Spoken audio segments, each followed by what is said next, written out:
7 years ago, on the day of the great disaster, the clear blue sky suddenly turned dark. It was a sign of a horrifying event called the dungeon explosion that was about to occur. Because of this event, countless people lost their lives, and his parents were no exception. On that day when he lost everything, in that fleeting moment, he tortured himself to the point of feeling like he was crying blood. Since then, he vowed to himself that he would definitely become a hunter, to tear apart the limbs of those monsters and eliminate all of them. 7 years later, at the Disaster Memorial Park, he was expelled from the Hunter Training Center. He could only sit in a corner next to his parents' graves, lost in thought, with his eyes still glimmering with hope of becoming a hunter, remembering the past. The trainer at the center had said directly to him. Member Hansung trembled. "It'll be direct. You don't need the training center anymore." Faced with these words, Sung asked nervously, "Why so suddenly? Why am I being expelled?" The man began to explain. "Listen carefully. You awakened and could complete the training in the specialized training room in just a few months. You know, they usually debut as hunters. Like this young man. You're way past your deadline. It's been 7 years, by the way. Your talent is worse than garbage. If we keep you, the reputation of the center will also turn to garbage." The young people around him showed disdain, watching him come to practice every morning. It's impressive perseverance, but truly unlucky. What a stupid monkey. That guy is really stupid. Does not even know his place. How can someone go 7 years without making any progress? Remembering these words, he was furious. Crushing the water bottle in his hand, he trembled with rage, thinking to himself, not only can Tai unlock the unique trait, but I also have no skills. Why has not my progress increased at all? Suddenly, he overheard a conversation between a mother and her daughter.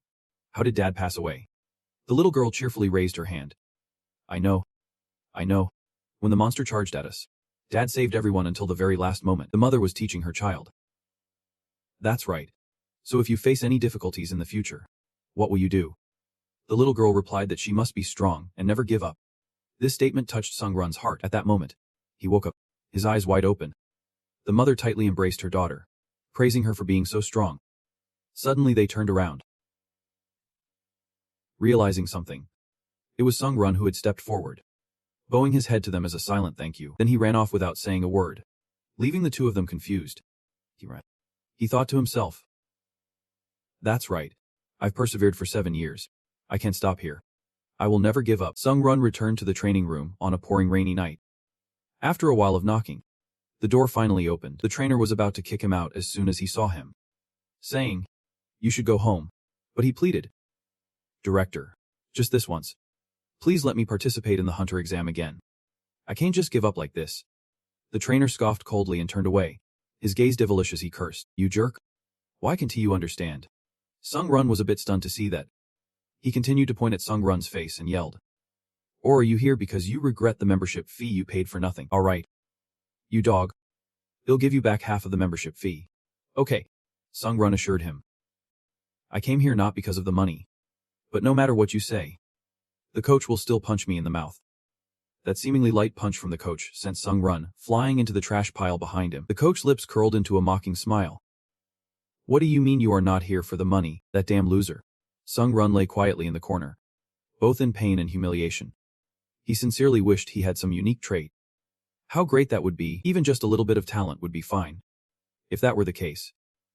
Suddenly, a system panel appeared before him, praising his unwavering will. He thought in shock, "Who's it? What does praise mean?" Right after that, his body, clearly sitting on the ground, felt like it was falling into an endless abyss. He barely managed to scream. "What is this?" His cries for help became useless, as no one could hear him.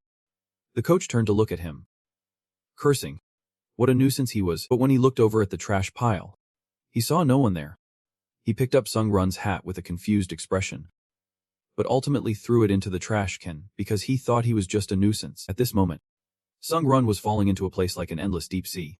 After a while, he could hardly hold his breath any longer. Right after that, he broke free from the water, preparing to fall into another space.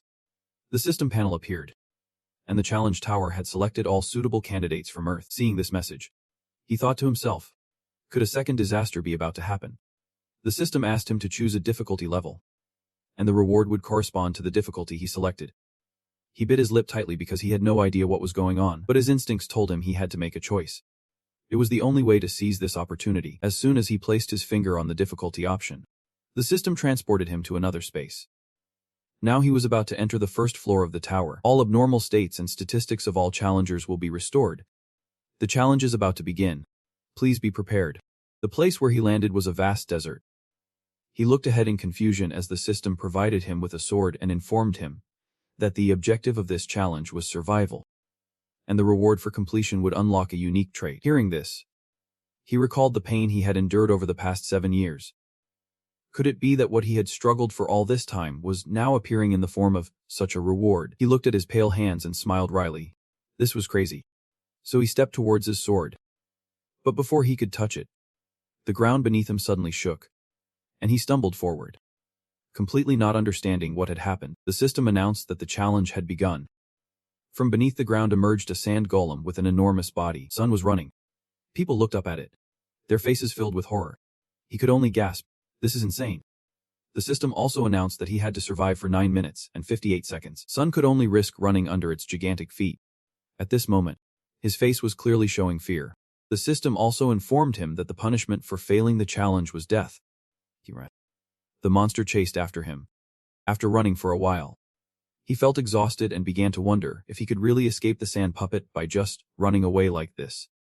Although it seemed slow, it was continuously growing and incredibly powerful. Moreover, in this desert environment, his stamina couldn't last for 9 minutes of continuous running.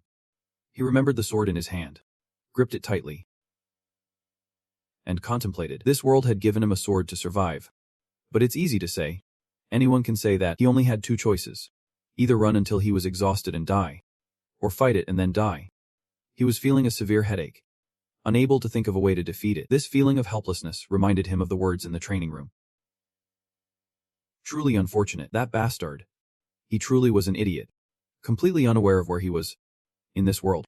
You are nothing. He clenched his teeth, not wanting to die miserably by running away. This was absolutely not the outcome he desired. He had spent 7 years striving to become a hunter. If it came to theoretical knowledge, he could confidently say that he knew more than almost all hunters in the same field. If I keep running away, it's completely useless. I at least have to find a way to survive. Those monster puppets will stop moving if their energy core gets destroyed, but their cores are usually in hard-to-reach places. His gaze was directed at the mountain peak ahead. He wants to climb up there. It will make it easier to access the energy core. Sung is nervously trying to reach the top of the mountain. The monster slipped while chasing him. This is a good opportunity. He immediately jumps toward it. Finally, he has approached the energy core. His face showed clear joy. After being chased for so long, he finally struck his first blow against it. But its energy core is too hard. His sword bounced off the moment it touched. Much tougher than he imagined. The monster is looking up at him, trembling and grimacing, drenched in sweat, cursing under its breath. Damn it. He aims for its energy core again, just hoping he can strike one more blow. But something bad happens. The monster wakes up, grabbing his body as if crushing an ant. Its gaze is locked on him. Just like the contemptuous looks of the people in the training room, those insults echo in Sung's head. Lucky is nothing at all. A damn unlucky fool. An idiot who doesn't know his own limits. His hand starts to bleed from the pressure. He yells in its face, as if shouting at everyone, "Stop it. Shut up already. You bastards." He yelled while throwing his sword, stabbing straight into the energy core of the scarecrow. This time he finally hit the target. The scarecrow immediately vanished, and Sung collapsed as well. The scarecrow turned into fine sand, burying Sung underneath. He sat up, clutching his chest, wondering if he really had killed the Scarecrow King. Even at that moment, he had to struggle hard to defeat it. The system congratulated him for passing the first level of the trial. He stood up, wearing a very satisfied smile. At that moment, he also received many rewards. He stood there staring at the system panel, unable to believe it. Over the past 7 years, he had worked so hard, but all he received was disdain and mockery. Now, he could finally prove that he had become a hunter. However, he understood that all of this could only become reality if he survived. Something else appeared before him. He stared blankly at the dark red object, not understanding what it was. At the place where the Scarecrow King died, a cloud of black mist appeared. Although a bit confused, Sung decided to reach out and touch it. The system informed him that this black mist was a unique attribute of his. The red object seeped into his heart, and he could feel the souls inside his body. This meant that if he continued to absorb it, he could store even more souls. He closed his eyes and contemplated. If he did this, He could sense it. It felt like an energy was flowing throughout his body. He was clearly aware that his attributes had truly been enhanced. Remembering the past 7 years, he had not been able to increase his attributes no matter how diligently he trained, but now, he finally has the chance to enhance his abilities. Just thinking about bringing this skill back could make him a hunter. His face suddenly became much brighter. A teleportation portal appeared in front of him to the waiting room. Sun Run still looked at it with confusion, then slowly walked toward the portal. He knew he had no other choice now. Stepping through the portal, he was pushed into a waiting room. Sun Run lay there, unable to get up because his wounds were getting worse. Suddenly, he felt something warm. He quickly got up to check his body and found that all his wounds had completely healed. Sun Run walked toward the bed in front of him, mumbling, "Is the end of the challenge that the body will be restored? But why is there only one bed in this big room?" Not thinking much more, he comfortably lay down on the bed. After lying there for a while, he continued to think about what to do next, wondering if he should leave this tower. Why did it summon me here? Just then, a notification from the system snapped him back to reality. The system informed him that he could use 5 commands, so he patted his cheeks to calm himself down, focusing on the task of survival first.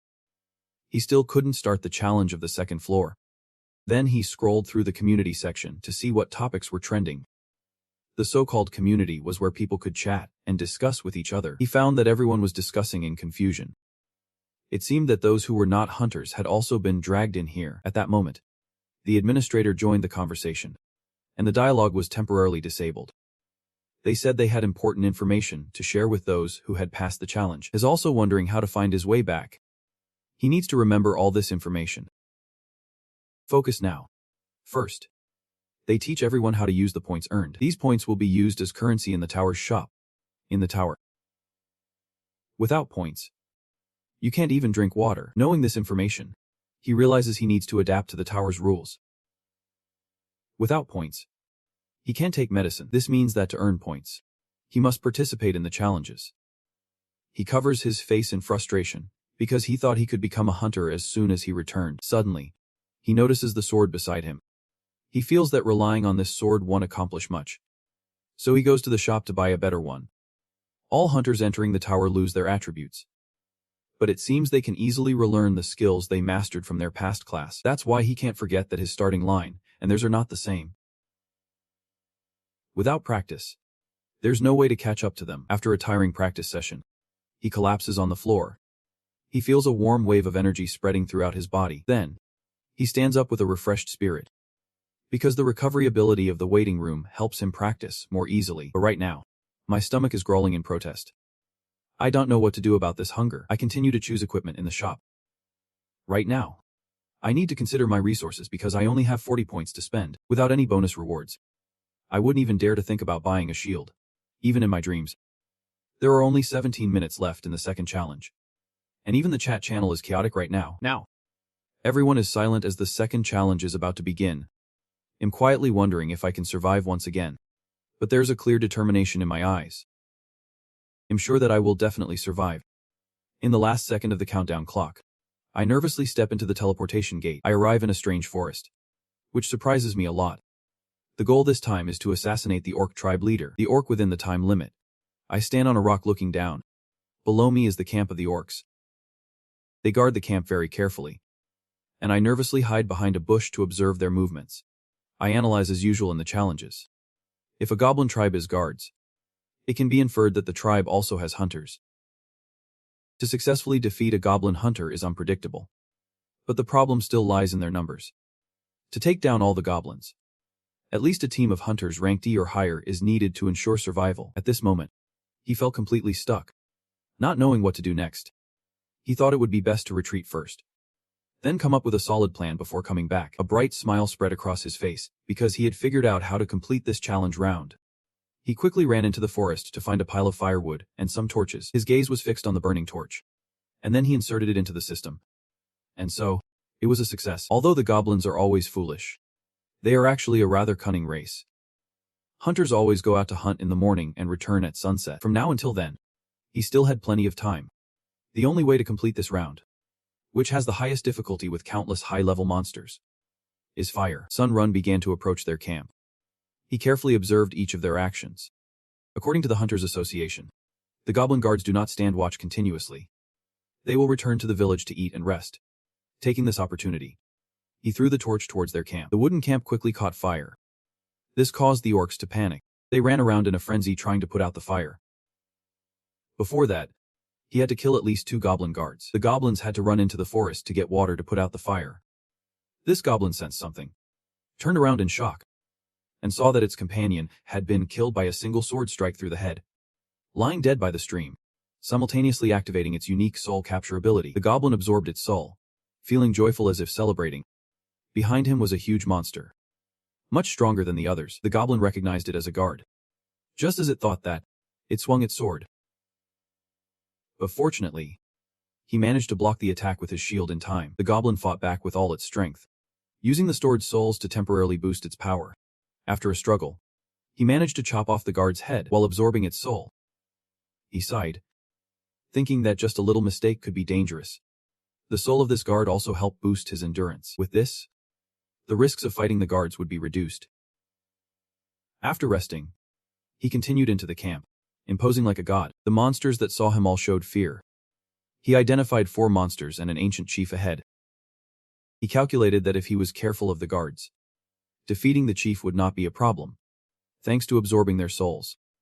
These hunters were nothing. Wherever Sung runs through, the monster's blood splatters everywhere. They are immediately cut in half by him. This guy is very aggressive.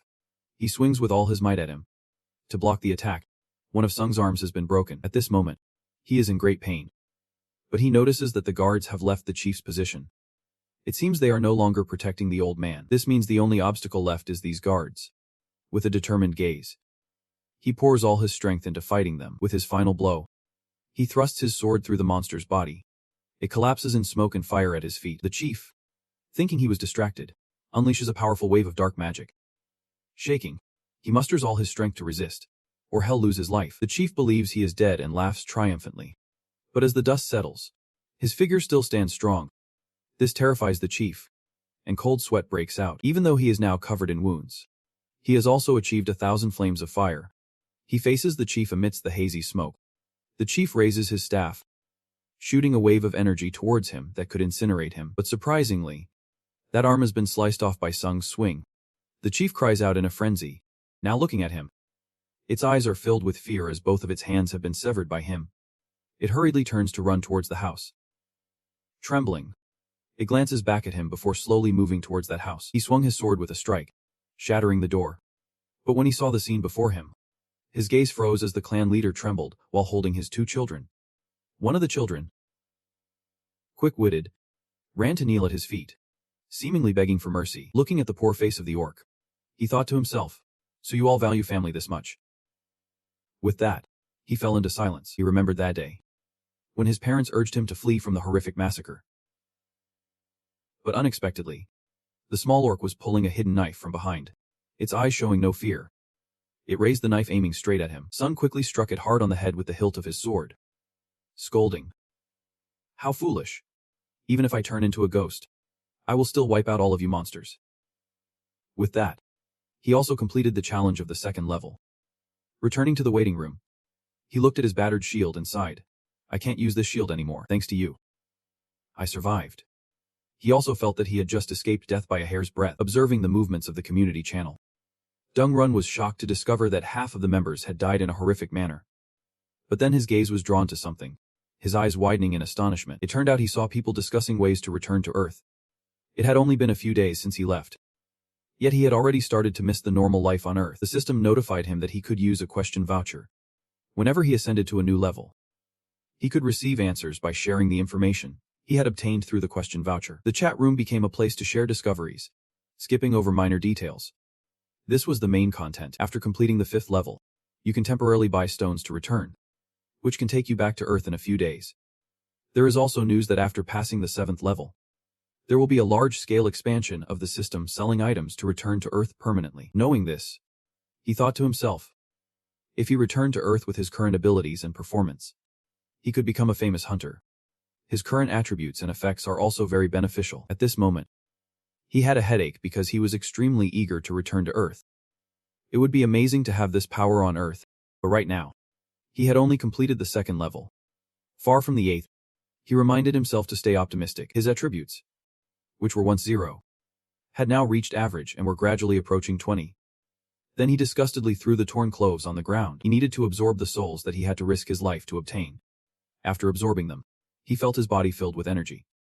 And the strength surged, allowing him to move as fast as lightning. For the first time, he felt whether this was the world beyond human limits that he had heard about.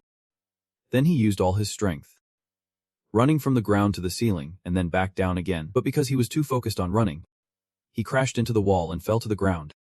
Due to the sudden surge of power, his body couldn't quite handle it. While resting, he went to the shop to buy a new weapon and a wrapped dagger to increase his attack power for the next time.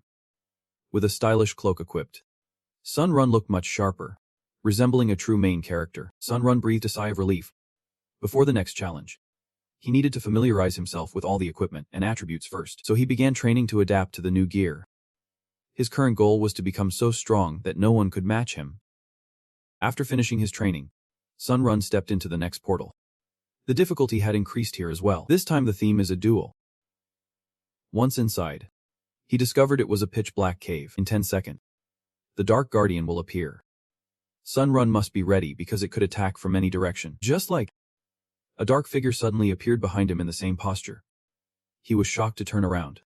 But before he could react, the shadow slid past, leaving him with a wound. The dark shadow let out a sinister laugh. Despite being injured, Sun Run immediately turned and kicked at it. The two stood facing each other, in a completely identical stance. The monster let out a strange laugh. While Sun Run stared at it warily, he had to use emergency healing skills to mend his wounds. If he hadn't dodged in time, his life would have been cut short by it. At this moment, he noticed its stance. This bastard. Could it be mimicking me? Either way, he decided to just attack and find out. So he charged at it at lightning speed. The monster was startled and turned around, and as he zipped past, he also slashed it a few times. It began to scream, but the wounds healed automatically. Sun Run realized it could also use healing skills. After seeing through his moves, the monster began to mimic him bit by bit. Its strikes were exactly like what Sung had just used. Anticipating this, when it got close, he lifted his foot and kicked straight at it. This way, it wouldn't be able to strike him as it wished. Sun Run continued to rush forward. Calculating, moreover, he had to exploit his own tactical weaknesses to defeat it. He continuously executed perfect sword strikes towards it, leaving it no time to defend. This was exactly what he had been waiting for. But suddenly, its sword tip was aimed straight at his face, only 5 centimeters away. The two weapons clashed, creating a loud noise. Sun Run quickly used his sword to knock the monster away. Just as he was still trying to understand what was happening, the monster used his own technique against him. It didn't stop swinging the sword at Sun Run.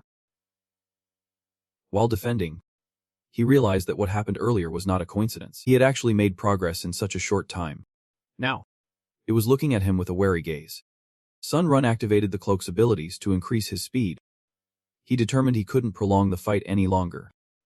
He had to finish it within the next minute, so he charged towards it at breakneck speed.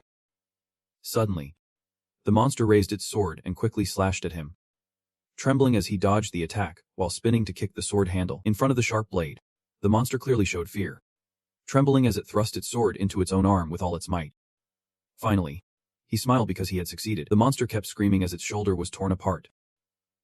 Unexpectedly, it used that same sword technique to counterattack and severed Sun Run's arm. He was stunned, looking at his bleeding arm, then let out a scream just like the monster had earlier. After struggling for a while, he glared at it with hatred. It's not over yet. I need to focus even more. Seeing the monster standing there limp, he felt a bit suspicious. He didn't understand why it wasn't moving anymore.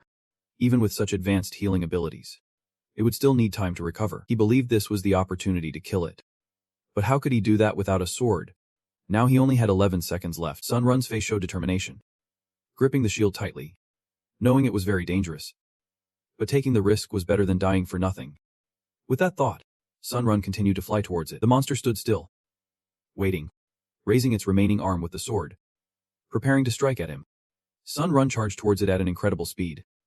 Then he slammed into it with the shield and his whole body. With his own strength, Sun Run made it crash down. The monster lay on the ground, its long body still trembling. Sun Run stood in front of it, panting, and threw another blow. The shield struck it directly, blood splattering everywhere.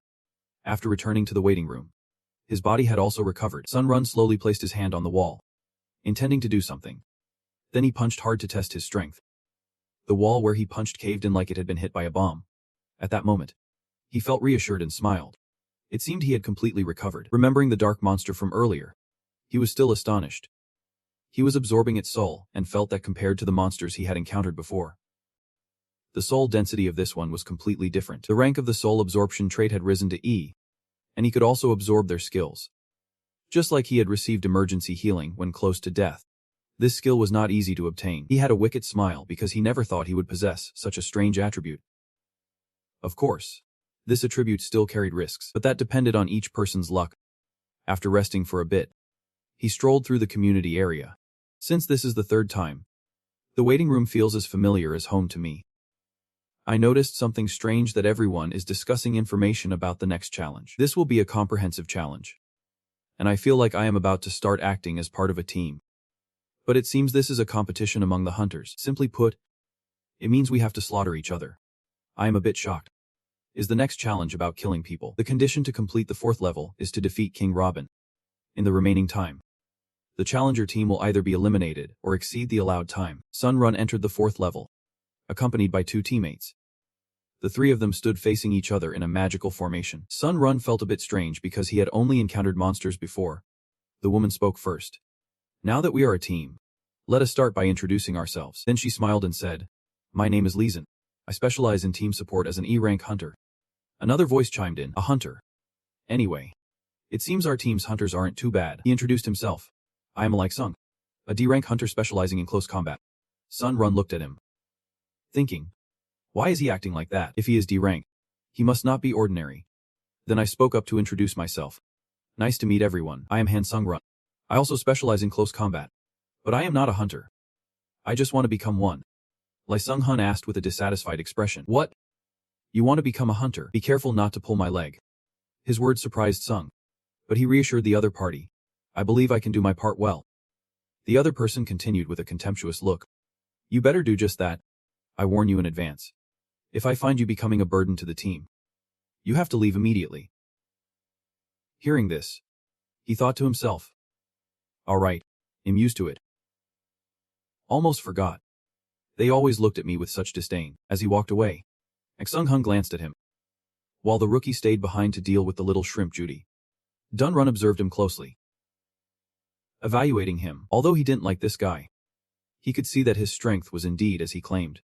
In the challenge tower, skill is the most important thing. The tower door began to open, and before they could see clearly, a group of guards rushed toward them. Sung Hun struggled to fend off each one. His face already bore several scratches as he frowned and said, "Why can those goblins act so organized? Damn it. That new recruit. What the hell are you doing? Get fighting." Sung Run angrily shot him a glare. And at that moment, there were countless goblin corpses at his feet. He coldly said to him, "Don't you realize what is happening?" The woman also tried to speak. "I'm almost done with the spell." "Hold on. Be quiet." He yelled in frustration, "Come help me." But she had already used all her support spells. Sung Run shouted beside her, "Hunter Lehazen. Looks like he needs help." "Wait." She hurriedly called out to Sung Run, but he quickly flew toward that direction. She anxiously said, "If you leave your position, who will protect my back?" But when she saw something, she was taken aback. Turning around to find that all the goblins had been killed, she exclaimed in shock, "No way. 2 monsters flew right in front of me." He struggled to defend himself, cursing that damn thing. Behind him, a monster was aiming for him. The monster threw a sharp iron ball at him. The iron ball hit his arm hard, making it impossible for him to hold his sword anymore. He could only watch helplessly as the sword fell to the ground. The goblin in front raised its sword, preparing to chop down on his head. He shouted loudly, "Blame Sun Run. Damn it. If it weren't for that damn rookie in the team." Just as he was yelling, Sun Run would have rushed in and split that monster in half. He held his head, staring blankly ahead. The monsters were also shocked to see their comrade being cut in two. Sun Run stood in front of him, facing his bewildered expression. "Rookie," Sun Run coldly said to him. The goblin stepped back, and he could only watch him in silence. Sun Run coldly repeated once more, "You got in my way." After saying that, he continuously swung his sword, killing each monster with every strike. Having killed so many, he quickly received the Goblin Hunter achievement, and Sun Run absorbed the souls of all the monsters. He silently calculated in his mind that, based on the properties he had absorbed, this black smoke prevented the monsters from observing his actions. Now, fighting them had become much simpler. At the same time, he also absorbed a skill from the goblin tribe. The night vision ability made his eyes shine, significantly expanding his view in the dungeon. Along with the ability to sense targets within his line of sight, this made him extremely excited. What luck! Li Donghun still didn't want to admit his talent, loudly saying, "Newbie, you're really lucky. You only encountered a few low-level goblins. Luck is also a kind of strength. Congratulations on defeating them." The other two looked at him speechless, stylishly adjusting their hats before making a decision. "Thank you. From now on I will lead the way. If there's danger, you'll inform everyone." He coldly asked them, "Do either of you have any objections?" The other man cautiously observed Sung for a moment before replying, "All right. But if I'm not leading anymore, what should I do?" Sun replied, "You're responsible for guarding the rear to protect Lei Hazen. Lo Hazen will now be in the middle of the team. Keep an eye on the movements on both sides, and report to me if anything happens." She also happily agreed. Now, let's keep moving forward. Once deep inside, monsters appeared more frequently than before, and Sung continuously absorbed their souls, with heads flying up into the air as they went deeper. Lai Han felt something was off. There were so many goblins before. Why were there none now? Sung realized something was appearing, and immediately rushed forward without warning. The two behind didn't understand what was happening, and Lai has screamed in surprise. "Oh my god." It turns out ahead of them, all the monsters have been cleaned up by someone standing in front of a pile of corpses. He thought there must have been a team that passed through here before.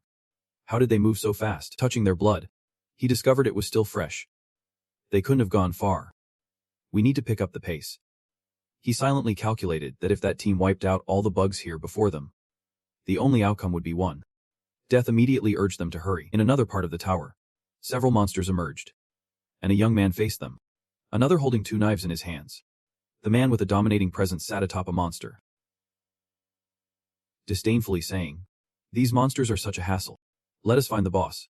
Once the monsters gathered closely enough, he jumped to slash their necks, then dashed out, looking down on the weak things before him. Soon, a whole horde of monsters fell at his feet.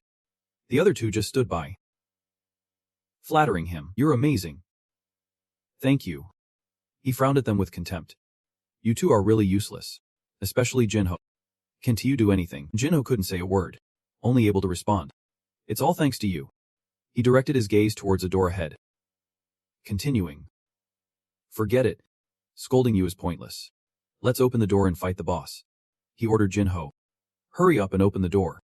"What are you still standing there for?" Jinho walked away while silently cursing. "Damn it. You jerk." When they met the conditions to summon the boss, a notification appeared.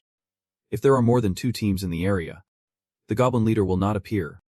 Before dealing with the goblin leader, all teams cannot leave this restricted area. The entire area they were in had been sealed off. Suan questioned, "What?" The 2 people next to him noticed something, shouting, "Look over there. That's the team of Sung Run." Sun stepped forward without hesitation, showing an excited expression. "So there's another bunch of jerks." Sung also stopped, reminding everyone, "They look very strong, especially the leader. First, let me go ahead." He continued speaking to Lei Hazen. Lei Hazen stood behind, quickly adjusting and recovering for him. Lai Donghun carefully protected her, not letting them get close. She replied firmly, "I understand." He cautiously observed them. They wiped out the goblins so quickly. We can't underestimate them. You'll go ahead. Everyone pay attention to support me. Make sure to maintain energy. Don't let it run out when we need it. Lujan also used energy wisely. With her support, all his stats were gradually recovering. He stepped forward, silently thinking he had mastered this power. To get here, he had accumulated quite a bit of experience. But this battle would still be very difficult. The sight of X also reminded their teammates. That guy is coming over. He noticed Run soaring up like a rocket, dust flying everywhere as he passed. Xin looked at him in surprise. Turning to speak to his teammates, Jinho immediately activated the shield to maximum power. Jinho raised the shield for defense. Even with the sturdy shield protecting him, Sung Run still rushed up, ready to strike down. As his sword struck down, the shield began to show cracks. The 3 inside were shaken to the point of staggering, trembling without hesitation, soaring into the air. Jinho was the first to take a hit from him. The other 2 managed to hold on, but the situation did not look good. Even his teammates were stunned by the scene. Sung glanced at that guy. And at that moment, Swine was so angry his face turned red. His eyes like bullets aimed straight at him. With just a glance, they both charged at each other, attacking relentlessly. In the air, the sound of clashing weapons rang out, and Sung Run sensed something was off. His skills were clearly more refined than his opponent's, but he could use weird moves to block his attacks. He decided to use more power, moving behind his opponent to deliver a straight slash with the hope of ending the fight. But the opponent was no pushover either. He swung his sword for a counterattack, knocking Sung Run's sword away, catching him off guard. The opponent smirked wickedly after deflecting his attack. At this point, Sung had discovered the key difference. It was the opponent's eyes. He could see through Sung's swordplay, pivoting to face him. But in front of him was a shield hovering in the air, obscuring his line of sight. Suddenly, right behind the shield, taking advantage of the opponent's blind spot, he delivered a slash through his body. The opponent spat out a mouthful of blood, gritting his teeth and cursing, "You piece of shit." The system also quickly displayed a notification. "Congratulations. You have completed a special mission." His two teammates, seeing everything was over, approached the body. Sung's hand was bleeding and still trembling. Han noticed this and was utterly surprised. My mind wandered with thoughts, and I asked, "Sorry, are you okay?" He replied with a bloodied face, "I'm fine." Hadu realized he must have been very shocked after killing someone. Thinking to herself that he wasn't as cold as he appeared, Sun Run interrupted her thoughts. "I'm planning to challenge the boss right now. What do you all think?" Both of them said they were fine. That was how the boss looked after fighting with him. He rode on its head, striking blow after blow. It lay defeated at his feet. At the same time, the goal of this challenge had also been achieved.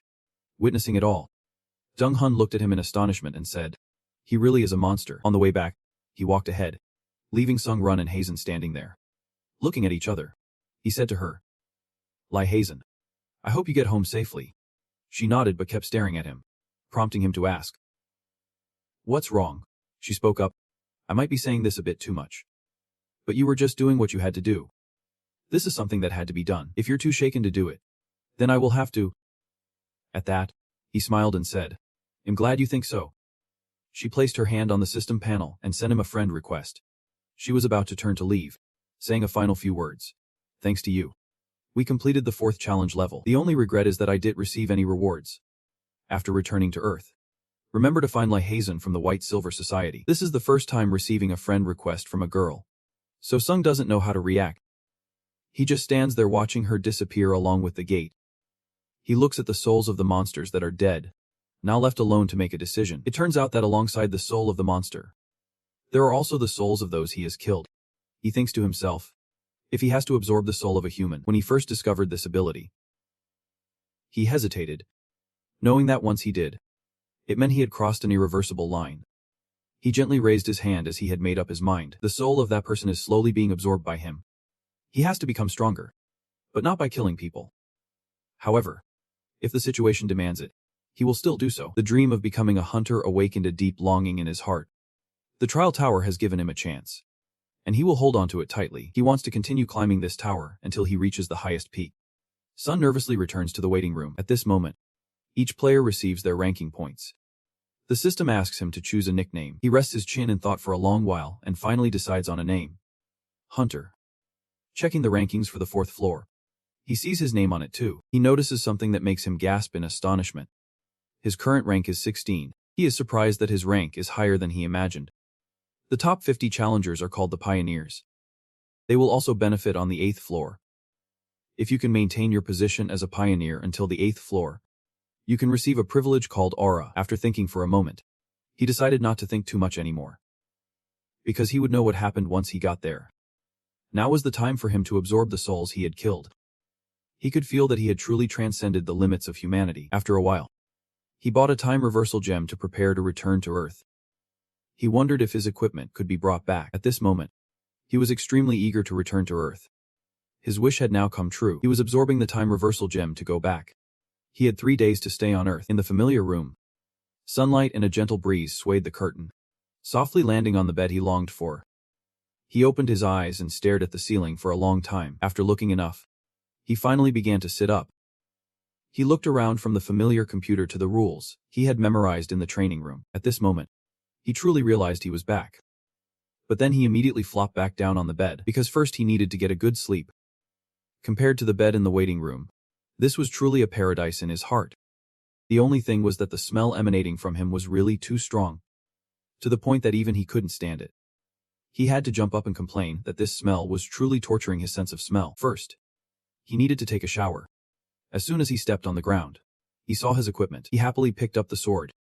He was just trying his luck. I didn't expect that items from low-level trials could actually be brought back to Earth. But this also means that other challengers can do it too. He told himself he needed to hurry. As more and more people returned to Earth, items would become more abundant, and the buyers' wallets would be tighter. After looking for a while, he decided to sell these items for some spending money. But the only problem was that only certified hunters were allowed to sell items. Normally, you need to register for the hunter certification exam and wait until the next return to Earth to start taking the test. He used his phone to search for information and realized he would be very busy in the near future. The scene shifted to the training room where he had been for 7 years. The trainer looked down from above at the people who were constantly sparring below. Suddenly, the phone behind him rang. He picked it up and said, "Hello. The director of the White Lotus Hunter Training Center is listening." On the other end, Sung nervously replied, "This is Han Sung. Do you remember me?" "Director." As soon as Hong Man heard his name, he showed a contemptuous attitude. "Course I remember. If you want a refund for your membership fee, you can do it online.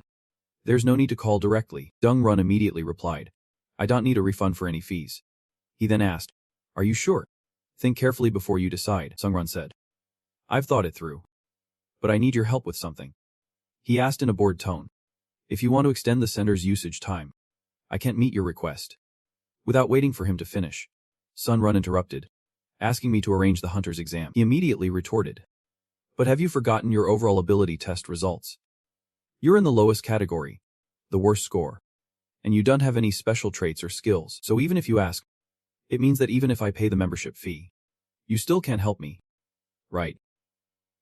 Hearing this, he replied, "If you pay, then I have no reason to refuse." Sung Run finally smiled with satisfaction for having achieved his goal. Please help me arrange the hunter's exam today." Finally, he dragged his smelly body into the shower. Now he could take a good look at himself in the mirror. He thought to himself, "How can someone as handsome as me exist in this world?" He began to stroke his six-pack abs, lamenting how much his body had changed after everything he had been through. He stood there admiring himself for over half an hour before realizing it was time to tone it down a bit. But now wasn't the time for vanity. The hunter's exam had been arranged, and he had to get going.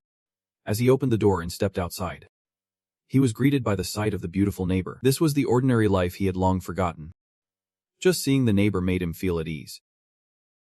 So he greeted her, not knowing what was on his mind. She looked at him with a somewhat displeased expression. Seems the older neighbor is also trying to become a hunter. She responds to his greeting, and they just pass by each other, hoping to meet again later. But when she looks at his back, she's a bit surprised.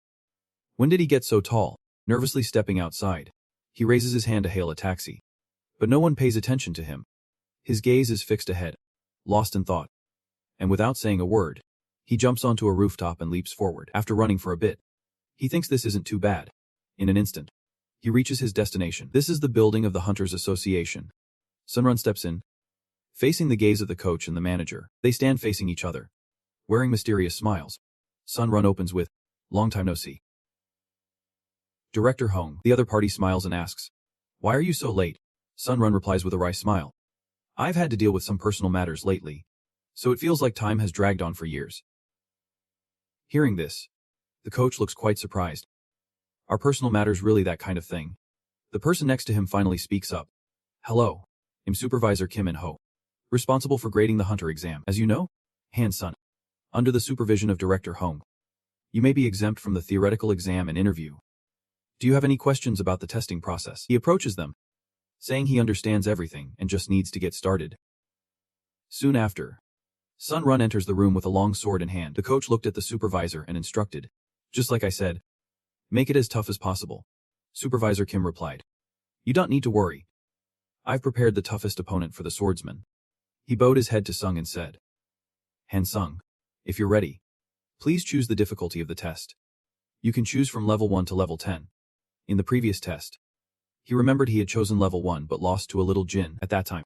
He felt extremely ashamed and pained. He blamed himself for being too weak. But this time he was determined. Before he could voice his choice, the coach above mocked.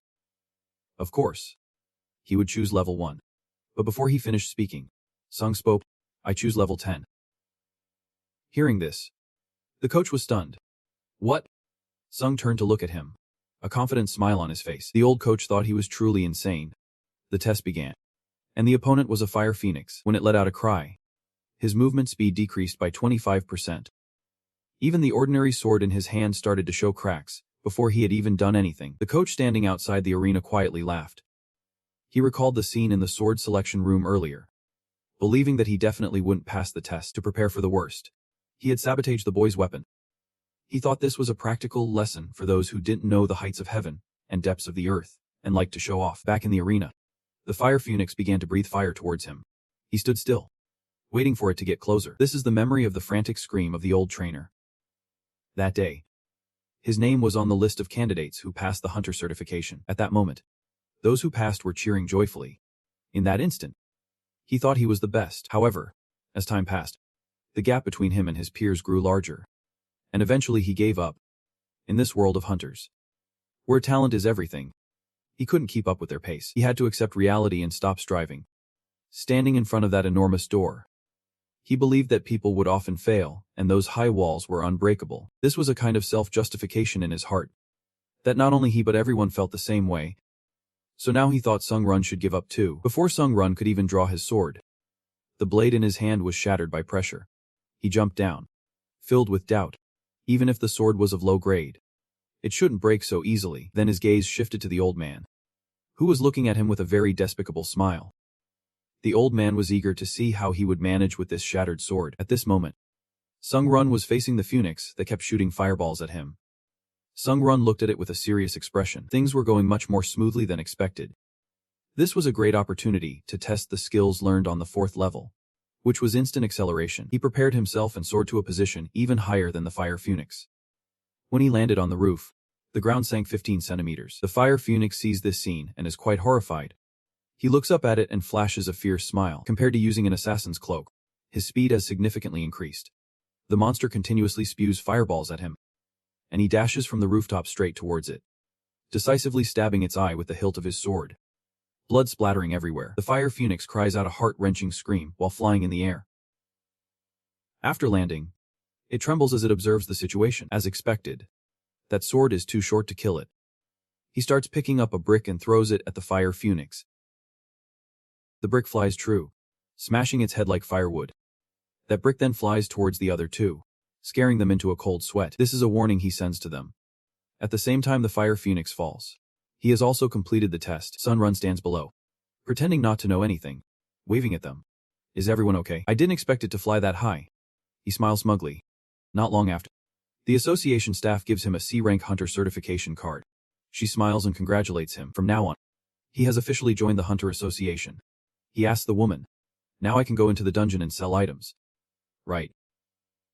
That's right. Meanwhile, he is angrily slamming the table during training. He scolds the supervising officer, demanding an explanation for what just happened. I said to make it mess up in 10 seconds, not to make it unable to move. Supervisor Kwang Kim also replied irritably. It's ridiculous. We have tried our best, but with Sung Run's abilities, even if we adjust the difficulty to make it impossible for him to move, it's useless. The trainer then asked, so why can't we lower the rank? We can't. The minimum requirement to defeat the monster in the test is rank D and must be completed within 10 seconds. If I only give him rank, I'm sure the association will question me. Just as the trainer was continuously making things difficult for the supervisor, Sun Run walked in and said, I received the certification. Sung Run walked straight up to the trainer, mocking. You don't look so good. Is something wrong? He could only force a smile. Congratulations. Or should I say Hunter and Sung Run. By the way, the rank of the retired chief before he left was rank C. Right. He paused for a moment then asked, what do you mean? He casually replied, I remember you once said I was useless. To be honest, I think it's you who is useless. He got even angrier, ready to rush at him. This little punk stood there shaking and smiling. Just as I thought. He gets easily irritated. Now his fist looked slow as a turtle in Sungrun's eyes. Sungrun spun around and punched him in the stomach, as if wanting to release the resentment built up over 7 years. He reminded those present that this was just self-defense. After saying that, he swung his hand and slapped him hard, sending him flying 5 meters away. Now that is revenge. While flying with a distorted face, he thought to himself, is this really the power of Class C? Then outside the association gate, Supervisor Kwon Kim handed him a business card, making him curious. You want me to be the exclusive hunter for the association? That's right. Supervisor Kwon Kim started to recruit him. The base salary is 1 million. And if you want more, we can negotiate. You won't be at a loss. Dong Run looked at the business card. Somewhat surprised. 1 million is quite a bit. He laughed and said, because we've seen your great potential. Suddenly, Dong Run coldly asked him, Supervisor, you manipulated the difficulty of the test, right? This question startled the supervisor, and Dong Run spoke with an even colder gaze. I have no opinion on the salary, but I won't sign a contract with untrustworthy people. After saying that, he threw the business card away, considering it a direct refusal. 2 days later, at Sungun's house, the news reported that there were rumors that hunters were being summoned back for the challenge. Now everyone really knows about the challenge. Sungrun has also sold a few items at good prices, taking advantage of the last 3 days. Now, he is focused on staring at his phone because it is time to return to the challenge. When he gets into it, he feels extremely happy, because finally, he can experience the joy of becoming stronger. After 3 days of relaxation, Sungrun returned to the waiting room. He glanced at the items next to him, realizing that their presence here meant he could freely bring items back and forth between Earth and the challenge tower. He neatly arranged everything into his personal box. Then he did a dramatic turn to land, followed by a rhythmic exercise to prepare for entering the 5th floor. After returning, he acquired the real skill of perception. With this skill, he can see through the essence of the target and distinguish whether the opponent's words are true or false. Sunrun was surprised to receive such a lucky skill. This is truly a dazzling and wonderful skill, like the sunlight. Having just returned, he gained an advanced skill. This made him unable to stop smiling. To prepare, he bought a Drank lightning sword and a steel shield. He held the sword in his hand and practiced a few basic moves. This sword, though expensive, can be wielded with one hand, allowing for faster slashing, and it has special effects. Any item with additional effects is a good one. Next, he prepared to enter the 5th floor. Sunrun excitedly flew toward the gate. The condition to pass the 5th floor challenge is to defeat the werewolf leader in the valley. Sunrun was teleported to the shop. He found the werewolf slaying challenge quite interesting. Instantly, the sparkling eyes of the wolf pack appeared on the cliff. They growled at him. After 5 seconds of observation, the entire pack charged at him with all their affection, and he responded to their affection in his own way, swinging the sword at them, causing them to fall one after another. With just a few gentle kicks, he had defeated all 7 wolves. He thinks these wolves are too weak. At this moment, the sound of footsteps from a white wolf reaches him, and seeing its shadow surprises him a bit. It turns out that there aren't just one, but 3 gigantic wolves staring at him with eyes like bullets. It starts howling to assert its strength, but the shiver gives it a hard knock on the head, even though its head is bleeding profusely. That blow still can't kill it, because its size is much smaller than theirs. He looks up in a bit of confusion, but the corners of his mouth curl into an excited smile. It seems the target to eliminate has appeared, and the giant wolves start charging toward him. Without hesitation, Sun runs and leaps into the air, getting ready to start. At this point, he admits that the challenge of the 5th floor is somewhat interesting. With that said, he continuously slashes at the body of the giant wolf, blood splattering everywhere, and soon he has taken down 2 of them. He lands on the ground, calculating that the swordsmanship skill he gained on the 3rd floor is nearly at its limit. Indeed, the skills obtained on the lower floors are not good enough for upgrades. He has to find a different skill. He can't waste experience points. The remaining 2 wolves charge at him, and he grips the hilt of his sword to meet them. Come here, cuties. Let me practice a bit. In the end, all the giant wolves are absorbed into his soul. He looks at his palm and thinks to himself that the lightning effect from the recent battles hardly activated. It seems the 10% chance is indeed a bit low. Checking the system board, he found that while the experience points weren't much, his soul summoning skill had increased a bit. Let's see how much proficiency can increase after absorbing so many wolf souls in the 5th level challenge. Going deeper inside, he guessed that he had probably reached the center of the valley. Suddenly, he noticed something and stopped. The deeper he went, the stranger it felt. Why were there so many wolf corpses here? Looking at these split open wounds, It seems someone else has been here before. There are even sword marks on the cliff. Now it is time for Sung Run to use his true vision to observe the traces of the D-rank sword.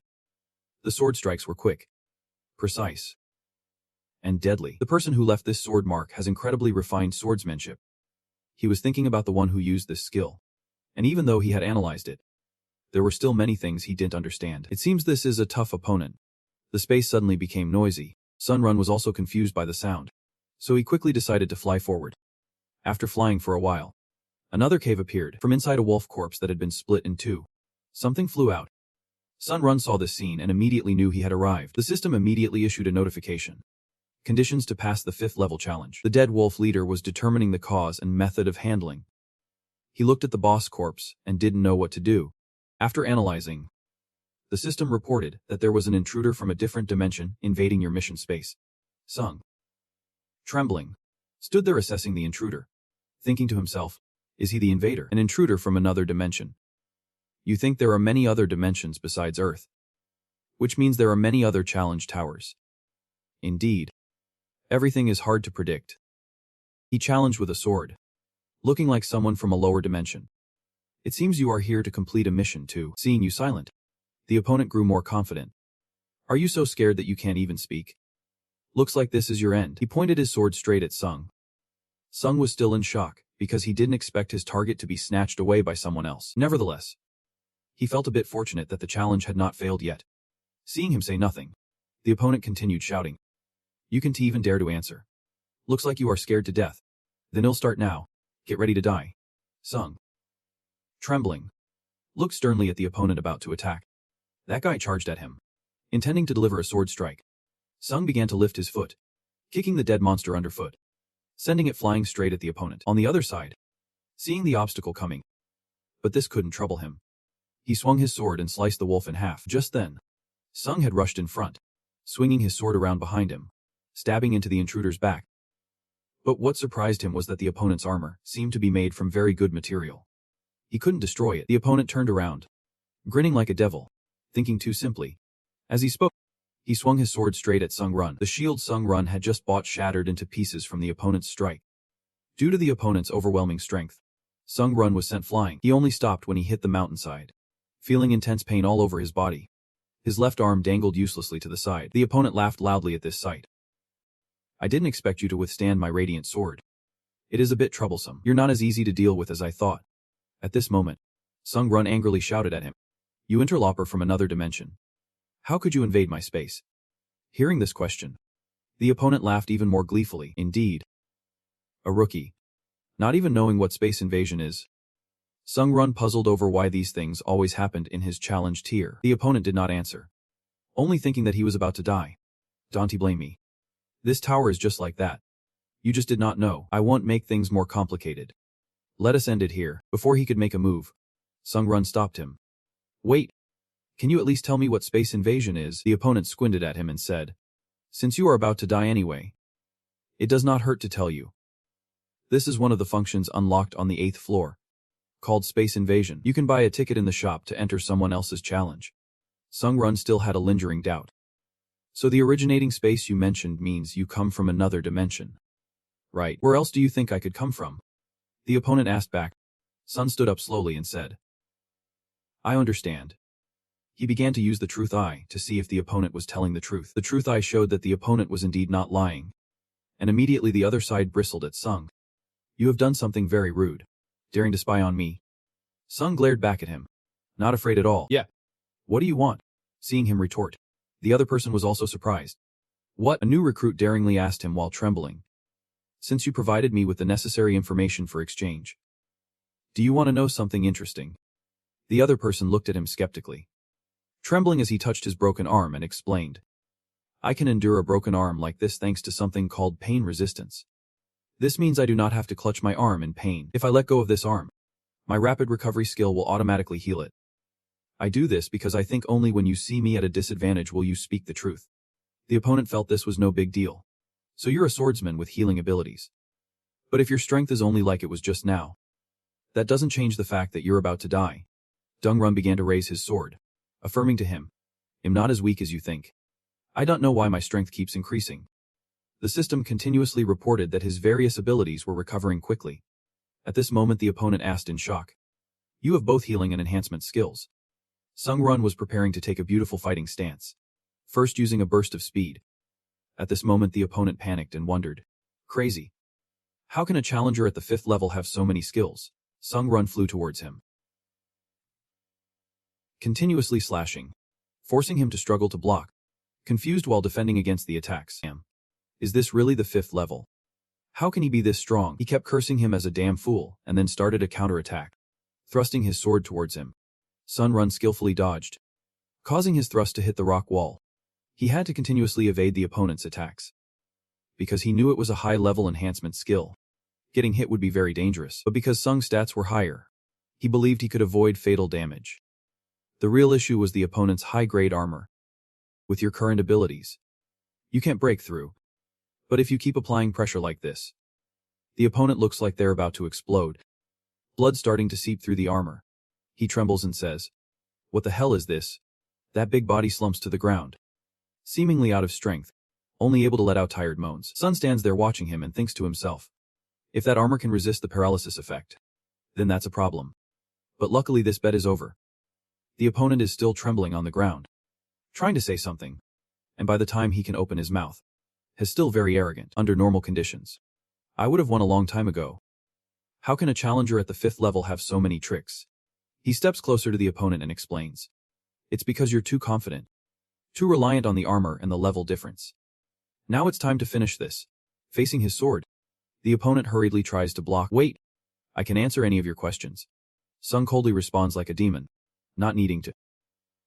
With that, a strike of the sword ends the opponent's life. As he turns to leave, he thinks to himself that his feelings are becoming rougher with killing. But if he hesitates every time he strikes, that would be very troublesome. Before the opponent completely disappears back to where they came from, Sung quickly absorbs his soul. He sighs as he looks at his hands, almost unable to absorb it. If someone dies in another space, would they disappear? He waited for a long time without seeing the reward notification. The system answers, "Challenges that are locked will not have rewards. All the rewards will be changed to upgraded rewards from rank C to rank." Sung smiled with satisfaction. Seeing that the initial reward could change so much shows just how powerful that invading knight is. Getting in a rank skill is really amazing. After receiving the reward, he returned to the waiting room, immediately checked his inventory, then rested and reminded himself, the invading space truly exists, and in the Tower of Challenges, he can no longer let his guard down. He had many questions he wanted to ask until he reached the 8th floor. He did not know which question to ask the system first. Whether to ask about the invading power on the 10th floor, and if he would receive a warning when challengers from other floors invaded his challenge area. His question was sent and received a response quickly. This system reacts really fast. The system replied, "The invading floor is a system that can invade the challenge area of others, but only limited to the first 10 floors. However, you cannot interfere with special challenges. For example, team challenges. This is a function that can only be obtained on the 8th floor, and right now you still cannot use it." He wanted to know how to invade someone else's mission space, but the system said it couldn't answer this question at the current floor. This surprised him. It turns out that not every question can receive an answer. But fortunately, he didn't waste the opportunity to ask the previous question. Now he wants to try out his best equipment. In his inventory, there was a chest and a shattered shield. He used a magic repair box to fix the shield. Before long, the shield was restored to like new. Then, he took a cleansing stone bath, feeling like a shy little girl. Everything was all set, and he found he still had plenty of time. So he wanted to check the challenge rankings and see what hot topics were trending in the community. At this moment, he was ranked 3rd, which surprised him a bit, jumping from 16th to 3rd place. He thought he must have benefited from the high ranking. Right. He was very curious about what he would receive upon reaching the 8th level. The chat area was currently very lively. They were debating killing and robbing others of their gear. Just watching for a little while, he felt everything was chaotic. Just as rumored, this was an utterly lawless place. The skill to resist negative effects was currently the hottest item being traded. Isn't that a double-edged sword? While its effectiveness against psychological instability was quite good, there were also some limitations to its use. Users had to sacrifice an equipment slot to carry this skill, and it could only be used in a few specific situations. Still, he thought it was worth carrying. Suddenly, He remembered something quite interesting. I wonder if everyone has heard that the jerk who gave us information on the 4th level has been renamed Princess Suji. Even though it's just competition among challengers. Are they really planning to team up to kill him? Sunrun still remembered that name. He was the one who caused trouble on the 4th level. He recalled that it was he who had instigated everyone to hate each other. I'm just confirming. I don't know if he'll see that guy again. You remember the name Princess Su. Next. In moving to the 6th floor. The condition to complete the mission is to capture a stronghold within a limited time. In front of me is a vast sea with a few established paths. Sunrun looks at everything in size. Are we back to the ocean again? Although the system has announced that everyone has their own teammates and needs to cooperate with them to complete the challenge, but I stood there waiting for a long time without seeing any teammates appear. Before I could finish my sentence, a spear came straight at my head. Sunrun immediately reached out and grabbed the spear tightly. At the same time, the spear wielder appeared from the portal. He stared at me in shock. Then I pulled him down to the ground, stepping closer to him and asked, "Even teammates attack. What the hell are you doing?" He glared at me. Damn it. If you paid attention to the community announcement, you'd know the reason. Killing is the easiest way to earn rewards. Sunrun was too used to this kind of thing, so he stopped crying and asked, "So as long as there is a reward, it's okay to kill teammates, right?" He looked down on my question, hypocrite, before acting all high and mighty. Look around. Next to you, there's only a chorus of desperate cries. Wait, don't do that. We're teammates. I'm not wrong. If you want to blame someone, blame this challenge tower. You should just die already so I can collect my reward for saving you. He laughed cruelly and asked me, "Now do you understand?" The sword hadn't even been swung in battle before Doang Kao proudly intervened. They continued to slaughter each other. But there were some who were different. They stood shoulder to shoulder like true teammates. Because they believed that in times like this, we should unite. It's great to meet someone who thinks the same way. How can they betray so openly like this? They really are a bunch of fools. Without cooperation, we can't get through this challenge. That's right. You should pay attention. In the kind of person who doesn't need teammates. After saying that, he staged an unexpected betrayal. He smiled and talked. But his hand drove a knife straight into his teammate. His gaze had completely changed. If you keep trusting me blindly like this, how can you be a challenger? He even managed to achieve a sneak attack. Looking at him nervously, the guy examined you and asked, "Don't you want that reward? No need to pretend to be a moral saint." Seeing you not look at him, he tightened his grip on the sword. Thinking this was a good opportunity, he threw all his strength into charging at you, wanting to end your life right here. Even without turning around, Sunrun could feel the tip of the sword approaching. You gently sidestepped him, seized the sword, and stabbed through his back, wanting to die easily but insisting on a tragic end. Before he died, he could only think, "Damn it. How could this happen?" Sunrun also received the achievement of betrayal. You underestimate him. A special challenge. A teamwork challenge. Still, this challenge is no different from ordinary events, but the winner will receive a high-level skill. It's truly not a bad mission. You have to try to win this mission. Sunrun immediately determined to try not to kill anyone indiscriminately. But if someone gives him a reason, that's another story. In another place, a person was using a shield spell to protect himself. A magical shield completely enveloping the spot where he stood. He stood inside, smiling as if he had victory in his grasp. This challenge is only for those who can use water magic like me. Suddenly, something strange caught his attention. It turned out to be Sunrun rushing through the water at a terrifying speed. He jumped in front of his shield, and he asked, "Who the hell is this guy? Is he?" Before he could even understand what was happening, his shield was struck hard by Sunrun's kick, but he smiled confidently inside. This was a bulletproof magic shield. You bastard. Before he could finish his words, Sunrun kicked him straight in the face. His whole body flew back in shock. Then he landed flat on the ground. Sunrun also landed next to him. He felt he might have been a bit too heavy-handed. But if he did that, everyone else watching would be terrified. Is he a master? Then let's take a different route. The others turned and ran away, labeling him a damn monster. All the attackers turned and left. He sat on the red tiles, reflecting that he could scare off others. Actually, I really want the reward. But I do not want to kill innocents. The system reminded him to prevent the enemy from capturing the point. There are 10 minutes left. He knew he just had to sit there for another 10 minutes. The useless challengers had returned to the 5th floor, surely having completed their mission on the 6th floor. As soon as he entered this level, most of the challengers in the hall were at very low levels, so it was quite easy for him. The challenge of the 6th level made him think a lot. Don't he trust anyone? Pitting the wrong person is the real mistake. This is the real lesson to learn in this challenge. Anyone, even teammates, can be an enemy. Even if you spare someone to let them go to another stronghold, in the end, they can't escape death. The notification system indicates someone is entering Sung's stronghold. When I turned around, I saw a group of 4 people appear. The blonde man smirked and said, "Impressive? You must be wondering why 4 people are showing up in a challenge meant for a 2-person team. Right." Sung looked at them and replied, "It's obvious from your looks. 4 people merged from 2 teams to gain an advantage over the others." He laughed and said, "That's right. Just as you said." His ugly face was revealed. "You should die. You jerk." As soon as the 2 heard this, they rushed towards him. Sung gripped his sword defensively, while another person behind radiated purple energy, shouting in sync with the heartbeat. At the same time, Sung's heartbeat was also affected. The pain of Kim Chai-hun would be shared with Han Sung. That guy didn't say a word, raised his sword, and stabbed through his own hand. Sung was also affected by his ability, his arm in unbearable pain, and his right hand could no longer hold the sword. In front of Sung was a fat, bald guy preparing to punch him in the face. That guy came flying while carrying a barrel of seawater and splashed it directly on him. Sung was still confused about why this guy threw seawater, and after getting wet, all of his attributes decreased by 10%. Facing their fierce attack, he remained calm. He looked like a demon as he swung his sword wildly in front of him, and he coldly revealed their plan. "Your plan is to disable my weapons and reduce my attributes.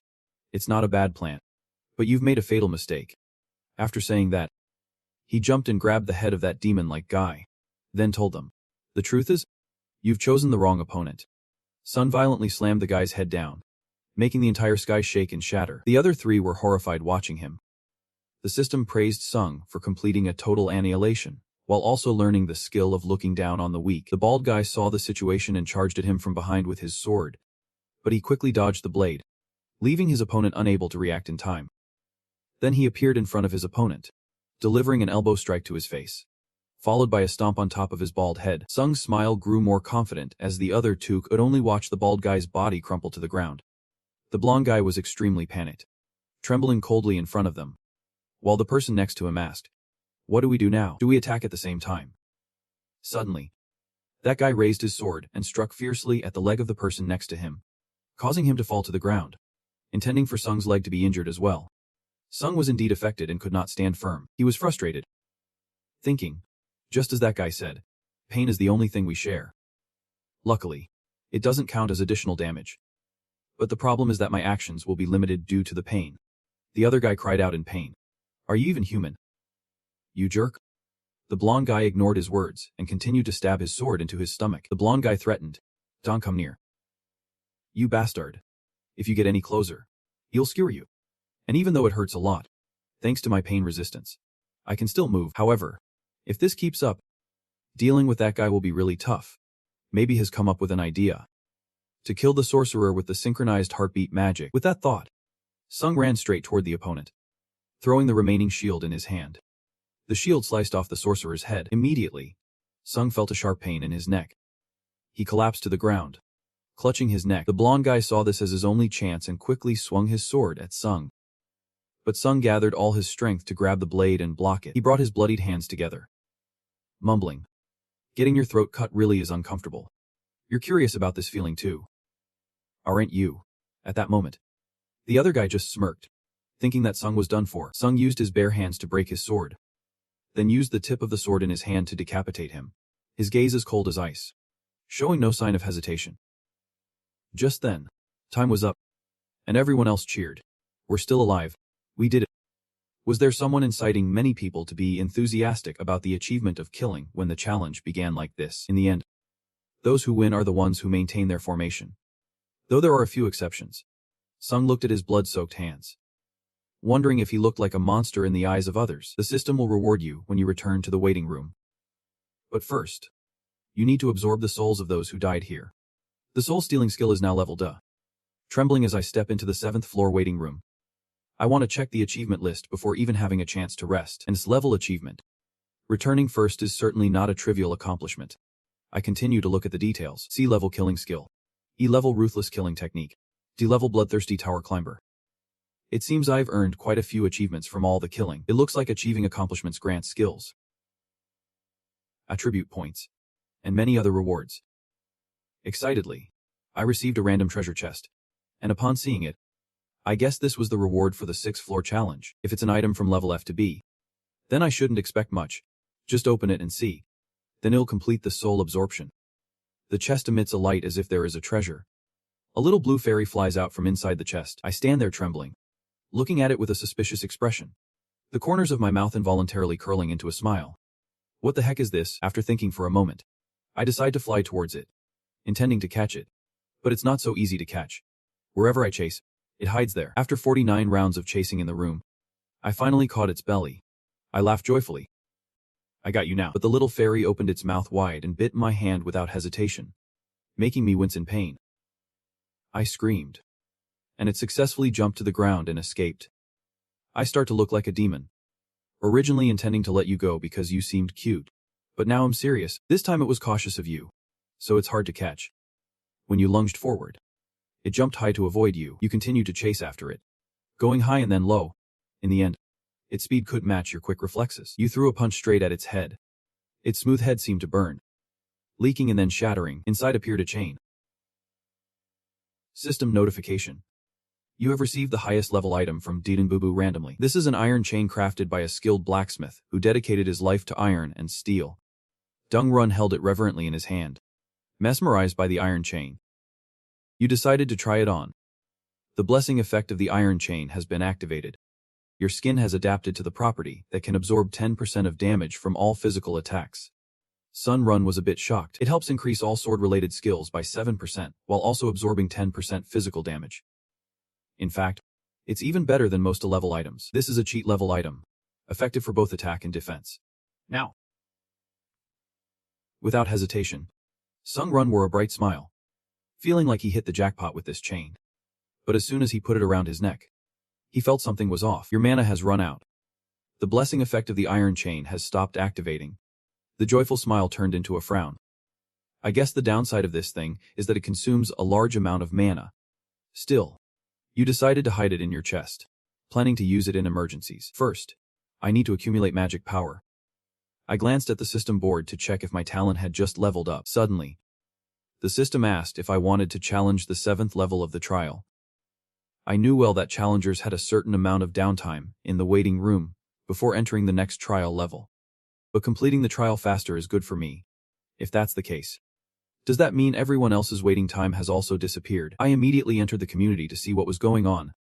Everyone here was like me. The waiting time had vanished. They were discussing it passionately, mostly cursing the administrator.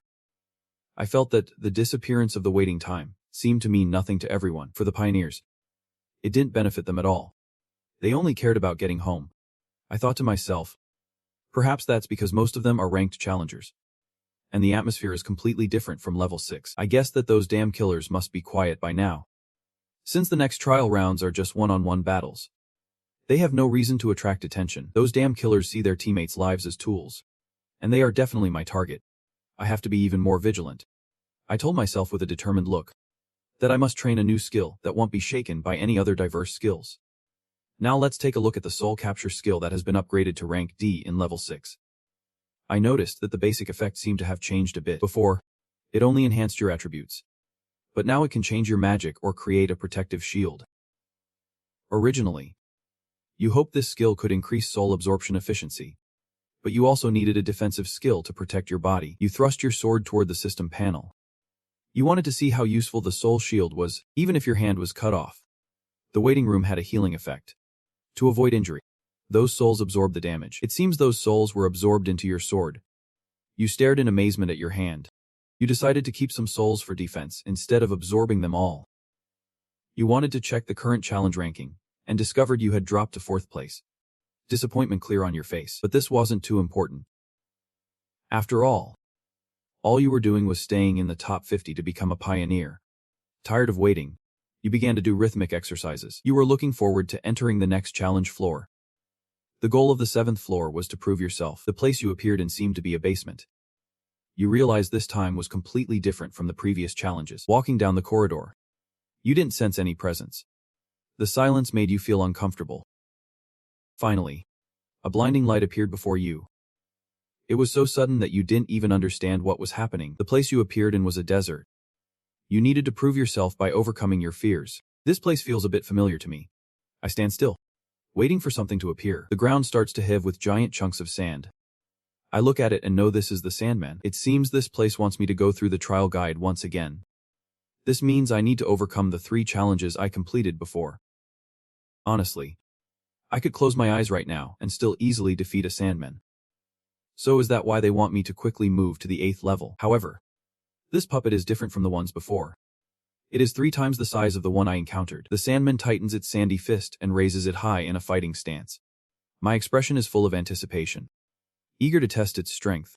The Sandman throws a punch down at the ground, but I manage to dodge in time.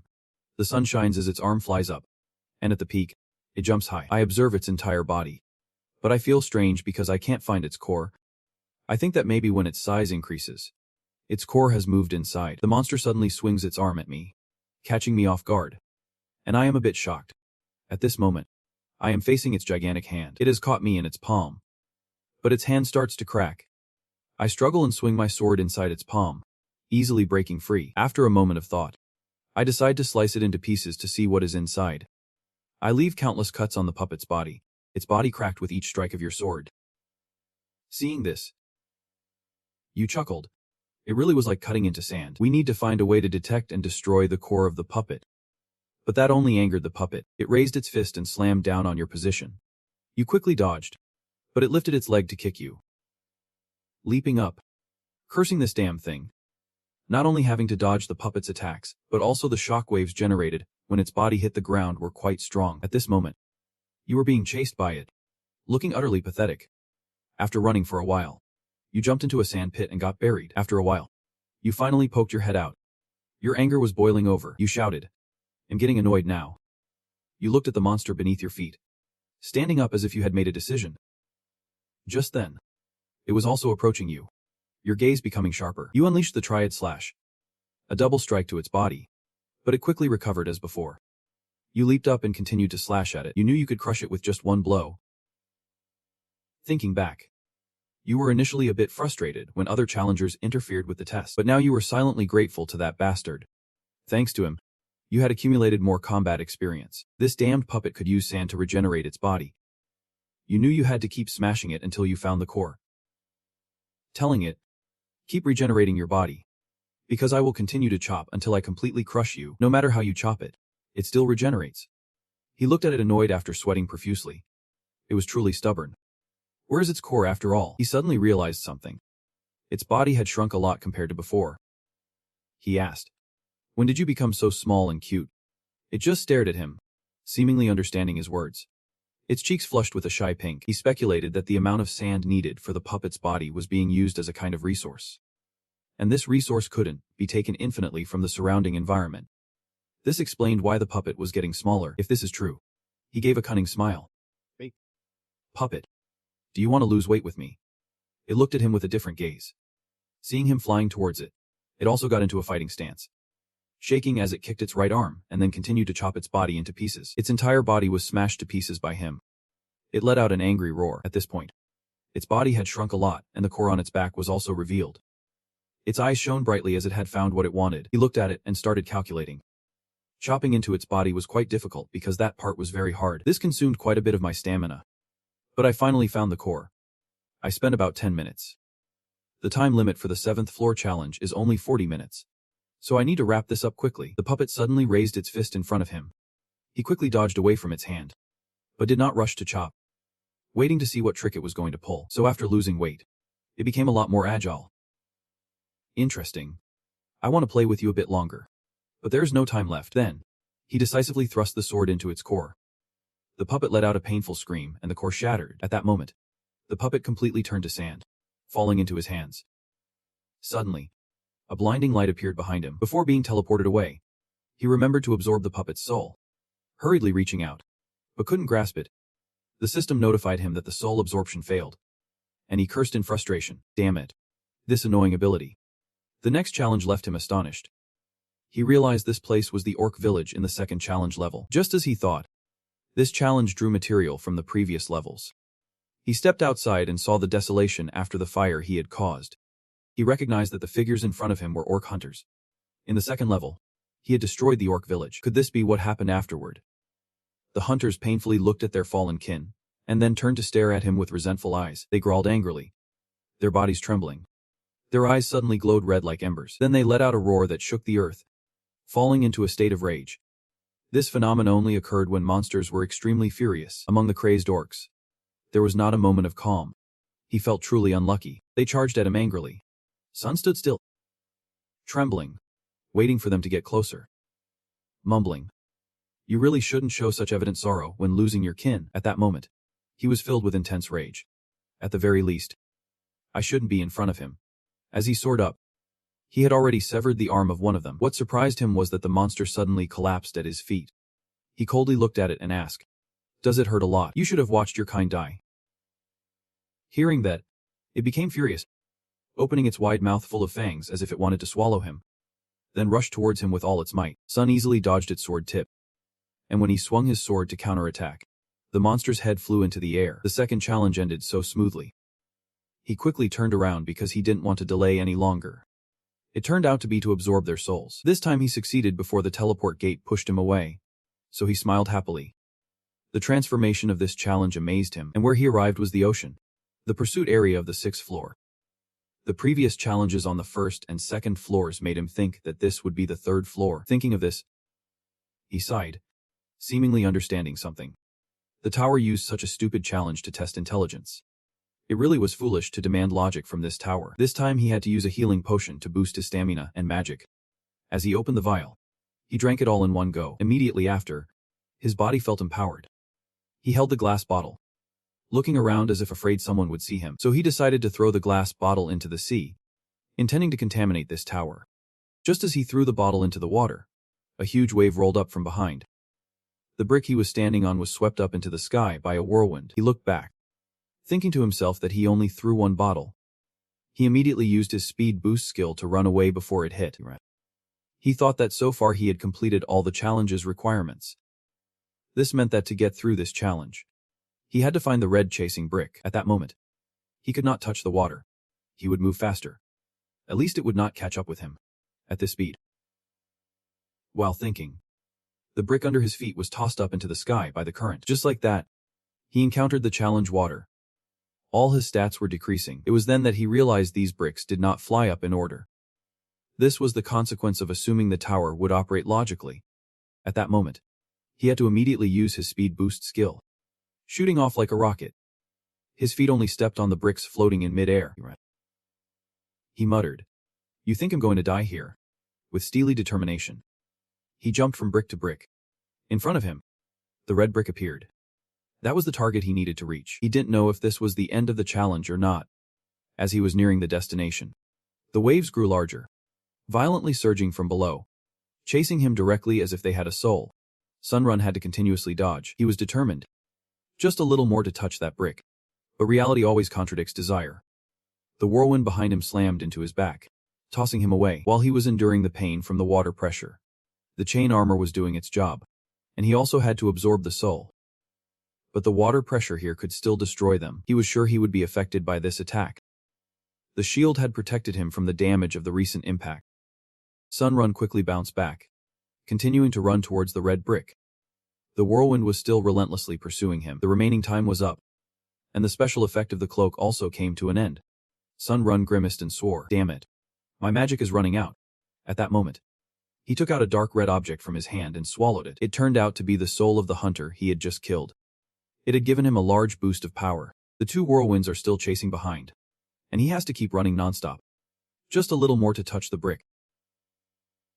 But unexpectedly, the brick under his feet suddenly shot up into the sky, blocking his view. He could only stand there in silence, cursing under his breath, unable to say anything else. He didn't know if he could make it, but he had to keep trying. He dashed straight inside, cutting through the water vortex. When he touched the water, the spirit of the hunter was also destroyed. His whole body was thrown into the air, and looking down was truly disorienting. He fell straight down, only able to scream as he lost control of his body. Fortunately, he landed on a red brick nearby. The brick shattered as well, trembling on the pile of debris. white smoke billowing in waves. The 3 water spouts in front of him showed no intention of letting him go. As he waited for them to come closer, he stared at them with an unafraid gaze. The system immediately notified him that he had proven he could overcome his fear. Just like that, the final challenge had come to an end. He sighed in anger and helplessness about this damn challenge. Then he turned back to the door and sat in the waiting room. Long was still feeling very frustrated, a bit disappointed in himself. To be honest, he almost failed at this level. It was truly very difficult. What the challenge on the 8th floor will be like is still unknown. If he doesn't prepare thoroughly, luck will not smile upon him again. The tech store, point refund, and entering other floors. Those are all things you need. But the most important is your aura. Becoming a pioneer on all floors will bring benefits. The challenge tower has given hints before. This means that behind the aura lies a special meaning. You don't know which aura to choose, so you want to check the descriptions first. After studying, you know it will affect all abilities and traits. Most importantly, the challenge tower says this is the aura most suitable for you. But you also want to see what the other auras look like. The aura that anyone can use doesn't seem bad to you. The aura heavily influenced by talent and willpower is too weak. You decide to give up the last one and choose one of the other 2. After some contemplation, you choose the domination aura. The unique effect of the aura begins to evolve, permeating your body, based on your current abilities and the souls you've absorbed from challengers. The selection list is summoned, summoning the immortal bone mage, powerful bone summoning abilities. Swordsmanship and magic are all enhanced. The learning speed of any related skill triples for a creative mage. The item crafting skill is enhanced. The learning speed of any related skill also triples. This is the effect of the domination aura. The choice becomes really easy. When you press select, your body completely transforms. Finally, you have your own aura. You can combine 2 useless skills into a new skill. For me, this is really amazing. I'm considering which skills to combine. The rarely used skills are threatening the weak and fighting relentlessly. I decided to combine both, and a new skill was born. Just then, the system suddenly emitted a strange light that left Sung in shock. The system displayed a notification that a new skill had been created, a powerful offensive skill. Proficiency 0%. Can bypass any restrictions or obstacles caused by skills or talents. But your magic level must be higher than the controller for it to be effective. Reading this information, Sun said in amazement. Is this what I got? I thought if I was lucky, I would at least get a rank a skill. He thought to himself. The system displayed a notification but gave a rank D skill instead. This skill is really crazy, he said while laughing excitedly. Getting ready to try again. He nervously clicked on the system screen that continued to display the notification. Open your skill list. Please select the skills you want to combine. Understanding Ranky Sharpshooter. Rankifier Resistance. You have selected these 2 skills. Immediately after, he pressed the confirm button in the notification, agreeing to combine them. After the successful skill combination notification, the system immediately emitted a strange light. I wonder what will appear this time. Sun nervously anticipated. The E-rank enhancement skill has been created, enhancing a rank with 0% proficiency. It has the ability to see through, even in obstructed visibility. Sun Run looked at the system in amazement and said, "Is this really just a 1-level increase this time? Is that it?" He couldn't help but exclaim. The combination of looking down on the weak and continuous fighting yields good results, because their compatibility is very high. This means that the sharpshooter understanding and fire resistance are incompatible with each other. Sun Run looked at the E-rank sharpshooter understanding skill and the E-rank fire resistance skill inside, realizing they clearly don't match. I guess this is the reason. Sun Run lay on the bed, looking very tired. Moreover, the glory reward for continuously being the pioneer felt a bit strange. Sun Run suddenly had some doubts. Was it really because of my efforts? Or was it just plain luck? He thought to himself. Sun Run suddenly fell silent. He sat up and thought. Forget it. Let's check the rewards now. The skill Lightning Strike is a rank, with 0% proficiency, and an effect that increases movement speed by 10%. True to its name, this effect can stack up to 7 times. When reaching the maximum stack, the cooldown for the skill is 1 day. When Sun Run read the system information, it seemed like something caught his attention. A total increase of 10% movement speed. Amazing. He continued to read the information. He suddenly realized something inside. This means that, furthermore, this skill doesn't consume mana. It can be said to be as light as the wind, almost without any weaknesses. Sun Run looked at the system interface with an excited expression, then clicked on the option with the shoe icon and calmly put on the shoes. Sea Graze. 30% attack speed increase. 5% movement speed increase. These shoes are decorated with small wings made from magical machinery. When moving, they gradually accelerate until reaching a certain speed. The system immediately displayed information about the shoes. Sun Run looked at the shoes on his feet. Feeling delighted, I love that all the rewards from the levels are related to speed. You've accessed the skill shop, and the list of purchasable skills is being displayed. A series of listings appeared right after. D-grade petrification, E-grade algorithm, F-grade enchanting weapon, D-grade instant acceleration, D-grade perception, D-grade magical power, D-grade magical shield, enhanced vision, and compression. I can't believe the skills for sale in the shop are this bad, Sun Run said inside. And it's expensive too. The instant acceleration skill costs 8,000 points. Too expensive. He pointed at the skill's price on the screen and sighed, shaking his head in discontent. But I still need skills related to magic. After saying that, he clicked on a skill. The system promptly notified him. You have purchased D-grade magical perception. 15,000 points deducted. You have purchased D-grade magic resistance. 12,000 points deducted. D-grade magic resistance allows your body to resist a portion of external magic. If the user does not have the magical perception skill, the effectiveness will quickly diminish. Looking closely at the display skills on the screen, he thought, if I have this skill, I can avoid situations affected by the focus skill like before. D-rank magical perception. The magic power in your body will create a surrounding range, enhancing the effectiveness of magical perception. After the system's announcement, a stream of red magic power immediately enveloped his body. Even Sung's gaze began to change. The magical perception is being etched into the user's body. That stream of magic power seemed to emit an increasingly intense light, causing Sung to tremble and scream, feeling like he was being burned. Then, that magical light fused into his trembling body, like creating a gust of wind, making everything around seem to want to lift off. When that light completely merged into his body, everything returned to normal. He slowly landed on the ground, exclaiming.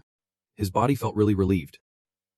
Trembling, he looked at his body which had returned to normal, and calmly stepped away, as if he sensed something unusual. Suddenly, a surprising flash of light startled him, and he exclaimed, could it be that after learning these skills, they also help enhance my physical strength?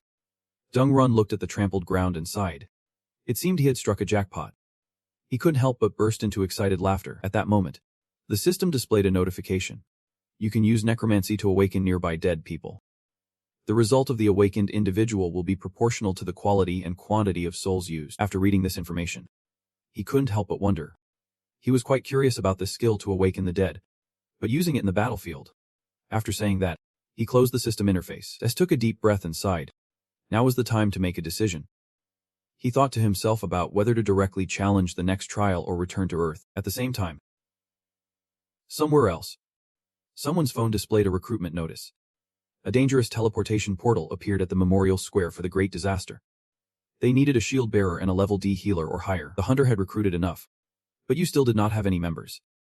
Staring at the phone screen with nothing changing, that person seemed very angry. Damn it. Why can't I find any members? Suddenly, a figure appeared in front of him. Startling him to look up, 3 strangers suddenly appeared. The chubby one leading the way asked, still looking for teammates? Or should we take over? He demanded a pass to enter the portal. If you did not enter the portal within the specified time, the pass would be revoked. As he spoke, his gaze became crafty as he looked at him. Then why do not you just hand over the money to us right now?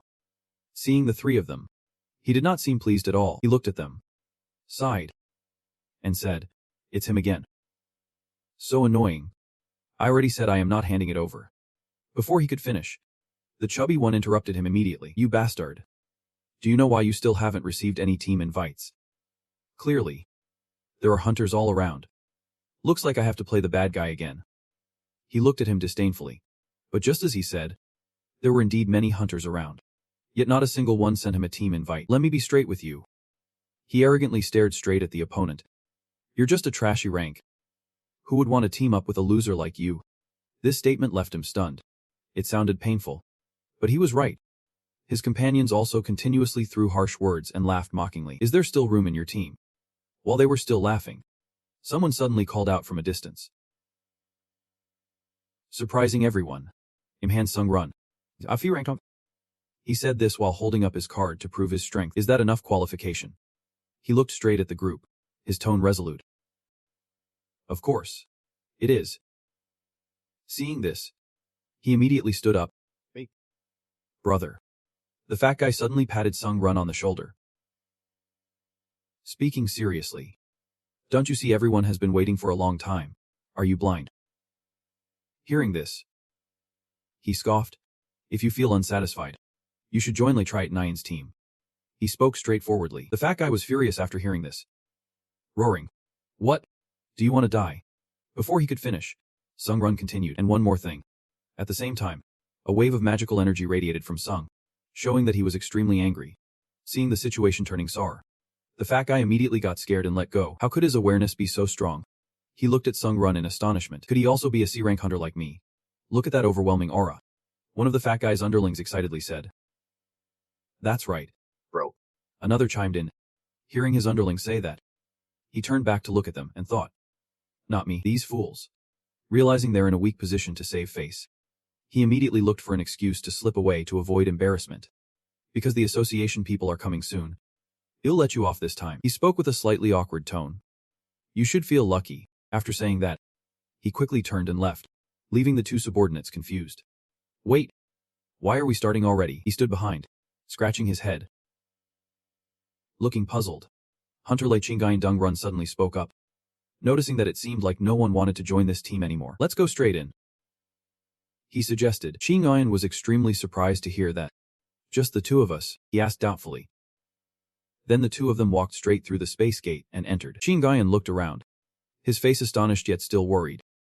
I can't believe we actually made it in here. Sun Run noticed he looked a bit anxious and reassured him. Don't worry too much. I can handle the monsters in the D-grade dungeon. Hearing this, he was even more astonished. And Sung Run, this seems like your first time in a dungeon, right? He asked. Sung Run thought for a moment and replied. Yeah. He silently thought. Because the low-level challenge is not the dungeon. What I'm about to say might be a bit rude since we just met. But dealing with dungeons is a matter of life and death. So I feel the need to be clear. He suddenly became serious. Between A-ranked hunters and C-ranked hunters. Which group do you think has a higher death rate? He asked. Sung Run remained silent after hearing this. Most people think that low-ranked hunters like E are more likely to die. But in reality, it is the C-ranked hunters. He continued explaining, his eyes full of determination. Because E-rank hunters know they are weak. They are always especially careful. But C-rank hunters are too confident. Like driving a car. If you are too confident, the accident rate will increase. Dungeons are much more dangerous than you think. His voice suddenly dropped. And now that we are in here, with no one to take the hit and no healer, I am even more worried about your overconfidence. He continued speaking. Sun Run fell silent for a moment after hearing that and nodded in agreement. Yeah. You are right, Ziyuan seriously suggested. Although I am just an A-rank hunter, I have quite a bit of experience in dungeons. So can I lead the team? Dung Run silently looked at him, thinking that although he wanted to lead, it would be fine to go along with it. Sung Run's, hearing that, he immediately bowed and thanked him. Thank you for considering it. Please do not worry about it. It is all for the safety of both of us. Now let us get going. I will just trust him for now. In the dark and cold cave, a huge monster suddenly appeared, wielding a sharp weapon. Ziyuan the lizard man said to him. They are notorious for their skills and weapon mastery. He looked at the monster, his eyes clearly showing fear. This is bad. Let me lure it. When it pays attention to me, aim for its weak spot, he suggested while gripping the sword tightly. Sung Run immediately followed orders.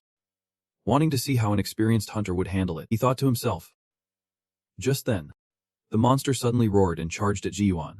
He shouted loudly, his eyes filled with determination, continuously swinging the sword at the monster. Although the distance between him and it was still far, his sword kept slicing through the air, causing no harm to the monster at all. The monster didn't understand what was happening. Qi Guang continued to draw his sword and slash, as if he was truly attacking it. Seeing his actions, Sun Run couldn't help but exclaim in astonishment. Don't tell me they're glaring at each other. He stared blankly as his opponent flailed their arms and legs in the air, while the monster remained completely still. I only have 3 days. This time back on Earth is just temporary. And I don't want to waste time on a lizard man near the dungeon entrance. Watching the pointless battle before him, Su Run felt a bit impatient. He stepped toward them, saying, let me handle this. After saying that, he charged toward the monster, ignoring Chitngai's attempts to stop him. Wait, it's very dangerous. He instantly accelerated, trembling, using his magic skills to charge straight at the lizard man like an arrow. In the blink of an eye, He sliced through its body because his speed was too fast. The monster couldn't dodge in time and got hit. Seeing his speed and the scene before him, Nguyen was so astonished he couldn't speak. In a hurry, I intervened. I apologize. Sun turned around calmly and explained to him, I understand now. I understand.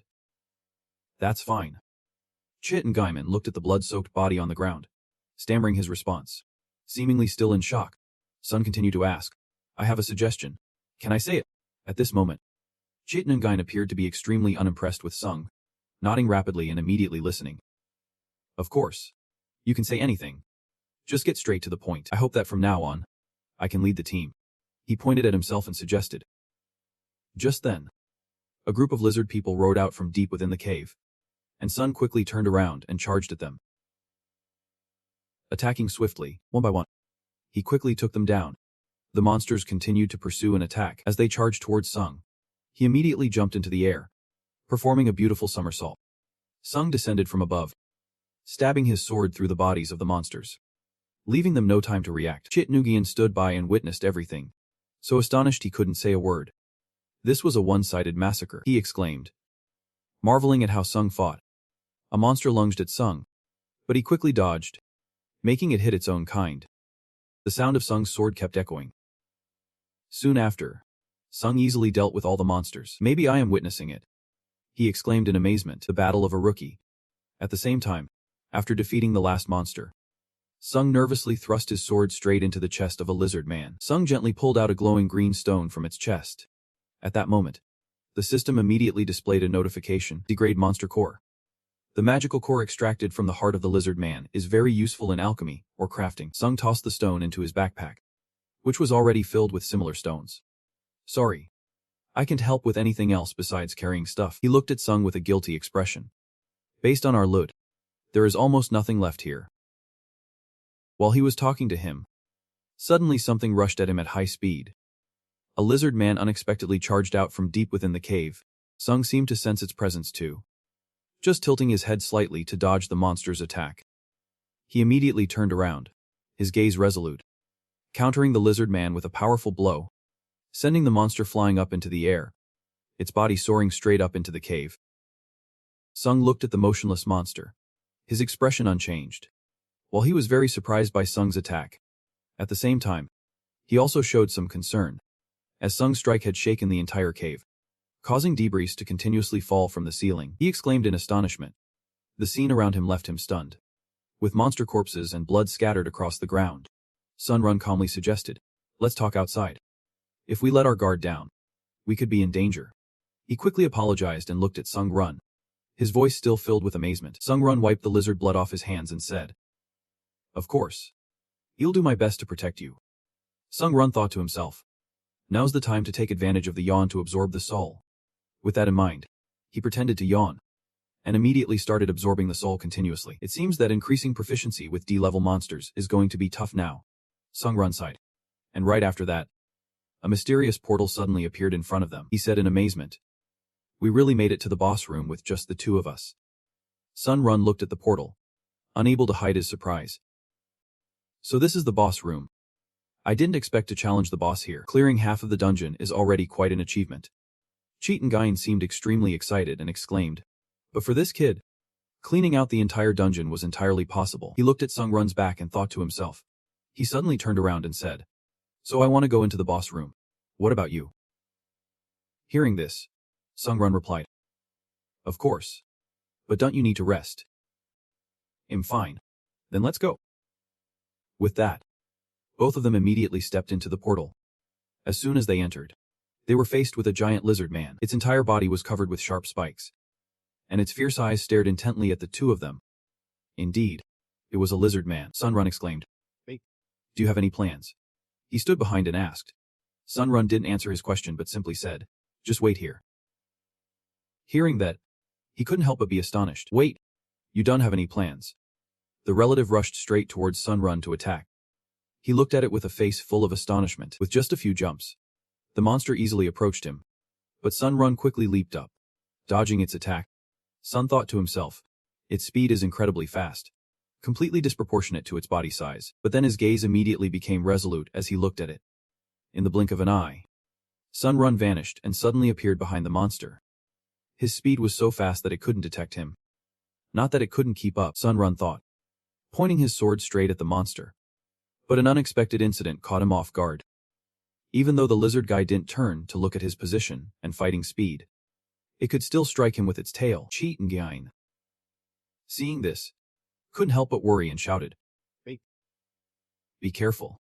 From under the pile of rocks covering Sun Run's body, he kicked a stone aside. At that moment, the system displayed a message that he had absorbed the soul. The user was damaged, and Sun slowly walked towards the lizard guy. His eyes filled with rage, and the surrounding atmosphere continued to radiate. Right. At least it has to be like this to test out these skills. Right, Sun Run said with an excited smile. Seeing that he was still unharmed, he sighed in relief, his hands and feet still trembling. Phew. I thought you were dead. The lizard guy quietly observed his every move. Sun Run casually said, "But your chair has been destroyed. Why do I feel like this is an omen of something bad?" The monster seemed extremely angry at this point, roaring as an aura enveloped the surroundings. The godly man raised his head, roaring as if releasing some kind of energy. The system displayed a notification that the slowdown skill has been activated. All actions will slow down by 25%. The power breakthrough skill has been activated. The player possessing double the magical power of the one using the slowdown skill. All slowdown effects have been nullified. Seeing that his magic had no effect on the opponent, the monster screamed in shock. Sun Run thought to himself, since this skill was created from a combination, he wasn't very sure, but it wasn't bad to use. He felt that the opponent was not easy to deal with, and the monster became more vigilant. Suddenly, a moan was heard. I can't control my body anymore. Cheat Nguyen was completely affected by the magic. He fell to the ground, and Sun Run said, "Help me." He looked up at him, his eyes pleading. Suddenly, the monster seemed to have a plan. "Wait, you say." But just then, the lizardman rushed toward Chit 9. "You damn lizardman. Your opponent is me," Sun shouted loudly, trying to attract its attention. He leaped into the air, closely chasing the monster. "Damn it. I'm too far away," he said angrily. The monster is closing in on him. It raised its sword, ready to finish him off. Suddenly, Sun Run remembered something. His gaze changed, and he used summoning magic for the undead. Just as the lizardman was about to attack, a group of skeletal warriors suddenly appeared in front of him. The skeleton soldiers immediately attacked the monster. But to the giant lizardman, they were just a bunch of tiny pests that could be easily dealt with, Sun thought. Of course they weren't strong enough. But in this moment he created. As the monster was distracted, Sun quickly sliced it into pieces, causing it to scream in pain. He gently landed on the ground and whispered to himself, "I've saved him?" The monster howled in agony. At the same time, the system also displayed a notification. Dungeon Boss. The Lizard King has been defeated. The next dungeon will appear in 14 days. By absorbing the soul of the Lizard King, your stats have increased significantly. Strength up by 1 point. Agility up by 1 point. Stamina up by 1 point. Power up by 4 points. And endurance up by 5 points. You have completely absorbed the skill of the Lizard King. The skill of the Inside Eye. Proficiency 0%. Allowing you to see the invisible attacks of your opponents in battle. Meanwhile, somewhere else, a man is yawning besides the 3 gates opening at once. Nothing special is happening. This is boring. The manager looks bored. Nothing worth mentioning is happening. Right. He turned to ask his subordinate, who replied, "Yep. Captain, nothing at all." He thought to himself. Usually after the advance team leaves to breach a section of the gate, the raid team of the association follows to complete the boss elimination mission. We're in the same association. Why has not our team received any requests? That damn raid team. So frustrating, the manager kept grumbling. If the raid team cleared the gate in one go, our management team would get the bonus. He suddenly became unusually excited, imagining a bright future.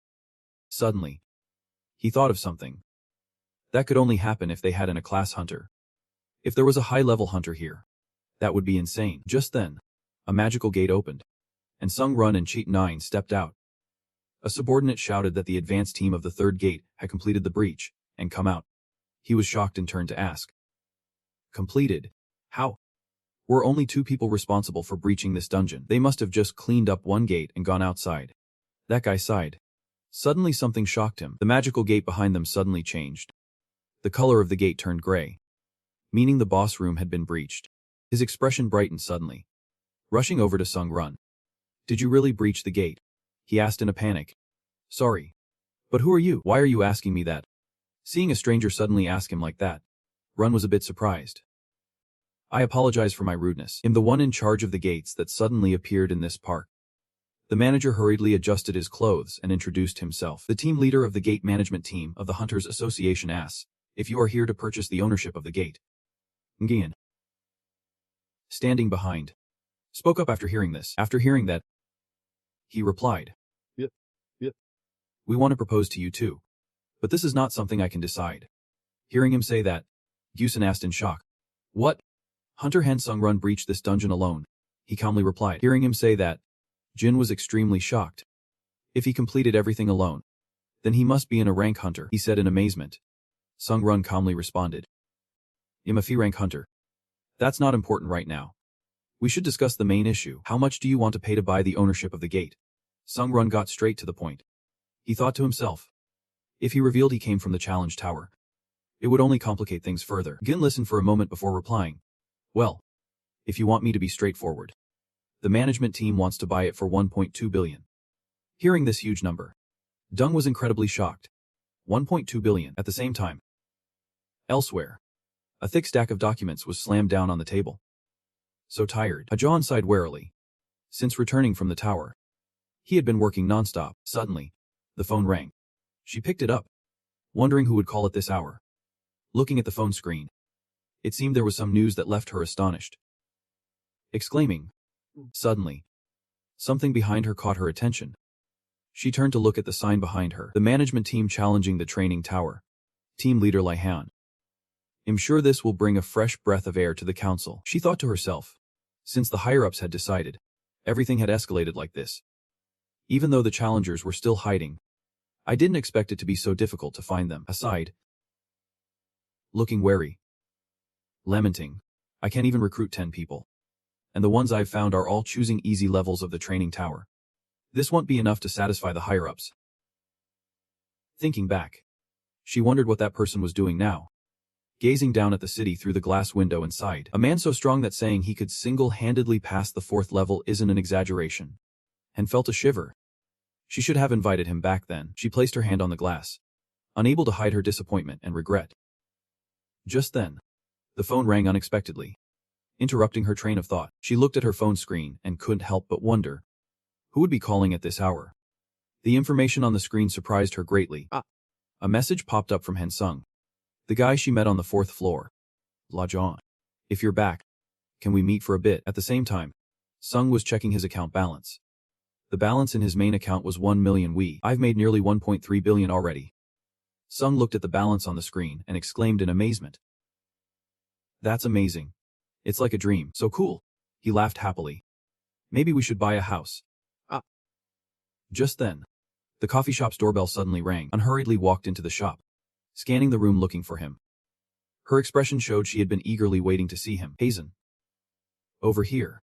Sung waved when he saw her. Han happily responded to his call. She seemed a bit tired as she approached his table. Did she come all the way here? Looking at her outfit and demeanor, Sung was astonished and exclaimed, Can I have a moment of your time? Before he could finish his sentence, Han sat down in the chair opposite him, her sharp gaze showing a hint of anger as she said, Hansung, you didn't even bother to reply to my message. Do you know how long I've been waiting for your reply? She looked at him seriously. Hearing Han say that, Sung was taken aback and blushed awkwardly. Sorry about the message. I'm not really into this stuff, so I probably missed your message. He looked at her and replied, Then how about you get me a coffee and a piece of tiramisu? She immediately cheerfully suggested. Run noticed that she was no longer angry. Although a bit surprised, she immediately agreed to her request. Sure. Of course. A little while later her coffee was also brought out. Have you stopped climbing the practice tower? She asked curiously. He replied calmly, Not yet. I am planning to continue. Actually, the reason I reached out to you is that I have something to ask. I could not help but be curious. I need to join a guild. Sun went straight to the point. A place that allows me to freely enter the practice tower and raid dungeons. My conditions are: first, the right to refuse gun summons. Second, G does not interfere with my activities inside the tower. Third, I can use G's dungeon at any time. Do you know of any G that would agree to these conditions? He looked at her seriously and asked. Seeing her just staring without answering, Sung thought to himself that the atmosphere had changed. Could it be that I am asking for too much? Han Sung thought. She suddenly spoke up, saying that his conditions were impossible to fulfill. From Gun's perspective, they would not gain anything from him. She firmly replied, "It seems I am asking for too much." He was surprised when she took his hand, stood up, gripping his hand tightly, looking straight into his eyes and said firmly, "But please join my guild. I will make your impossible conditions possible." At that moment, Sun had left the cafe, seriously considering her proposal, ignoring the car horns around him, and quietly lay on the roof of a large bus, reflecting on her request. Raiding dungeons, selling items, and joining Gun. Yesterday's work was really effective. Sun ran joyfully, amazed. Anyway, there's still one thing to do to join Gil. Sun suddenly thought seriously about conquering a level C dungeon by himself. "You have to do that for my boss to accept your request." Sun recalled Hazen's request. The freedom to use Gun's dungeon can't be given to just anyone. This means only a few people can benefit from Gun Trong Thuan's dungeon. It has to be a rising star or a challenger that Gun has high hopes for. Hearing this, Sung seriously replied that he was ready to prepare to conquer a level C dungeon by himself. Sung nervously looked at the city ahead. Thinking he would run from here to there to get started, he propped one hand on the bus roof and stood up in a ready position. And in an instant, he shot toward the city like an arrow. His speed was so fast that it created a terrifying strong wind. The people around did not even notice his presence. At the same time, two guards were standing in front of a mysterious gate. Han slowly approached the two guards and said, "Hello. I'm here to register for a raid on this dungeon in an hour." Hearing this, one of the guards immediately stepped forward to jot down her information on a board. "You're Captain Lai Hazan of Gil Trong Thuan. Right." She also showed him her business card. "There's still plenty of time, so please have a seat and rest for a bit under this tent," he said while pointing, leading her to a tent. She was just about to sit down when suddenly there was a loud noise behind her. It turned out to be Sung Run. He dashed over like an arrow. Seeing her, he said, "Hasjon, you're here." His unbelievable speed created a whirlwind. The wind was so strong that tents and tables flew away. Even the two guards were knocked over and screamed, "Sorry. I ran so fast that I created a shockwave." He suddenly realized the situation, quickly apologized, and rearranged the tables and chairs. Han also seemed flustered. Did he really just run and create such strong gusts of wind? She was amazed inside, but kept a calm demeanor on the outside. "You really arrived early." At this moment, everyone was extremely surprised. Is he really human? Hearing this, Sung Run replied, "Because I have nothing to do." He pointed at the gate in front of them and explained, "I've completed all the legal procedures already. Whenever you're ready, just let me know." Sung Run calmly replied, "We can start right now. So we'll begin the raid on this dungeon, so you can prove your abilities." Without hesitation, Sung Run stepped into the gate. Before them was a vast rice field. "A rice field?" Sung Run asked in surprise. "If you feel it's dangerous, signal me immediately." He suddenly turned around and said. Han immediately replied, "I'm fine. I'm wearing an artifact that Gil gave me. That is the Queen's necklace. It is an item that can create a shield. Though it is not very strong, it can make me invisible," she explained calmly. "Moreover, if the monster notices me, I can hide on my own. So I think we should keep our distance." Hearing her say that, he agreed, thinking it sounded good. "This way, I can focus on fighting without worrying about you." After saying that, he resolutely stepped forward. Just then, a notification from the system appeared. The skill Spiritual Eyes was activated, and a mysterious purple magical aura suddenly radiated from him, leaving him astonished. Is this the absorption skill from the God King? At that moment, 3 streams of invisible power suddenly approached. Although they couldn't be seen, Sung could feel them getting closer. He exclaimed excitedly, "I can sense the invisible enemies. This is the power of the Spiritual Eyes." The 3 mysterious monsters charged straight at Sung. Just as they jumped to attack Sung, he swiftly leaped into the air to dodge. The 3 monsters had now materialized, revealing sharp teeth, fierce eyes, and sharp claws used to attack foes. Their sudden appearance startled Han. The deadly poison monster in Dungeon C trembled. Being cautious, seeing that things were not going well, she yelled loudly, "This is an unusual dungeon." While she was still in a panic, he showed no sign of worry, quickly attacking the monsters, leaving them unable to react. In the blink of an eye, all 3 monsters were defeated by him, their blood splattering everywhere, while Sung gently landed on the ground. No way. This is absurd. Witnessing the scene before him, Han couldn't help but be astonished. In the vast rice field, Sung Run was fighting fiercely alone. But he was no match for the herd of terrifying dinosaur monsters pouring out from an underground cave. He launched flying kicks and punches, combining them with slashes that tore through the sky, scattering the monsters. Trembling with intense focus, he poured all his strength into battling the beasts. His long knife emitted a magical light, and his techniques were incredibly skillful. Suddenly, he hesitated for a moment with a confused expression. Just then remembering that he also had the thunder skill. At that moment, a furious leader, the Dragon King, bared its sharp teeth and charged at him like a missile. Roaring with a sound that shook the heavens and earth, it seemed he had grasped every move of the monster, and he easily dodged without fear. He remained calm, grabbing its tail with some extraordinary strength.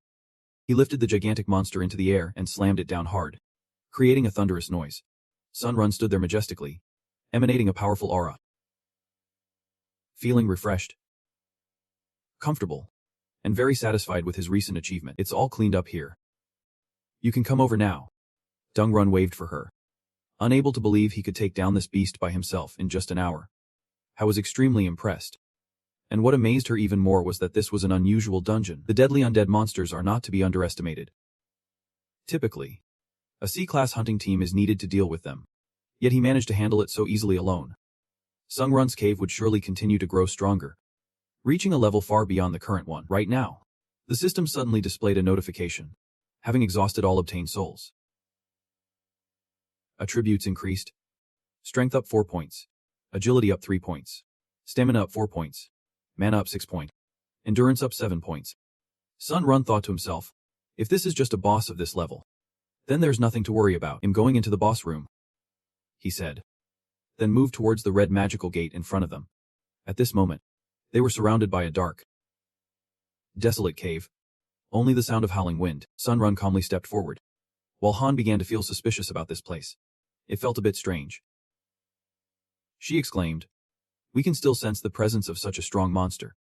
No sooner had she finished speaking than a powerful surge of magical energy suddenly descended from above onto them. Not until the light was about to reach them did they realize this magical force. Sun Run sensed danger approaching. A giant monster gradually took shape, swinging its mighty fist and charging like an arrow towards Han. Danger! He yelled. Just as the monster was about to hit Hazen, she suddenly vanished. Sun Run rushed in and managed to hug her to safety. The monster was relentless. It landed on the cliff to gain momentum, its gaze fixed firmly on the two of them. Han, now coming to her senses, looked at the person who saved her, then gazed at the handsome face right in front of her. Speechless in astonishment, the giant monster was furious. It opened its mouth wide to gather a magical orb. Instantly, it shot that stream of magical energy towards the two of them. Seeing the imminent danger, Han quickly screamed in fear. Behind a loud explosion that echoed throughout the cave, in the blast, Sung Run embraced Hai and jumped into the air, gently landing on a nearby branch. He seemed a bit shy when he hugged her. Meanwhile, Sung Run said very seriously that the situation was dangerous, so he hoped she would understand why he had to move them without her consent. She jumped down and said. Sun Run observed the situation before him and replied, then he'll handle it. He looked down at the monster that was relentlessly searching for them. Do I need to use support skills? She asked seriously. Let's check the skills another day, he firmly replied. Sung Run gripped the sword tightly in his hand and slowly flew up. Just for a moment, he seemed very confident in his abilities, decisively jumping down to where a boss-level monster was standing. As soon as he landed, the monster immediately noticed him, its gaze turning fierce. Fixated on its prey, Sun Run also began to cast magic. His eyes suddenly changed. At that moment, the system suddenly displayed a notification.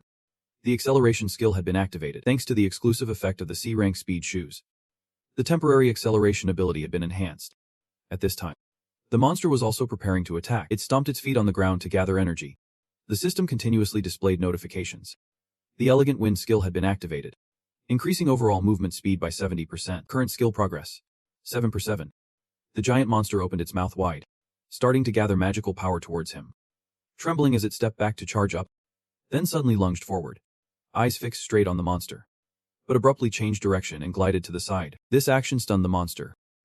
The giant creature couldn't dodge his attack in time and was immediately hit. Its whole body was chopped into pieces, splattering everywhere. Just then, the system displayed a notification. The demon boss of the dungeon, the destructive blue fire, has been defeated. The dungeon will close in 3 hours. Witnessing the bloody battle before him, Han couldn't help but be amazed. Now I'm a bit confused. Who is the real monster here? She quietly looked at him and spoke. Run turned back to look at the monster that had been chopped into pieces scattered everywhere. Lamenting how badly he had destroyed it after dealing with the monster, they immediately went outside before the gate closed. I didn't expect you could clear a dungeon like this so quickly. A still amazed said. You've passed the test. From now on you can use the dungeons owned by the Silver Association. Our association isn't foolish enough to overlook someone like you. Hearing her say that, Run responded in surprise. That's great then. She suddenly turned around and said, although this is a different topic, when you're summoned for the trial, the difficulty level you choose isn't really important for those who perform well in easy challenges. Their next challenges will gradually become harder. Conversely, for those who choose a hard level but do not perform well, you might switch to an easier level when you participate in the rules there. Considering your absurd growth, even though your rank is in the top 50 of the tower, that means your difficulty might be lethal. Hearing her say that, he fell silent, thinking, so it is best to be a little more careful. Her cheeks were now flushed. I want to witness your growth over time. Hearing Hazen say that, Sung Run seemed to understand something, his face also gradually turning red. On a quiet night in another city, Sun Run quietly sat on the roof of a building. He calmly bit into an apple for dinner. At that moment, the system displayed a notification. You will return to the low challenge in 5 minutes. Sun Run sighed while eating, realizing he had indeed been busy these past 3 days. Suddenly, he broke into an excited smile. But thanks to that, his stats had increased significantly, and he also gained a bit more confidence. Then the system continued to notify him. Time's up. Now you will return to the low challenge. Just then, a beam of light shaped like a tower appeared in the sky, shining directly down on his position. He looked up, smiling joyfully, exclaiming, I am about to return to the low challenge. As soon as he finished speaking, he appeared on the bed in his familiar room. Sun Run jumped out of bed. Walking confidently, the system suddenly displayed a notification. Do you accept the 8th experiment? He accepted immediately without hesitation. Please select the challenge route for the assault battle. Seeing the new option appear on the system, Run thought to himself, I remember now. They did say there would be a messaging system. If I want to improve the accuracy of the soul summoning technique, I need to select the battle option. Saying that, he pressed the battle button, and the system announced, you have selected battle. The challenger Sung has chosen to focus on battle in all personal experiments. After selection, it cannot be changed. He looked at the system and sighed. But anyway, he had no intention of changing. At this moment, a notification suddenly caught his attention. The challenger Han Sung possesses pioneering abilities. Sung looked quite astonished. The system then continued to display notifications, stating that a direct dialogue would begin with an administrator looking for a combat specialist. Sung, astonished, said, an administrator. Search completed. She was in dialogue with the combat specialist administrator. Bloodthirsty Tyrant was about to begin. Just then, Sung was transported by the system to another location. In the blink of an eye, where he was standing turned into a snow-covered forest. Surrounding him were swords plunged straight into the ground. After steadying himself, Hendung looked around in confusion, wondering where this was. At that moment, the system appeared and announced that he had entered the blood design world. Before him was a white snowy expanse, bone-chilling cold, with sharp swords embedded straight into the thick snow. He thought to himself, is this the blood design world? To understand more about this desolate, cold place, Sung activated his true vision ability. His eyes suddenly sparkled with a mystical purple light. The system immediately notified him that his true sight skill had been activated and displayed information about this land. This is the Bloodstone Realm, the special residence of the Bloodstone Tyrant. Uninvited guests are not allowed entry. Dung Run smiled excitedly. Although he didn't know what this place was really like, he was looking forward to what he would face next. He silently thought, so there are things like this. The system reappeared, notifying him that the Bloodstone Tyrant felt offended by someone's search actions. Perhaps because he used true sight, he was discovered by the Bloodstone Tyrant and felt anger.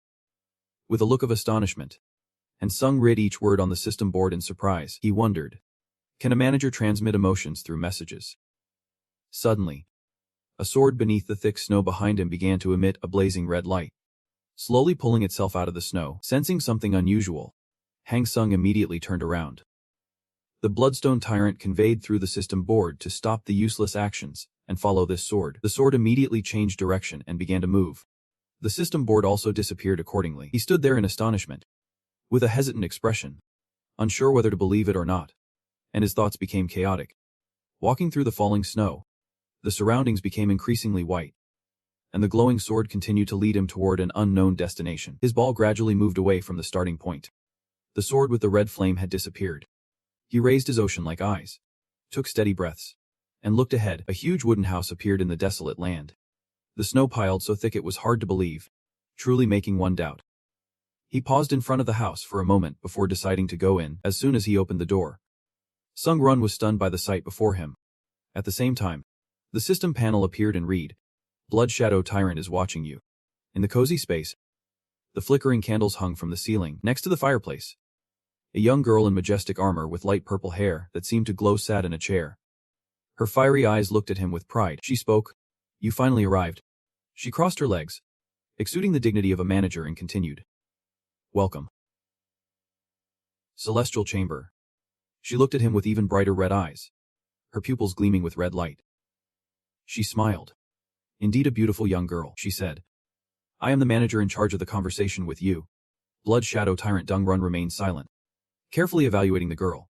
He thought to himself, he never expected her to be so beautiful, but then observed her closely once again. The manager also looked at him with a puzzled expression, and he pondered silently. Although she was a beautiful young girl, in reality, she was the manager of the Challenge Tower. Indeed, her aura was quite terrifying, completely contrasting with her beautiful appearance. The terrifying aura emanating from her made him unable to let his guard down.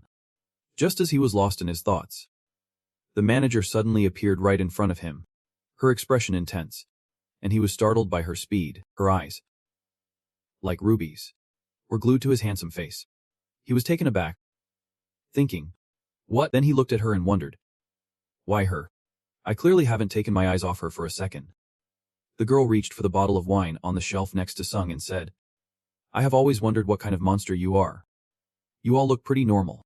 Sung, curious, asked, "You know me?" She took the wine bottle back to her old seat, slowly opened it, and said, "Of course, your battle left a profound impression on me." She stepped forward, took the wine bottle, and poured the golden liquid into a glass. He continued to ask, "Have you been following my journey to conquer the challenges?"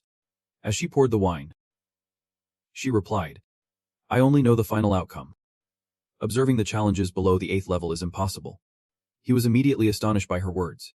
With a skeptical look, he thought, even someone with the status of a manager can't observe it. She gently swirled the wine glass in preparation for tasting, her expression contemplative, her gaze directed into some undefined void. Then she said, "Looking at your face, you probably understand now. The manager isn't all-powerful like a deity." She continued, "We do not dominate the lower trials." After saying that, she took a sip of wine, and he slowly asked, "So what are you?" The manager finished her drink and replied, "On the contrary, the manager is merely a subordinate of the Challenge Tower, so you don't need to be afraid." She added, "As long as I remain a subordinate of the Challenge Tower, I cannot harm you." He looked at her with a thoughtful expression, although he still had many questions. He felt somewhat reassured because this girl said she wouldn't harm him. She glanced at him and continued, "Let's set aside this trivial matter. Having a private conversation like this is a privilege for you. If you're curious about anything, just ask." "You think this is a privilege right away?" He truly did not sense any hostility from her. Outside, the snow fell thickly, and the two of them chatted in a cozy room. He spoke up and asked, "So can I know what this private conversation is about?" She leaned against the edge of the table and replied, "This is a privilege for the pioneer. You can ask the manager any question without a question form, and still receive an answer." As soon as she finished speaking, Dung Run immediately seized the opportunity. "Then you continue. On the 5th floor, I saw a challenger from another world get killed." He recalled the challenger in that imposing armor and asked, "Why did he appear on my floor? Can he invade any basement?" She laughed happily, raised her wine glass, and said, "There's no special reason at all," she said, her eyes slightly glazed, looking incredibly alluring. She stated, "When you enter the realm of another world, you not only receive rewards there but also gain even better benefits." She continued to explain that challengers from other worlds are usually those who have been in the Challenge Tower for 15 years.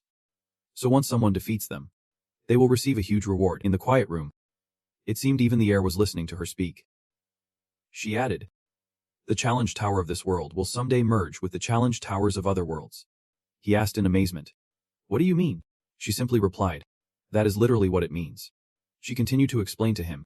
After level 20, there will be more combined challenges rather than individual ones. That means you will encounter challengers from other worlds. Looking at the screens displaying individual challenges everywhere. They were undergoing multidimensional space challenges. Sun Run thought to himself. This means they are trying to defeat future opponents first. She set the glass down on the table and asked. Is this what you want to know? He immediately said. I have one last question. What exactly is the challenge tower? The atmosphere suddenly became silent. The manager thought for a long time in silence before answering. I want to know that too. Dong Run was stunned and asked. Isn't it strange that, as the manager, you don't know? She just stared blankly into space. Perhaps his question was what she had been pondering for a long time. After a moment of silence, she spoke. The manager was once a challenger too. Those who died after the 14th floor have the privilege of being resurrected to become managers. Deep down, her fiery red eyes were staring into an undefined void. Perhaps the manager was reminiscing about the past, when she was still a challenger. She talked about her past. I used to want to climb to the top of the tower too, but I couldn't. And neither could all the managers who died. She recalled the moment she was covered in blood, torn and ragged, surrounded by a chaotic sea of fire and corpses. Her body was stained with blood, making it impossible to tell if it was hers or from the monsters. Hearing this part of the manager's past, he clenched his fists and said, So the first managers were just ordinary challengers. Sun trembled and bowed his head, sadly saying, I've always longed to know the secret at the top of the tower. As soon as he finished speaking, the manager's expression changed instantly. She frowned, quickly stepped forward, grabbed his neck, and slammed him against the door. Her movement was so quick that he didn't have time to react, only able to endure this sudden impact. The top of the tower. That's not something you can easily discuss. As she spoke, she tightened her grip around his neck, her gaze filled with murderous intent.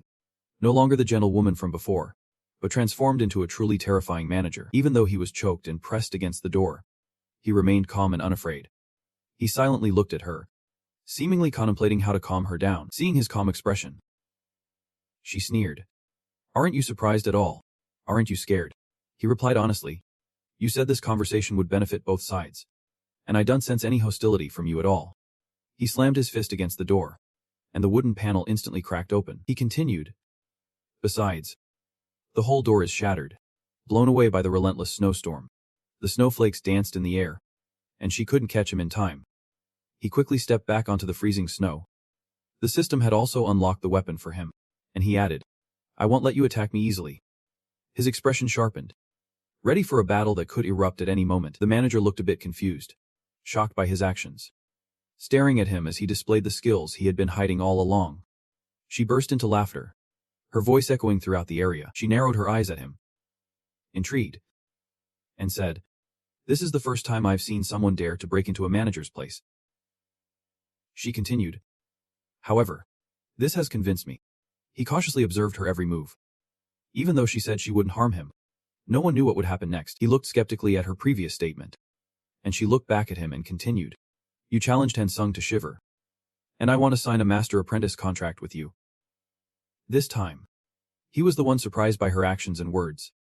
He didn't expect her to make such a proposal. Could it be that she has had her eye on him all along? The system suddenly announced.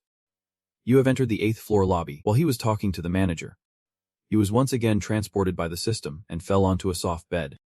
Perhaps because of her words and the system's transport, he still felt a bit hazy about the current situation. He sat up sharply and said, The exclusive shop. The blue system board suddenly appeared. On the display board, the exclusive shop of the item contractor has 1,000 classifications. Skill classifications. Ability classifications. The item of the Blood Fiend Berserker. He looked at the system board for a moment and said, I really signed a contract with a manager. He thought to himself that this wasn't a dream. He recalled the moment she used the skill. A glowing paper appeared in her hand, stating that one couldn't miss a challenger with rich experience and courage. The system asked him, Do you accept this sponsorship contract? He clicked the agree button. The notification displayed. The contract is now effective. The notification continued to display. The exclusive shop of the contractor. Special item points will be created. All stats will increase by 1 point thanks to the contractor's reward. She happily said. This is really interesting. The pioneer then disappeared, Her last voice echoed. We will meet again soon. He pressed some button on the notification. The display of ability classifications in the exclusive shop of the contractor has been opened. The notification continued to display the classification group. The list of abilities chose one of 3 minds like marble. Could use blood sola. Could use ice base D. Could use. He thought to himself. The abilities in the shop also have ranks. Is the exclusive ability you get on the 8th floor different from these? He looked at the notice board while pondering. Then said. First page. Check the next page. The warning system says you don't have permission to open the second page of the ability list. You will gain access to the second page in the lobby on the 10th floor. He looked at the notice and said, What is this? Can we only see these 3 abilities for now? Another notice continued to display. Like a stone heart. 1,000 item descriptions. Regardless of the situation, you can make reasonable judgments. The duration of emotional effects like anger and hesitation is halved, and combat coordination is enhanced. Blood soul price is 6,500 item descriptions. The soul born from the king without blood or tears. Weapon skill proficiency has increased by 2.32 times. The initial proficiency of all new weapon skills is 10%. Next is the D+ ice base priced at 800 points. Describes the ability of the Northern Dominator. When in a cold environment, stats will be temporarily boosted, and you won't feel cold. Like a stone heart has been purchased for 1,000 points. Description. Regardless of the situation, it allows for reasonable judgments.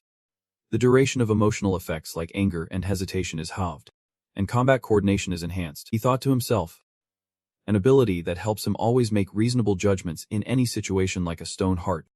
Perhaps this is a wise purchasing decision, as the next journey might be filled with challenges requiring quick and accurate decisions. You should keep thinking instead of not preparing at all. It's better to enhance your chances of survival. Right. You know this will help a lot later on. You think again. After all, your basement could be breached at any moment. Dung Run steps into the teleportation area, leading to the challenge on the 8th level, without hesitation. Either way, you have to face this challenge eventually. The challenge on the 8th level is about to begin, with a difficulty level that makes the challenge theme. The condition for completion to defeat the skeletal soldiers summoned by the spirit. A failure condition. The challenger faces death, with rewards for completion. All stats add 2 penalties for failure. Death. You are transported to a dark red land, filled with the breath of death. You look down in shock and exclaim, What is that? Beneath your feet are countless spirits, screaming as if they want to kill you immediately. They appear from afar. The tower where they emerge is likely where you need to go. Sun Run stands on a fairly high cliff, looking down at a chaotic scene.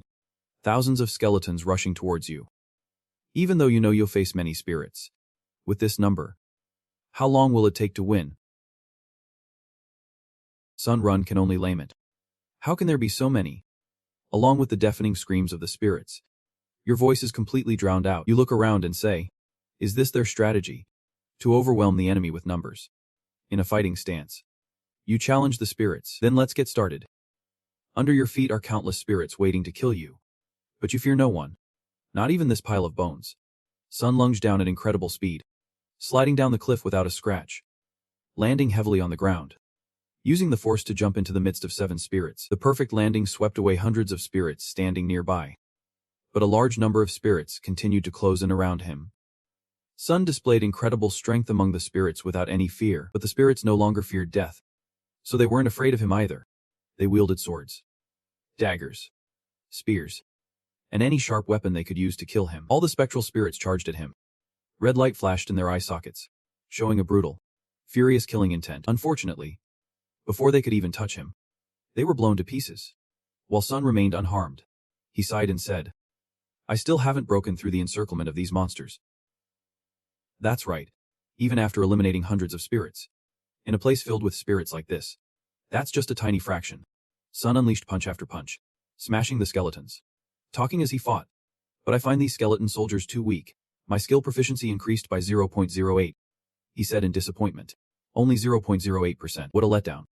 His face clearly showed disappointment at this meager increase, because he had just exerted himself to eliminate so many skeleton soldiers. He didn't know how long it had been. It felt like a loop. After fighting for a while, he heard the notification sound again. Proficiency increased by 0.08. Then looked at the skeletons shattered into pieces. This went on for a long time. He didn't even know how much time had passed. The spirits might not be strong, but there are just too many of them. After fighting for so long, I feel a bit exhausted. All around me, there are bones scattered everywhere. Shakily, I say, We should just give up on increasing our proficiency. This challenge really isn't worth much. Suddenly, a voice echoes throughout the area. Who dares to come here? Which bastard is bold enough to show off in my holy place? The skeleton soldiers also stop when this voice rings out. Seems like it's the commander or king of these spirits. I shudder at the sudden sound and turn around to see who made it. Sensing where the sound is coming from, I say it's from the other side. I understand what I need to do now. I shouldn't waste my energy on these weak skeleton soldiers. I immediately use the skill to subdue the old skeleton. The skeletons I smashed earlier have come back to life. Now, they will obey my commands. The system immediately shows a notification. You have possessed and absorbed the skeleton soldiers. The number of souls possessed is 1 per 30. The skeleton soldiers I have possessed start picking up stones around them, throwing them at the heads of the unpossessed skeleton soldiers. Their skulls shatter, bone fragments flying everywhere. Watching the scene of the skeleton soldiers slaughtering each other, I am astonished, not expecting them to be this useful. Dunn excitedly left the battlefield, saying, "Let those little brothers keep fighting. You'll go find that guy." So he ignored the weak skeleton soldiers and left them to the soldiers he had just summoned. Behind him, bones were scattered everywhere, the scene chaotic like a disaster. He used his flying skill to soar into the sky, while the dark creatures below could only look up at the departing enemy helplessly. At the same time, the system announced that the elegant skill like the wind had been activated. All movement speed increased by 60%. Current skill proficiency is 6 per 7. Thanks to the special effect of the C-rank swift shoes, your speed increased in an instant. He seemed to be gliding through the sky, soaring past thousands of dark creatures below. They didn't even have time to react to this incredible speed. He had already flown by before they realized it. He glided by like a storm. After landing, he continued to run fast so as not to be detected by the skeleton soldiers. Otherwise, they might chase after him again. After running for a while, he spotted a castle in the distance. That might be the source of the sound. Reaching there would definitely lead him to the one controlling the skeleton soldiers. He felt like he had found a glimmer of light in the darkness. Perhaps going there would help him complete the task of the 8th floor challenge. From the other side, the castle was clearly visible. He spoke and quickly rushed towards it. Not only did he want to see the master of that voice again, but the one who made that sound was surely waiting to see who dared to intrude into his territory. That person seemed to be the lord of this place, as he wore a crown, a symbol of dominance over this area, although also made of bones. He was surrounded by swirling green flames like crashing waves, expressing anger towards the one who dared to intrude here. He held a powerful book, which seemed to be his weapon. He saw Sung Run approaching. Just as Sung Run flew up to face this skull lord, Sung Run smirked. "Found you," he angrily said to Sung Run, a lowly human daring to invade my sanctuary. He used his skill, and the book immediately opened, emitting the roar of monsters. Red energy pouring out from the book. He arrogantly said, "You will pay a heavy price." That red energy formed a portal, using the power of the book to bring giant monsters from another realm here. These giants let out a terrifying roar. For an ordinary person, just hearing it would be enough to crush their spirit. However, Sung Run looked at them with a calm expression, as if they were just a bit bigger than usual and nothing to him.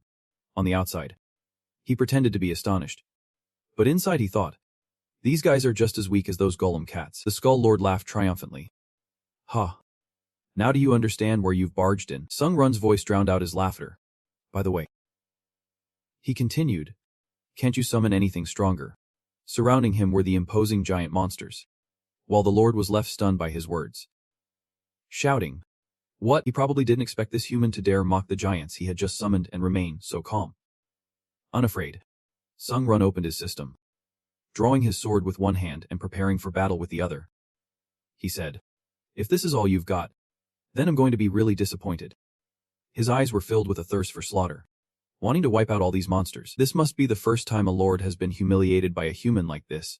He was furious, pointing at Sung and ordering the monsters to attack, roaring, "You crazy bastard. These guards are enough to tear that arrogant mouth of yours apart." Hearing the Lord's attack command, the giant monsters rushed forward. Each step they took shook the area, even crushing the stones beneath them. An announcement appeared. The instant acceleration skill had been activated, and although it seemed like he was standing still, his figure swept by so quickly that no one could see him on the ground. The heads of the monsters fell one by one, and before the Lord could react, all of his subordinates had been wiped out. He quickly rushed behind the skeletal lord, preparing to behead him. But the opponent had turned in time and shouted, "What?" A slash of the sword came down, sending the opponent crashing to the ground. Bones shattered, debris flying, and an announcement appeared. Proficiency increased by 1.2%. Proficiency increased by 1.2%. And the significant increase in proficiency made Sung extremely happy. He thought to himself that hunting these undead had indeed helped his proficiency increase a lot. Realizing he was not an easy opponent, the Lord lost his legs and began to panic.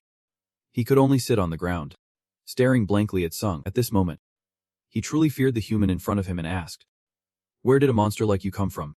In his eye, Sung looked like a demon suddenly appearing with the intent to destroy this place. Sung stepped forward, raising his sword. "Ready to finish off the Lord," he said. "Let's just end this now." Amid the terrified screams of the Lord, Sung's gaze was drawn to something more interesting. His mysterious book. The very thing he used to summon those giants. Sung thought nervously. With this, that spirit could summon any monster. Maybe I could have a little fun with it. And it might even improve my proficiency. He smirked to himself, thinking, why not turn him into my slave? He picked up the book and threw it at his opponent. The Lord still not understanding what was happening. Just a moment ago he thought he was definitely going to die. Yet here he was still alive. Sun nervously asked him, "Can you summon other skeleton soldiers?" The Lord looked at him suspiciously. "Why do you ask that?" Sung, feeling lazy to answer, stepped closer menacingly.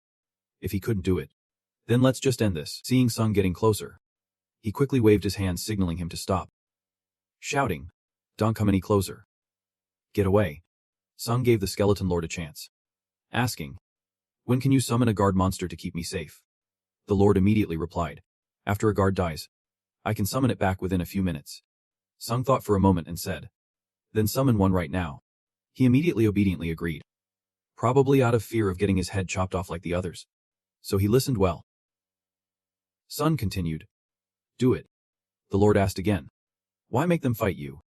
Sung threatened him again, as if urging him to hurry up and summon and shut up. He said sternly, "I'm tired. Do you want to end everything right now?"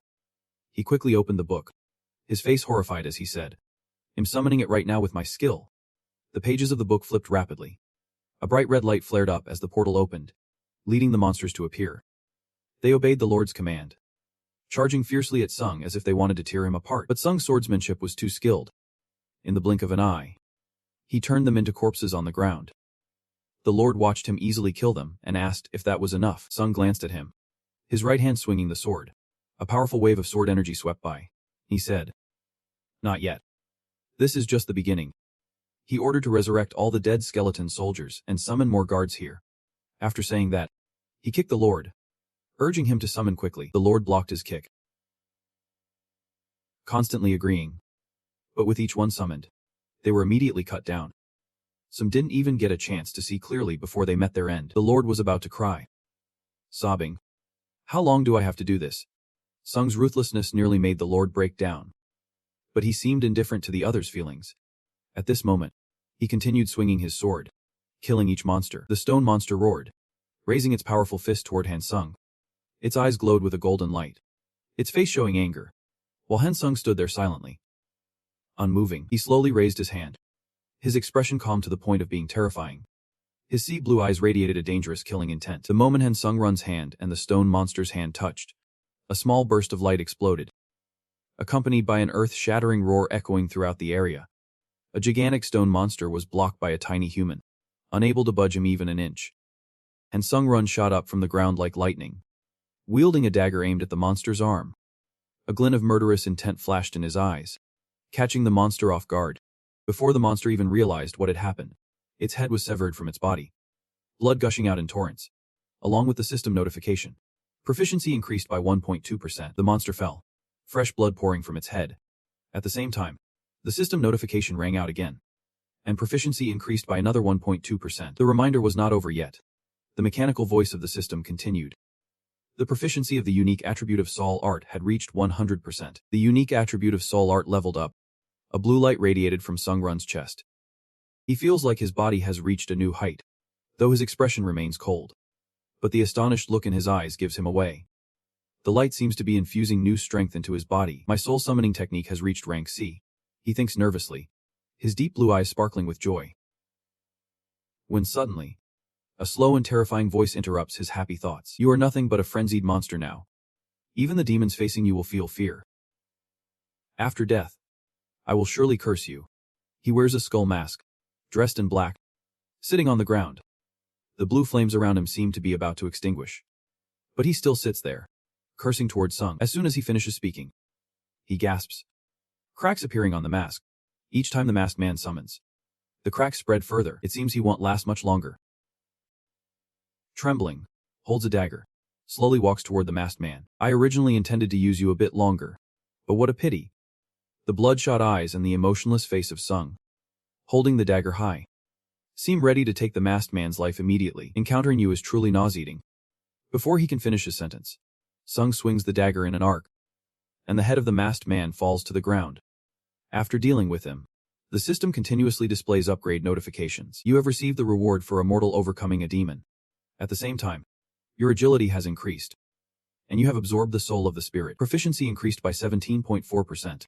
A blood-red orb appears in Sung's hand. The energy around seemed to converge there, compressing into that small sphere. Sung's face remained cold and unchanging. The system's voice continued to echo.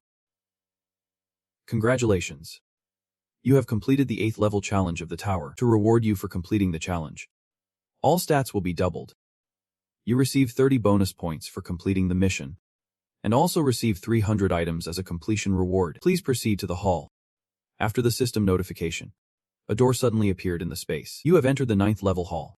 The system has begun to complete the process. The management department is ready to observe the entire challenge process. The limits have been lifted. You can purchase C-rank skills in the skill shop. As Sun just arrived at the hall, the system notifications kept ringing. He smiled slightly, thinking that absorbing skills was already strong enough, and being able to inherit proficiency was simply too much. Before he could marvel at the power of the skills, his gaze was drawn to another skill. The success rate of skill absorption was displayed very clearly. Although the challenges of the previous 8 levels ended quite peacefully, that didn't mean that the 9th level would be the same. I need to prepare adequately for this level. This sword can still be used for a while longer. The remaining issue is my defense skill. He said this while raising the sword to observe. Now he needs a different sword skill to replace it. Thinking this, he opened the skill shop. The list of skills that can be purchased immediately is now available. Sun browses through each item, searching for what he needs. But it doesn't start off well, as there are very few martial skills available. Sun continues to flip through the shop pages with a frustrated expression, unable to find the desired skill, when he suddenly comes up with a bold idea. If that's the case, he could just create the skill himself. Talk is cheap. Sun spends 25 points to buy the basic E-rank swordsmanship skill. The basic E-rank swordsmanship skill enhances basic understanding of sword techniques. At the same time, the attack power of the sword you equip will increase by 1.5 times. However, the enhancement effect of the sword will not stack with other weapons skills. Sun thinks to himself that the basic swordsmanship skill can enhance all skills related to sword techniques. To upgrade skills through skill synthesis using Hunter's authority, he needs to understand the compatibility between existing skills. The most suitable is the basic swordsmanship skill, a skill from D-rank Hunter and E-rank basic swordsmanship. The mechanical voice of the system echoes in the silent space. The grade of the synthesis materials is inconsistent. The synthesis process will revolve around the Hunter's dagger skill. The synthesis process will focus on the Hunter's dagger skill. The success rate of skill synthesis is 75%. Do you agree to synthesize? Without hesitation, Dun presses agree. After clicking agree, a mysterious golden light of skill flashed. The system's voice rang out again. Congratulations. You have successfully synthesized the skill. A new skill has been created. The Demon Hunter skill has been created. The blinding golden light surprised him. Thinking, a Demon Hunter. The Demon Hunter skill for swordsmanship was created to hunt down spirit creatures. The basic effect is to enhance overall knowledge of basic swordsmanship. At the same time, the attack power of the equipped sword is increased threefold. But this effect does not stack with other skills. An additional effect is that when fighting non-human enemies, the attack speed is doubled. Attack speed increases twofold when fighting non-human enemies. It seems this is a skill specifically used to deal with monsters. His eyes trembled with excitement just as he hoped. Combining skills indeed yields quality results. He smiled a very dangerous smile. Then he wondered if he should combine all the remaining skills. While thinking, he likened the skill combination to a gamble. Although he knew greed could lead to trouble, he couldn't resist the temptation. He wore a seemingly innocent smile, but it was actually very dangerous. He continued to press agree to merge the skills. He said he needed to check the compatibility and the probability of merging the skills. This time, Sung Run chose to merge the rank quick recovery skill, D rank natural paradox, C rank blood loss regeneration, and B rank pain resistance. The final product was a gray blood skill. The yellow light flashed once again during the merge, illuminating the dark space. The gray blood skill is a superhuman ability created by mutated vampires. The effectiveness of the skill is that the user's regeneration ability is proportional to their tenacity. When taking physical damage, the recovery rate triples, depending on the type of damage taken, and the feeling of pain is reduced by 40%. Although he couldn't see Sung's full expression, just looking into his eyes was enough to know how shocked he was. He immediately wanted to test this skill, but the recovery effect in the main hall prevented him from trying it there. He thought that at this point, 100 points wasn't too much. True to his word, he immediately used points to disable the main hall's recovery system, deducting 50 points. At the same time, the system reminds that fatigue will accumulate and recovery will not be possible when taking physical damage. Since the tremor has absorbed the entire soul, the protective shield will no longer be activated. While thinking, he raised the sword in his hand, pointing it straight at his wrist. Fresh blood splattered, even hitting his trembling hand. One can see how strong the slash was. It seemed he wasn't satisfied with just one cut. Trembling, he swung a few more times. Under normal circumstances, this arm would be considered lost, but he possessed super recovery skills. The arm was immediately enveloped in a greenish light and fully restored. Trembling witnessed this ability and was also extremely amazed. Truly a miraculous power. Even outside the hall, the recovery ability was still astonishing. He marveled as he looked at his arm, now whole again. Now, Trembling had both a soul and super recovery skills. Feeling that he had nothing more to wish for, putting aside the skills, Trembling looked back at his outfit. He would just wear it until it tore. After all, he still liked it. Trembling looked at his clothes while comforting himself. I wonder if there is any new news on the forum. Curiosity suddenly surged. He immediately entered the forum page. But disappointingly, there was nothing interesting on it. Time was running out, and he didn't need to wait any longer. Skipping the forum, Trembling directly stepped into the space portal, starting a new game. You have entered the 9th level of the challenge. Difficulty level: hard. The theme of this challenge is fighting, and there is 1 day left. The condition to complete the challenge is to eliminate all monsters in the arena within the designated time. If the challenger dies or runs out of time, they will be declared the loser. The reward for completion is to gain the instinct skill of a C-rank monster, while the penalty for failure is simply death. While checking the mission board, a red exclamation mark warning suddenly appeared. Startling Sung. The challenge process on the 9th floor for Sung is incredibly dangerous.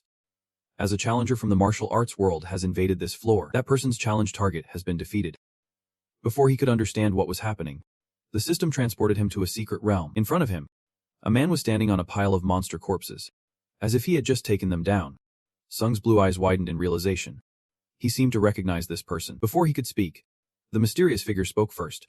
You've finally arrived. The system announcement reappeared, and the challenge target has changed. The person continued introducing himself. Ain, the leader of the Martial Arts Alliance. The task that the system has assigned now is to defeat B. Sana, the challenger from the martial arts world. Sung nervously observed the opponent, thinking to himself, a challenger from another world. B. Sana then asked, what is your name? Sung nervously remained silent, frowning at him. Why are you suddenly asking for my name? Because I revealed my identity. Sung replied sternly. You invaded my challenge floor. You definitely have ill intentions. Now, saying the name doesn't mean anything. Baksh-san's face darkened. This is the most basic courtesy among those of the same faith. It seems your thinking is still very narrow. Dong-run felt confused by this stranger from another realm. It's astonishing. Why are those who challenge from another world all so peculiar? He frowned slightly. Baksh-san solemnly raised his sword, his expression unchanged. If that's the case, there's no point in talking to someone who doesn't know the rules. With that, he charged forward. He rushed toward Sung at a dizzying speed, then used his skill on the sword.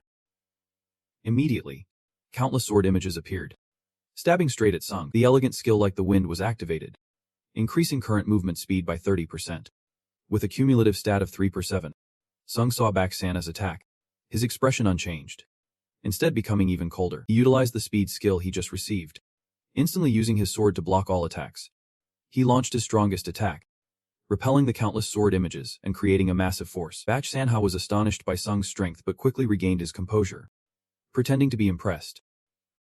I didn't expect there would be a master here. I apologize for underestimating you before. Run merely huffed coldly. Stop pretending to be nice. You came here to kill me and take the reward. If you've come for that purpose, why be fake? It's disgusting. His expression clearly showed anger, his eyes glinting with overwhelming killing intent. It's obvious because you come from a world we have never seen with our own eyes. Batshay opened his tightly shut purple eyes. He stood tall, raising the sword in his hand.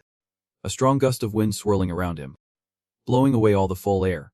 An incredibly formidable power. The sword in his hand glinted in the thick black mist. He spoke in a calm voice, but with a hint of disdain. Farewell, nameless swordsman.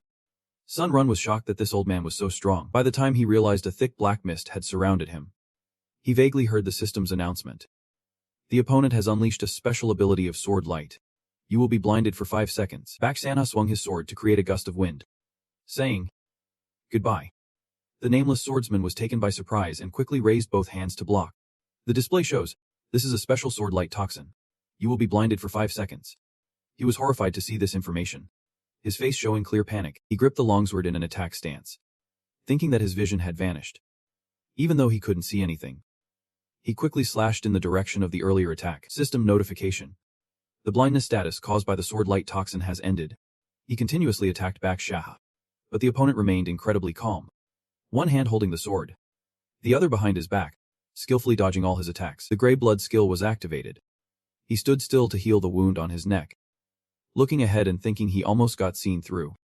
The old man across from him asked, "How did you know?" The system notified that the instant acceleration skill was activated, and the elegant skill was activated, increasing overall speed by 50%.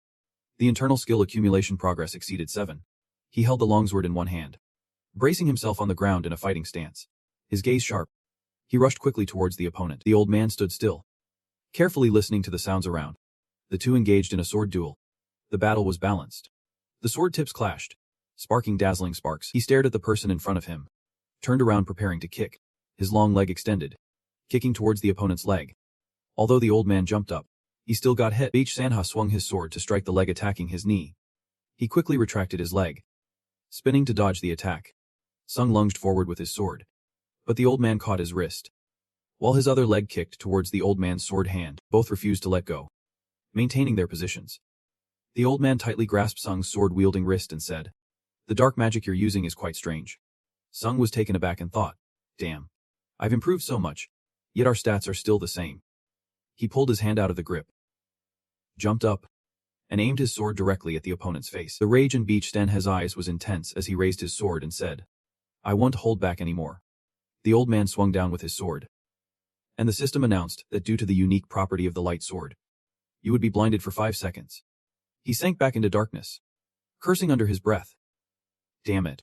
His pain-resistant skill activated, reducing the blindness duration to 2.5 seconds. The clairvoyant skill activated.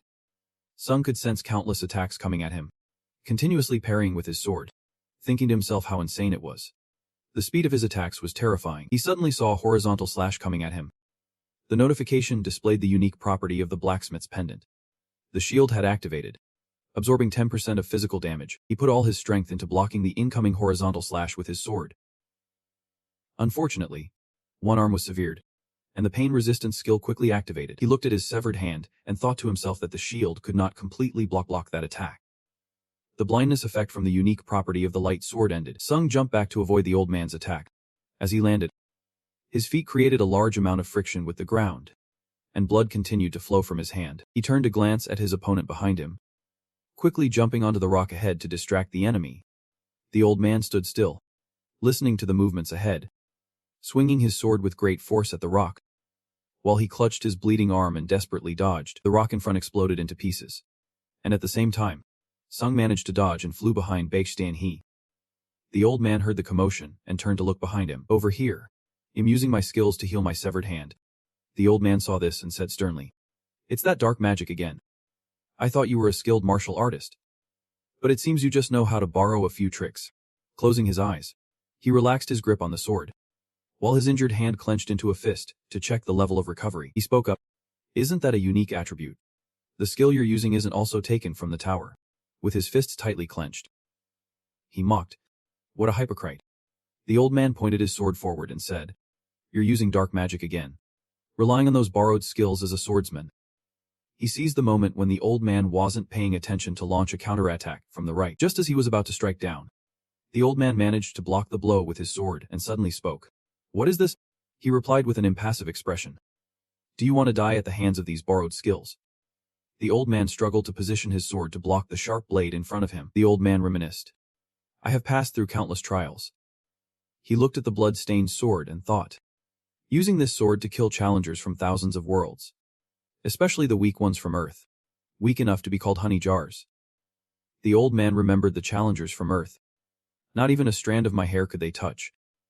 And just using the unique attribute of light sword was enough to finish them in one blow. However, looking at the person in front of him thrusting the sword towards him, the old man thought it should be the same this time as well. Although he tilted his body to avoid the blade, he was still a beat too slow, causing his neatly tied hair to come undone. This made the old man grind his teeth in anger. Glancing at his opponent in disbelief, countless attacks came rushing in, forcing him to retreat continuously under the relentless assault. While the opponent also bore quite a few wounds, he let out a sigh. Stood still, using his skill to heal the wounds on his face, his messy hair and scarred face. The old man stepped back, panting, trembling silently as he looked at the notification appearing.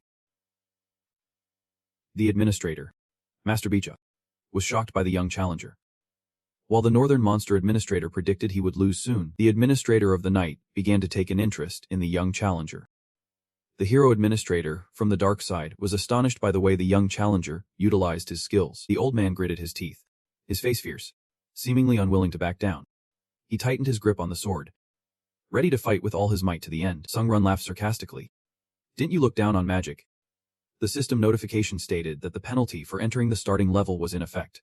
All stats reduced by 8. And some skills could not be used. The old man angrily thought. Damn it. The notification shows that the skill one-shot, 2 eagles is forcibly disabled. The sword light skill has been forcibly disabled. The unique property of the sword light has run out of cooldown. The unique characteristic of the light sword has been activated. And he sinks back into the shadows, silently thinking he's getting used to this pace. He activates the clairvoyance skill. The old man raises his sword forward, roaring in rage. "You demon. I'm going to cut you down." An attack is rushing straight towards Sung, and he also uses his skill. The screen displays that the triple slash skill has been activated. The next 3 attacks will have enhanced skill effects. With a fierce expression, he grits his teeth and charges forward, decisively jumping to block the incoming attack. A notification appears. The blindness effect caused by the unique characteristic of the light sword has ended.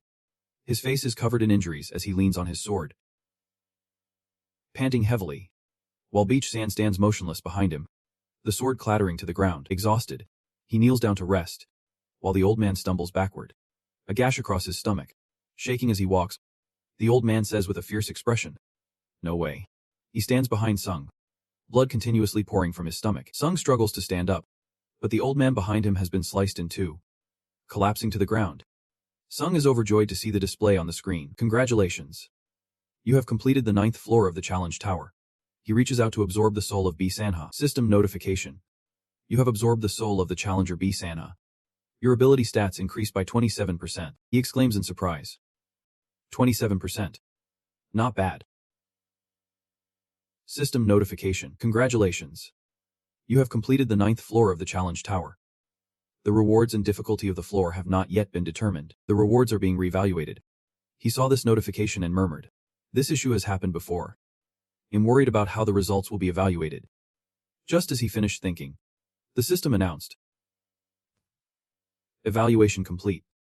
The reward will be given. The Sixth Sense skill was created as a reward for fulfilling his wish. Reward 35 points. Plus 1000 XP. You will be teleported to the main hall. He looked at the reward displayed on the screen and wondered. Sixth Sense.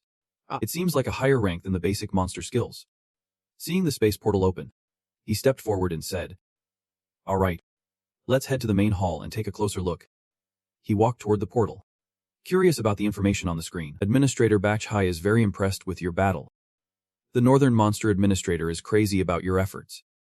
The Administrator of the Night Dominator is very satisfied with your performance.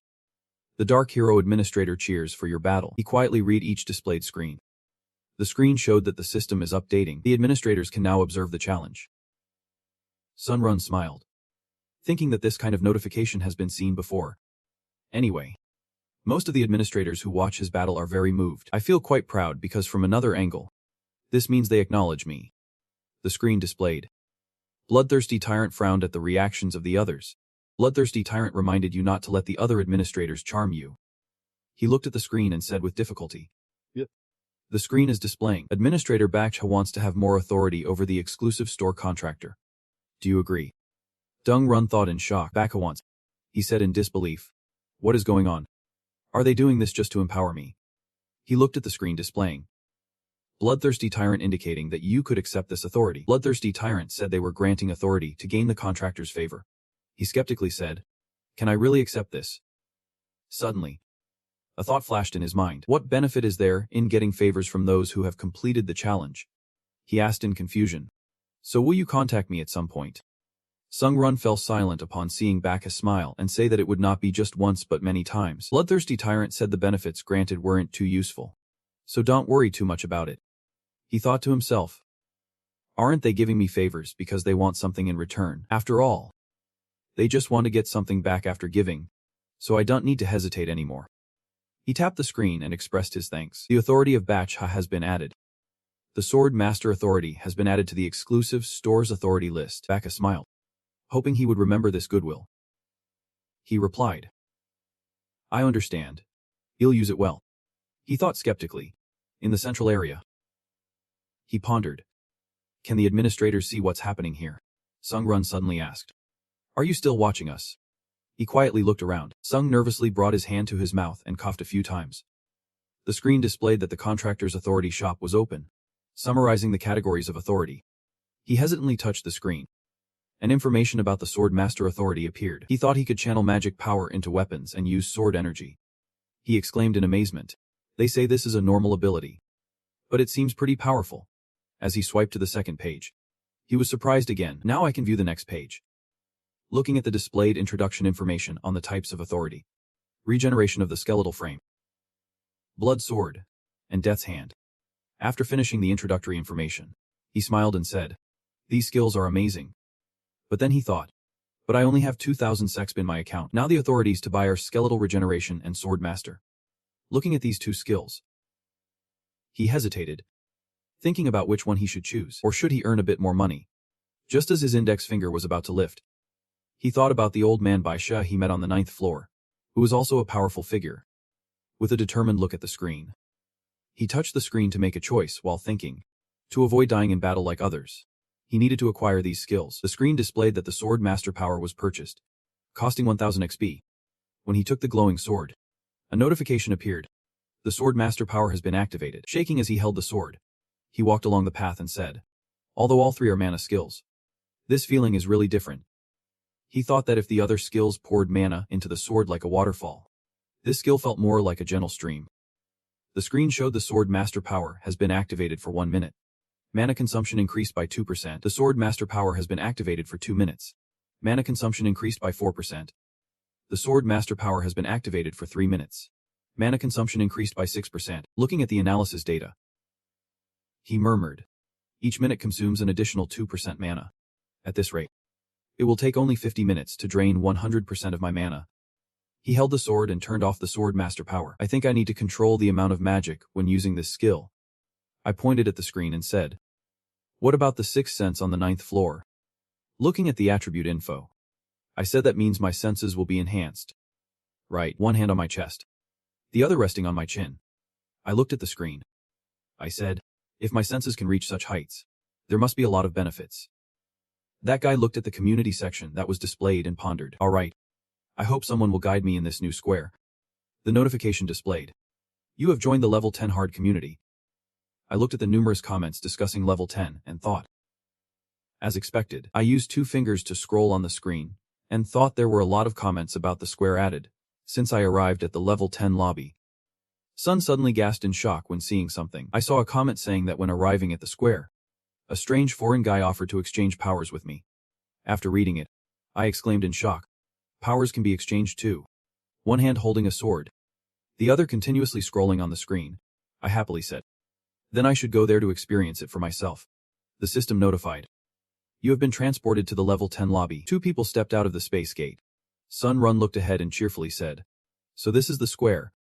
I think I will use my ticket to ask a few questions. I will try to get as much benefit as I can before heading back. Behind a tree. Someone was watching. The two people were happily moving forward. One person crossed his arms and said, I think those jerks are from Korea. The person next to him replied, shivering. Yeah. He is a hunter now. Koreans. I remember I have seen his file. The other person responded, what a hassle. They think they come from a powerful country. The man with the strange face and wicked smile spoke up. Is it allowed to kill people in this square? A girl stepped forward, followed by a man. Both slowly walked ahead, flanked by rows of trees and lush bushes. System announcement. Mana consumption has reached 100% when using special skills. Light weakened. Under the influence of the terror skill, all skills are reduced by 20%. Under the influence of the terror light, the body parts are weakening. The man behind suddenly bent down, unable to move. He fearfully spoke, his body jolted. Laughter rang out from behind. He struggled to turn and see three tall figures appearing before him. He exclaimed in horror, stop. What are you doing? The leader licked the sharp sword in front of him and said, I am also thinking about what we are doing here. Korean. You come from the kingdom of powerful hunters. You must know. Right. Hearing this, he anxiously thought to himself, I'm going to die. I have not even had the chance to participate in the challenge, and I am already being robbed. Two robbers stood behind. Another one stepped up. Knelt down and held a sword in front of him while he was kneeling on the ground. A scream echoed. Stopping everything. The girl with him turned back and saw the scene. Fearfully saying, how can you do this if you don't stop? I will report you to the community. The leader squinted at the girl. He suddenly stood up and calmly said, oh really? Fine. He stood up, looked straight at her. Threateningly. Then you take her place. And I might consider stopping. He stood in front of his two accomplices, with swords drawn behind their necks, and said with a smile, if you leave all your belongings, I will let one of you go. The girl, both angry and scared, took a step back and said, what are you talking about? He replied, or should I take matters into my own hands? Behind him, Sung casually walked past. He suddenly heard a noise behind him, turned around to see Sung run in a cloak moving through the crowd. Moving forward as if nothing happened, the leader asked his accomplices, who the hell is that guy? He looked at Sung's back and shouted, hey, you in black? Sung tilted his head back, took off his hood, and calmly smiled. Are you calling me? He approached Sung Run and said, yeah. It's you. But the three robbers suddenly grinned menacingly and said, you're Korean too. Right. The three of them suddenly attacked Sung Run. He looked in surprise at the attack before him and calmly said, I just wanted to be a little humble. System notification. The skill destruction field has been activated. The magic shield skill has been activated. Magic lock has been released. The 20% debuff has been lifted. Paralysis has been removed. Sung easily deflected the opponent's attack. When he saw that his attack had no effect on Sung, he was astonished. He took out the sword from storage, ready to attack, and said, you started this. Activating his instant acceleration skill, he glided like the wind. The girl behind couldn't stand it either, raising her hands to cover her face. While the three robbers were startled by his speed and retreated, he zipped past each person and attacked. Suddenly, one robber screamed in horror. Ice shield. Two robbers were slashed in the neck and stomach, fresh blood splattering as they fell. He continued to throw punches forward. His fist tightened and smashed into the ice wall in front of him. The other person and the girl from before couldn't believe it and gaped. The robber in the ice wall started to crack due to the force of Sung's punch. Fearfully sitting down on the ground, he didn't hesitate to throw another punch. The ice wall shattered completely. The person inside saw him and, terrified, made a hand gesture and screamed in horror. Wait, I was wrong. He tried to plead for mercy. Please. Before he could finish, he was struck in the neck by Sung's sword, blood spraying out as he died. System notification. You have absorbed the soul of player Hun Machin. You have absorbed the soul of player Lei Chan Chine. You have absorbed the soul of player Nam Chun Hun. Proficiency increased by 6.4%. On the empty ground lay the bodies of three players. Sun nervously walked in front of the two people who were robbed earlier. The girl crossed her arms and sighed, saying, I'm sorry. I should have helped out. But the fight ended quicker than I expected. He calmly replied, it's okay. You can go now. Don't worry. Sun calmly looked at the girl, who happily nodded and said, Thank you. The people behind sighed in relief. The boy hesitated and said, Excuse me. Are you a businessman? Sung coldly glanced at him and replied, Let's just say so. He thought to himself. After all, I used to be in the top 10. The opponent excitedly said, I understand. It's an honor to meet you. Thanks to you, I survived.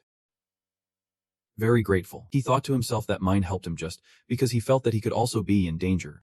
He said, It's nothing. You can go now. The other person was about to turn and leave when he suddenly reached out as if he wanted to say something. Sung, puzzled, turned to look at him, glanced at the corpses, and said to Sung, Those corpses. Please hand them over to me. He asked in confusion. Well, the other person happily replied, Because you saved me, if you give them to me. In return, I will give you a skill. A voice echoed greedily, and in the palm raised, an eye appeared. That eye sucked all the corpses inside. He withdrew his hand, looked at the eye, and with his other hand wiped the sweat from his forehead.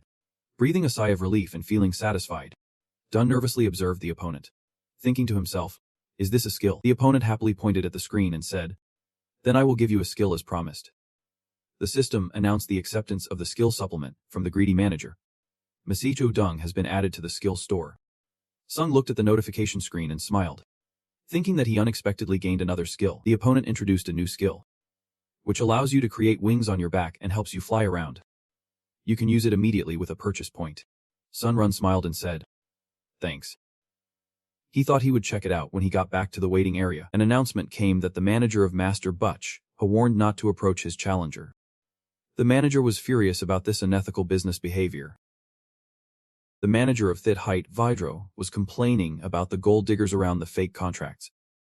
The demon manager was watching this three-way argument. He watched the managers argue passionately, thinking to himself, This is interesting.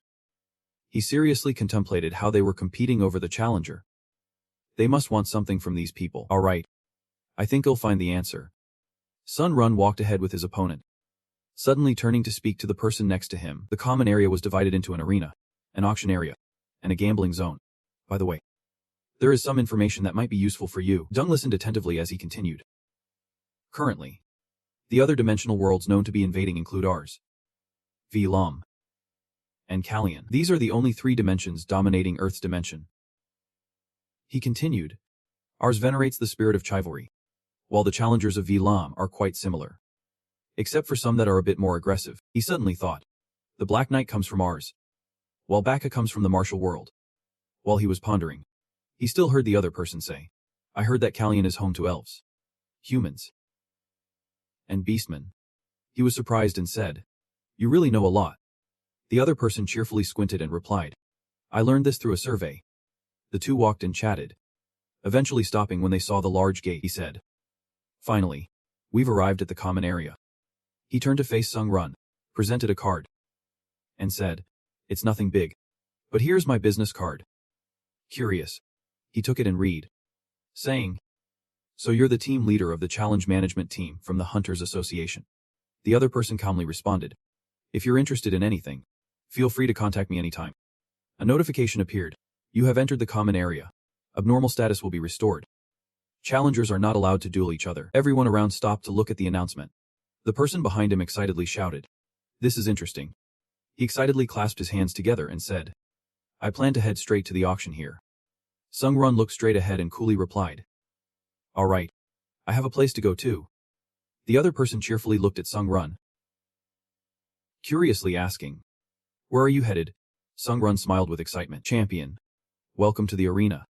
He stepped forward and looked around. There was a crowd shouting loudly over some match. How could this jerk lose? That's a big loss. He lost again. I bet an entire skill on that. He observed and thought, Is this really an arena? To me, it looks more like a sports betting area. The display shows.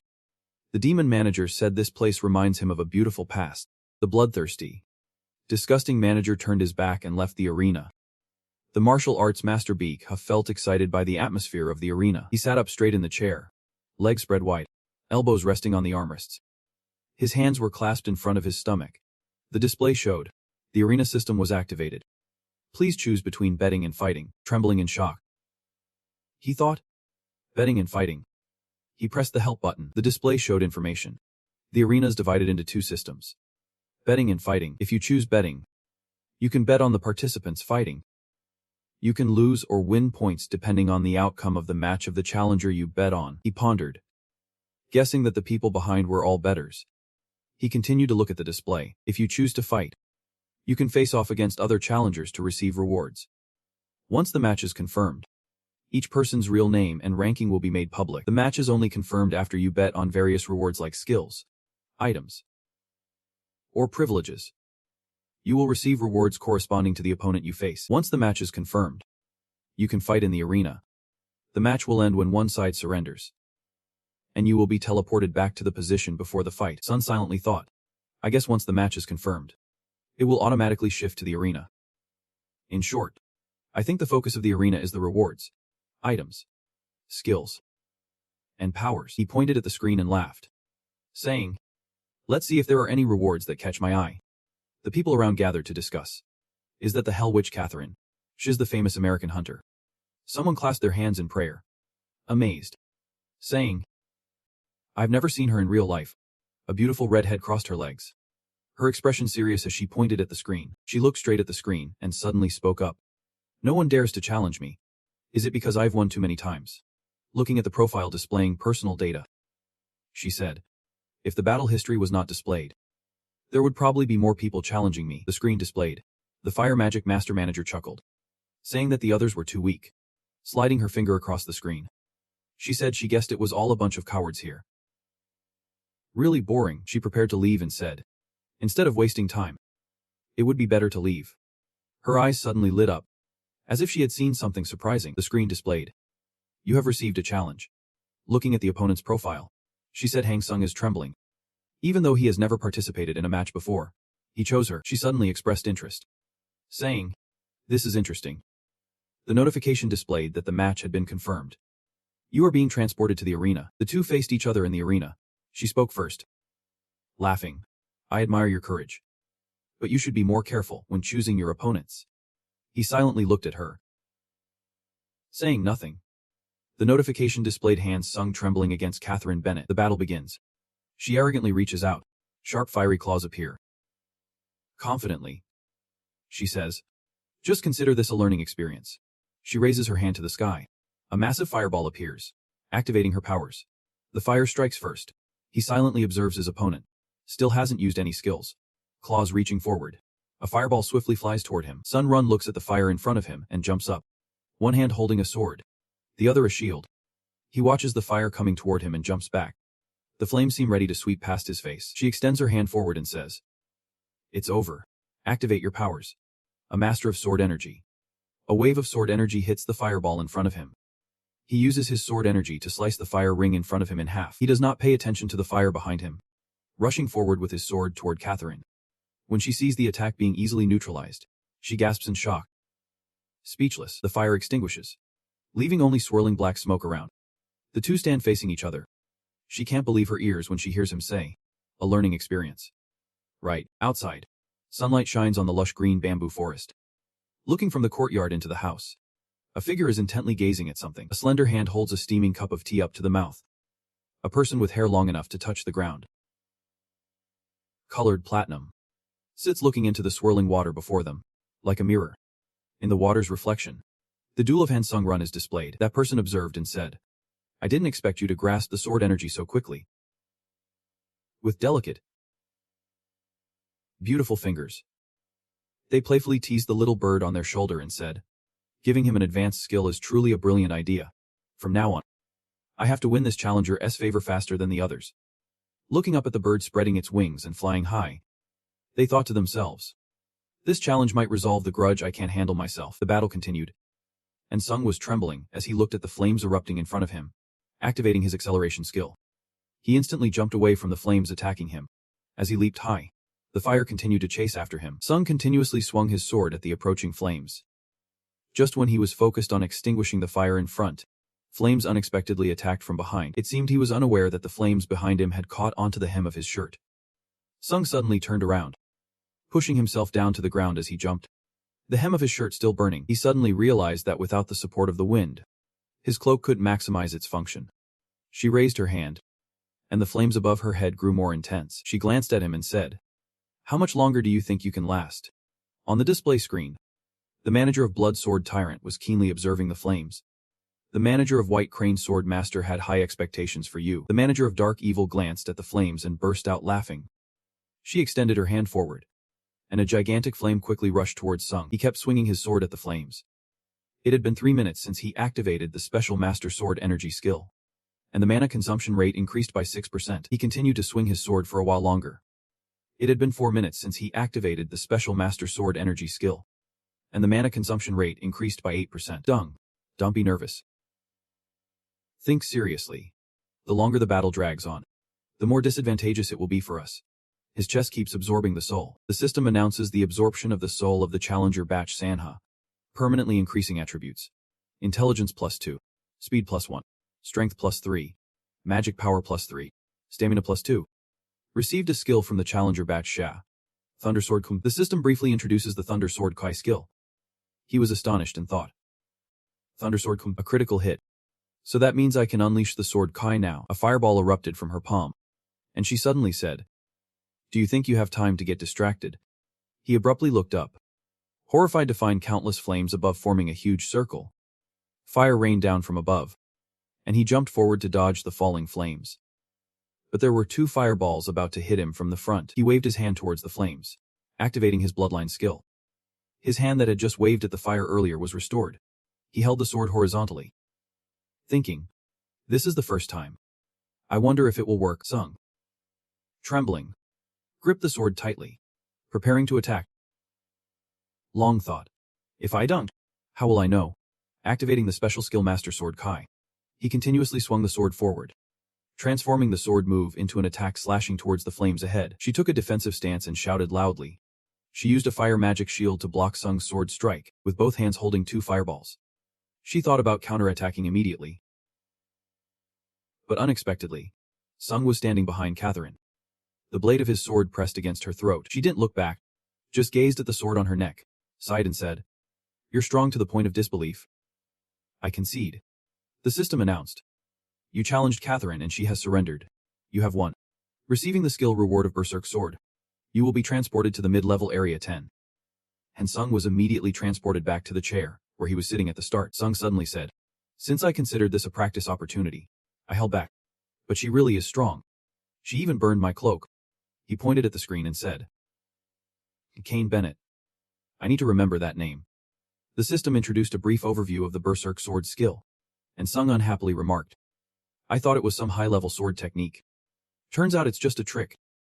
The system reported that the match had been confirmed. Transported to the arena, Hansung faced off against Takuchi. The match began. He looked at his opponent, thinking, rank 11 in the Japanese server. Aki spoke up first. "I'm really looking forward to this match because you are the 3rd rank in Korea. But you look like a beggar. I see your strength is just about that." Sunrun only smiled. Not wanting to say anything, Aki frowned and said, "What's so funny?" He spoke bluntly. "I find it interesting because you think like I do." Hearing this, the other guy gritted his teeth in anger. "You jerk," he shouted as he lunged with his weapon. Sun quickly dodged to the side, avoiding the tip of the spear. Seeing the sharp spear pass right in front of him, he thought, "Is this all the 11th rank of Japan has?" Dungrun smiled. Thinking that he had become much stronger, this match seemed easy to win. He swung his sword once, and Aki spat blood and fell to the ground. System announcement. "You challenged Akuchi, who has taken too much damage. You have won." Dungrun contemptuously said, "Is that all? You fought several more matches, and the final result was always a victory." System announcement. "You have received the title of Battle Master. Strength increased by 2 points. On a mountain in China, surrounded by bamboo forest, there was a huge rock in the middle, and a person was sitting quietly on the rock when suddenly someone approached with his eyes closed. He sensed the movement, then suddenly opened his eyes and spoke. "What is going on?" he exclaimed in surprise. "You mean the Elder Baishan has died?" I respectfully clasp my hands and bow my head. "Yep.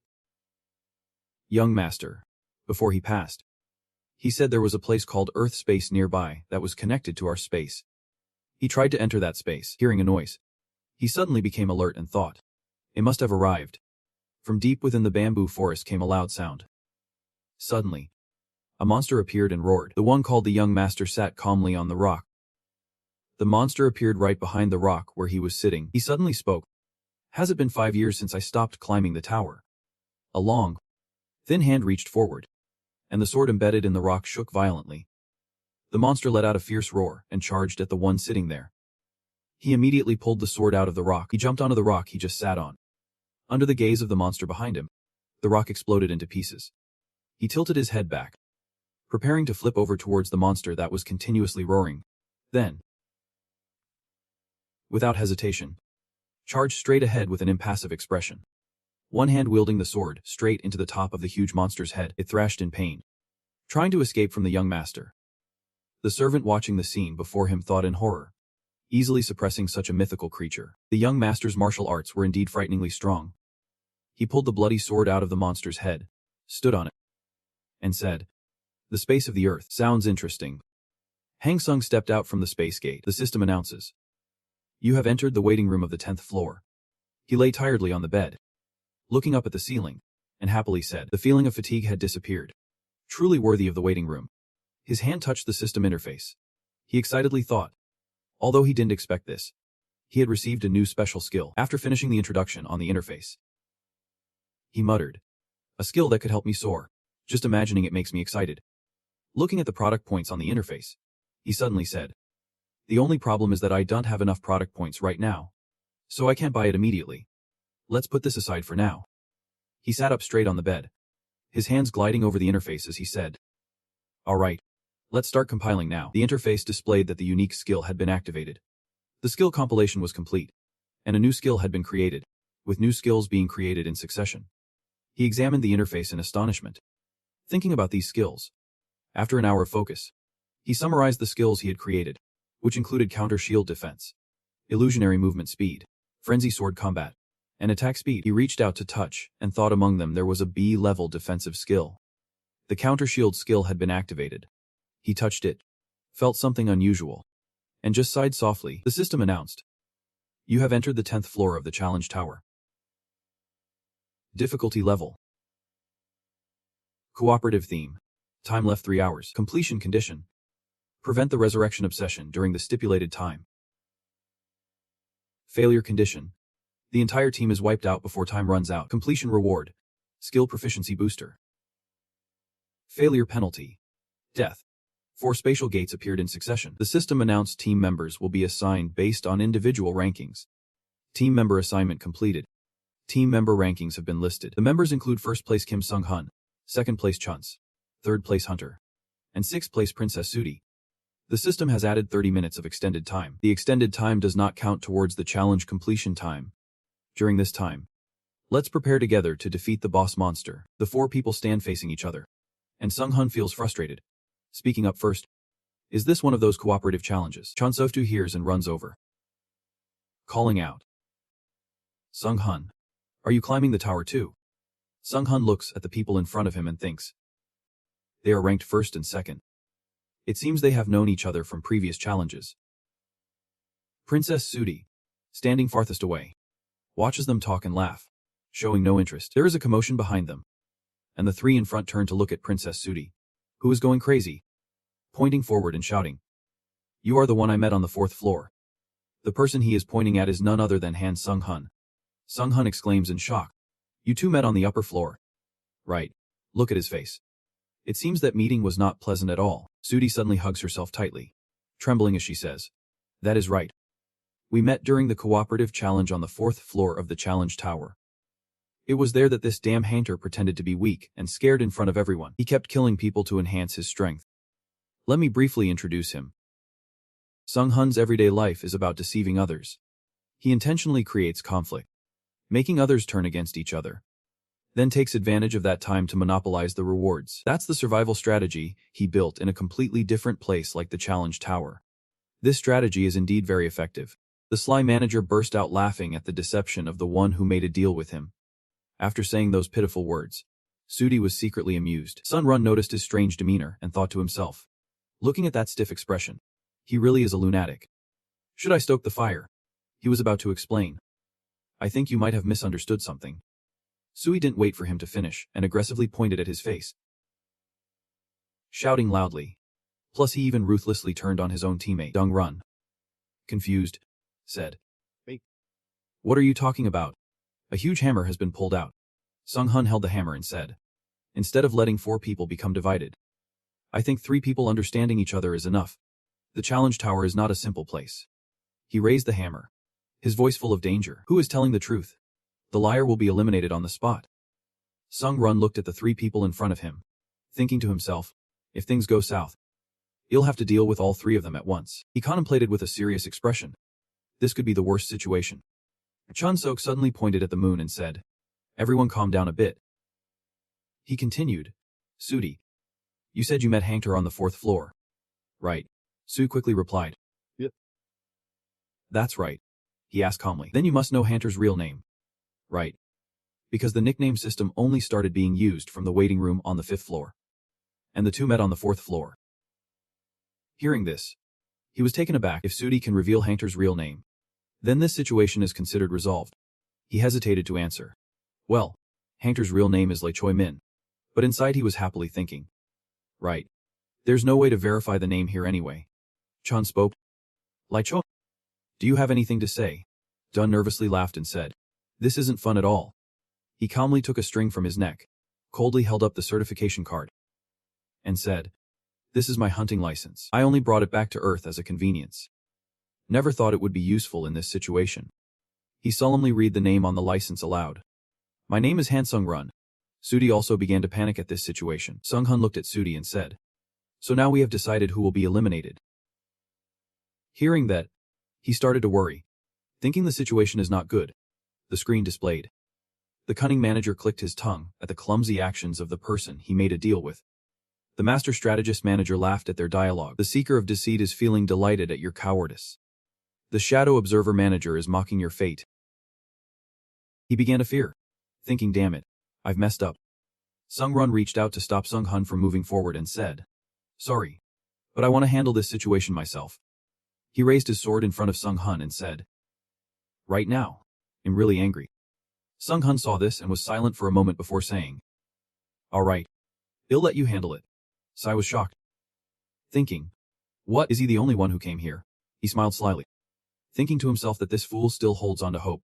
If he could kill him, even if they hated him, it would be hard for the 2 of them to overcome the challenge of 4 on their own. So they wouldn't be able to do anything to him. Sun nervously faced Sudi and said, you've said a lot of interesting things. I guess it's time to take responsibility for your words. Right. Sui spread his arms and calmly replied. Responsibility. I have no idea what that is. Confidently, he raised the notebook in his hand and said, I only care about survival. He extended his arms and declared loudly. Besides, you're not the only one with power. System notification. The swamp spirit vines have wrapped around your legs. He held the longsword, his legs trapped by the vines. The anti-magic skill was activated, and the swamp spirit vines completely disappeared. He dodged the vines and quickly flew towards Sudi. He looked directly at his opponent. Raising the longsword high, he held the open notebook in one hand, extending it forward, and said, how troublesome. You even have anti-magic. Both sides clashed fiercely. The ground began to crack. Sung Hun noticed the shaking ground and spoke up. We should keep our distance from them. Chan Sufi excitedly said. But brother, I want to feel the battle atmosphere here. Sung Hun ignored him, grabbed his collar, and moved forward, saying, better to be careful. No more complaining.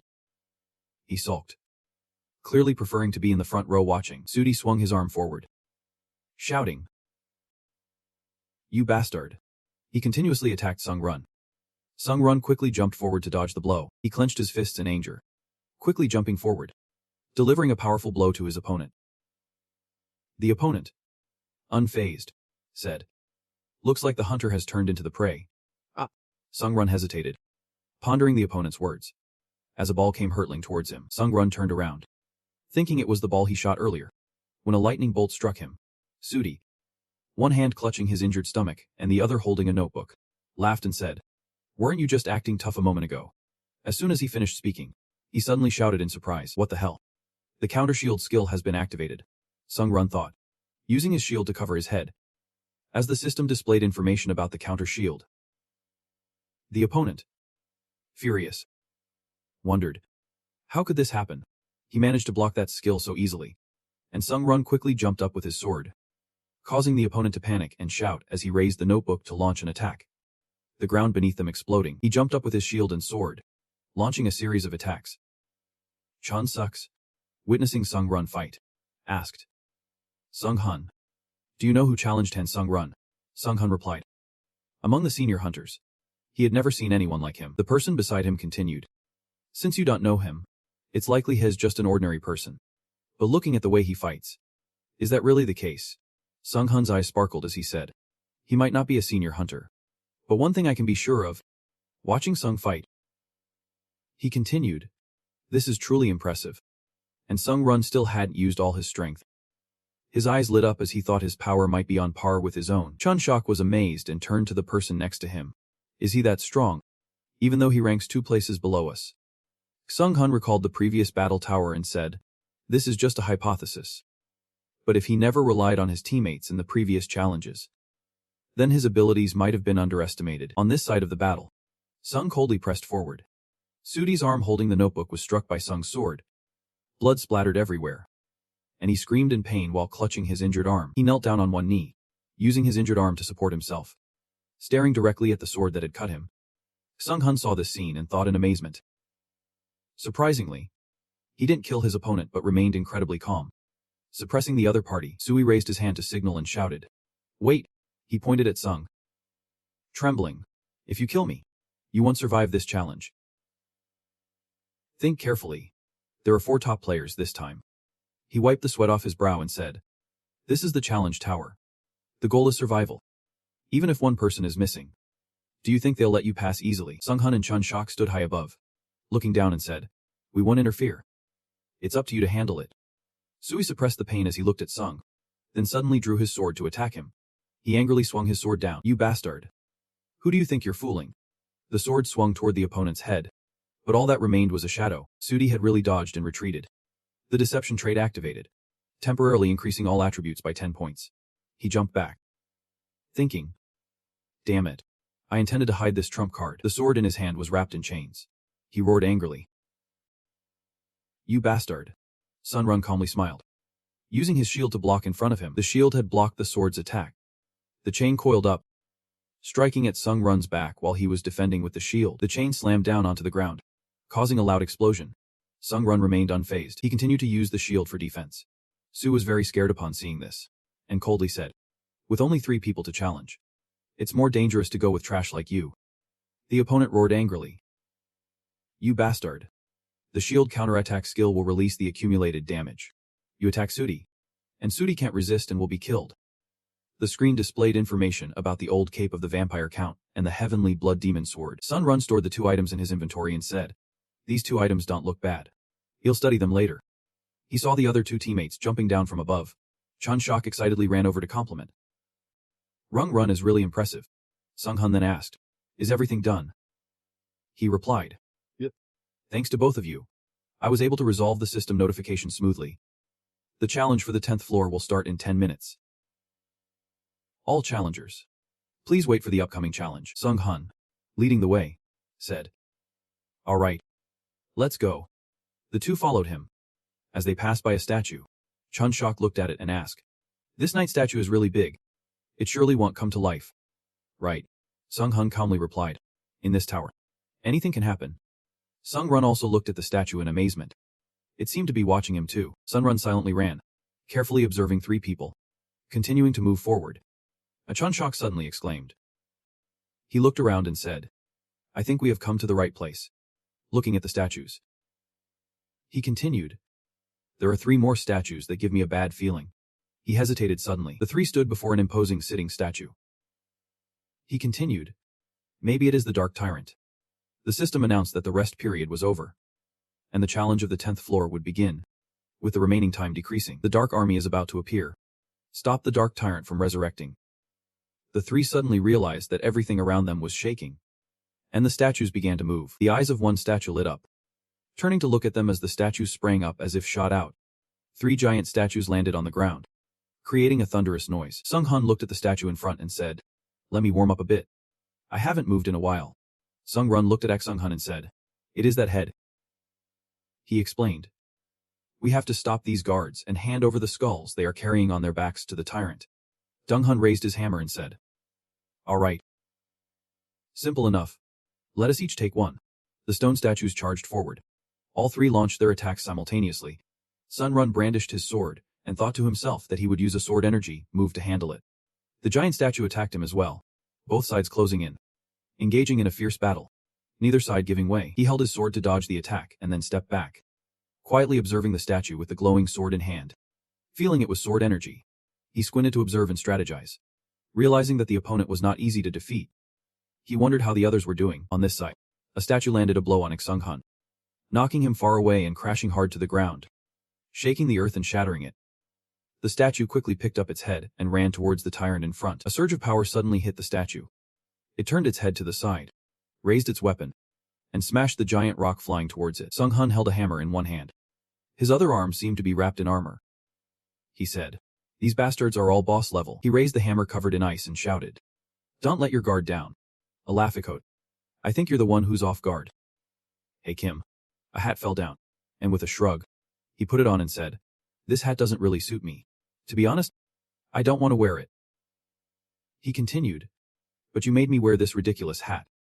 Just as he finished speaking, a statue in the distance charged towards him. He drew his bow, aimed at the statue, and said, "That means you're dead for sure." As soon as he finished, the arrow was shot. But the statue didn't get hit. It quickly dodged all the arrows shot at it and closed in rapidly. When it suddenly appeared right in front of him, he was startled. The hat obscured his vision, but his expression was still confident as he said, "Indeed, when fighting a wizard, close combat is the wise choice." The weapon flew into the air. He pushed the bow out, raised his hand to the sky, and said, "But that's only when dealing with ordinary wizards." Sung watched his two teammates fight, feeling excited, thinking that since he had only faced the weakest challengers before, seeing them like this made him fired up too. He jumped to dodge the attack, reminding himself that he just needed to play his role well. He uses the wind to roll the stones around him and hurls them at the statue. The elegant skill like the wind has been activated. All action speed increases by 50%. Skill accumulation points are at 7. After using the skill, he immediately rushes towards the statue. The statue uses the spear in its hand to smash all the stones. The system notifies, "You are now stepping on a shadow." The haunting skill has been activated, temporarily increasing strength points by 3.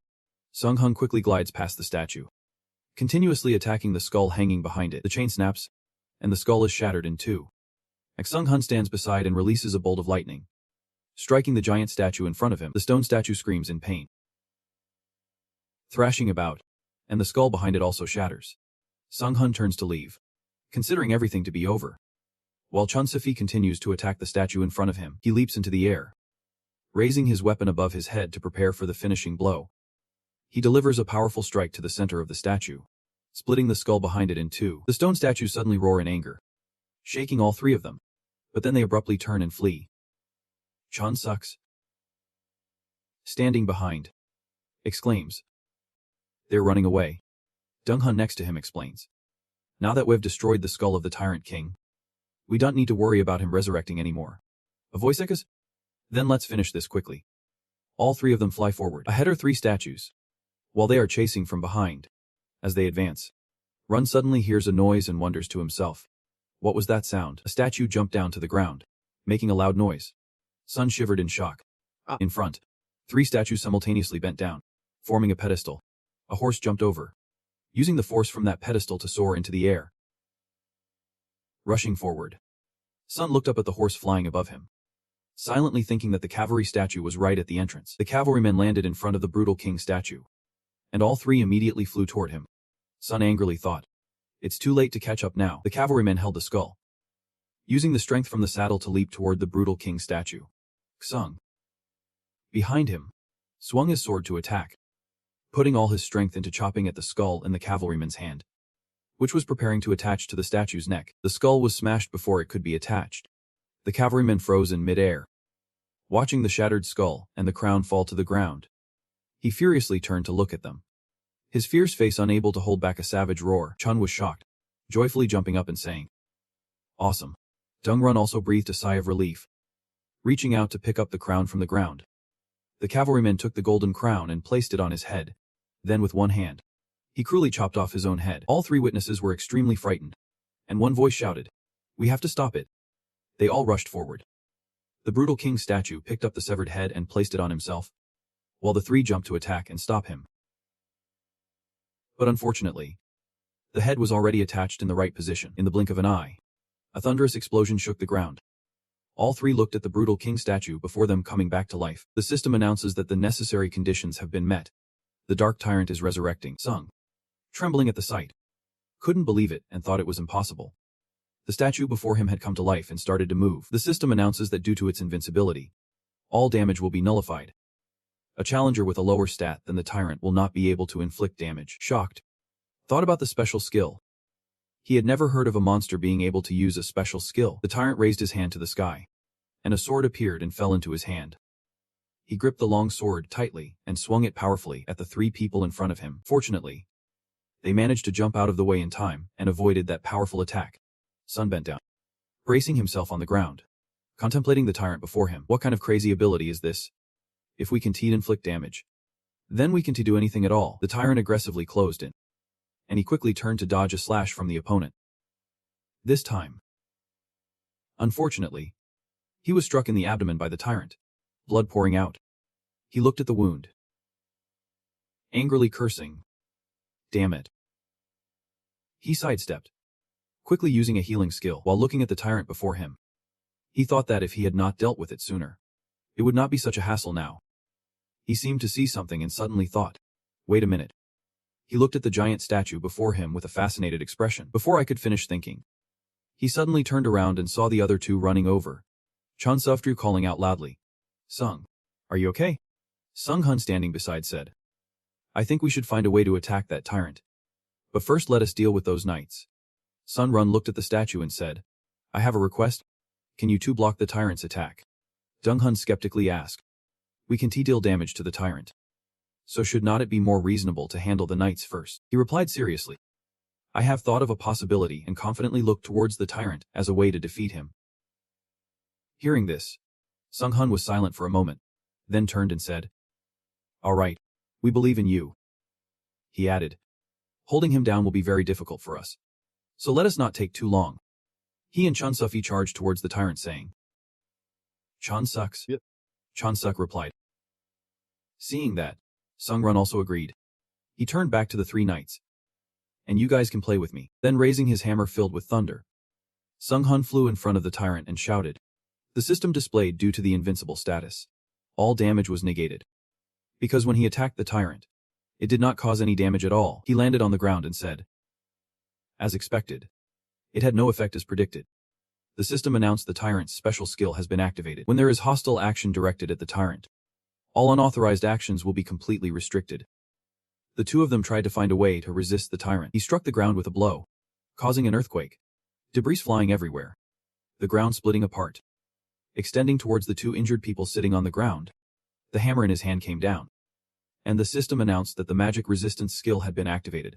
Sung Hun tried to stand up using his skill, and the system notified that the mark would temporarily be removed from your body. Chun Shock, startled by the attack in front, was too scared to react, and Sung Hun beside him quickly grabbed his collar and pulled him away.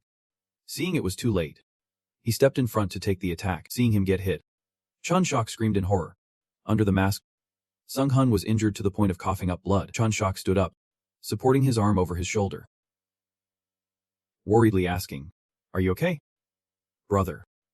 He was helping the person on his shoulder, while anxiously looking at the tyrant in front of them. He raised his sword, aiming at the two small figures beneath him, each sword just inches from their heads. The sound of footsteps leaped forward, and Sung, trembling, used his shield to block the sword in front of them. He looked on in shock as a voice came from ahead. "Sorry.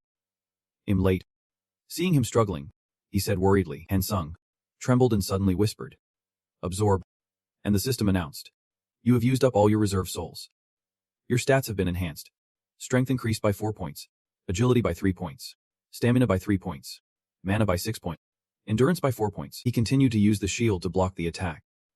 The system announced that the counter-attack shield skill would release all stored damage in one strike. He used the counter-attack shield to deal damage back to the tyrant. The system announced that the lightning sword skill had been activated, and the elegant winged skill had been activated. He grips the hilt of his sword tightly, using all the combat skills he has. Without waiting for the tyrant to strike, he charges forward to attack him. As he rushes in, he silently hopes. The tyrant does not have time to counterattack, and has to endure a damaging blow from the shockwave. Seeing the wound on the tyrant's body, he thinks joyfully. Great. It is effective. Being injured has made the tyrant furious. The system loudly announces that the tyrant's special skill has been activated.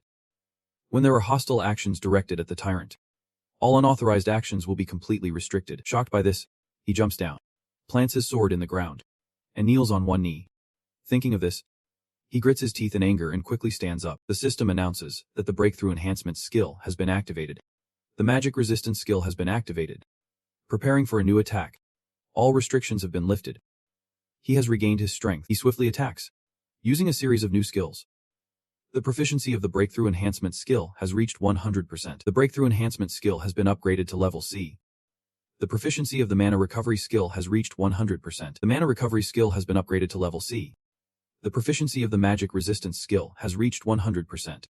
The magic resistance skill has been upgraded to level C. The tyrant swings his sword to attack with a shockwave, but he manages to block the blow just in time. He looks at the situation before him and thinks to himself that this situation is indeed very dangerous. Even though it is very dangerous, he still smiles and thinks. But why can't I stop smiling? He keeps attacking because the tyrant is gradually falling into a weak position, so his chances of victory are very high. At this moment, he can't contain his joy and thinks, is this the feeling of winning? The fire of desire grows stronger, burning and screaming within him. Two people watching the battle from behind see that the fight is nearing its end, and Chun Sefi speaks up, that Challenger Han Sung is really a monster. Sung Hun beside him replies, it's strange. I'm actually watching someone else's back, but we should be happy for him. Chun Sev happily listens to him. Fully charged with energy, he raises the shield over his head. Using the counterattack skill that has reached maximum damage absorption, he aims directly at the tyrant, thinking that if he shortens the distance of the explosive attack from the counterattack shield while concentrating energy, the power of this skill will increase exponentially. The counterattack shield skill will release all absorbed damage in a single blow. He fires a beam of attack energy towards the tyrant, who has to endure this damage from him. Taking advantage of its injury, he lunges forward aggressively. The elegant skill like wind has been activated, increasing overall movement speed by 70%. Skill charge points 7%. Since the skill charge points have reached their maximum, a one-day cooldown has been applied. The chaotic sword skill has been activated, increasing all sword-related attack speeds by 10%. Skill charge points 10 per 10. He uses all his skills to attack. And fortunately, he slices off the head of the tyrant. System notification. You have defeated the Dark Tyrant. On this side, Blood King is watching Sung Run's battle on the screen. She smiles, arms crossed, one hand raised to stroke her chin, happily saying, I can't believe it. A challenger with such insane growth speed is the one who made a pact with me. She recalls that ordinary challengers have to struggle to climb this tower, preparing very carefully to avoid risks. Even though it takes a lot of time, they still can't complete a single floor. Looking at Sung Run through the mirror, she exclaims in astonishment, but Han Sung is an extremely valuable person. Even at a different level, he is regarded as the embodiment of developmental aspiration. Blood King considers that soon, other managers will also gradually become interested in Han Sung Run. Before any manager pays attention to him, I need to quickly gain his support. The statue of the brutal king was beheaded by Sung Run, collapsing and shattering into pieces. System announcement. You have defeated the Dark Brutal King. Congratulations. You have completed the 10th floor of the challenge. The reward for completing the skill proficiency potion has been sent to your storage. Completing 60 points, you received a reward of 1000 XP for completion. You received an additional reward of 1000 XP. Challenger Han Sung Jun has made the greatest contribution to the special mission. You received a special mission reward of 1000 XP. You received an additional reward of 1000 XP. After the victory, Sung Run is pleased, thinking the additional reward is quite generous. Anyway, this challenge is just as tough. Chun Shok exclaimed. How did you do that? Run faced the two of them and said, I have a very useful ability for this task. It seems I just got lucky. The two of them scrolled through the rewards on the screen, and suddenly Sung Hun said, You've surprised me a lot today. Now I'm sending you a friend request so we can talk later. We also need to treat our wounds. The screen displayed a notification. Challenger Kim Sung Hun has sent you a friend request. Challenger Chance has sent you a friend request. The space portal appeared, and the three said their goodbyes. Sung-hun said, "See you later." Over 1,000 people have completed the level 10 challenge. The system will start expanding. Now you can move to other dimensions. Run looked at the information and was puzzled. Dimension travel. He looked at the screen and said, "I guess I can move to places like ours or Martial World. But what's the difference from suicide? Why do I need a ridiculous skill like that?" The administrator's realm has expanded to the Earth dimension. You can talk to the administrator in the waiting room. The administrator's realm has expanded to the Earth dimension. You can go to the administrator's realm. You can set up a supplementary contract. But you can only establish one supplementary contract. After setting it up, the contract will be limited. You can terminate the supplementary contract at any time. I suddenly thought about an issue. So there can only be a supplementary contract. But if I can end the contract at any time, would the manager suffer losses? He gently tapped the screen and said, "We still can't conclude anything right now. Let's reorganize what we received on the 10th floor first." On the interface, the effects of the skill proficiency potion were displayed. He took the bottle from the rewards and drank it. The system notified, "You have used the skill proficiency potion. Please select the skill to increase proficiency." He wiped the water still lingering at the edge and spoke, "Grace of the Wind." The system confirms that the proficiency of the Grace of the Wind skill has increased by 20%. The Grace of the Wind skill has reached 100% proficiency. The Grace of the Wind skill has been upgraded by 1 level. Looking at the interface displaying the proficiency of the Grace of the Wind skill, he was astonished and thought, the cooldown time has disappeared. Next came the notification interface. "You have absorbed the soul of the Dark Berserker. Your stats will be permanently increased. Strength increased by 5 points. Agility increased by 4 points. Stamina increased by 5 points. Mana increased by 7 points. Endurance increased by 5 points. You have received a skill from the Dark Berserker." He focused on the skill he just received. The mana manipulation skill has been added. The screen displayed the information interface of the mana manipulation skill. He rested his chin in thought and said, "So now I'm a magical genius." Just looking at this description, I'm still not quite sure. He saw a message from the manager. "Manager Bloodsteel Queen invites you to her domain. Manager Bayhak Swordmaster invites you into his domain." Dungrun looked at these two unexpected invitations. Astonished. "What?" At the same time, "You have accepted the invitation, and will be transported to the manager's domain. You have entered the Bloodsteel realm. You are transported there immediately and walk towards the Bloodsteel King. As you pass by a house, the Bloodsteel King suddenly pushes the door open and steps out. She stands in front of you, laughing loudly. "I knew you would choose me." She arrogantly puts her hands on her hips and continues, "Thanks to you, I won the bet. So we'll reward you with some snacks." You feel disappointed, thinking that's why they invited you at the same time. Turns out they were betting. The two of you walk side by side, and you ask, "Aren't you cold?" She casually replies. You turn to look at her seriously and say, "Can I ask you something? I just received the skill to manipulate magical power. Do you know anything about it?" She stands with one hand on her hip, gesturing with the other, saying, "You've received a wonderful skill. Great. He'll explain briefly before we go inside. Use the newly acquired skill to manipulate magical power. Try to circulate all the magical power in your body. The more the better.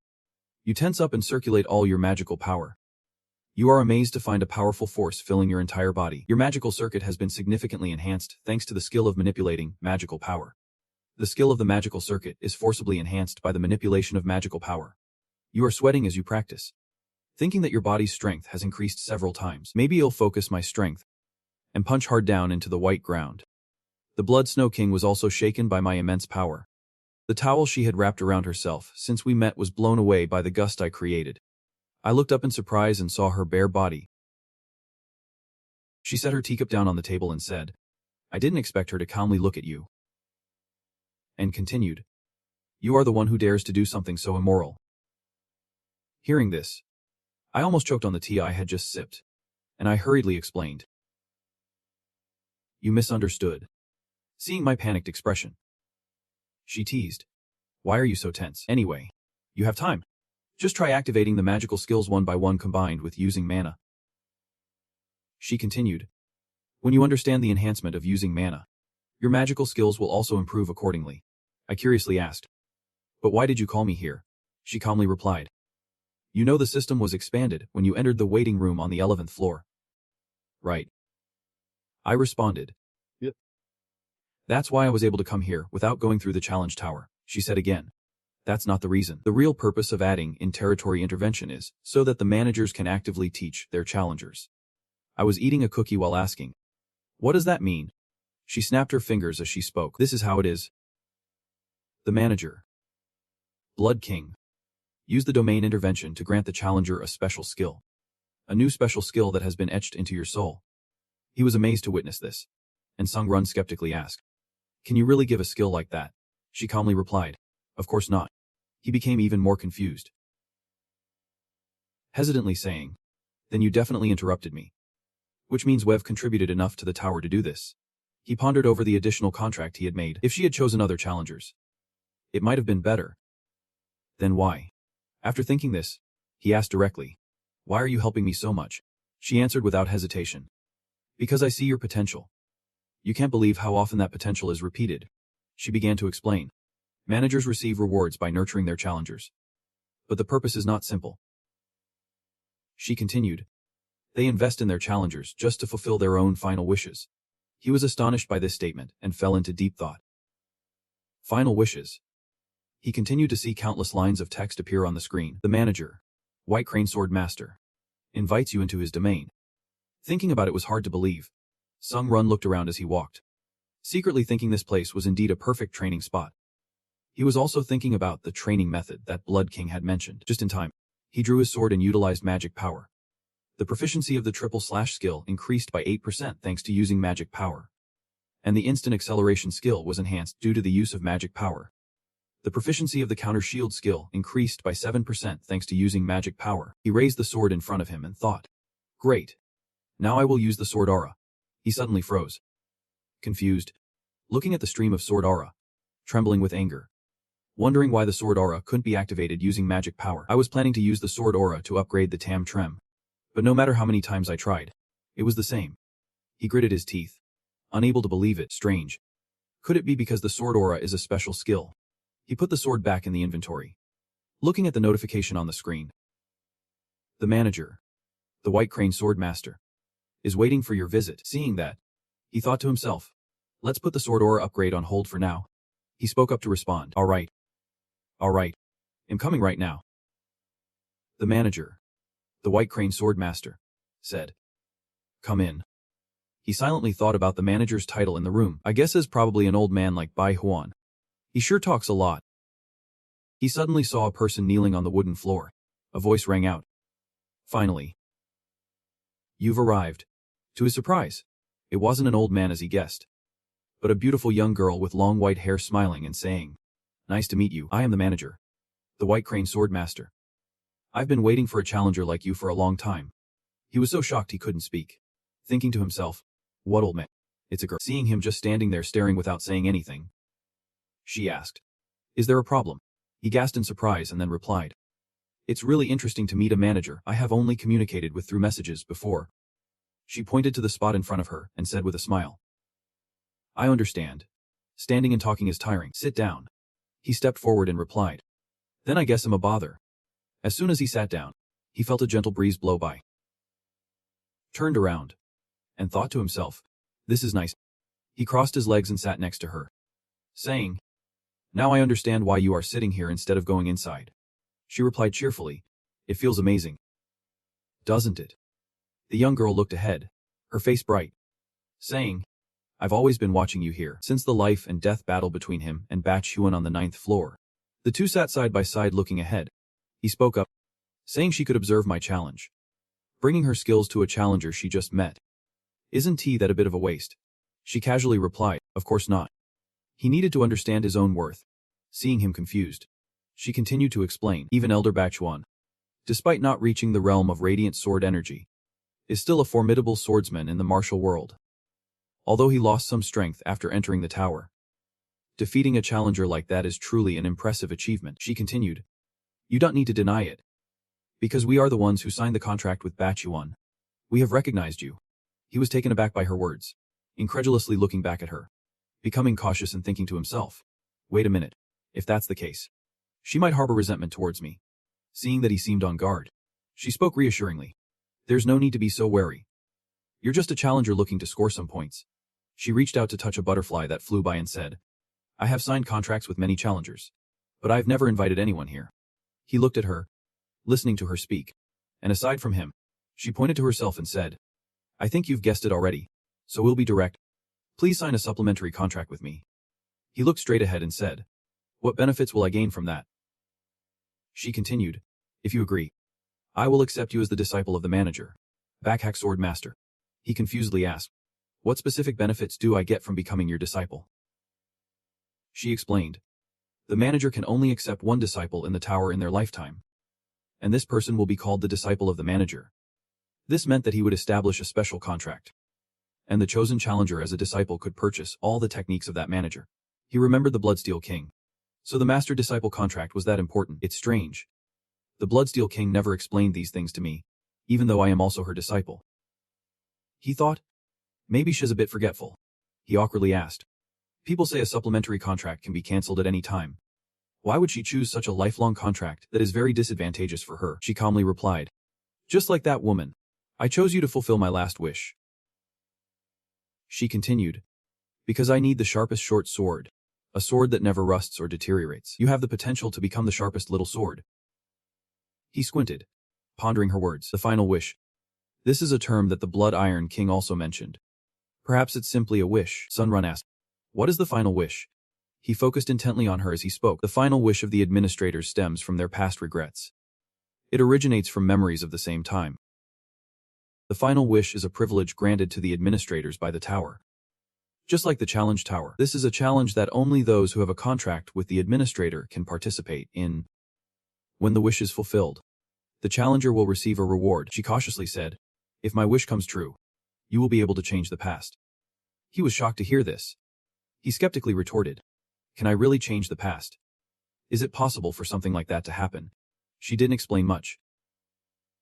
Just continued. When you start climbing the tower, you'll know if what I say is true. He fell silent, thinking, right. If it's this tower. He spoke up. Can I ask a question? She replied calmly, of course. He curiously asked, how many levels do I have to climb to fulfill your wish? She began to look flustered, scratching her cheek, awkwardly saying, this, you see, is the main hall at the highest level of the challenge tower. The contract has been established. She happily jumped up and cheered. You made a wise choice. You won't regret it. She joyfully took his hand to celebrate. He reflected. He had finally accepted her contract. I think about the highest floor. I know where I need to go to fulfill the final wish of the administrator, which is the highest floor of the tower. The system notifies. Acknowledged as the direct disciple of the administrator Backhack Sword Master. Ultimate skills and abilities increased by 10%. Hanging Jun receives the dual disciple effect due to possessing the dual disciple identity. I think I won't miss any opportunity to boost my strength immediately. The most important thing is that I also have a special gift. She spoke up. But did you hear any news from her about that person? That is the person she is looking for. He hesitated to answer. Not really. She said a bit frustrated. I really want to know what that bloody woman is thinking. It seems she trusts you a lot. The master said. Of course. I trust you too. But I have to tell you this. What I'm about to say will cost question tokens. Do you think that is okay? He was silent for a moment and then said. Of course. That is fine. I do not usually use them. Nor do I intend to save them. He looked at the screen showing he had used up all his question tokens. Thinking to himself how important this was that it used up all his tokens, the White Crane swordsman began to tell him that in the martial arts space, there was an extremely powerful force called the Martial Arts Alliance. MB? The person he killed on the 9th floor, he once held an important position as the Grand Elder in the Martial Arts Alliance. She continued. Therefore, there are people in the Martial Arts Alliance looking for you in the martial arts space. He stood in front of her and said, don't tell me that someone from the Martial Arts Alliance wants to hunt me down. She confirmed. Right. On the contrary. The Martial Arts Alliance is currently in chaos over the vacant Grand Elder position. Hearing that, he asked again. So who wants me dead? She straightforwardly replied. Longjian Namgong comes from the Namgong clan. She continued. He has built his reputation in the martial arts realm, and has lived for centuries in the martial arts space. Regarded as a genius, she said again. Although the direct reason he sought you was for revenge, he was actually just curious. I don't know when he will come to find you. But if you're planning to face Nam Kung Hyx, she seriously said, then you should prepare to dig your own grave. After the conversation ended, he moved to the waiting area on the 11th floor. He thought about Nam Kung Hyx, summarizing it in one sentence. The bloodthirsty killer of the Martial Arts Alliance is looking for me. He scrolled the screen, muttering something incomprehensible. These guys had taken over his floor before. To return to Earth, he quickly bought a return stone. Looking at the stone in his hand, he felt he had discovered another truth. But it didn't change anything. Before confronting Nam Kung Hex, I need to level up like crazy first. Then, trembling back to Earth, he scrolled through his phone and noticed something. It turned out Han had sent him a lot of messages and missed calls. She told him to go to the Hunters Association as soon as possible after seeing the message. He was curious about what had happened that made her so urgent when he successfully activated a practical special skill.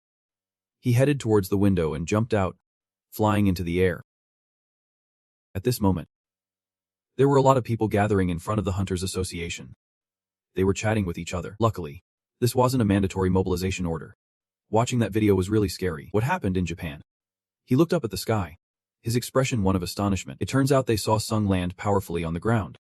Seeing everyone was looking at him, he raised his hand in apology and hurriedly ran into the Hunters Association building. Everyone was amazed.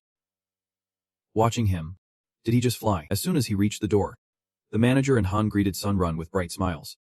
He raised his hand to greet them back. It's been a while since we last met. So what's going on? Why did you call me here in such a hurry? Han said. Something big happened in Japan. I was worried you might go there alone, so I rushed to call you. The manager held the remote and played a video for him to see. We should have talked more, but the situation is too dire. Let's get straight to the point. This is the image provided by a Japanese hunter. The location is Shinjuku, Tokyo. The Japanese Hunter Association detected a strong wave emanating from the portal and sent 7 A-rank hunters to investigate. The one who came out of the portal killed 6 A-rank hunters in just a few seconds. Everyone speculates he is a challenger from another world, having invaded Earth space. Hearing this, Sun Run was shocked. A challenger from another world? He asked them. Did all the hunters just leave? Should we call them for support in Japan? The manager replied. In this complex situation, most countries are trying to protect their own hunters. Therefore, they are all preventing their hunters from going to Japan. Our country is the same, so we won't send hunters to assist Japan. Moreover, this is footage recorded by the only survivor of the 7.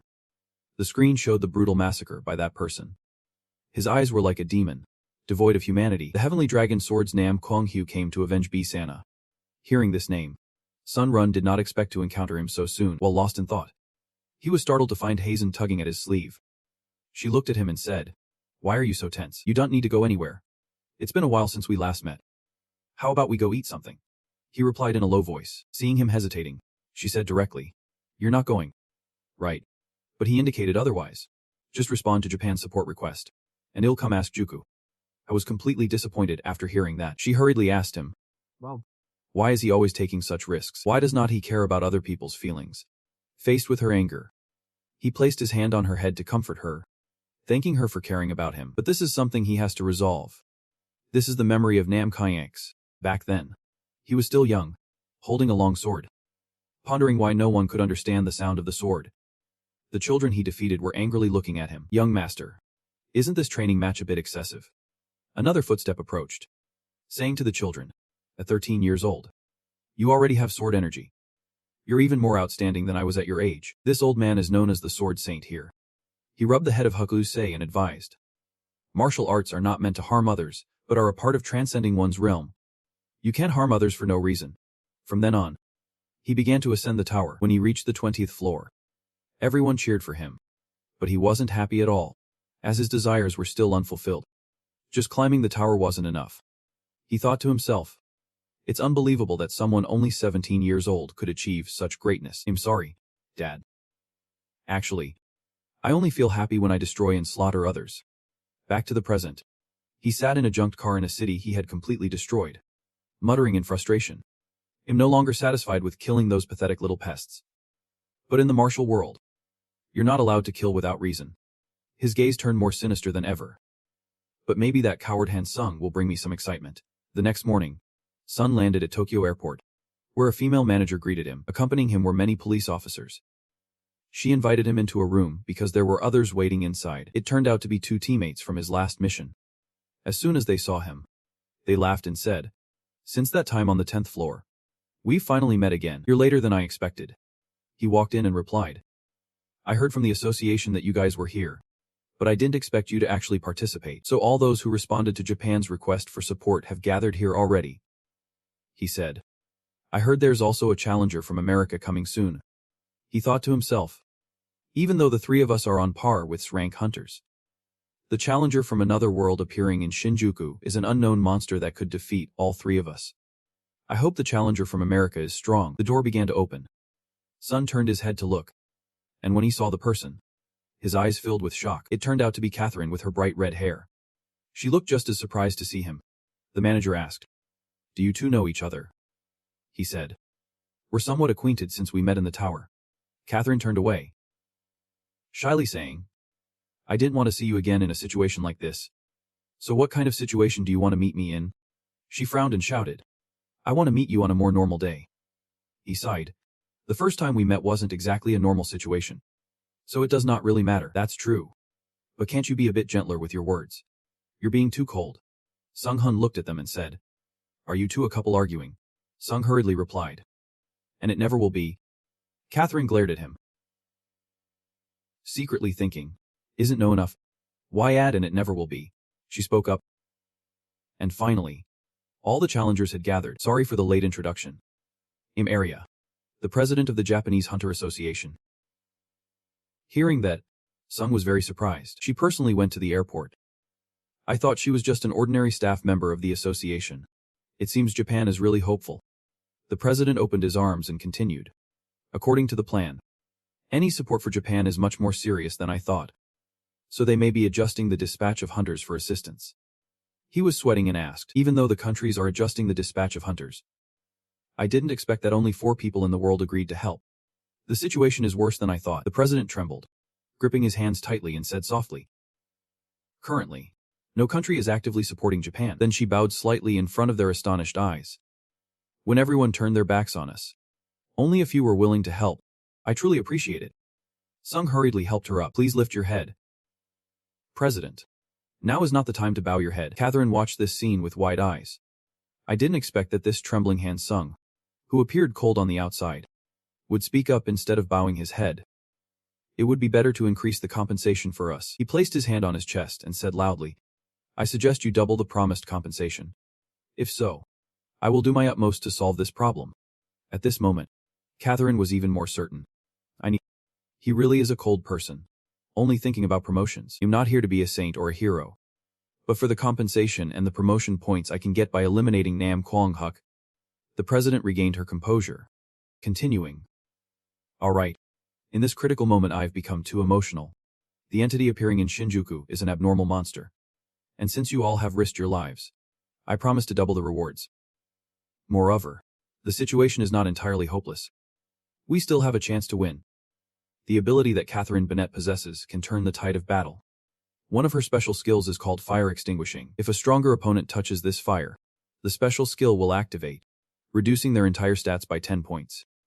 And a random skill of theirs will also be sealed. If we use this special skill, we can achieve victory. Of course, the prerequisite is that they must touch that fire. Sun seems to have understood the issue and spoke up. "We need to create a situation where Catherine can activate fire extinguishing." Then they boarded a helicopter to the meeting point, and the news bulletin reached everyone's ears. "We have just received word that an SSS-Rank hunt from China has encountered a challenger from another world in Shinjuku. They have not moved. It seems like both sides are in conversation. Very likely, it is known that challengers from countries in different dimensions can communicate with each other." The hunter from China stepped forward, and Huck sneered, asking, "Are you in Sung Run?" The opponent smirked, clapping his hands and saying, "You little martial arts brat. I am Bangbak Mok from China. You will soon regret underestimating the Earth dimension." Huck sighed in annoyance, not understanding why these pests keep charging in. "Because of that guy I mentioned." Bakumeftrisi immediately accelerated and threw a punch straight at his face. He was knocked into the air and said, "You're an interesting fighter." Bakumeftrisi could only watch in shock before a loud explosion erupted right where he was standing. Sung's group on the plane couldn't help but gasp at the sight. "Damn. Why is that Chinese hunter acting on his own?" Sun nervously asked Catherine, "If we jump down from the air, can you ensure our safe landing?" "Sorry. What do you mean?" Catherine also appeared very serious in response to his words. "I have a skill that grants immunity to falling damage. If this plan works, we can deal a significant amount of damage to him in just one blow. At that point, please activate your special skill." Saying that, he wrapped his arms around her waist and apologized for his abruptness. She shyly asked, Wait, What are you planning to do? Before she could finish, he hugged her and jumped down, as if committing suicide. The two guys standing on the helicopter were also excited. This guy is still as reckless as ever, not changing one bit. They jumped down like moths to a flame. Catherine was still in shock, mumbling, "You really are crazy." Who jumps down without a word in this situation? Unfazed, continued to focus on the main issue. Luckily, that Chinese hunter was drawing Nam Kung Hyo's attention. "If you see the opportunity, use your special skill." After saying that, he let go of her waist. "He'll go ahead, leaving you behind in midair." Below, the two were still fiercely battling, and it seemed that Buck Miss Icy was in a weak position. Exceed looked at him and said, "Even the weapon can integrate into the martial arts. What kind of martial art is this?" He continuously swung his fists to attack Bech Mess, knocking the opponent away. He sensed something approaching. His gaze turned colder. It was sun rushing down with red energy like a meteor. He had to brace himself with both hands. When he landed, it created a terrifying explosion, sending everything flying around. Hyosi crumpled to the ground, coughing up blood. His arm was swollen like a bao bun. And as the dust settled, it revealed Haiduf kneeling on one knee. Bracing himself, perhaps due to exhaustion, he couldn't speak. His hands swollen frighteningly from the battle. Trembling, our protagonist was now supporting a huge rock to prevent it from crushing him. He pushed the rock away, holding his sword as he stepped toward Hyers. "I do not want to experience this falling from the sky thing a second time." At this moment, Hyuk looked at him with an astonished expression, losing his usual arrogance. He now seemed somewhat pathetic, staring aggressively at his opponent. "Who are you?" The system's voice echoed. The blood sacrifice skill had been activated, reducing all damage the user would take by 40%. If he could survive, the proficiency of blood sacrifice would increase by 20%. He absorbed the power of blood sacrifice and gradually regained his strength. "You've always been looking for me. But now that I'm right here, you don't recognize me." He smiled contemptuously at his opponent's attitude and question. Hyuk was stunned. Then he looked up and slowly said, "I understand now. You are Han Sung-run." He smirked. "Yep. I am Han Sung-run." He continued, "I have always been investigating your identity. But I never expected you to be just a small fry who only knows how to use fake sword energy. I'm really angry." He gritted his teeth and said, "So what if my hands are stained with fresh blood?" Sung-run calmly replied, swinging his sword to the right, thinking he had to attack immediately since his opponent was unarmed. Suddenly, Hyuk reached out, and the sword flew towards him. Sung-run and Hyuk collided, the force of their clash causing the ground to shake and crack. "This is too dangerous. If I charge in there, I'm done for." The blood sacrifice skill had been activated. The system's voice echoed. A shield blocking external forces appeared in front of Sung-run. "I thought the attack from above had seriously injured him. Damn. My counterattack shield was destroyed with just one hit. At this rate, the remaining properties of the counterattack shield would be hard to use." A fresh trickle of blood oozed from the corner of his mouth. "Is that the sword energy?" Hyosi gripped the sword tightly, a golden light emanating from its blade. He spoke with a dark expression. "Restoring. I didn't expect you to rely so much on the magic of the tower." The system's voice echoed again. The sword energy skill was activated, darting and swinging a strike in mid-air, causing the ground beneath to shatter. Facing the might of Sung's sword, Hyofi remained calm and still. Then he raised his sword to counter the force that Sung just struck. Boom. At this moment, Sung's teammates rushed in to surround Hyers. He quickly dodged all their attacks and stepped back a few paces. But just when he wasn't paying attention, Catherine appeared behind him and unleashed her fire annihilation technique. The light from the power Catherine used to attack Hyosi from behind was incredibly brilliant. Everything around seemed to ignite with that flame. The system's voice rang out again. "When the fire annihilation skill is used on a target, all of the target stats will decrease by 10 points, and part of their skills will be sealed." A loud explosion echoed, seeming successful. But immediately after, Catherine opened her eyes wide in shock. Her ultimate move had no effect. Above, a teammate looked up at the sky in panic. "You pests. Dare to ruin my fun." At that moment, Xe stood atop a power pole, raising his sword straight up to the sky. A beam of light shot from his sword following his power. This scene left everyone stunned. The hunters had gone through countless life and death battles that warned them they couldn't stop this attack. "You bugs." He charged angrily, letting out a roar. Along with his roar, a massive wave of power descended. "Get out of the way." Seeing the situation, everyone hurriedly ran away. That massive wave of power struck the ground. Sung-run recalled the scene when he met the manager. "Just consider this a small gift. This is a simple method of transferring magical power. The White Crane swordsman took the man's hand, transferring his magical power to him. A huge wave of magical power flowed from the White Crane swordsman into Sung Run's hand. On another note, this is not just simply transferring magical power, because it also maintains a sense of connection. Sung Run, astonished, said, "What is this? Can you feel the difference?" After saying that, the White Crane swordsman let go of his hand. "My first feeling is the transfer of magical power." Sung Run raised his hand, and he could still faintly see the magical power of the White Crane swordsman on his hand. "The second feeling is like the White Crane swordsman is inside my body." "Alright. Now you can try to apply it to your sword." The White Crane swordsman smiled at Sung Run, "But wait until you get out of here to try. Because there is supervision from the manager. You can't let yourself be at a disadvantage." When Hyajack's power struck the ground, he was suddenly astonished to see the sword in Sung Run's hand radiating sword energy. He looked at the sword, realizing this was the perfect sword energy. "Is everyone okay?" Sung Run turned to Catherine, who was struggling to get up. "Luckily you used a powerful move at that crucial moment to defuse it." Catherine recalled blankly, "You two really are monsters." "Ha." At this moment, Heisei's creepy laughter caught everyone's attention. "Yep. That's the reaction you should have. I thought I'd be disappointed." He laughed maniacally. "The more I try to build my sandcastle, the more fun it is to destroy it." Asurasi continued charging towards the trembling Sung to attack. "The challengers from the other dimension are really annoying. But this guy is just insane." Sung ground his teeth, suddenly thinking to step back. "Excuse me. Can everyone move back to a safer place?" Hai Sung told Catherine and the others. "If something like that happens again, I will have to distract myself to protect everyone." But before Catherine could finish, someone interrupted her.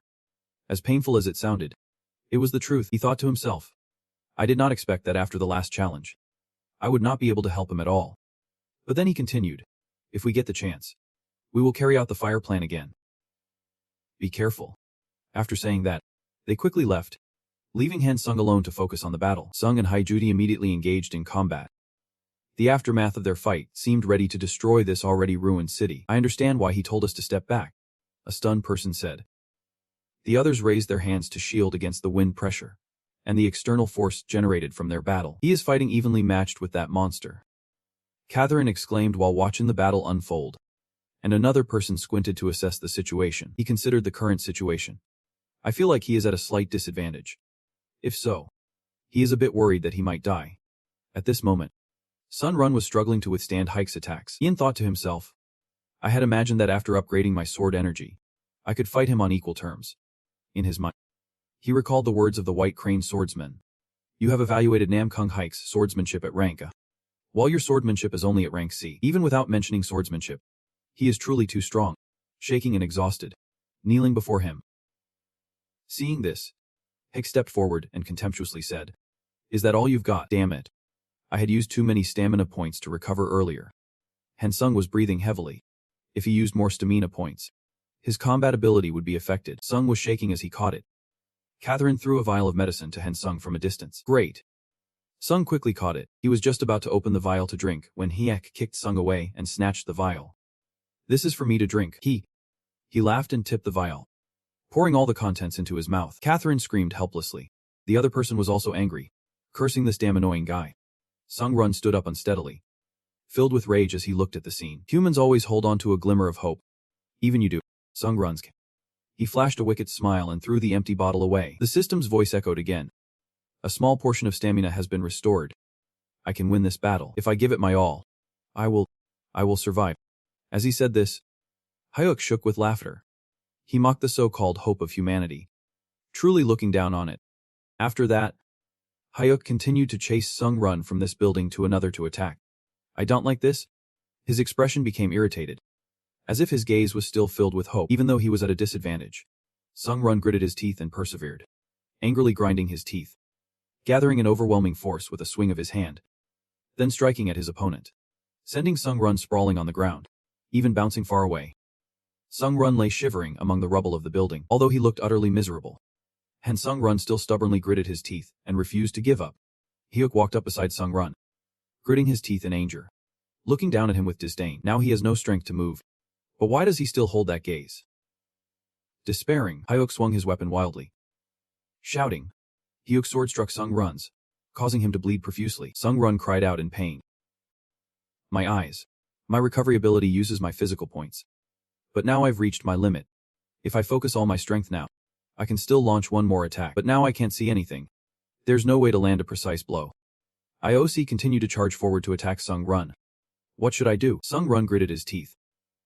Pondering. Sung Run. At this moment, Catherine and Han Sung's teammates rushed out to save him despite the danger. He thought to himself in pain. Now they're just going to get themselves killed. Do not come over here. Sung Run raised his hand to stop them, shouting loudly to warn everyone. Dante, come here. It's dangerous. Ha. Your teammates. Josie grinned wickedly. So that's why you've kept that look. Catherine launched a powerful attack towards Hayazi. But in the next moment, Hayer appeared behind Catherine. He swung his sword at her, causing her to collapse. The other teammates were horrified at this sight and called out her name. He angrily charged to attack at Aussie. But he was no match for him. Hayazi kicked him down to the ground. Sung Run could see anything at this moment.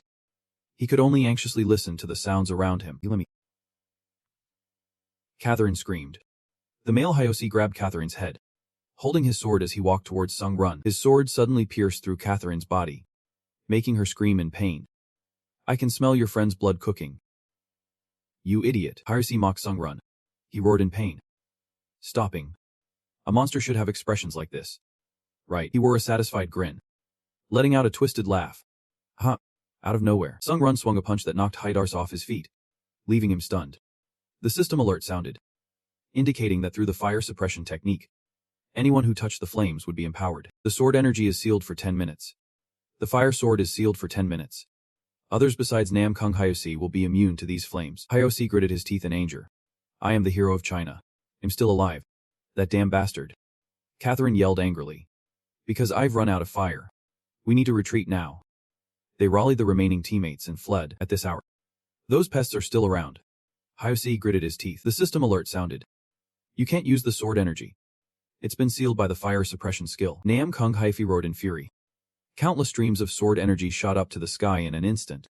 A rain of swords fell between Sung Run and Aixij. The system alert sounded, announcing that the unique multi-layer attribute has set up a combat area within a 30 kilometers radius. Except for Han Sung and Nam Kung S. Nobody else can enter the battlefield. Sung Run was calm. Nam Kung Hayazi immediately swung his fist and wore a sinister grin. My sword energy may be sealed, but I can still use fighting energy.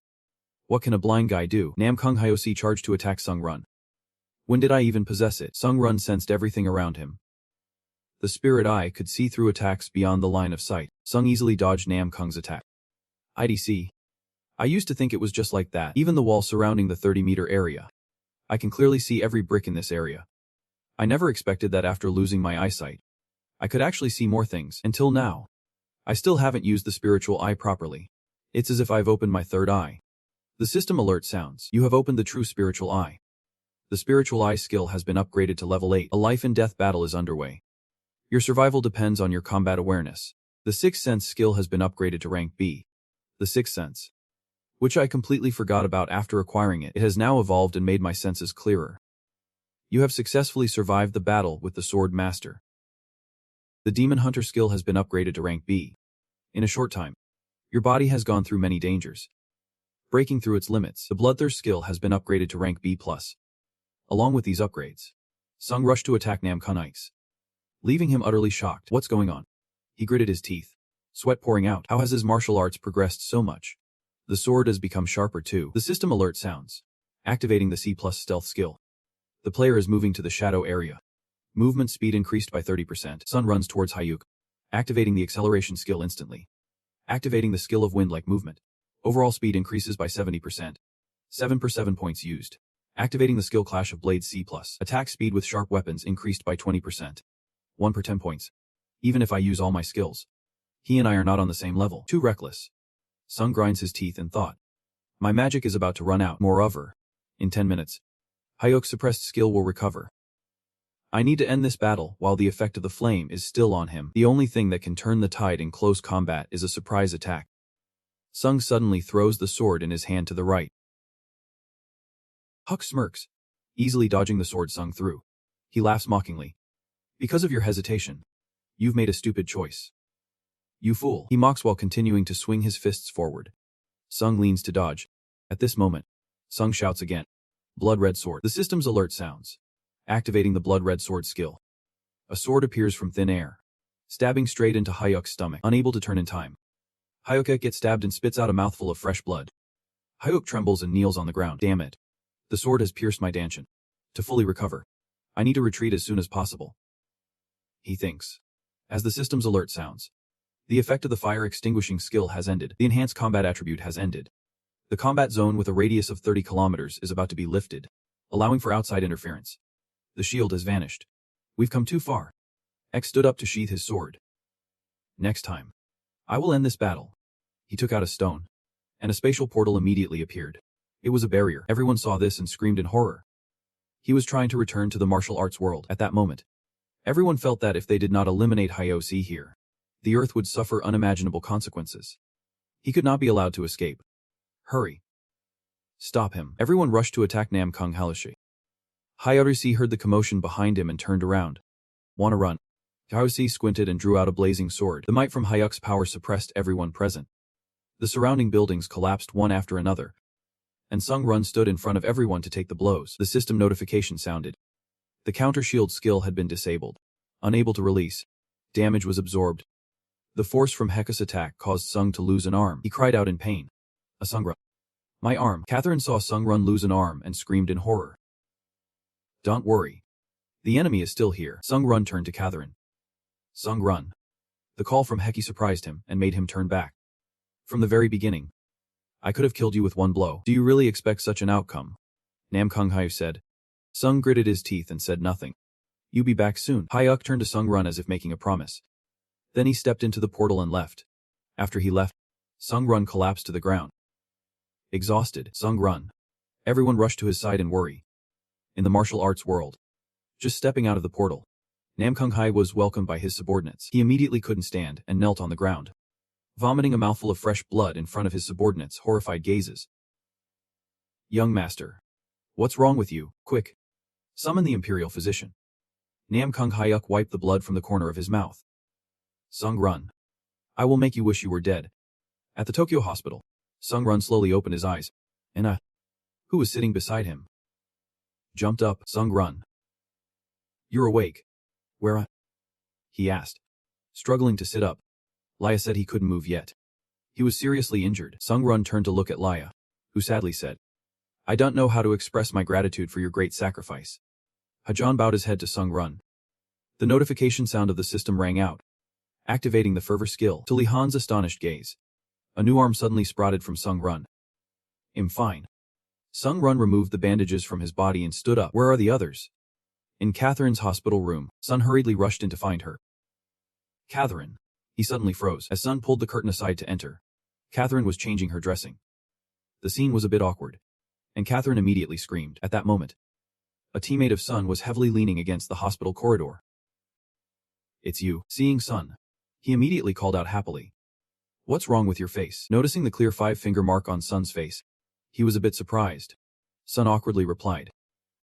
Did you see Catherine in her room? It's good she's alright, but Kim Sung-hun isn't in the room. Do you know where he went? I only saw him once this morning. He seemed to be in really bad shape. His expression darkened. His right arm was crippled. Right here. At this moment, Sun had found Sung-hun on the rooftop. Hearing English, Sung-hun turned around. The sword master is here. The sword master. Sung-hun glanced at the newly grown left arm of Sun. Did you use a skill to recover your left arm? Yep. Another incredible skill. You always manage to amaze others. I'm sure you've heard. My right arm can't be healed anymore. Sung-hun rolled up his sleeve to reveal his severed right arm. I'm sorry. If I were stronger, this wouldn't have happened. Sung-run blamed himself, saying not to blame himself. I still have skills to make up for it. Sung-hun comforted Sung-run. I climbed the challenge tower like crazy just to become stronger. Sung-run leaned against the railing. It seems like something was controlling me, making my vision narrow. That's not a bad thing either. I believe it will help you become stronger. Sung-hun held a cigarette in his hand. But the strong are meant to help the weak. At least that is my philosophy. I've learned a lot from this battle, and remembered something important that I had forgotten. Hearing Sung-run say that, Sung-hun replied, I feel relieved now. He pulled down the mask he always wore. Because a strong person like you is not a bad person. The first time I met you in the tower, I couldn't see through you. Smoke 1. The new who lit the cigarette. And Sun Run turned to look. I don't touch cigarettes or alcohol. Sung Run was surprised and patted the railing. The Mohun smiled and said, Right. I haven't introduced myself yet. Sung took a picture with the small group of hunters before saying goodbye. Sung gave a gift to Catherine and bid farewell to everyone. He put on his cloak and suddenly realized something. The design of this coat must have been upgraded somewhat since it was repaired. The gear is all maintained in top condition. Dung Run grips the sword tightly. I guess this kind of service is because I stopped a disaster. Right. He is lying on the bed. The past 2 or 3 days have been chaotic. All just to return the gem. I really do not want to be famous like this. Has the video of the battle spread everywhere? He looks at his phone. It's the footage from the helicopter of the Japanese Hunter Association. The screen shows comments from netizens. Is every challenger that strong? He is carrying the whole team by himself. Didn't he handle this incident all on his own? I think I know who he is. There used to be a training center for recruits called White Lotus. He trained there for 7 years. Invite the next one to make up stories. How could that loser chase away monsters and destroy a building? The way he fights is really like a shadow blade. His fighting skills are top-notch. Calling him a shadow blade isn't surprising. Is this really the shadow blade that Kim The-no-hoon mentioned? But it is hard to believe. He is the Thunder Emperor, one of the top 30 hunters in South Korea. His title is the strongest. He has reached a level that other true hunters can't achieve. You could say he is a hero of South Korea. If anything happens, you can contact me. I am serious. You can consider this an invitation. Kim The-hoon hands a business card to Sung. Even small matters can be discussed with me. Or rather, any reason is fine. The system alert has run out of time. I will become stronger to deserve the title of Shadow Blade. The system alert returns to the low challenge. Sung Run smiled and said, Let's go back to the tower. You have entered level 11. Sung Run was teleported into the tower. The battle with Nam Kung Hyuk taught me a lesson. Although life absorption is one of my strongest recovery skills, I can activate it when my stamina is low. It's time to find a stamina recovery skill. All the information about the skills is quite vague. The best way to solve this problem when buying skills is to buy all of them. System alert. You have purchased automatic stamina recovery. Rank description. Automatically recovers 7% stamina every 108 seconds. Consumed 1,500 points. You have purchased Moonlight Absorption. Rank. Description. Doubles recovery ability when exposed to moonlight. Consumed 10,000 points after buying the necessary skills. I still have some left. System alert. Privilege activated. Combine skills. Please select the skills you want to combine from the ones you have. First, combine skills with similar effects. Sunlight Absorption. Rank. Moonlight Absorption. Rank. Combined skills complete. Creating the skill Photosynthesis. Rank C. Photosynthesis. Rank C. Proficiency 0%. Increases recovery ability by 200% when exposed to sunlight or moonlight. The user can absorb magic through good light, and the skill level increases significantly. The advantages of the two skills are also combined very well. If I combine blood summoning now, it would be perfect. C-grade photosynthesis and C-grade blood summoning combined with finishing skills have created C-grade blood contract skills. C-grade blood contract with 0% proficiency. The user can extract life force, stamina, and mana from the blood of killed creatures or players. I failed. Shaking and sweating. The skill did not upgrade. The advantages of photosynthesis are gone too. System notification. You have spent 20 points to purchase C-grade blood summoning. You can buy it again. I have plenty of points. I will combine blood contract and blood summoning once more. Finishing skill combination. Creating a new skill. Creating B-grade Seeker of Blood Truth. Sun Run exclaimed in shock. B-grade. B-grade Seeker of Blood Truth. 0% proficiency. Basic effect. The user can extract life force, stamina, and mana from the blood of creatures, while also gaining extremely strong blood control abilities. Detailed effect. All the blood the user has lost will gradually restore automatically. I can extract life force, stamina, and mana from blood, and also control blood. What is this? I can really control blood. Look, I can create any shape at will. Sun Run extended a finger. Even without cutting into flesh, I can still force blood to flow out. However, I need to make a cut to quickly use a large amount of blood. The Seeker of Blood Truth. This skill will be very useful. Sun Run sneered. I even wasted time upgrading the True Vision. A compilation of skills completed. New skills are being created. The A grade Fire Dragon Eye skill has been created. The A plus grade Fire Dragon Eye skill. 0% proficiency. Basic effectiveness. The power of the Fire Dragon will be attached to the user's eyes, allowing them to see things that are otherwise invisible. In detail, the user can see item information, see through others' lies. The Fire Dragon Eye skill is currently being formed. The old shrimp tail code of the vampire count. The user can expend life force to create a barrier. The speed boosting shoes will have their speed increased, duration enhanced. I couldn't see these things before. Suddenly, a sword appeared in my trembling hand. The Celestial Blood Demon Sword. When the user's Blood Fire Sword technique reaches its highest realm, the ultimate skill will be unlocked.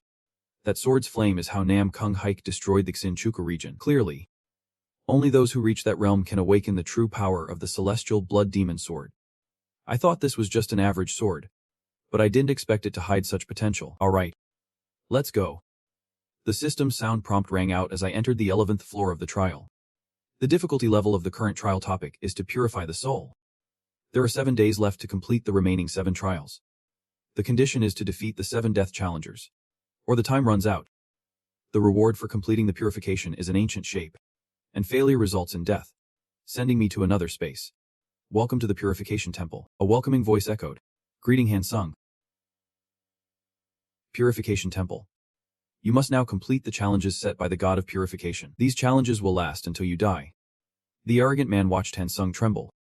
Even though you are just a small-time explorer, if you dare to accept the challenge of the gods, you must bear the corresponding consequences. So how do I overcome the first challenge? Han Sung asked the man. You do not even know the rules of the 7 Great Gods Arena Challenge, he asked. It must be the level of a dark knight invading the 5th floor. I do not understand how a foolish explorer like you made it here. The man sighed. Alright, let me explain. The challenge is very simple.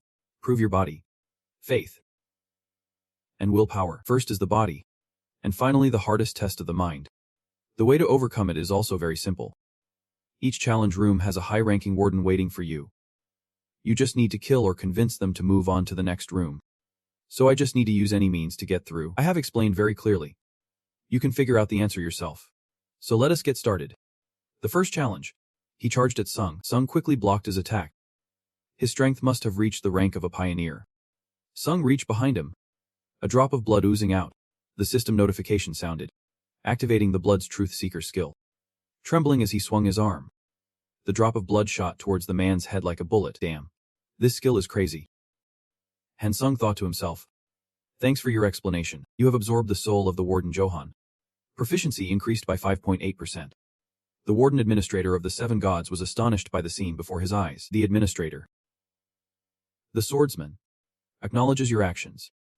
The Warrior Administrator of the world hopes you can become someone interesting. The Holy Light Administrator says you do not need to worry. You are doing very well improving yourself.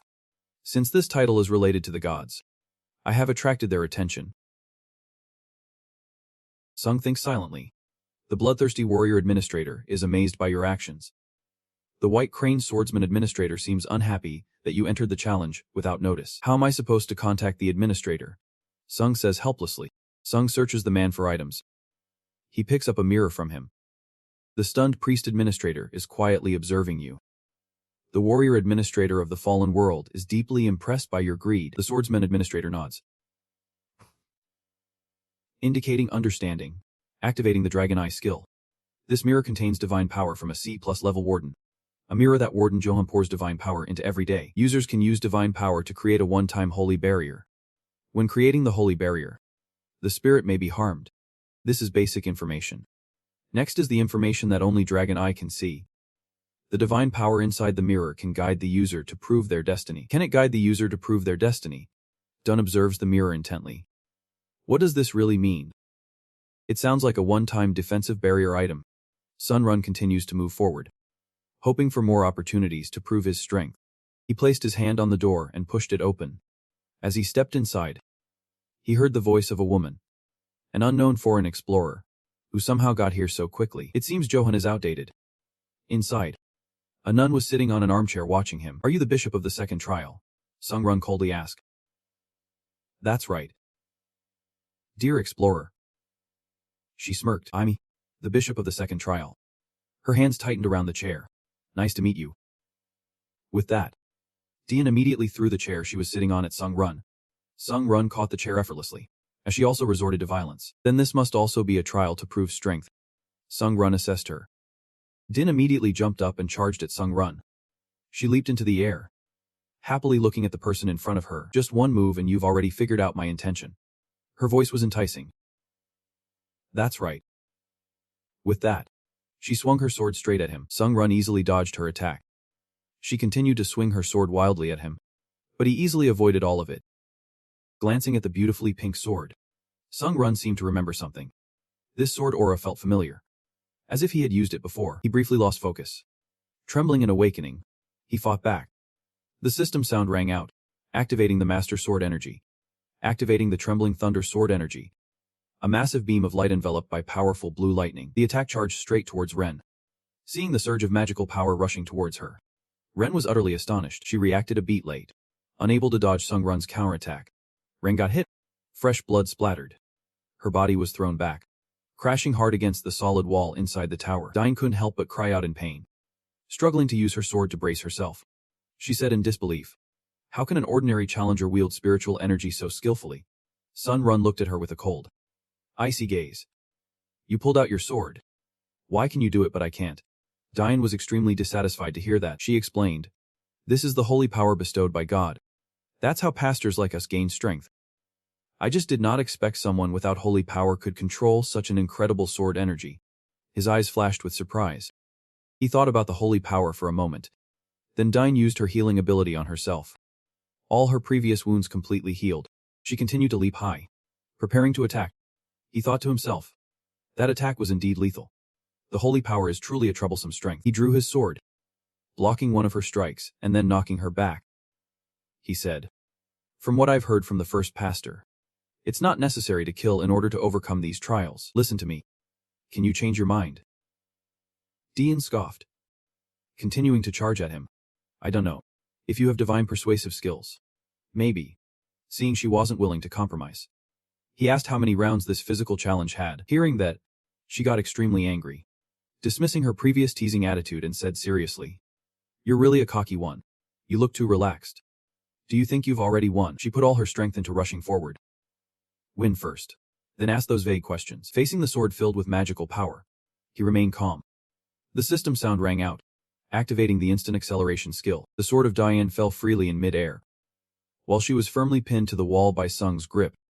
Using his agility and overwhelming strength, he easily controlled her. Dian, caught off guard, still couldn't believe she had been subdued. He looked directly into her eyes. "I won." Dian still couldn't accept her defeat. She muttered, "How could that be?" Sung remained in position and commanded, "Now tell me the progress of the challenge." She looked at him. Her cheeks flushed. She shyly asked, "Do you want to take something away?" The system sound continued to ring out. "The warrior administrator of the collapsing world is waiting for your answer." The blood-red brutal king administrator squinted at you. The white crane swordsman administrator was surprised by this question. He replied in a calm tone, "I'm not interested in that." Hearing the answer, Dian burst out laughing. "Huh. That's good. Administrator Bloodbound Tyrant agrees with that. Administrator White Crane Swordsman says she knows you are a good person." The Divine Administrator watches you with curiosity, confused, asks, "Why are you asking that? Who would come here just for that?" Dian looks at him with disdain. "Do you think everyone is like you, being an explorer and still so naive?" Sung ignores her words, ordering the challenge guide for me. Hearing that, she begins to explain. Now there are 2 physical challenge doors left. The faith challenge will start from the 5th door and end at the 6th door. He asks further, "Ultimately there is only one divine power challenge, right?" "Yep." She answers and advises, "But you'd better give up before you get there." He tightly grips her hand, confused, and she continues coldly, "No one has ever passed the 7th door challenge. Those who make it there either go insane or die with blood pouring from their 7 orifices." His fire dragon eye skill activates, confirming this is not a lie. She is completely serious. She lowers her head and tells Sung her final words. "Just like that. The last thing I want to say to you is that it's been a long time since I've had such a refreshing battle." He paused for a moment, then said, "If there's any way for you to leave here without me having to kill you, let me know." She laughed menacingly. "What's so funny? I'm just going back to the tower." Hearing that, he didn't hesitate to draw his sword, delivering a fatal blow to her. He believed that prolonging the time wouldn't change anything, The system's sound echoed again. You have collected the soul of the Bishop of Despair. Proficiency increased by 88.8%. He stepped out of the second floor, the red flames now enveloping him with dark light. For some reason, he felt an overwhelming disgust. Disgusted by this trial game, he gently pushed the door. A beam of light shot out, forcefully pushing the door open. Inside, an old man was waiting. As soon as the old man saw him, he raised his sword. The light reflecting off the blade flickered in the darkness. The old man pointed his sword at Sung Run's face. Introducing himself, I am Li, the sword of the future granted by the divine egg. Li Song aimed the tip of his sword at him and continued, from now on, I will test your martial arts. Prove that you are worthy to move on. With that, he raised his sword to the sky, indicating he was ready. The sword was enveloped in a golden-orange glow, and a spark of astonishment flashed in Sung Run's eyes. Even though he had only glanced at it, he was sure that despite the unstable energy around, it was definitely a fire sword. The flames surrounding the blade blazed even brighter, like a fire phoenix preparing to attack. Seeing that, Sung Run immediately took a stance and drew his sword. His sword was surrounded by a blue aura, completely contrasting with the bright red sword in his opponent's hand. He silently lamented that he had encountered a fire sword at the third gate. This meant that from this moment on, he would have to face life-threatening dangers. The two charged at each other, the auras from their swords illuminating the entire room. After a while of battling, Sung Run began to notice something unusual. He focused his thoughts, his gaze sharp. The physical strength and sword techniques of his opponent were no match for him. The old man lunged forward again, delivering a powerful strike against his sword energy. Watching his aura gradually dissipate, he wondered why his sword energy was fading away. He recalled his duel with Nam Kwang Hak, comparing the fire swords of both. He had once thought the fire sword was a high-level skill, but perhaps it was only because Nam Kwang Hak was too strong. As for what was called fire sword skill, it really wasn't a high-level skill at all. Realizing this, Sung's sword clashed with the opponent's and yes, his aura faded away once again. His gaze changed, thinking to himself, no matter how hard he tried, his sword energy would be extinguished. Knowing he couldn't simply block the opponent's attack, he stepped back to dodge the old man's strike. The old man swung his sword, cutting through the air, the blade striking the ground hard, sending countless pieces of stone flying. Seeing this, Li Xian immediately stopped to remind him, no matter how strong your momentum is, you can't destroy this sword. The only ones who can do that are those who can control the intangible. He tightened his grip on the sword hilt, his expression saying, you might as well give up. Hearing those words, the corner of Sung Run's mouth curled slightly, filled with disdain. The opponent was clearly weaker than him, yet could use a fire sword. This feeling was like seeing a fool doing better than him on a test. It was really frustrating. His expression changed, both excited and angry. He cracked his neck, making popping sounds. Tightening his grip on the sword hilt, he silently vowed, the intangible. I must destroy this sword. He charged towards the opponent like a whirlwind. The two swords clashed once again. He firmly resolved, he would definitely destroy it. While the two fought fiercely, Li Xian said, only those who can control the intangible can create a sword that cuts through everything. He still silently told himself, he would definitely win. Li Xian continued, that's why this sword contains absolute power. It was born to conquer. He ignored Li Xian's words, charging like a whirlwind in a storm. Grip the hilt tightly, he repeated in his mind once again. We will destroy it. Because he had poured all his strength and unwavering will into it. The two swords clashed. The fire sword broke in half. And at the same time, a streak of blood extended from its owner's shoulder to his chest. Seeing his sword broken, Li Song was utterly shocked. A glimmer of fear in his eyes. I understand now. The difference between the fire sword and the sword aura. The source of the fire sword's power lies in the will of its user.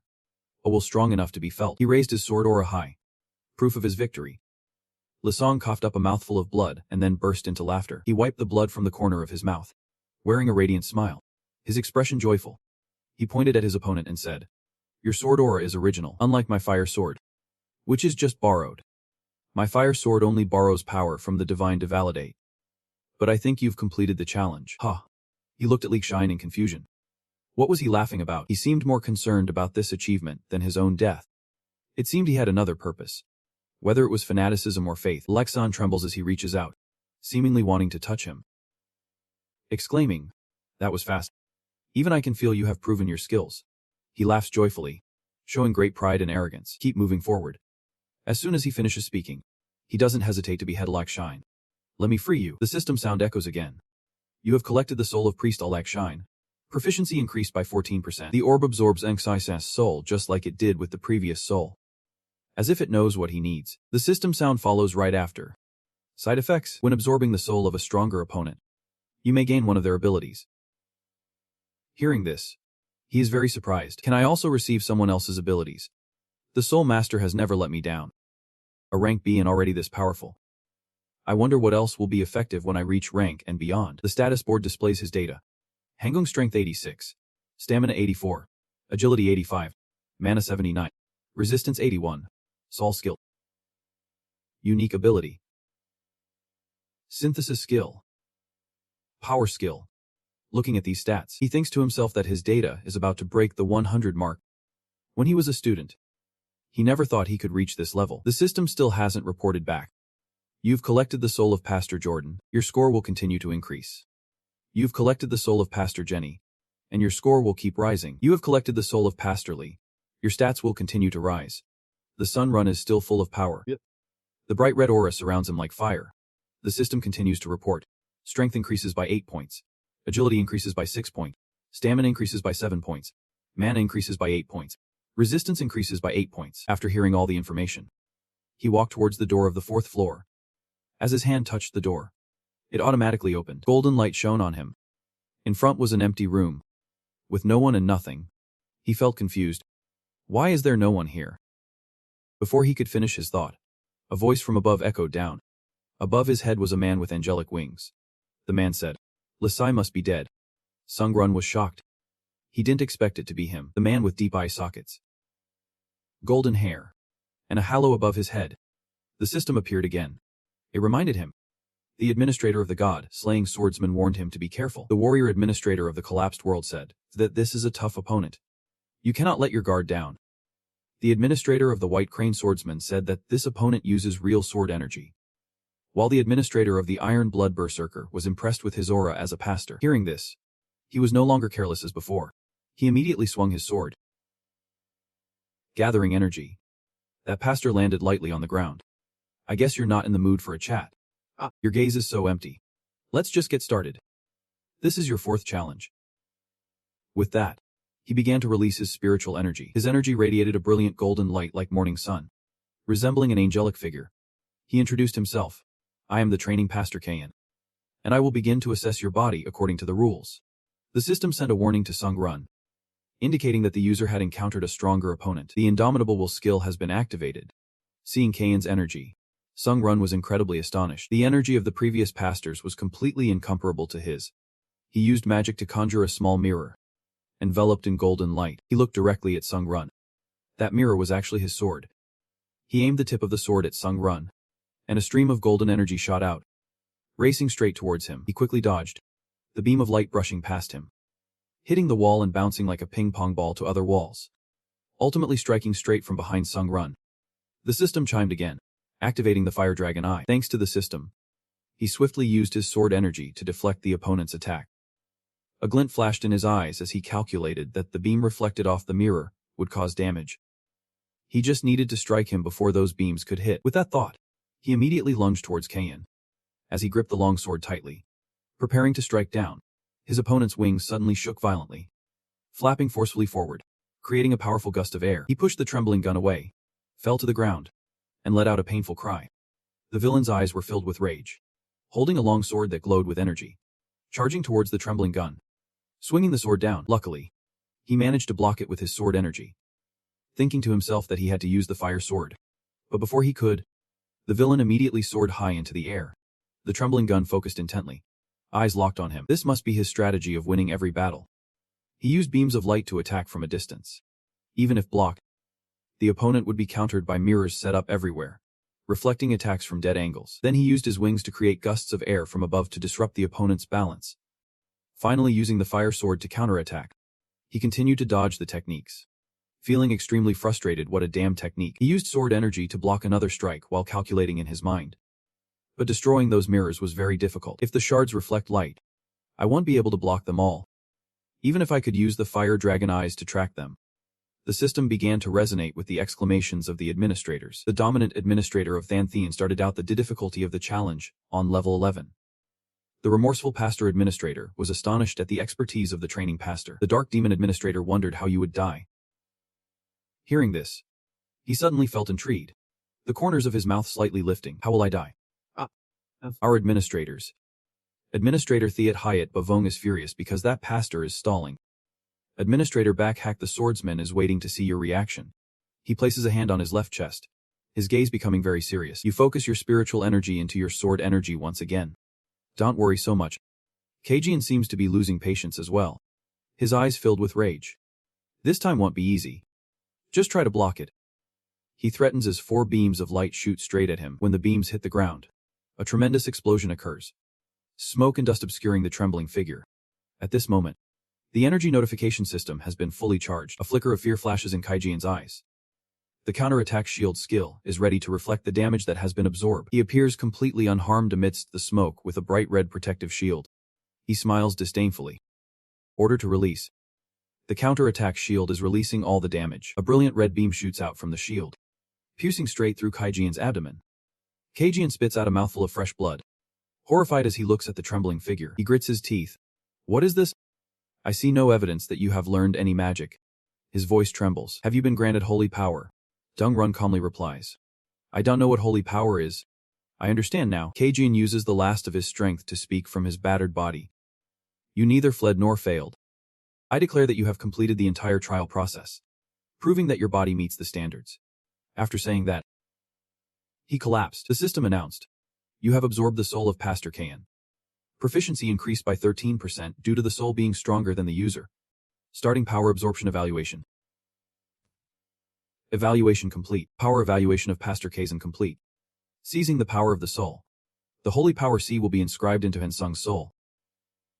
Hearing this, he was momentarily stunned. Holy power. That's the strength used by the pastors here like magic. He calmly felt the energy flowing into his body. He could feel the energy in his heart, but couldn't move it. This was different from magic. The system continued to announce. The administrator White Crane Swordsman was suspicious about the holy power at your Danshin Center.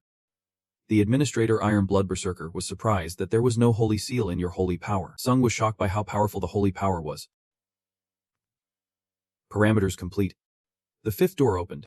Hang Sung faced an old lady. She said, you crazy martial arts enthusiast. What does this mean? The old lady slowly explained, asking in return, Sung, is not your goal not just to win, but to keep winning, to become stronger and one day be the strongest? He thought that he did want to become stronger, but to be the strongest. Isn't he that a bit excessive?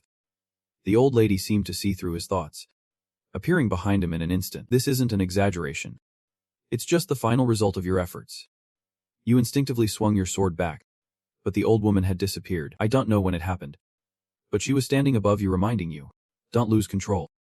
You stared in horror at your reflection in the mirror. You didn't see yourself. You only saw the old woman. The old woman continued. This challenge is not to prove your physical abilities. Its purpose is to prove your faith. Dung angrily swung his sword. Damn it.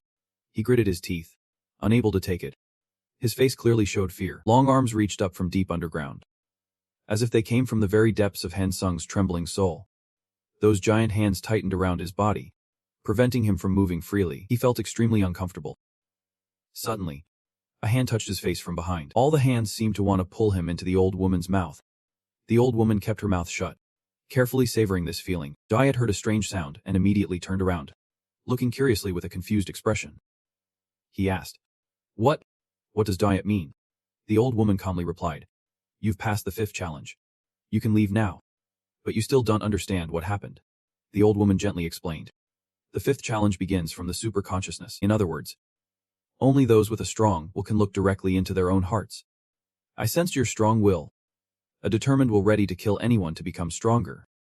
The old woman exclaimed, letting out a few sounds. Ah. I still remember that feeling. The desire became stronger, no matter who had to be killed. The layers of longing were deeply hidden within him. If you want to kill this old lady, then go ahead. Before the oil runs out. I also wanted Tipang to return to the Buddha's door. Although he knew he had passed the test, he felt no joy. His mouth remained still. After hearing the old lady's words, he finally spoke up. The old lady was extremely surprised by this answer. Her thin lips slightly moved. He calmly replied, I've already passed the trial. What is the point of killing a few more people? It's obvious. Why do you still need to ask? The old lady seemed unable to believe her ears. Truly unexpected. Had I known this earlier, I should have let him go through the entire trial. Before she finished speaking, he hurriedly raised his sword, as if to guard against her attack. Seeing this, the old lady repeated, "Let me say it again. You've passed the trial." She patted his shoulder, cheerfully saying, "Goodbye, young man. I hope you can successfully prove yourself." He left through the hazy mist, easily passing the 5th trial, and moved on to the 6th challenge. He suddenly realized that the further he went, the deeper he sank into a thick black mist. The darkness enveloped him, gradually seeping through the mirror, and in an instant, he fell into a pitch-black void, unable to see his own hand. Suddenly, a shadow brushed past him. Her voice trembled in his ear. "Hello." Xin Yang. He recoiled in shock. He swung his sword while turning to see who it was. Did he suddenly recognize her again? The voice echoed. "That's right. You guessed correctly." He stepped into the realm of consciousness once again. He clenched his teeth, muttering, "I need..." She continued to explain that Henry had planted a seed on him, which is why he could enter the realm of consciousness. A sprout grew from behind him. He reached back to touch his back, recalling the moment when the old woman patted his shoulder. She must have planted the seed on him then. "Is Henry the name of that old witch from earlier?" she said loudly. "That's right." Then she reassured him. But he didn't need to worry too much. His body was now under my care. He instinctively replied. "Isn't that even more concerning?" she exclaimed in surprise. "Goodness. How rude. Who talks to a lady like that?" she said while sneering, pressing a knife against his neck in a threatening manner. "If I wanted to, I could cut a hole in your throat right now. How does that sound?" Hearing this, he felt a bit anxious and asked her, "Can I ask how to prove my faith?" She laughed heartily. "Huh? Look at you, asking so politely. How adorable." "All right, let me explain. You are currently in the realm of consciousness. Just look directly into your own field of awareness, and the 6th challenge will end." He silently wondered as darkness fell before him. What does my field of awareness mean? A person's consciousness is greatly influenced by their beliefs. But you don't need to worry about this. It's just like closing your eyes and sinking into darkness. I'm starting to understand. In other words, if I can sense the essence in the realm of consciousness, where nothing is visible, I will overcome the challenge. Right. Her alluring voice echoed. That's right. Exactly that. Then, as the judging nun, I declare the 6th challenge begins. As soon as she finished speaking, a wave suddenly surged beneath his feet. Then, with a splash, he fell straight into the dark ocean with no bottom in sight. His face showed clear horror. She leaned in closer, mocking, surprised. "This pain is very real, isn't it? You need to find a way to deal with it quickly, or you'll experience the feeling of drowning." She flashed a mocking smile. The system appeared, activating the skill of mind like a solid rock. Immediately, a blinding light radiated from behind him. She was astonished at this scene. Through the mind like a solid rock, the user will remain calm, and the limitations on consciousness will also diminish. Transcending had regained his composure, swimming in the water, feeling much better. As long as he did not panic, he could continue holding his breath. Moreover, it seemed that something had just brushed past his fingertips. He immediately looked down at his right hand. Ain praised. "You are truly steadfast. I didn't expect you to be able to use your consciousness to react like that while lost in the realm of the mind." She placed a hand on her chest, sighing. Even the instinct for self-preservation in a state of unconsciousness is quite formidable. In front of her was a Hyosung, unconsciously gripping his sword tightly. She was excitedly thinking to herself, "I have to keep the secret about almost killing him." Gradually regaining her composure, he tried to move his joints. Thankfully his senses and body were starting to recover, though a bit slow. She was astonished. What? He shouldn't have been able to feel anything in there. Right, just 2 hours and he could already feel his body. Is he a monster? He was extremely surprised after hearing that. 2 hours. I thought it was only a minute. She explained. Time moves much faster in the real world than in there. What? He started to worry. This is too dangerous. If I'm stuck here until the 7 days are up, I'll die from the punishment for failing the challenge. He thought to himself that he must quickly find a way to see the realm of consciousness. If only I could use my mind like a solid stone to restore my awareness of my body. Suddenly, he realized that if so, perhaps he could activate other skills. Activating the Fire Dragon Eye skill. A bright red light like fire spread around him. With this skill, He quickly saw the path ahead. He swam toward it, where there was a large crack, and the seawater completely did not reach that place. He stared in amazement at the ocean. Is this a sea of blood? Outside, Alin was horrified by what was happening in his consciousness. She held her head and said, "How is this possible? Why did the consciousness realm that was once vague suddenly become so clear? Not only his subconscious, but his body also began to react violently. Behind you, wings have sprouted, condensed from energy." The more she looked, the more horrified she became, helplessly crouching down, saying, "I have a question. Are you even human? Why do strange wings grow from your back?" His subconscious continued to activate his special abilities. He used his device and quickly swam to the deepest part of the great bed, where swords were stuck everywhere. He continued to use the fire dragon eyes to observe his consciousness, although he wasn't sure what these things represented. This place looked incredibly distorted and terrifying. Those swords soared high, forming a circle around him. A great sword appeared beside him. He looked at it and reached out to grasp it. He landed powerfully on that globe that looked like a planet. He had truly broken through to the subconscious. In an instant, he immediately returned to reality to find his body again. He looked around. "This mess is caused by me," Alin shouted. "That's right. Who else could it be?" He brushed off his clothes while skeptically asking, "But is this enough to prove faith?" "I don't see how it's related," Ian explained to him. "Proving faith is the path to self-acknowledgement," he asked confusedly. "Acknowledging oneself. People often do not fully understand their own beliefs. They don't even know what they believe in or what they think. The purpose of this challenge is to confront the spiritual realm created from the processes of thinking, believing, and acting to overcome a dark past, to become stronger without losing one's humanity. That's what I read from your inner self. What do you think?" "That's really straightforward. Sometimes being honest with your own desires is the right path," she reminds him. "Goodbye." He finds the youthful path to open the front gate and steps in. The system immediately announces, "You have reached the 7th challenge. This place looks like a desolate ruin. Everything is shattered." He remembers what Diane said in the second room. No one has ever passed the 7th challenge. His eyes gradually close.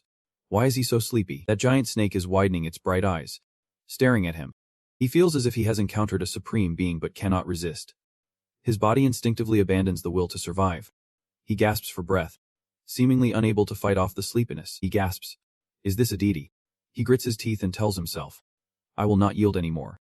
Unfortunate memories from the past suddenly resurface, and in anger, he raises his longsword high, shouting, "I will never tremble again," stabbing the palm of his hand, using the pain to force himself to stay awake. The system chimes in. The fervor skill has been activated. Damage taken is reduced by 17%. He roars, "I won't do anything stupid again. I won't helplessly watch others trample over me anymore." He pulls the longsword out of his palm, encouraging himself that every challenge can be overcome. He silently calculates. The challenge tower must be built like this. Wondering if he can strike that eye, he charges straight at it, pouring all his strength into the effort. Even if the chance is slim, even if I can only get closer by 1 centimeter, a glimmer of light flashes in his eyes. We have to cut them down. They're just gods after all. He puts all his strength into swinging the sword, energy shooting straight toward the eye. But just as it's about to reach, the energy dissipates into thin air. Cold sweat breaks out on his face. How annoying. His consciousness. The system chimes in. Your brave spirit has left a deep impression on the God of Judgment. The God of Judgment is very pleased to finally meet a challenger with such unwavering mental strength. After so long, the God of Judgment saw your extremely confident gaze and requested you to prove yourself. He was completely astonished upon hearing this. The God of Judgment will remember the existence of the challenger Hansung. He is extremely excited, his pupils dilating as if he can't believe his ears. The God of Judgment announces that the 7th door has been opened. That eye gradually disappears, trembling as it sinks to the ground. Even though it has vanished, he is still scared. He sighs. Do beings like gods really exist? A diamond-shaped golden mirror appears before him, forcing him to look inside. Seeing the image in the mirror, he is stunned. It has established a connection with your future self and begins to synchronize. The mirror reflects his future image, and he reaches out to touch it. As soon as he makes contact, a flash of light appears. The system notification begins to verify the mind, and the synchronization rate with the being in the mirror is gradually increasing. The most suitable challenge for the challenger Hansung run has been found. Verify that your trust will not change even in the future. The system immediately ends the notification, and he instantly falls into an auditorium. Here, he sees a blue-haired person who seems to have been here for a long time. He recognizes this as Johan at the first checkpoint. He is crying. mumbling anxiously. Where is my mirror? My mirror. A beam of light appears behind Sung-run. He turns around in shock. He realizes this is a scene of Christmas in South Korea. A winter landscape with snowflakes gently falling. Everyone is bustling about on Christmas Eve. He sees his own shadow in this space. He realizes this is his future. How could he go back? His own shadow steps into a dark alley. He slashes his arm with a sword. Seeing the scene, he is immediately horrified. Wait, what is he planning to do? Suddenly, the scene changes. People are injured from his attacks. Blood is everywhere. Splattered around. He panics. This crazy guy. The system notification. Your assimilation rate with the entity in the mirror has increased by 10%, and Sung-run grits his teeth, slowly feeling that complex and disgusting sensation. The madness of crime and rage. A hand rests on his shoulder, accompanied by a moan. It's you. Right. The one who stole my mirror. He jumps in shock. Joan forcefully presses down on his head with both hands, causing him unbearable pain. A red and black bandage wraps tightly around his head, obscuring part of his face. The notification system states that all skills related to the mind of the challenger and Sung-run have been sealed. Joan's head was chopped off and lies on the ground, still mumbling about the mirror. Suddenly, a flash of light appeared from behind. It was Sung-run from the future. He held a ruby in his hand, wearing a fierce smile. Knowing this from the start, I had already crossed the limits. The system reports that your assimilation rate with the entity in the mirror has surged by 20% due to the overwhelming mental shock. You are in a state of distorted aura, trembling and spitting out a mouthful of blood, grinding your teeth. How could this happen? Why did I do something so cruel? Although I am truly haunted by power, I absolutely should not have done this. He looked fearfully at his future self. The system reports that you are in a state of distorted aura. If not addressed, your proficiency in the coherent magical skill will decrease by up to 10%. Proficiency in coherent magical skill decreased by 0.3%. Proficiency in coherent magical skill decreased by 0.7%. Proficiency in coherent magical skill decreased by 0.4%. And the magical power continues to decline. He clutched his chest, struggling to breathe. My coherent magical power is too hot. His future self said. This is the martial arts world. Quickly call the martial arts master here. He spoke with an expressionless face. At least I will spare those here. Another figure appeared, saying, recently, a madman known as the Demon Sword has emerged in the martial arts world. Looking at your appearance, I see this title suits you well. That person has a gentle face. It's nice to meet you. I am Latran Hone, the leader of the Martial Arts Alliance. What is your name? Before he finished speaking, his future brother rushed forward. Their battle caused countless innocent people to die. In the end, the leader clutched his stomach, blood splattering everywhere before falling down. I have been deceived. You will kill all those you said you would spare. Don't you feel ashamed? He coldly replied with a no. His gaze was unruffled.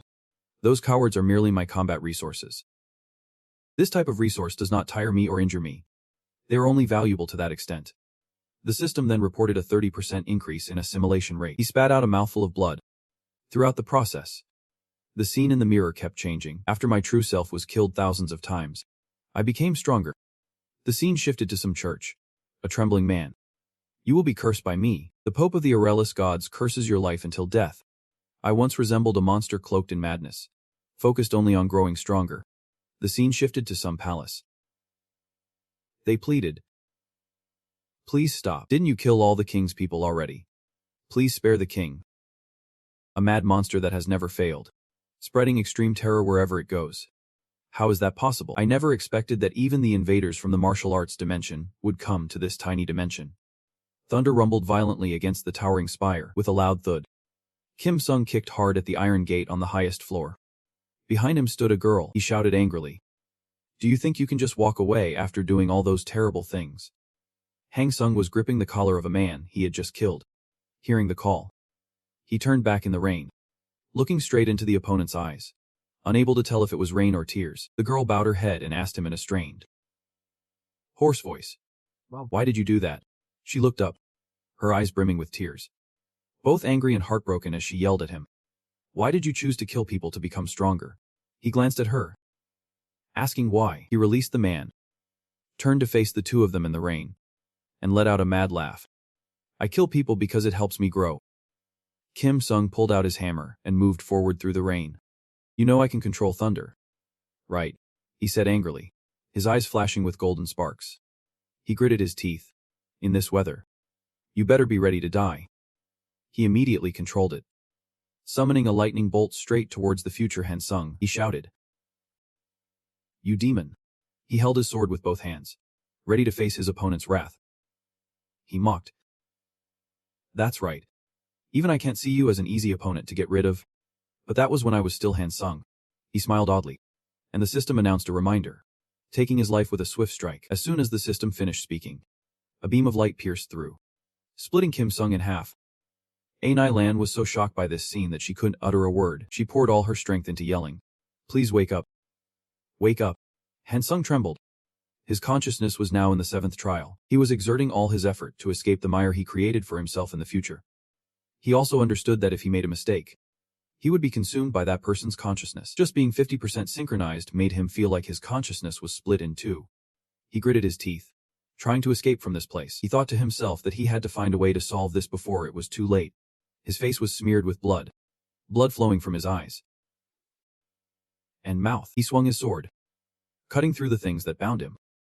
His level of synchronization with the image in the mirror had increased to 70%. He was terrified, falling into the sticky mire.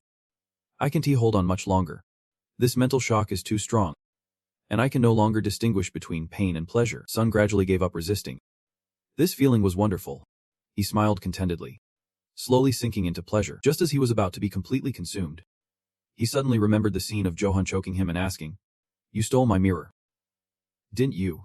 He suddenly realized something.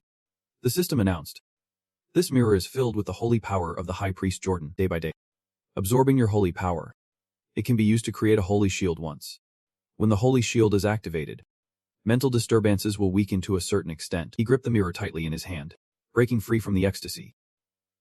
The mirror, filled with the holy power of the High Priest, was activating the holy shield, protecting him and eliminating all mental disturbances to a certain extent. He gradually became sober again, breaking free from pleasure. A beam of light piercing through him, tearing him apart from the inside, trembling as he escaped from it.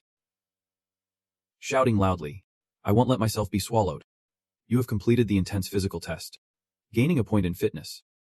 You have proven that your faith has not changed at all." The mental test ended, and the diamond-shaped mirror shattered into 100 pieces. He was amazed, realizing he had always been here. The system continuously rang. The manager of the hypothetical blood tyrant was relieved as the state of the contract signer stabilized. The manager of the hypothetical world warrior laughed loudly, saying, "He didn't expect you to get through." The manager of the hypothetical white crane swordmaster was pleased that the contract signer had returned to normal. The examination deity was satisfied with the performance of the challenger Hansung Run. The examination deity wanted to meet the challenger Hansung Run. No sooner had he finished speaking than the ground beneath him suddenly shattered. He fell straight down from above. The examination deity was forcibly summoning the challenger Hansung Run to the divine realm. He heard this and was extremely shocked, asking, "Forcibly summoning to the divine realm?" The examination deity had used divine power on the challenge tower to gain temporary authority. The hypothetical managers currently could not continue to supervise the challenger Hansung, as long as Hansung was safe. The challenge tower allowed this summoning. Entering the examination divine realm, he was in free fall, endlessly suspended in the air. Cold sweat broke out on his face as he kept screaming. Below was a calm surface of water without ripples. Above was the vast sky, all like an endless void. Where is this place? Suddenly, a glowing sphere appeared in front of him. He stared in amazement at the figure, dark brown all over, with shimmering silver hair. The figure suspiciously asked, "Who are you? Why do I sense divine power from you?" "This is the god of trials." He continued, "You don't need to stare at me like that. I'm sure in your eyes, I appear as just a blinding mass of light. But looking directly at you makes me even more confused. Could you be a divine clone created by the Tower of Trials?" He couldn't help but feel suspicious. "A divine clone?" he cautiously replied. "I'm not sure what you mean." The figure explained, "A divine clone. I think you call them fake managers. I want to ask if you've gained divine power through a pact with the Tower of Trials." He calmly answered, "I'm not a fake manager, just a challenger." The figure was silent for a moment before concluding, "That's right. You are indeed different from the divine clones. The divine power you possess is your own." He was incredibly shocked to hear this. "While I was away, the Tower of Trials has become more interesting. They must have realized that they can't truly create anything using divine clones, but instead use the avatars of divine clones to create a real dimension." "Right. I see." The challenger Hansung trembled. He was not an ordinary existence.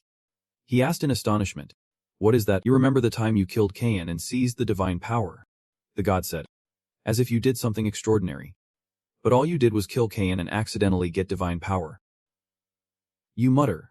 Is divine power really that important? The other person snickers. Asking back. You really do not know the answer. Clearly. You have extracted divine power before. I thought you already knew. Which is why you erased all traces of the god. It seems you do not know anything at all. You look at the other person and honestly reply. I just happened to get it. The other person rests their hand. Seemingly unable to believe what you said. You just happened to erase all traces of the god from the divine power I granted to my followers. Perhaps you do not realize. But extracting divine power from Kain was not a coincidence. I can sense that this is clearly a cause and effect relationship.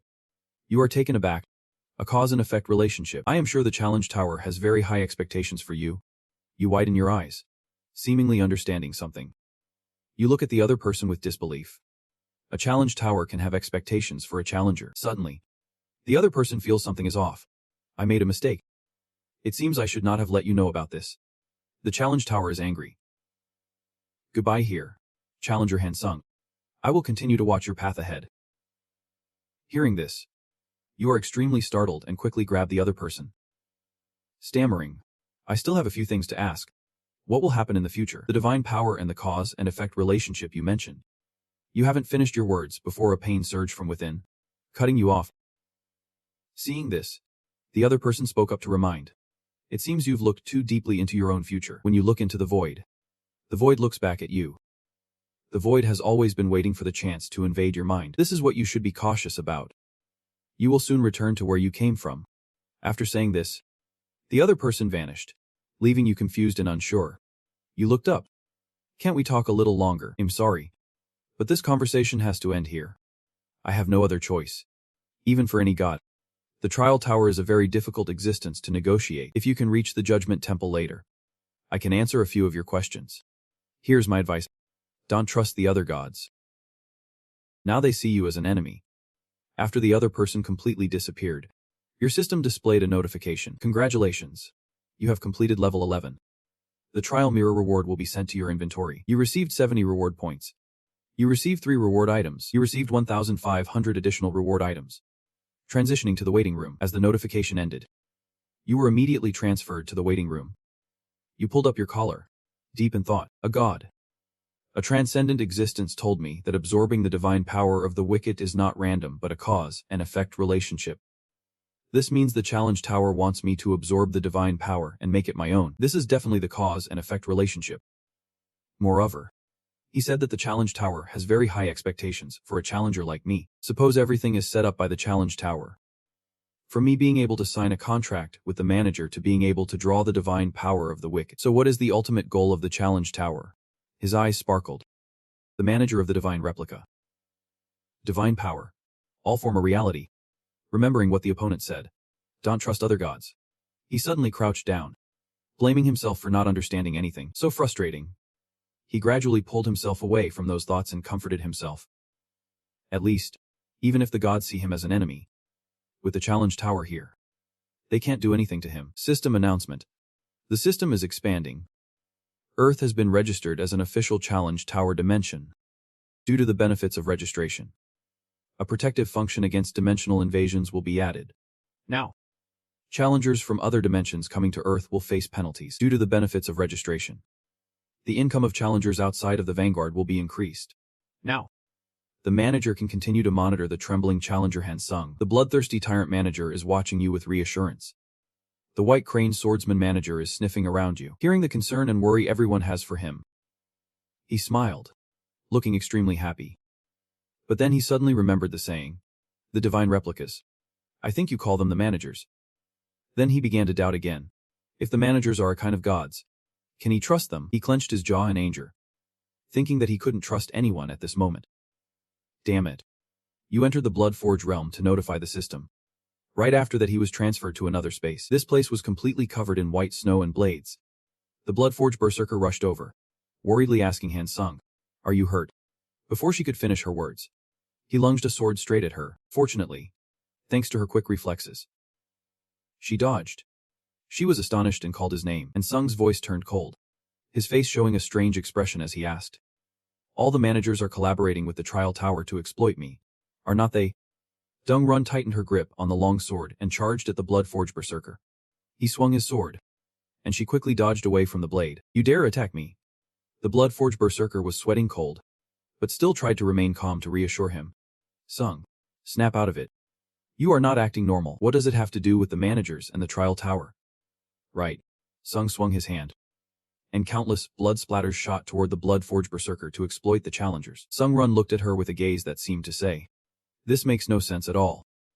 Thid Hype Bo Zhang dodged his attack while shouting, so control your emotions. She waved her hand, releasing energy to block the blood rays, and closed in on him. Sung Run coldly asked, why do you keep telling me to control my emotions? He suddenly looked up, a strange smile spreading across his face. I'm fully alert right now. Seeing this, Thid Hype Bo Vong gasped and shouted, wait, I'm not done yet. He swung his sword towards her with all his might, causing the ground to shatter under the force of his strike. Thid Hype Bo Vong stood frozen in place, staring at the terrifying power of the attack he had just dodged from Sung Run. At this moment, Thid Hype Bo Ving was truly enraged. Do you really want this? She raised her sword to the sky, and instantly thousands of swords appeared, pointing directly at Sung Run. Those swords charged straight towards him. Sung Run quickly turned to dodge. Where do you think you're running to? Unbeknownst to him, Thid Hype Bo Zhang had appeared right behind Sung Run. Sung Run let out a terrified scream, and Thid Hype Bo Vang unleashed energy, knocking him to the ground. Sung Run lay motionless, then suddenly swung his sword at Thid Hype Bo Dung, surprising her into dodging. At that moment, Sung Run immediately got back up, wildly swinging his sword at her. But he was no match for Thid Hype Bo Jing, and was quickly subdued by her. Sorry, I'm just coming back to my senses now. Please untee me. At this moment, Sung Run had regained his composure and spoke to Thid Hype Bo Viang. She frowned upon hearing this. Of course I will help you out, but I'm worried that the next time you come over, my house might just disappear. Thid Hype Bo Vang set down her teacup and said, I think what I saw when you felt out of it. She continued seriously. Actually, it's because the remnants of the disaster haven't been completely cleansed from your body. It's temporarily altered your personality, even if you've become twisted. That's the confusion and doubts you're experiencing right now. Hearing this, Sung Run became serious. His suspicion towards the managers might not be entirely unfounded. Let me be clear. No one can read the intentions of the challenge tower, not even the managers. So what does the challenge tower expect from me? Sung Run asked immediately. Thid Hype Bo Vang picked up her sword, frowned. That's impossible. She swung the sword to cut the rope binding Sung Run. As far as I know, the challenge tower has never allowed the challenger to know its intentions. So it's completely absurd to think that the tower has any expectations of a challenger. But seeing your doubts, you must have heard something. Right, Sung Run admitted. The divine inspection said it seemed like the challenge tower has some expectations of me. Thid Hype Bo Zhang frowned upon hearing this. The divine inspection? You say. So that's the reason you suspected the challenge. She sweats, as I'm just a subordinate of the challenge. Bloodthirsty Tyrant stood up, and indeed, couldn't learn anything more about the challenge. Sung Run thought while sipping tea. Luckily he liked tea. Bloodthirsty Tyrant stepped in front of Sung Run and stopped.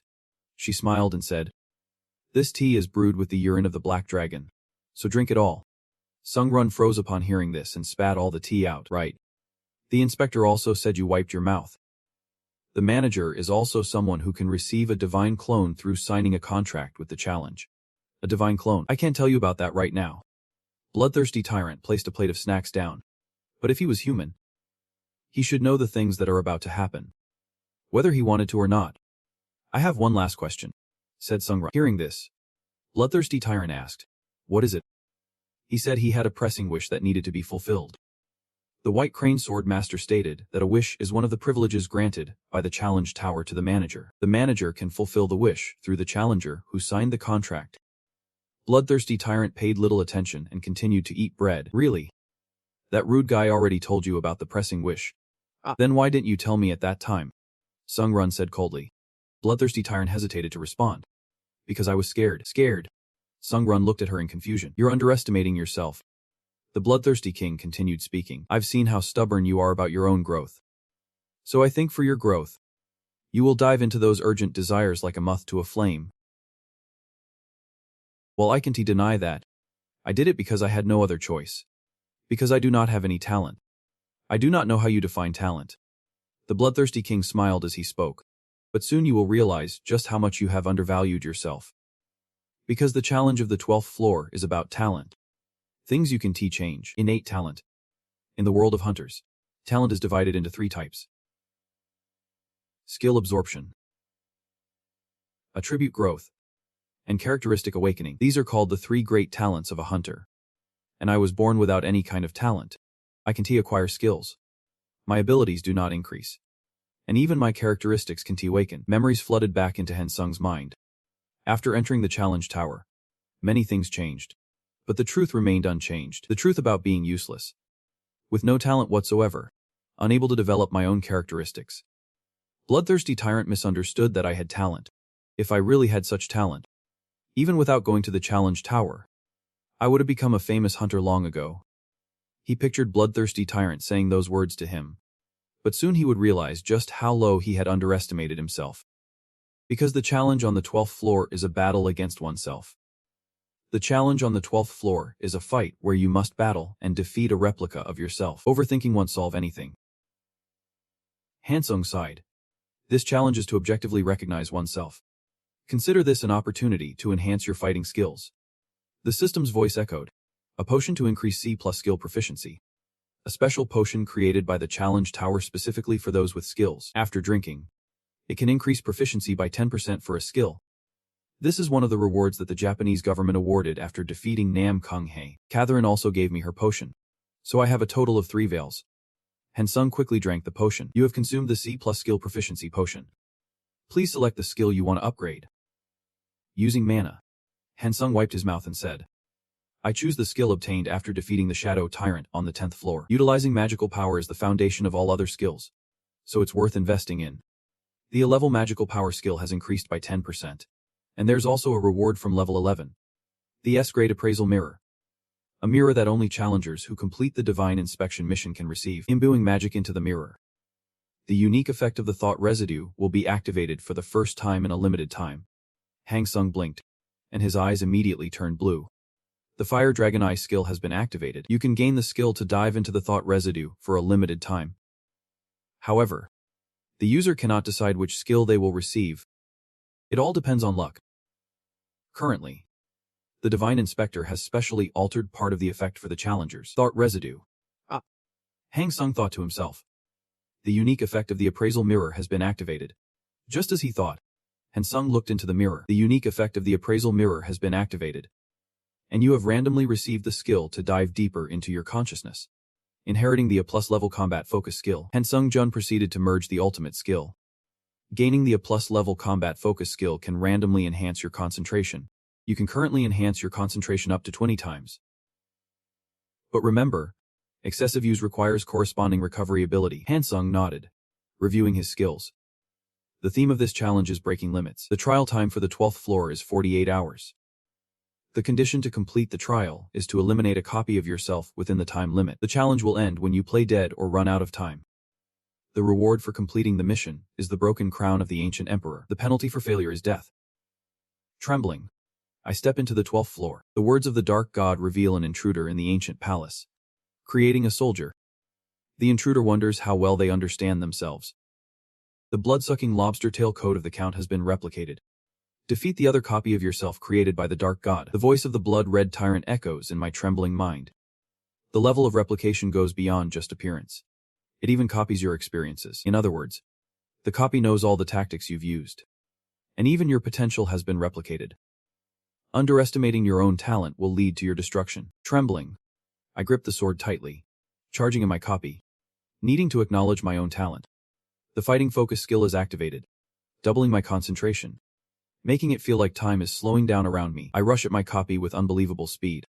So this is what fighting focus feels like. I smile, unleashing my boiling willpower. I charge forward, delivering a powerful blow to the copy. The copy hastily steps back a few paces, preparing to counter. I immediately sense its intentions. The blood sword is too predictable now. He thinks to himself.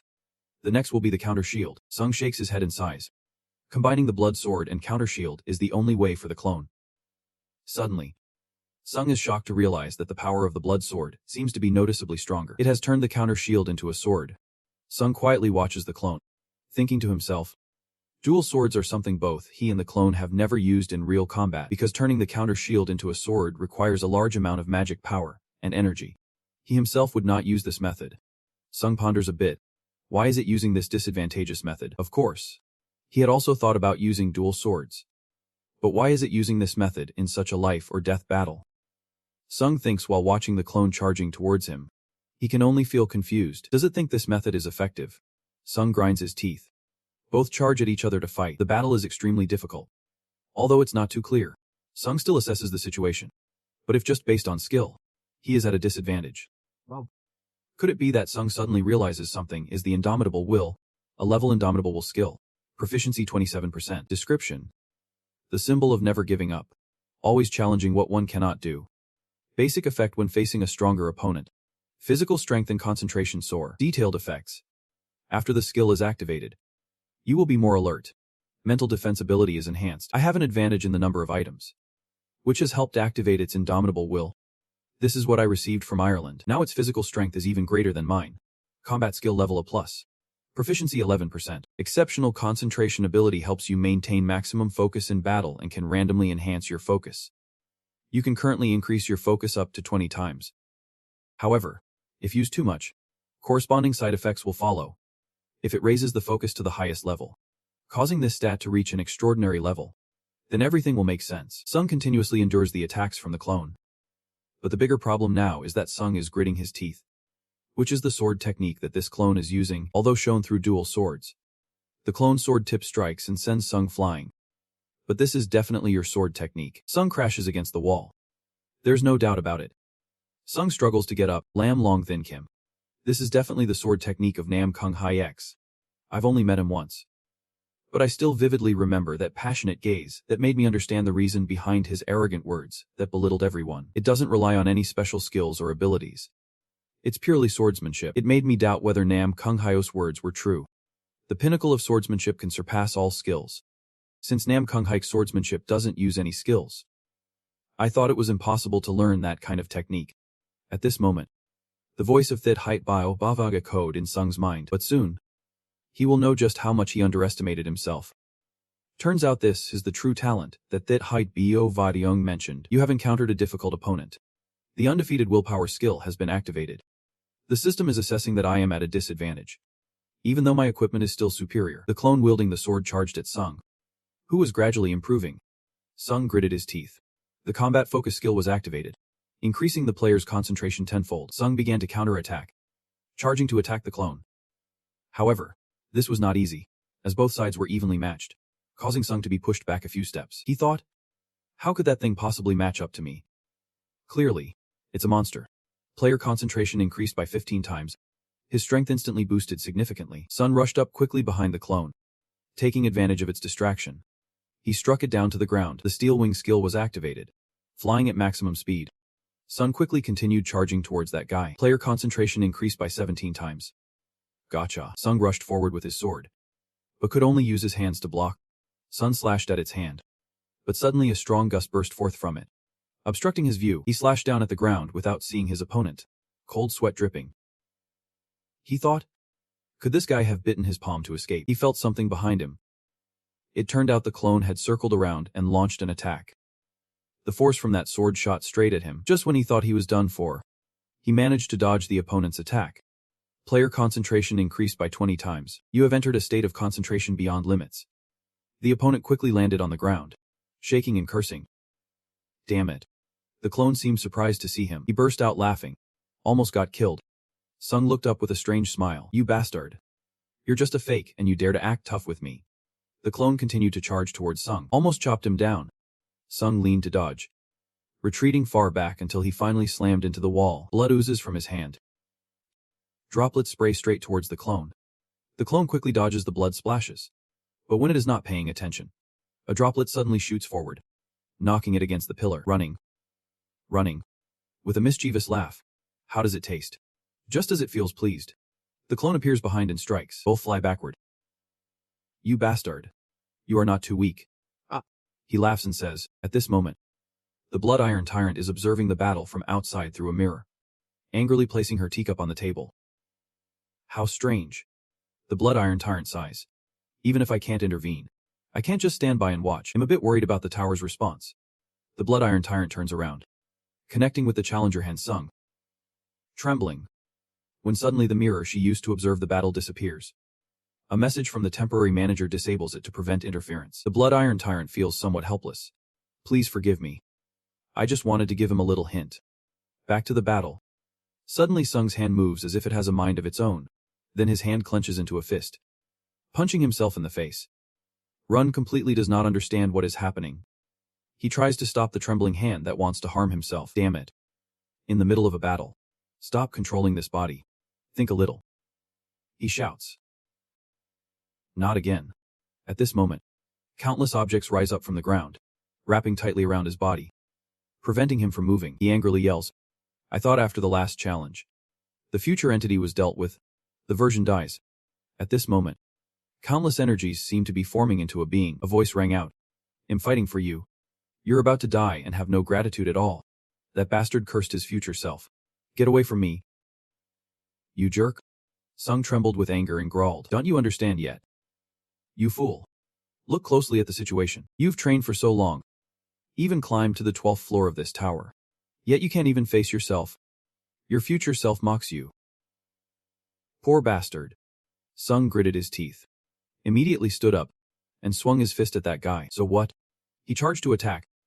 But just as he was about to reach the opponent, that guy suddenly waved his hand, and countless iron bars appeared to block him. He smiled and walked away, leaving Sung trapped there. Where do you think you're going? Come back. You bastard. Sung angrily pounded on the bars. The future self replied, You crazy idiot. Do you want me to teach you a few things? If you don't give up your habit of relying on skills, you'll never grasp true technique. Got it, you stupid one. Just live out the rest of your life here and observe closely. As he said that, he continued to move forward. From now on, I will control your body. You pitiful thing. Hearing those words, Run immediately panics and clings to the bars. Back to the battle outside. I understand what's happening. At this moment, the future entity has taken over Sung's body and says, I know that feeling. The manager of the Blood Fury King has sent an item. A high-grade black dragon. This is a spirit item created after refining black dragon essence. When used, it can enhance divine power and resistance, helping the mind become clear. At this moment, Sung, trapped inside, has broken the bars and starts to fight for control of the body. Sung struggled to control his arm, receiving the item sent by the Blood Fiend King. The future self outside could only feel a stream of warmth. Damn it.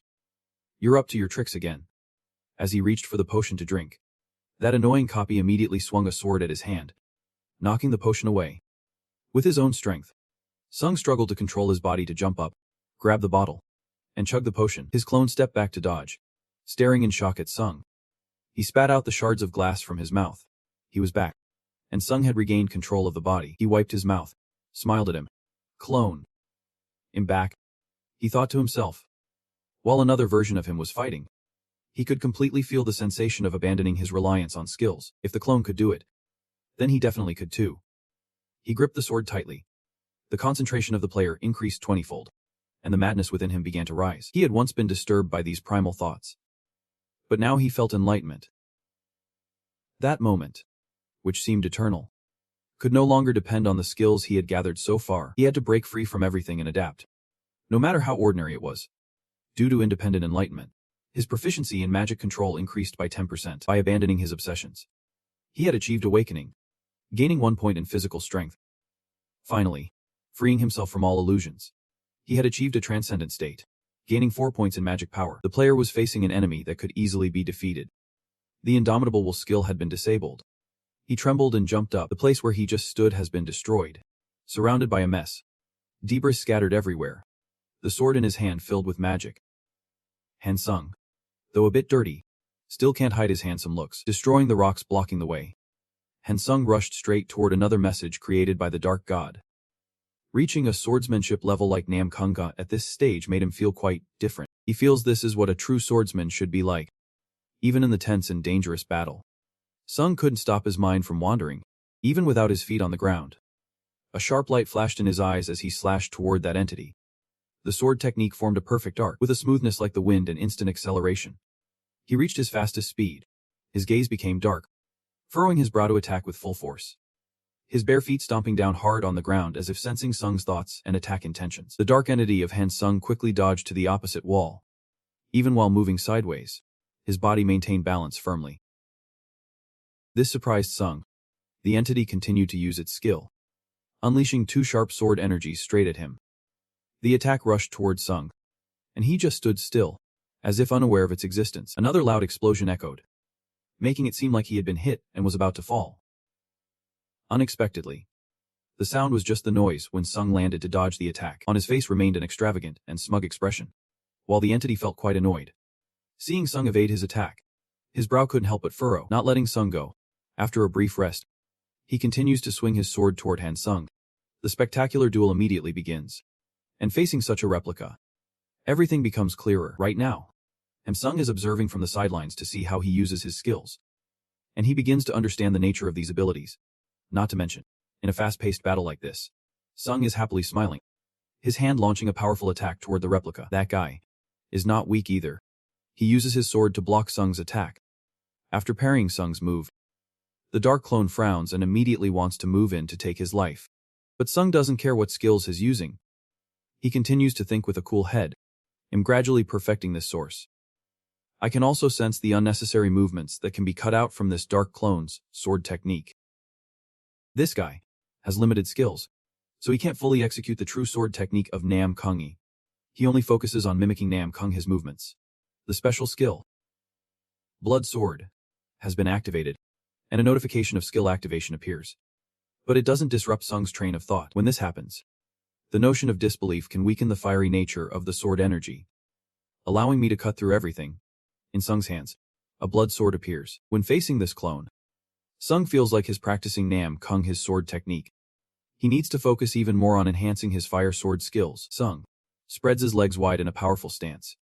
The blue flames on the sword in his right hand blaze fiercely, while his other hand is gathering magical power. He quickly unleashed his magic power towards the clone. The clone hurriedly dodged, but it wasn't fast enough. The magic light grazed his shoulder, causing the clone to frown immediately. The extraordinary blood battle skill was activated. Sung Run's eyes glowed with a red light like blood. He raised his hand to control the attack aimed at the clone. The colors of the surrounding space seemed to change. The area where the dark clone stood flashed with red light. A series of weapons resembling sharp swords without hilts were surrounded by Sung Run's magic. They all fell from above. The only target was that dark clone. The attack was too fast, leaving the clone standing still, unable to react, thinking it had been defeated. But unfortunately, it suddenly reacted in time and dodged the thousands of blades aimed at it. Sung Run's technique struck the ground, causing a massive explosion. If the clone had stayed in the target area, it would definitely be finished by now. The clone was quite astonished by Sung Run's previous attack, so it didn't notice what was behind. Sung's figure leaped up from behind, driving down hard, slashing at its shoulder.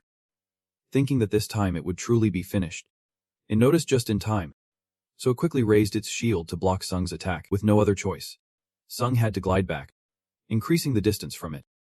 The wound on his shoulder was bleeding profusely. The face of that clone showed extreme anger. But then he used a stream of green light, which was healing magic, quickly healing the wound on his shoulder, and his expression became a bit more relaxed. Sun was quite surprised to see that he was still alive, but then quickly continued to attack. A question popped into his head. How could he counterattack by spinning the shield like that so quickly? This made Sung unable to continue attacking. The dark clone used two swords and began spinning them in reverse, forming a circle. Sun swung his sword to attack him but was blocked. The two streams of sword light continuously crossed, producing piercing sounds. This left him truly amazed. What is going on? The ferocity and brutality inherent in his sword skills instantly transformed into soft sword moves. Every strike followed the flow of the air. This is a different type of sword skill that Nam Kung Hyuk once demonstrated. Can this guy mimic it to this extent? It's unbelievable. Sung understood that this was truly his talent, but he felt that it was really quite troublesome now. He guessed that if he didn't take risks, he definitely couldn't win. Shaking off his thoughts, he threw the bloodied sword down to the ground with force. Another sword appeared. Seeing Sung continuing to use the counterattack skill, the clone now didn't understand what Sung intended to do. He was quite surprised when he used another skill. Why are you surprised? If you can do it. Sun Run tilted his head slightly, his eyes sparkling with mockery, as he charged straight at him. The two clashed fiercely, attacking and defending. With no end in sight, the two swords collided, the force from their blades illuminating the surrounding area. Debris flying everywhere, as Sun Run had anticipated. The swordsmanship of that doppelganger was just surface level. If that's the case, what's the harm in taking a little risk? Sun Run turned around and kicked the dark entity in the stomach. The other guy felt pain but didn't scream. Just gritted his teeth to prevent Sun Run from attacking again. He quickly jumped high, his soulless eyes shooting out dark beams, diving straight down, the immense force causing the ground beneath to crack, creating a large crater. Meanwhile, a small figure leaped out. That was Sun Run. He had used an enhanced blood sword to block that blow, but the damage had been reflected back. This meant he needed to unleash different techniques, aiming his sword directly at the frenzied magical energy. Under that immense power, his sword quickly couldn't withstand it and broke in half. Of course, this could also be part of Sun Run's plan. He frowned, tossing the broken sword aside. Doppelganger. If you're me, then when the reflective backlash ability activates, my killing blow is ready. You must think this is an opportunity, don't you? The doppelganger's face showed triumph as it charged at Sun Run. He jumped up to attack you, but you did not show any signs of being at a disadvantage. You quickly used your sword to block the attack. Your face clearly showed immense joy, as if the meticulously prepared plan had lured the opponent in just as you wanted. Now we are at our strongest. It is almost crazily strong. That guy delivered a powerful kick to your hip, making you yell out and fly away, rolling several times on the ground, but you quickly regained your composure and sat up firmly. The dark entity had no intention of stopping, still intent on killing you, appearing before you in a flash, its soulless eyes accompanied by some ominous energy. The sword in its hand slashing straight at you. There was no fear or panic on your face, just a wicked smile. You raised your hand as if to summon something, your smile becoming even more fierce. Got you. The sword you had just thrown was now intact, as if someone was controlling it. The sword stabbed straight from behind, piercing through the chest of that guy, blood splattering everywhere. The smug look on his face was gone. Now only pain remained as he turned around to see a bloodied hand gripping the sword that was embedded in his chest. Discarding the blood-iron sword, along with his impatience. Using these 2 points is indeed very effective. We can secure victory. You looked incredibly excited, almost certain of winning. Now it is time to finish this. You dashed past him from behind, but before you could launch your attack, he let out a roar. The smoke around his body began to rise, as if his body temperature was increasing. This scene left Sung, who was excitedly rushing forward, completely stunned. The claws of the monster were crazily aimed right at him. The claws plunged fiercely into the spot where Sung had just stood. Luckily, he managed to dodge in time. The monster, furious, shoved its 4 fingers into its mouth and spat them toward Sung, who was hiding. The fingers exploded as soon as they hit the ground. Fortunately, Sung dodged all the attacks. He skillfully evaded the opponent's moves. But inside, he couldn't help but wonder what kind of monster this was. Even its attack method had changed. What a hassle. Lost in his chaotic thoughts, Sung quickly realized he was at a dead end. Without thinking too much, he broke through that wall. The dark entity had transformed into a monster chasing after Sung, but the hole he created was too small for it to reach in. Even though it couldn't get into Sung's hiding spot, a ball of light suddenly appeared in its hand. The blinding light flashed, breaking the hole in the wall. The monster successfully burst inside, its hand radiating a green light, looking extremely eager to take Sung's life. Once it got in, Sung quickly created a shield to block the falling debris. He breathed a sigh of relief. Lucky that the counter shield had just been activated earlier, shaking and covered in dust. But no matter the situation, he couldn't help but taunt the monster. What's wrong? Come on. Come find me. The monster seemed to go insane from his provocation. It ground its teeth and immediately charged at him. This damn monster has really lost its mind. It keeps attacking, kicking and punching, and even using magic, forcing Sung to dodge continuously. The body burst skill follows up, and this move can cause uncertainty in close combat. But if that guy keeps going crazy like this, he will definitely lose a lot of stamina because of blood illusion. The fierce attack hasn't lasted long, and his legs are already starting to tremble. When stamina runs low, the attacks will stop. I looked up at the monster. It no longer held the powerful, frenzied attack like at the beginning. The body is now weak and exhausted, feeling drained of life force. Even walking is incredibly heavy. Taking advantage of the monster's lost strength, I lit up, swinging my sword to chop off its arm. It seems like he anticipated this moment. Sung's expression remains calm and composed. He says there's no need to prolong the battle any longer, so it's time to finish it. Even though it's exhausted, the monster still refuses to be defeated by Sung. It grits its teeth, ignoring its tired body.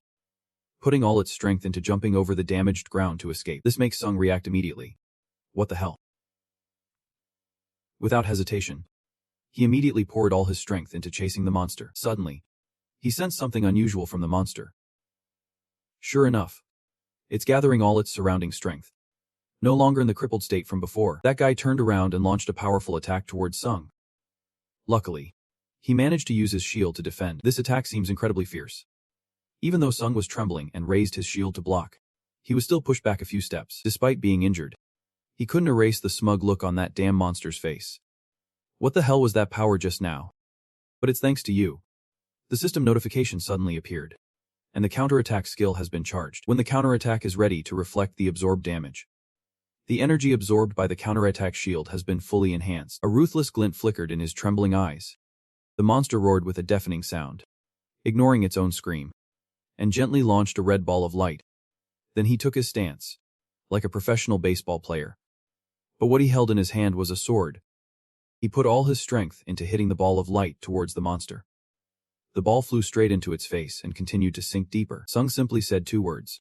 Release the counterattack shield. All absorb damage. A massive explosion occurred. No object, near or far, could withstand the explosive force of the energy ball, formed from the power that Sung's shield had absorbed. The monster's head exploded after this attack. After completely destroying the monster, the system displayed the mission reward for him. Congratulations.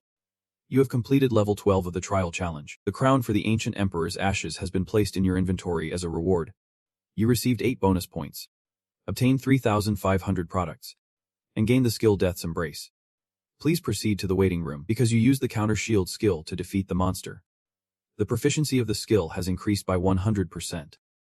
The level of the counter skill has also been upgraded. He let out a sigh of relief, deactivating the combat focus skill, when suddenly something surged up from his throat. He quickly raised his hand to cover his mouth, but couldn't stop the fresh blood from spilling out. Fortunately, this isn't a post-battle complication, but just the fervor skill. It can heal the adverse effects caused by the combat focus skill. He wiped the remaining blood from his lips. Without a cheating skill like blood mirage, he probably would not have made it here in his shaky state. Sung stood there, lost in thought, wondering when he would be able to climb the tower without exerting so much effort. Those 2 things were impossible from the start. The soul of the monster condensed into a dark red color, resembling its rage. Even in death, it was indeed a terrifying creature. Sung looked at the monster he had struggled to kill, his expression full of curiosity. He thought to himself, this soul is a bit different from the others. Quite interesting. The soul of this monster is pretty good for him. An announcement rang out, a message from the administrator. The restrictions on assistance and communication have been lifted. After he took down the monster, notifications kept ringing out. The manager, blood-splattered tyrant, complained about being punished just for giving the contractor a cup of tea. The manager, blood-splattered tyrant, said that it would be better for him to treat her well in the future. He looked at the bulletin board for a moment and said, well, the manager is really good to me. His face was covered in mud. Unclear whether it was dirt or blood smeared on his forehead and around. He thanked her and thought to himself that he had inadvertently gained another piece of information. Just then, another notification popped up. The manager, blood-splattered tyrant, sent a gift, which was a glass jar with a lid carved in the shape of a dragon, its tail winding around the body of the jar as if protecting it. Inside the jar was a bright red liquid like blood. The notification continued to display. Black dragon blood. A type of potion made from the blood of a black dragon. After use, mental strength and resistance to spells will be enhanced, and the mind will also be opened. He thought to himself that if the managers intervened too deeply with the contracted individuals, they would have to face penalties. Suddenly, a notification appeared. All the messages from the managers that had been previously restricted would now be fully displayed. As soon as it ended, messages from the managers flooded in like a torrent, seemingly leaving them helpless. Faced with thousands of suddenly appearing messages, Sung was astonished by such a huge amount, and the notifications began to display one by one. The Wandering Knight manager was amazed by his friend's talent. The left-hand manager of the Blood Demon King is curious about where a monster like you came from. The manager of the Dragon Human feels horrified 1,000 years later at the difficulty of the 12th floor, as well as your ability to overcome it. Thus, messages from the managers keep appearing, seemingly without end. Sung trembles in surprise at these messages. Thinking to himself that all the managers are watching him, they must have been holding their breath while watching your battle with that terrifying monster. looking back at the messages from the three managers Sir Lang. The Unmastered. The left hand of the bloodlust tyrant. And the 1,000-year dragon slayer. He thinks that some are amazed by his talent and the difficulty of this floor. While others call him a monster, he continues to read the other messages. The heroic manager who has died 7 times looks at you warily and asks, if a monster like you could really appear on the 12th floor. The manager of the Slayer King asks, if you are really the one challenging the 12th floor. The manager of the Legion of the Wasteland says that your growth rate is terrifying and sighs that he is no longer surprised. He thinks some still doubt whether he is really the one challenging the 12th floor. In reality, his power has grown to the point where even the managers are amazed by what they witness. Messages keep pouring in. He reads each one, feeling as if he is reading comments from people about some kind of item. Notifications continue to display. The manager slave of the only holy knight has taken notice of you. The descendant management officer of the blood demon god sect is intently looking at you. The management officer, a seeker of divinity, has high expectations for you. The messages from the management officers keep coming in, and it is hard to tell when he'll finish reading them all. He reads each message with a look of astonishment, wondering why these management officers, who always speak impulsively and disappear when they lose interest, are sending so many messages for no reason. He looks up at the countless messages displayed, puzzled as to why everyone is sending them to him. Is there another purpose behind this? Or do they simply want to praise his outstanding abilities? He exclaims in shock. Why are people doing this? The question keeps swirling in his mind. These messages make him think for a long time, uncertain of their intentions towards him. He wonders why they chose him. Someone who has already signed a contract. Out of everyone else. Why are they trying to impress me on purpose? Suddenly, a thought flashes in his mind. Perhaps the management officers now have an expanded system that allows them to send requests to him. Their attitude seems to confirm this assumption. Thinking of this, his face lights up with joy and excitement. He thinks to himself, if the system is expanded in the future, it will greatly benefit those management officers who haven't signed contracts with anyone yet. Exactly. If they can read the previous messages from the management officers, maybe they will want to sign a contract with him, and this would be very advantageous for him. He then says to the management officers watching him, do you think it's okay to send me a bunch of messages like this? Please provide me with the special skills I requested. That way, when the system expands, he'll remember those who made it happen. Suddenly, a notification appeared again. The manager of the Dragon Long clan, 1,000 years later, was furious at the arrogance of the challenger.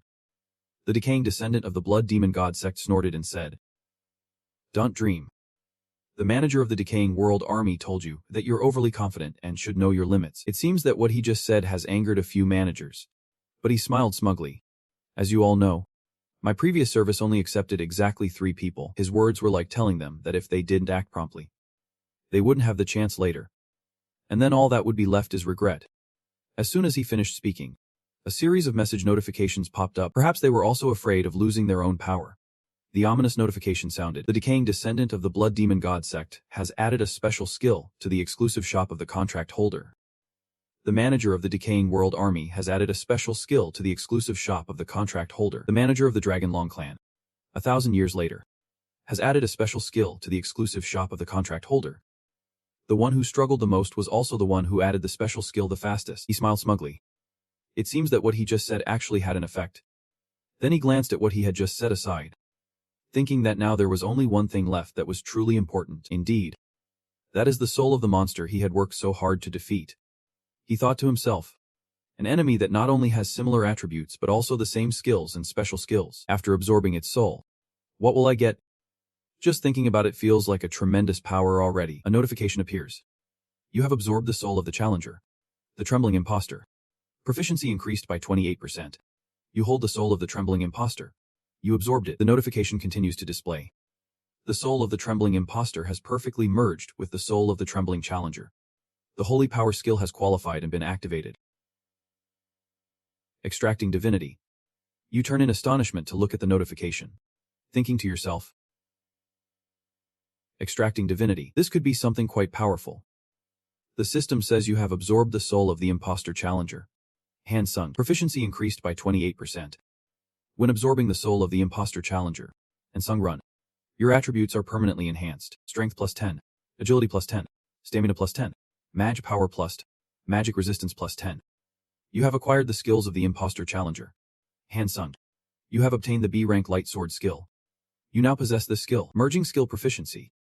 B rank light sword skill proficiency has reached 100%. B rank light sword skill has been upgraded.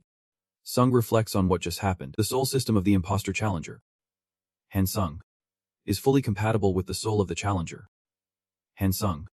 The holy power skill has qualified and is activated. Extracting divinity. Sung Run thinks in astonishment. Extracting divinity. The system successfully extracts divinity. C-rank holy power skill has been upgraded. Receiving the holy power can allow for the transformation of divinity and the accumulation of mythology. What could this be? Transforming divinity and accumulating mythology. No matter what it is, it's truly unbelievable. Could the special system of holy power C have deeply engraved itself into Hansung's soul? I think I overlooked the holy power because I didn't know how to use it, not knowing if I could eventually use it. The system has put you in the waiting room on the 13th floor. The system is starting to expand. The community of nations around the world has been unified. Now you can join communities of varying difficulty levels. Members who have been unified in challenges will no longer be distinguished by nationality. The global level rankings will be completely unified. Now you can view the rankings of teams with different difficulty levels. Sunrun thinks, now in the challenges, I will also meet foreigners. This is just an expansion of the system, but at this level of development, eventually, all the dimensions will surely be unified together. Sunrun is amazed reading the announcement. The system displays the challenge ranking for the 12th floor. SS Hunter Grand Mage Kim Sun Hun, Catherine Beans, Blood and Sword Mage Takot kiss together become the strongest. That might be my reason and goal for climbing this tower. I'm getting closer to that goal. At least I am the strongest among those challenging from Earth. However, dimensions like Kali or martial arts have been in the challenge tower for a long time. Compared to those dimensions, Earth is just a new and the weakest dimension. Unless the overall level of the Earth is raised, we'll become prey to other dimensions again. Just like back then. Whether in the past or present, what I need is power that no one can match. Sunrun opens the treasure chest. The crown of the ashes of the ancient emperor grants a 30% attraction bonus. The crown in the ancient emperor's full armor was used by devotees of the dark deity in ancient rituals. Equip it, and you will ascend as the king of the elves. Once used, the durability of the item will decrease. When durability runs out, it will be destroyed. The item's rank looks very strong, but the description is rather mediocre. Next is the additional reward for completing the mission, the dying skill. With no basic effect proficiency, critical damage can be nullified. However, activating dying will consume 88% of the user's stamina and will take a week to recover. The activated item effect amplifies senses for a short time, enhancing the effectiveness of other skills. Sun suddenly gasped, realizing this skill could help him escape death. A 1-week recovery time doesn't seem like a harsh penalty compared to the benefits it provides. Moreover, in this challenge, aside from rewards, there are also special skills taken from the manager's hands. System announcement. Please choose one of the following special skills. Bloodguard King. Protection registration of the White Crane Sword Master.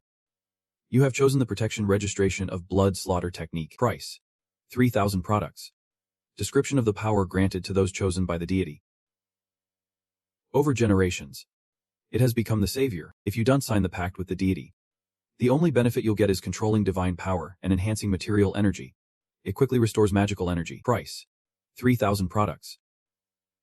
Description: when magical energy drops below half, you can absorb energy from nature to recover, but overuse can harm important meridians or vital blood flow. For example, one of the 8 meridian cycles. Sunrun secretly thought that all 3 were C-level special skills. Quite a bargain. I have to buy them all. The system has deducted 3,000 products for the blood kill technique you purchased. You have bought C+ level Heroic Grace, which has deducted 3,000 products. You have purchased the C+ level Quick Magical Recovery special skill, which has deducted 3,000 products. The caretaker of the fallen blood demon cult reminds, don't forget my help. The caretaker of the fallen world legion reminds, don't forget my help, Sunrun said. Alright. He'll remember before going back to the waiting room. After successfully absorbing his own soul, the C-level special skill Extracting Divine Power has been upgraded. You have received a B-level special skill, which can transform divine power and accumulate myth. The extraction of divine power suddenly appears, and I can fully feel the energy in my heart. A feeling I've never had since activating divine power extraction. This is definitely divine power. Sunrun immediately practiced, trying to unleash an attack. But unfortunately, it couldn't be used, Sunrun said. Just as predicted. Exactly like during practice before entering the waiting room. My body has just opened up, and I still can't use any special abilities. Sun Run thought to himself. The recovery and enhancement skills that those priests on the 11th floor use, I can't replicate. It's so frustrating. I have been looking forward to it so much. Will they let me use them? Calm down. That damn nature of mine is surfacing again. System notification. The manager by he sword master said, with a wink, that he would teach you divine power. The manager by he sword master declared he would be a better master than the Iron Blood Berserker. The manager by he sword master invited you to the manager's space. Trembling. Saying, no need. Thank you. The manager by he sword master cried, because you refused to sign with her. The manager by he sword master asked why you could refuse her, and said that if you came to see her, she would teach you how to use it. Sun Run replied, I will learn when I need to. I prefer to learn on my own rather than rely on others. System notification. The manager by he sword master said disappointedly, if you think that way, then fine. Sun Run thought. Compared to divine power, I will be back soon. I need to focus to become stronger. At least to the point where I can kill Nam Kung Hyasi Hex. No matter what happens, Nam Kung Hyasi Hex will definitely come looking for me again. Now let's see what special skill I got from which manager. The blood slaughter system technique costs 3,000 products. Description. Only descendants of the blood demon sect can learn this technique. It can use internal energy to replace magic, helping you inherit the powerful traits of magic in battle. It will use all the energy and blood in the body to enhance the fighting spirit. Sung Run thinks what is curious about is the blood slaughter technique. After activating the blood slaughter technique, I feel like I have become someone born to fight. The blood in me is boiling. Yeah, this is exactly what we need. Suddenly, he holds his head, then breaks into a mad smile and says like a rebellious child, Kid, are you having fun playing alone?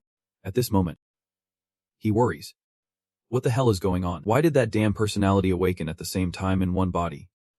If not, there's never been a precedent for this. Sung Run immediately draws his sword, laughs loudly, and swings it toward himself, shouting, You bait. At that moment, another personality in his body panics and draws another sword to block, roaring, You are dead too. That madman. He shows a devilish expression and says, Foolish. I gave you up because I couldn't have you. Sung Run is struggling fiercely, thinking, Damn it. I can't believe it turned out like this. What should I do? Suddenly, Sung Run feels something's wrong with the sword. He looks at it and thinks, is the sword absorbing the blood energy created by the blood slaughter technique? Blood slaughter technique. When the user reaches the realm of fire sword and maximizes the blood energy, the ultimate skill will be unlocked. Sung Run immediately grips the sword blade and uses all his strength to thrust it straight into his left shoulder. Without hesitation, shuddering as he stabs the sword into his shoulder. The pain is excruciating. He wants to use the blood energy to suppress that pain. At this moment, the sword keeps cursing Sung Run. The system announces that the conditions have been met, and the true power of the upper blood technique has been unlocked. The item name has been changed to Supreme Blood Demon Sword, creating a dedicated blood-sucking position. Sun Run tightly grips the sword, mumbling, the dedicated blood-sucking position. The Fire Dragon Eye skill has been activated. Supreme Blood Demon Sword. Reaction speed plus 15. Attack speed plus 15. Once a family heirloom of the Blood Demon sect. When the selected target is killed by the Heavenly Blood Demon Sword, the blood-sucking spell will draw the enemy's blood into the sword and enhance its attributes. A random skill will be embedded into the sword. Up to 3 skills can be embedded through blood-sucking. Aside from the cooldown, no other costs are required, depending on the number of layers released. Hidden skills will appear. If the challenger Hen Sung Run uses it, the blood-sucking effect can be activated. Sung Jun thought to himself, can skills be embedded? Other than the cooldown, there is no cost at all. This is an item that can mature in an unprecedented way. The system announces the start of the 13th floor challenge. Difficulty: hard. The challenge theme is strategic confrontation. Time remaining: 14 days. Challenge completion condition: cooperate with teammates to defeat the blood counted count within the time limit. Challenge failure condition: all members' die or time runs out. Completion reward: random a rank skill book. Penalty for challenge failure: death. Dung Run thinks about team challenges. I don't have good experience with team challenges, but a random a rank skill book is definitely tempting. The system displays the challenge map for level 13. Mark the city occupied by the Blood Clan. Mark the hidden monks in the city taken over by the Blood Clan. Mark the location of the blood count in the occupied city. Set up challenge members. Sun Run thinks, this is annoying. Do we really have to find monks? Can't we just storm the castle and kill them all? Now I have the ability to massacre an entire city. I think that's fine. At this point, the members start to appear, and the system announces that the team members have been set up to match the game style. The titles of the team members will be displayed, Tchaikovsky says. Actually, I've never understood why the system expanded. Turns out it's for the team challenge. The legendary ninja says. Hello. Ha. We meet again. The bell tower mage says. Nice to meet everyone. Dung Run thinks to himself. These titles. They are all high-ranking players. I think I've seen this Japanese guy at a higher rank before. The old mage looks around and says. But I can smell blood here. This is the Blood Clan's main hall. Right. Suddenly, 2 vampire monsters appear. Mocking. That's right. They laugh as they rush to attack. The snacks have arrived. Thanks for treating. Suddenly, someone rushes up and grabs the head of one monster. The other person circles behind the other one. One move takes out both. Sapio looked at Taco and said, I guessed right. Turns out you're from the biggest guild in Russia. Takeo replied. That's right. I'm Takuji, the guild master of the Capedum Android Guild. Sapio smiled and said, I need. I'm Michioto. Sapio is from the Japanese Hunter Association. Takeo said, You're even more famous than I am. You're the only SSS-Rank hunter from Japan. Sapio said, Just call me Sapio. Hey everyone. Are you all ready? The Blood Clan can sense their kind being killed, so they'll be here soon. The old mage spoke up. You don't need to worry about that. I've set up a magical barrier. They can't get close. Sapio said, That's quite a lot of experience. You are the old mage. I am David Taylor, an unnamed mage from the tower. Sapio said, Isn't that the place known as the strongest magic tower in the world? The mage said, You're a great mage who's retired. Right. Yet you got caught up in this tower. Unfortunately. The old mage said, I see this as fortunate. For a mage, mysteries like this tower are always an interesting topic of research. At this moment, Sung Run spoke up. Im Han-sung, a S-rank hunter from South Korea. I've heard the manager mention a few things about the challenge on floor 13. Even the weakest bloodline can easily defeat a C-class hunter, while the power of a bloodline count far exceeds that of an S-class hunter. His recovery ability makes killing him nearly impossible. Therefore, as the tower has said, we need to rescue the monks who are hiding and seek their help to overcome the challenge. People say the city is filled with bloodlines. How do we get in? The old mage said. It's very dangerous in there. Tchaikovsky is right. It really drains your stamina. First, Tchaikovsky, if you can use your skills to gather them into smaller groups, I can set up a barrier to seal their traces. Then, we can deal with each group of monsters one by one. I think that's the most effective method. I agree. All right. If we work quickly, we can get through the 13th floor in about 10 days. Sun trembles as he thinks and says, If we take too long, we won't get the bonus reward. At this moment, he steps towards his teammates and says, Everyone, I think we went wrong somewhere. Completing a challenge like this is really ineffective. The old wizard asked. Ineffective? So do you have a better way? Sung replied nervously. Of course. There's a most effective way. The old wizard asked. What is that way? The hunter said. I'm curious too. Is there really a more effective way that everyone agrees on? Sapio said. Acting like a world-class challenger. Do you have any tips to complete the challenge? Sung mumbled. Damn it. Sapio asked. What did you say? The old wizard asked. What did you just say? Suddenly, he drew his sword, slashing a square shape on the door and then gently pushing it. The door slowly fell down, revealing a group of vampires waiting in the distance. Sun said, We can complete this challenge by keeping quiet. Charging in and killing them all. The group of vampires preparing to attack said, Where did these people come from? Forget it. Just eat them first. A fresh blood. And then they'll charge into attack. Sung's teammates screamed in horror. Wait, are you crazy? This is just asking for death. Sun replied. Then let's just start the plan and forget about it. Suddenly, another group of vampires rushed in through the window. The monsters attacked, but they couldn't see anything at all. The vampires said to each other. He disappeared. Be careful. These people are using magic. At this moment, the old wizard said, hiding an entire team is really tiring. He thought to himself, why are there always some crazy people who like to waste their energy uselessly in challenges? It's infuriating. The teammates saw Sung fighting alone and said to each other, "It's unfortunate. But it's best to leave him to fend for himself and retreat." Sung said, "Do you have any basic blood control set up? For example, blood tracking." The monsters roared and charged at us, taking our food supply. Humans. Sung stood still, observing the monsters. At this moment, Takoski looked back at Sung and wondered why he was risking his life like this. Suddenly, he saw something and shouted, "Everyone, look over there." Sung had used the tracking skill. The vampires panicked and asked, "What?" "Blood control. If he can control blood, isn't he one of us? His ability to control blood is even stronger than ours." "That can't be."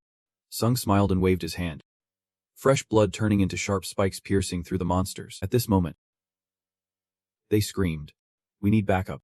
Sung's teammates thought to themselves, facing an enemy who is many times stronger, basic tactics won't work at all. This brutal method can't possibly succeed. Why is this happening? Is it because we're too weak? David Taylor is a high-level battle mage who has been on the front lines for a long time. He is intelligent, and even in the challenge tower, he always uses excellent tactics to achieve good results, completing each level of the challenge with minimal losses. Therefore, he has a loud voice in the hunter community. As usual, on the 13th floor, he also used his intellect to come up with a decent strategy. Right now, there's no strategy more effective than this. But what did Sung say? The strategy is primarily set to solve the problem. We can complete this challenge if we shut up, charge forward, and wipe them out. Outside, Sung is frantically eliminating the enemies. His teammates are astonished at what they see. Is he even human?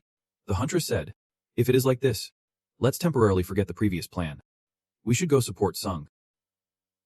Taikoski replied, "I agree." The old mage immediately said, "Wait, I know this Sung is very strong. But this is the city of the Blood Clan. One person can handle an entire city. There have been countless powerful hunters before, yet monsters still appeared in this tower. Why has team hunting developed and become so widespread? Because no matter how strong you are in battle, you still face countless unpredictable situations. You can't do it alone. Right?" Sung is still struggling to eliminate each wave of enemies. At that moment, a vampire grabbed his arm, screamed to death, and charged towards Sung.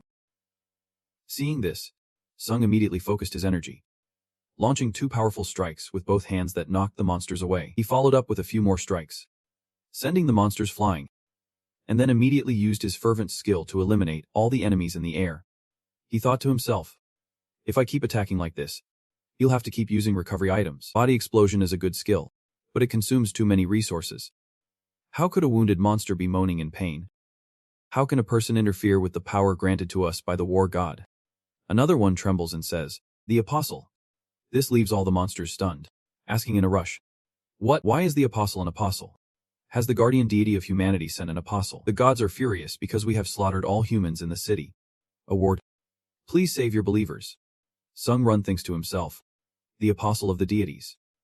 Could it be that the traits of the blood tribe are delusions?" One monster points at Sung Run and says, "Look at that weakling. He can barely breathe." They burst out laughing. That human is exhausted. "Let's attack." They all rush towards Sung Run. Sung Run immediately gathers his energy. A blood sphere appears in his palm. The monsters see this and ask, "What is that?" Run clutches 4 blood spheres in his hand and says, "This?" With that, he tosses all of them into his mouth and gulps them down. Then he shouts, "This is your kind. The system uses the souls of the blood tribe. Your stamina has been restored. The system uses the souls of the blood tribe. Your magic power has been restored." After recovering, Run says, "Let us keep fighting." The monsters witnessing this scene are utterly terrified. Meanwhile, outside, the teammates were watching the scene of him slaughtering wildly. Sapio said, "He truly is a test of skill. It seems close combat is his forte." The other said, "I agree. Not only is he not tired, but he is also getting stronger. I need to go help him." Sapio said, "Well, I believe safety comes first. I also want to go help him. The system uses all remaining souls to replenish stamina.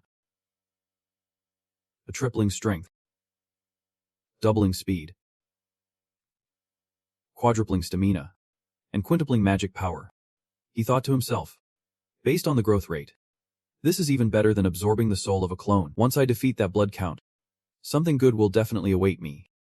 The system administrator of the deep-sea tyrant has started to take an interest in you. The system administrator of the traitor leader is smiling happily for you.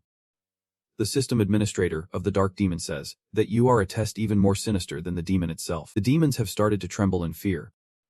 The system administrator of the 1,000-year dragon slayer praises your excellent performance, saying you have the potential of a hero. The administrator system of the decaying descendants of the blood demon god is amazed by the magic you use and sends compliments. The administrator system of the decaying world legion says you are a valuable investment and smiles with satisfaction. Sung Run thought to himself, not bad. It seems the administrators have started to pay attention to me. Making a good impression on them can't hurt. At this moment, Sung's teammates also joined the battle. Seeing this, Sung Run said, I thought everyone was looking for a priest. The old mage replied, sorry. From now on we will follow your command. The girl said sincerely. At first, I didn't really trust your decision, but you've amazed me, Sung Run said. So you all see the effectiveness of Semov. Right. Sung Run activated his sixth sense. Sensing the entire city about to drown in a sea of blood, he thought to himself, that bloodsucker Count girl. Such immense magic, how can a blood count use so much magic? The old mage said. That's definitely a unique innate ability.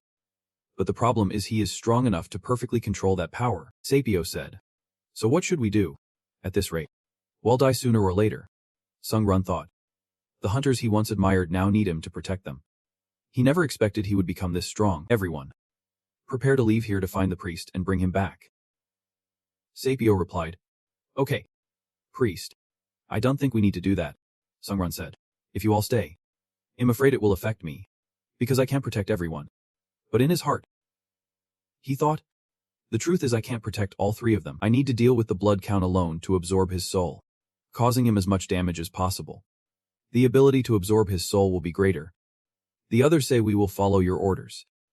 Even though I feel like a puppet standing outside the situation, which is a bit annoying, the old wizard said. We will bring the priest. You must wait. After saying that, they ran off, trembling and said, then let's get started. The combat focus skill system has been activated, increasing the user's focus fivefold.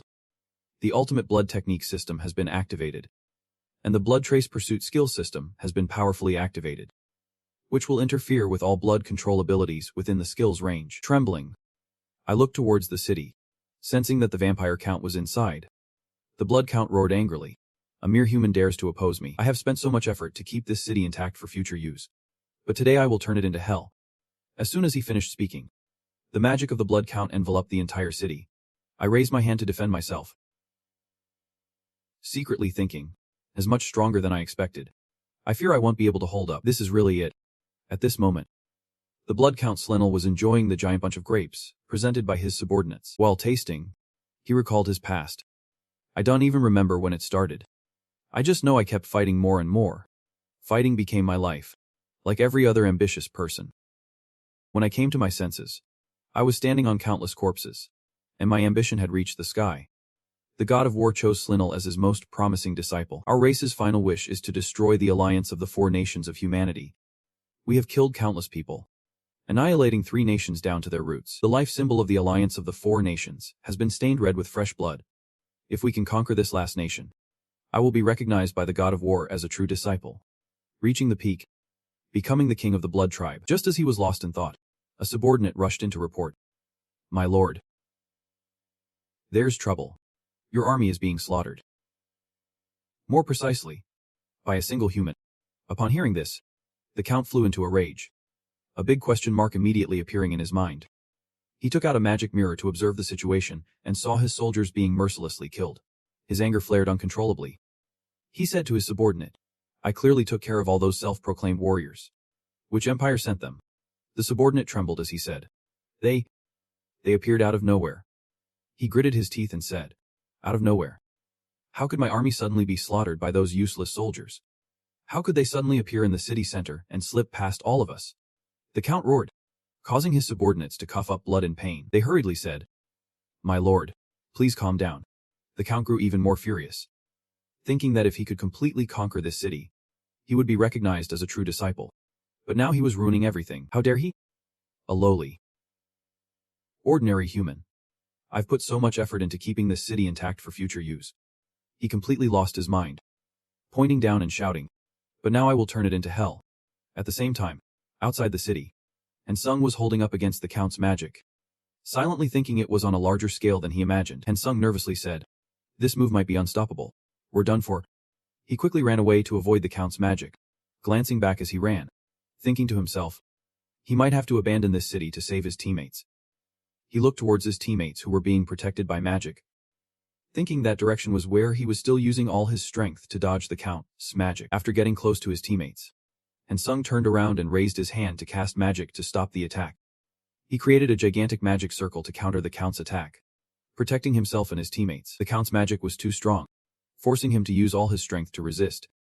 When Hansung saw the magic shield he created starting to crack, he couldn't help but be astonished. Hansung continued to focus his strength, thinking to himself just a little bit more. But the Count's power was so overwhelming that Hansung's shield ultimately shattered. He took the Count's attack head-on, and at that moment, the Count's magic finally stopped. Hansung, trembling, fell to the ground, his body sinking deep into the earth. At that moment, his teammates rushed over and asked, "Are you okay?"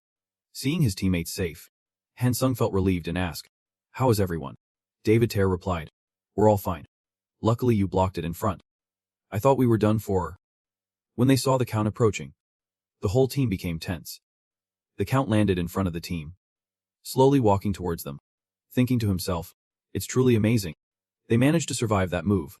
It seems they didn't come here by luck. That weakling Nyukli Thao and the three who are still intact must be key members." He stopped thinking, clasped his hands together, and raised them up, preparing to unleash his skill. Immediately, a blood-red sword sprouted from his arm. He roared in anger, "You lowly beings! I will tear you apart piece by piece." Hearing the Count's words, Hansung's teammates couldn't help but worry. Suddenly, Hansung stepped forward and said, "Everyone, back off. I can handle him alone." In the astonished gaze of his teammates, they replied, "All right, we will step back. Just call us if you need help." Seeing this, the Count bellowed, "Who gave you permission to leave? This Count has not allowed you to go anywhere yet." With that, he charged toward Hansung's teammates like a flash of lightning. The Count's speed was too fast. As he zoomed past, Hansung barely felt a light breeze. For a moment, he thought he sensed something fly by. Hansung glanced at the Count standing right next to him, wondering how long he had been there. He looked at the Count and said, "Have you ever heard the saying, 'What you give is what you get'?" Hansung cracked a wicked smile. "I will respond to everything you just said." The Count erupted in fury, lunging to attack Hansung and shouting, "You crazy bastard. Do you dare to act tough with me?" Hansung only replied with one word, swift as lightning. He continuously swung his sword at the Count while saying, "I will tear you apart." The Count was hit and left speechless. Hansung's teammates, witnessing this scene, were all extremely astonished. Hansung stood before the Count's lifeless body, loudly saying, "Quick, go find a priest." His teammates replied, "You have killed him. What do you need to find someone for?" Hansung said, "Something is strange here." Looking at the Count's corpse, Hansung remarked, "The announcement for passing challenge level 13 should have appeared by now. Right, why still no hints?" Right now, the Count begins to activate the Fire Dragon Eye skill. The fragments of the vampire Count are reassembling thanks to his regeneration ability.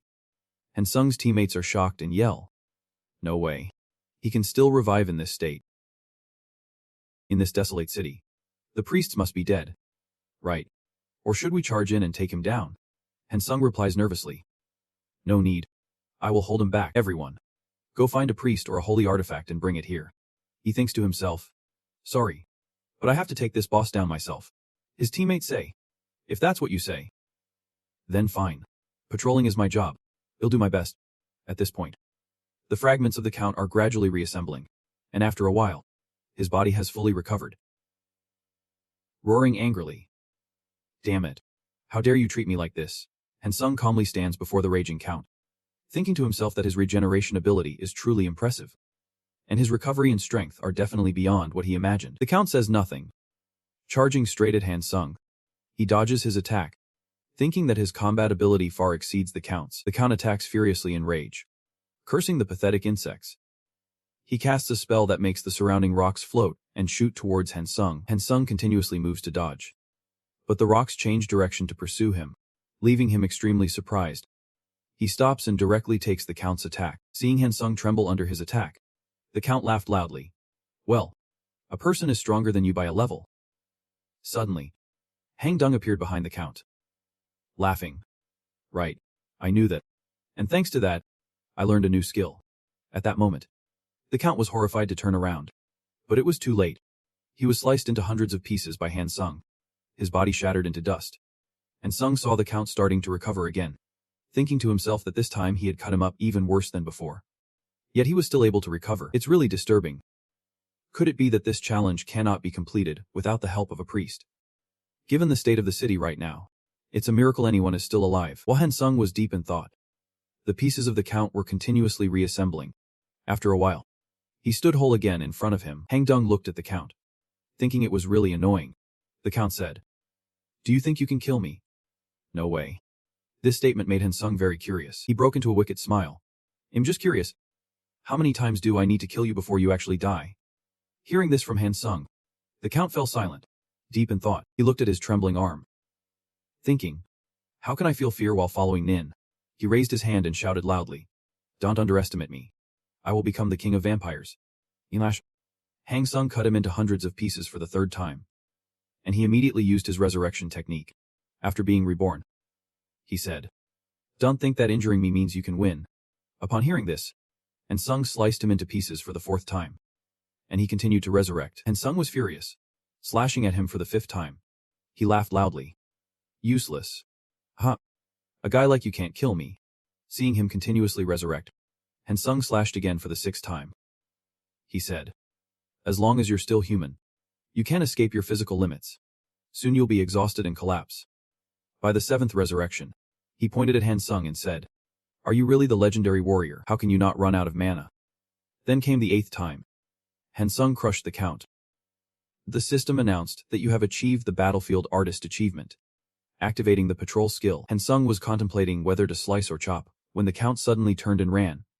Surprising Han Sung, as the Count fled, he thought to himself, "This guy is truly a monster." Just as he was about to escape, Han Sung suddenly appeared and said, "I told you I'd make you experience what you said." Han Sung laughed loudly, raised his sword, and shouted, "Who said you could run? I won't let you go." The Count looked at Han Sung, nervously saying, "Crazy bastard.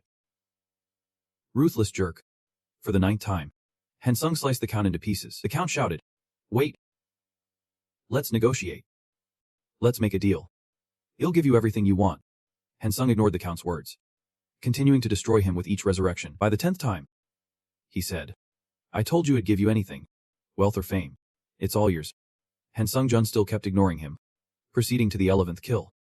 When he was slashed for the 12th time, the Count screamed, "You're just a brutal murderer." At this moment, the system notifies you that you have achieved the Raging Roots achievement, and the skill Amplify Pain has been activated. Han Sung continues to slash at the Count repeatedly until the Count cries out in pain, "Stop. I surrender." "You'll do what you say." Han Dung shivers and asks, "How many more times can you be resurrected?" Suddenly, he thinks of something and smirks cunningly. Han Dung signals to the Count. The Count hurriedly runs over, his body not fully resurrected yet, and he bows his head in front of Han Sung. Han Sung says, "I have a way to help you get free. If you cooperate, I will let you die." "How?"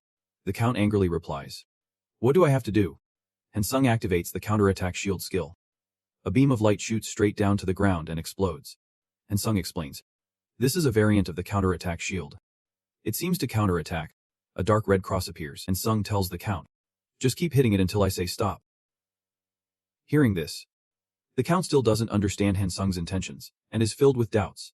And Sung angrily says, "Why haven't you made a move yet? Don't you want to live anymore?" As soon as he finishes speaking, the Count rushes to hit the cross, saying, "I'm hitting it now." The Count hits while recalling everything that happened today. Feeling very confused, he thinks to himself, "This crazy guy suddenly appears, annihilating the most powerful force in vampire history. It's all so strange." Suddenly, he seemed to realize something. Silently thinking this could be a challenge from the gods, he attacked furiously, believing that humans controlling blood energy was already very strange, because vampires had become lazy, and the gods wanted to tighten the rules.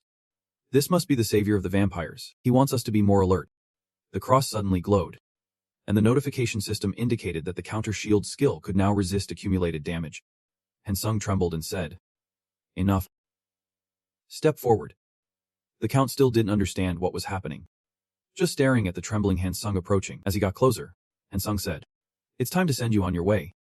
The Count thought to himself, "What savior? It's all a scam." Han Sung cast a spell on the Count, trapping him in a red light sphere and said, "If you can live forever, then killing you as many times as I want is useless." Han Sung threw the sword at the Count, the longsword piercing his body.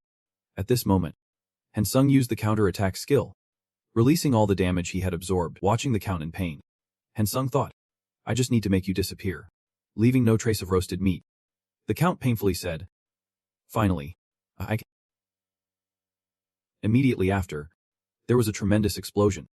Han Sung quietly observed, and the system announced, "Congratulations. You have passed level 13 of the Trial Tower. Completion reward. Random a rank skill book has been transferred to your inventory. Completion reward of 90,000 points. Product completion reward of 4,000 points. Completion reward of 5,000 product points. Please proceed to the waiting room." And Sung laughed heartily. "Ha! Finally got that guy.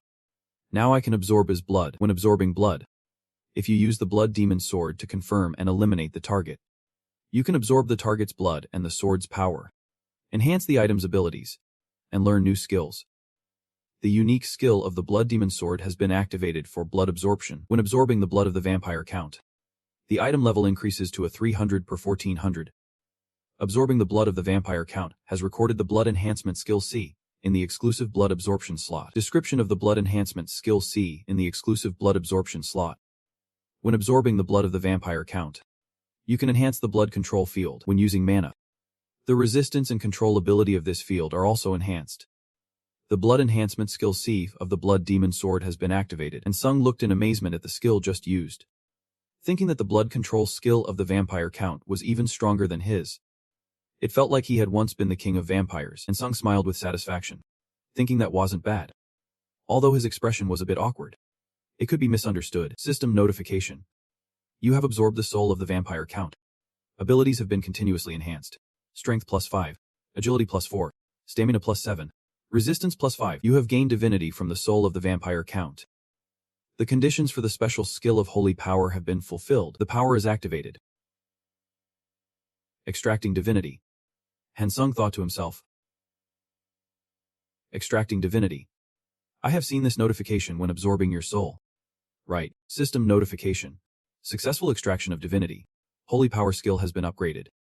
When you accumulate divine attributes through holy power skill B, the level will increase rapidly. After reading the system's notification, Han Sung thought to himself, at that moment I did not know. But the condition for extracting divinity is whether the soul possesses holy power or not, and even ordinary dragons cannot extract divinity. Perhaps it only applies to holy power of the same level as mine. Han Sung anxiously thought. There are still too many uncertainties. Every time something related to holy power arises it gives me a headache. The system announces the absorption of a skill from the vampire Count. You have absorbed the skill of willpower C. Since you are absorbing a soul stronger than the user, the evaluation for special skill extraction will begin. And Sung said, "What do you mean by a strong enemy not meeting this evaluation standard? Is it a subjective evaluation?" Han Sung thought. But I know that souls related to gods or apostles are considered high level. The system notification confirmed that the vampire Count possesses a special skill that can be extracted. The special skill of the Soul of Trust C has been inscribed into the soul of the player Han Sung. Han Sung Jun was astonished, thinking about the Soul of Trust while lost in thought. Someone called him. Han Sung. Han Sung turned around to see his teammates and a group of others smiling. Your teammate said, "The believers are using their protective skills to shield the residents. And more people survived than we thought." One person told the residents. "Don't worry. The dragon has been defeated." The residents laughed and said, "I can't believe he took down Count Mac the dragon all by himself. He is our hero. The hero has personally come here. God bless him. The messenger of the great deity. Thank you for your assistance." The system announced that the special skill of earning trust had sensed the intense trust the players were receiving. And Sung nervously looked at the residents, thinking to himself, are the residents really trusting me? It turns out that even trust in an illusion is still trust. I must make the most of this opportunity. And Sung straightened his sword and activated the holy power skill, while the residents cheered and praised Han Sung as a hero. The system announced your recognition level has increased, and your influence over others has also grown stronger. Han Sung nervously thought, just as I said, I am not lying. The system announced, you have received the achievement I am not lying, magic power +1. The special skill of earning trust has activated a wide area effect. Earning the trust of those around you. The holy power skill has activated a wide area effect. Calculating mythological results based on the actual outcomes and the faith of the believers. Sun Sung raised his hand. Feeling the mythical power from deep within, the system announced that the mythological task of destroying the vampire has been completed. The system announced that the mythological task of destroying the blood demon has been activated. The effect of disabling recovery abilities began to connect with the relic. The purifying effect started to link with the achievement. Sun Run thought to himself that he received the recovery disabling effect because he ended the infinite recovery loop of that disabled count, and because he caused a massacre in the Blood Clan city. He received the purifying effect. It's interesting. I finally understand the nature of accumulating myths in the mythic state. The conquest of faith obtained at dusk combined with the sacred power special skill, creating a new special ability from the existing skills. Although I had never used it before, seeing the sacred power slowly flowing out, it seemed that activating the myth would deplete the victory within. The notification system indicated not enough legendary faith, and the faith accumulated will be stored for the next myth. Sun Run thought that the process of conquering faith might have ended. The notification system for conquering faith has been lifted. This stage has ended successfully. Sung's teammates smiled and waved at him. One teammate said, "I used to think you were just a foolish kid, but maybe I underestimated your abilities." He extended his hand and said, "Please allow me to apologize to you." Dung Run smiled and shook his hand. "It's nothing." At the same time, the notification system for the war god detected the death of a potential follower. This surprised both of them. The war god has recognized your existence. The war god has sensed your power. The hostility is increasing. Suddenly, Run knelt down. The old man saw this and asked, "What's going on?" Sung Run didn't answer. He was thinking about the war god. Suddenly, the ground opened up in the horror of the people. Some people didn't manage to escape in time and almost fell into the crack. The system announced that you have entered the sacred realm. Many unfortunate residents who can escape fell into the sea of flames that erupted from the crack. Sung Run was extremely furious when witnessing this scene. Thinking that everything should have ended by now, at this moment, the people were extremely panicked upon seeing such a scene, running frantically everywhere. A teleportation gate appeared amidst the raging fire dragons. The old man, seeing this, screamed in fear, "My teleportation gate is shaking." Sung Run said to the old man, "Master Wizard, please let me shake your hand one more time." Without waiting to say more, Sung Run gained momentum and threw the old man toward the teleportation gate. While flying in the air, the old man thought that this kid might not be very sophisticated, but his way of solving problems was very effective. At this moment, the people were still very frightened by what had just happened. Sung Run approached them and said, "Move aside." Then he gathered all his strength to punch hard into the ground, immediately activating the counter shield skill. Seeing Sung Run's actions, the old man thought, "I wonder if he is a warrior or not. But if there are still heroes in this harsh world, then perhaps this is the appearance of one. I hope he can get out safely, the hero of the earth." After saying this, the old man entered the teleportation gate. At this moment, Sung is straining to shout loudly, "I can't hold on any longer. Hurry across the bridge." Sung thinks to himself, maybe he had hoped too much. They showed no signs of faith at all. What a waste of time. I still have to enter the gate. Just then, the system announces that the war god feels disgusted that a mere mortal possesses divinity. Suddenly, all the townspeople clutch their heads and scream in pain. "My head feels like it's going to explode." As soon as they finish speaking, their heads burst simultaneously. Sun stands frozen, shocked by the sight. He stands there, staring at the bodies of the townspeople who just died. In the midst of the tragedy, the system announces that the war god says that the beast nurtured by the trial tower dares to transcend limits. Sun angrily reads the announcement and says, "Transcending limits. You're the one who is transcending limits. As long as I am protected by the tower, you won't be able to touch me. Right? If there's nothing else to say, then goodbye." The system announces that the war god is wearing a sinister smile. Seeing this, Sun turns and heads straight for the teleport gate, thinking to himself that he needs to become stronger. The system announces that the war god can't wait to witness the impending death. Hang Sung looks contemplative. This means that even the gods cannot easily deal with him. The system announces that you have arrived at the waiting room of floor 14. The system is expanding. The special items from the challenge floor have been added to the personal inventory of the registrant. Many types of potions have been added to the personal inventory of the registrant. The experience points you receive will be accumulated. After entering, Hang Sung trembled, recalling the scene of the residents who had their heads blown off and died. I think after all, This is just a space created by the tower. So we shouldn't let unclear matters disrupt our emotions. The god of war. Because I've come into conflict with all the gods of humanity. The system warns. Don't trust other gods. They will see you as an enemy. If you think like that, the outcome might be like this. Forget it. Don't worry about things you can't control. Just focus on doing well what you can.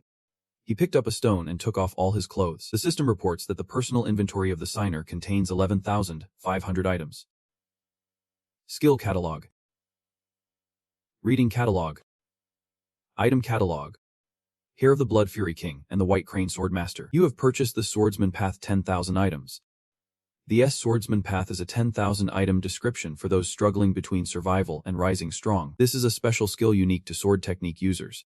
You can develop sword-related skills on your own. Self-enlightenment will become easier. Then, Hang Dung trembled as he approached a forest and met a woman. The girl smiled and said, "Long time no see." The woman said, "I heard that little lady talk. Have you made an enemy of the young master of the Nam Kung sect?" Hang Sung replied, "Yeah.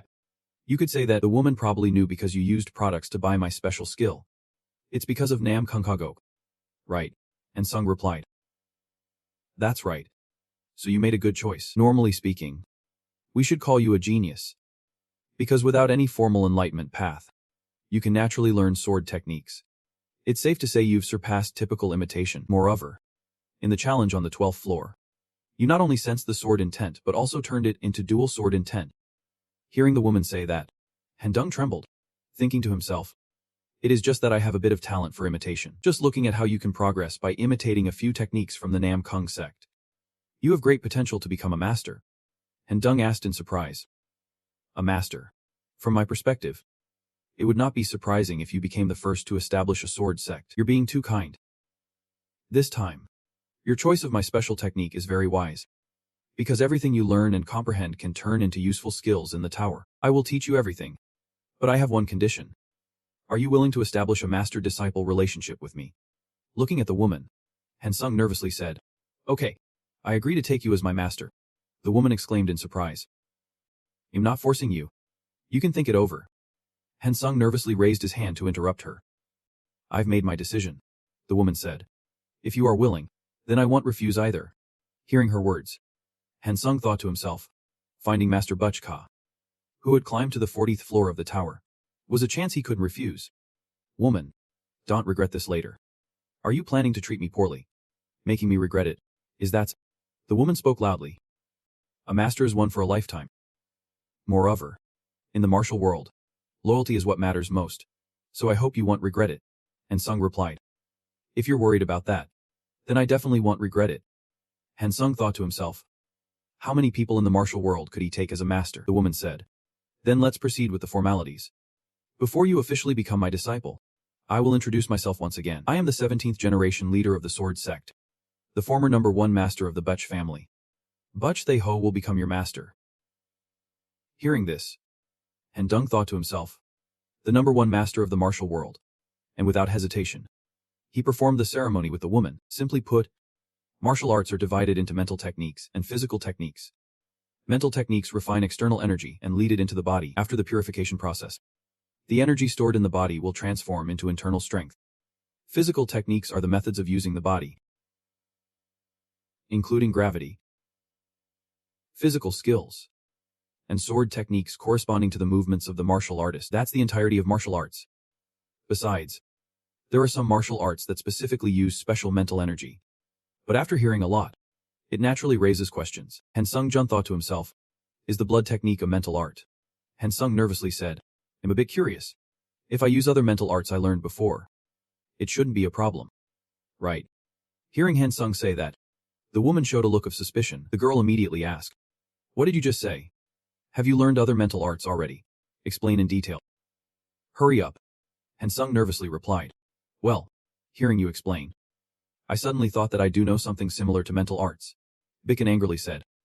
Similar. Do you know how to use spiritual energy to practice the blood berserker technique? After saying that, Bitch silently thought about cultivating spiritual energy. Could this be another branch of mental arts? Seeing Bitch silent, Han Sung nervously spoke up. That's not it. Bick vaguely said. That person isn't the type to be untrustworthy. I can't believe it. Let me check. Hansung was extremely shocked to hear the master say that. Beak immediately rushed over, placed her hand on Hansung's abdomen, and thought to herself when the wound had been stitched up. Butch was very focused, trying to sense something. Hansung panicked and shouted, "Master, be quiet for a moment." She concentrated all her energy, using magic to check Hansung's body. Suddenly, Vic discovered something, she said. When you strip away pure magic, there's absolutely no sign that you've learned the mental technique. Hansung replied, that higher blood technique is actually a specialty, supported by an administrator known as the distant inheritor from the 12th floor. Before you, there were 3 others. I often used it because when activating the higher blood technique, my combat ability increases. Butch said, that's power, not a mental technique. Of course. The mental technique he learned earlier seemed to have merged into the specialty. But still, this can't be called a mental technique, Hansung replied nervously. I understand. But master, how long do you plan to stay in this position? At that moment, Bitch realized she was sitting on Hansung's lap, her hand still resting on his stomach. She felt embarrassed and flushed, ran away, pressed her face against the wall, and stammered. Alright, I was too reckless, Hangdung said. It's alright, Butch replied, but I still can't stand it. A lowly dog of the blood religion is supporting a low-level mental technique as a specialty. Hearing that, Hansung worriedly thought, it seems I need to reevaluate this Baihe sword master. When the two went out to eat, Butch said, but I suddenly think, maybe it's better if you don't learn the mental technique. This statement left Hansung extremely confused. Butch added, you can gather magic power without needing a mental technique. If you use various powers to learn countless mental techniques, you can definitely alternate between them. Hansung nervously asked, is that really possible? Butch said, no problem, because my martial arts don't rely too much on mental techniques. However, mental techniques are very important in the master-disciple relationship, so let's put that aside for now. First, he'll teach you swordsmanship, just watch closely and imitate. Hansung replied, yep. Master. The combat focus skill system was activated, and the focus ability increased tenfold. Bitch drew her sword and demonstrated a series of techniques for Hansung to see. Hansung watched intently, thinking to himself, this was completely different from her usual gentle demeanor. The master now had a presence he had never seen before. You really are a martial arts master. And quite aggressive too. Bitch said. He'll show you the basics of the white sword 7 tides, and the white sword talk of the sea. With that, she performed some mesmerizing sword techniques for Hansung. Hansung focused intensely, trembling as he observed. Bitch said, if you can't see clearly, I'm truly so. I've tried to slow it down as much as possible. Hansung replied. It's okay. You'll try to imitate it now. Hansung began to sword dance, thinking that the feeling was as if space was something he couldn't avoid, so he could only pull it closer and then cut through it. He replicated exactly the moves his master had just taught. Thinking, is this right? Hansung said, I've tried my best to imitate it. How did I do? Bitch was astonished and said, I can't believe it. Each generation produces so many talents. These people are naturally gifted at absorbing information, so they can achieve accomplishments far beyond the ordinary. A genius manifests their highest abilities through understanding, reasoning, and absorption. But every genius needs practice, whether little or much. Seeing that the master said nothing, Hansung turned and asked, did I do it right? Bitch held her head, mouth agape, staring wide-eyed at Hansung, thinking, what the heck is this? Can someone imitate this well just from seeing it once? At that moment, Bitch finally spoke up and Dung trembles. It seems you still do not understand the brilliance of it. Butch Kim Thet Triyu is a martial art that uses principles much more complex than the Thanthian Kim Fafep that Nam Kung Hai Hetsi uses. The 2 moves, Than Thin Quang Kimum and Than Thien V Kim, that you copied from the Nam Kung sect are part of the Than Kim Kim Fa Pi. Hansung respond. Than Thin Kim Flight. Is that the skill Nam Kung used? Bitch asks. Not to mention that it surpasses the basic principles like speed and slowness that Than Thien Kim Kim Fem Phip uses. It is also a type of technique that uses complex principles to self-adjust space. But he only needs to observe once to perfectly replicate the Butch Kim Trem Hai, just like when we perform it. Hearing this, Hun thinks to himself, the principle of speed and slowness means nothing to me. Butch says, you are truly a genius, with an intuition I have never seen before. Most people need to learn skills through experience and self-assessment, but you only need to look once to learn. Hansung Jun remains silent, focusing on listening to the master's teachings and evaluations, and speaks up. Even though you say that, I still do not fully understand your point. Bitch points at Hansung and says, one day you will be able to learn countless martial arts in this world. Normally, martial arts need to be comprehended and recreated based on secret techniques. But you do not need any secrets. Just looking once allows you to mimic everything. However, I will teach you how to apply magic. Body techniques. Fist techniques. Lightness skills. And grabbing techniques. We will learn everything we can, and the most useful thing. The most important is the sword technique. The white sword 7 techniques include the white sword C/ that controls and cuts through space, making it impossible for the opponent to evade. The white sword void is an extremely powerful thrust that can pierce through any layer of defense. The white sword distortion of void is a defensive skill that distorts the surrounding space. Seeing this scene, Bitch clapped her hands joyfully. Meanwhile, Hansung, feeling nervous, scratched his head and smiled because he had understood everything. Standing in front of his master, Han said, I've learned a lot. Thank you, master. Bitch smiled back. I think that's good. Handung, feeling nervous, bowed and said, then I will take my leave. Bitch replied, leaving already, stay a little longer. Handung turned to leave and said, I will come back to visit you. Please take care. Master. At this moment Bitch felt an overwhelming joy as if she wanted to fly. Bitch covered her mouth and said, all right, you take care too. With your talent, combined with hard training, the immortal will surely be limitless. At this point, the system announced that they had arrived at the waiting room on the 14th floor, and the teleportation gate immediately appeared. After entering the cave, Handum thought he had learned a lot, although he felt a bit regretful for not being able to learn all the techniques of the White Sword 7 techniques, due to his current level limitations. The system announced a B+ level Demon Hunter skill. Although his swordsmanship had improved a lot, there were still many shortcomings compared to the Thanthian sword technique of Namkung, and the White Sword 7 techniques of his master. I will use the power of the Sword King's S-Path to create a skill description for the S-Rank Sword King's S-Path power, meant for those conflicted between becoming strong to survive and living to become strong. This is a power exclusive to swordsmen. You can develop your martial skills on your own. Self-realization will also become easier. The Blood Sword power activates. The Combat Focus skill activates, immediately merging the sword techniques just learned. Combining the Celestial Sword technique and the White Sword 7 techniques into a dual sword skill. This makes it more complete than ever. But there are still many shortcomings to develop it into a skill. How remembers the master's words. To develop a skill needs to be recognized as a systematic skill. Alright. Use the White Sword 7 techniques as a foundation when you need to combine with the Celestial Sword technique. At the same time, dual sword attacks are a great defensive technique in a space filled with countless changes. Thousands of thoughts flash and repeat in the mind. The power of the Sword King path immediately activates. System notification. The A-Rank Sword Communication skill has been activated. A-Rank Sword Communication skill. Proficiency 0%. Description.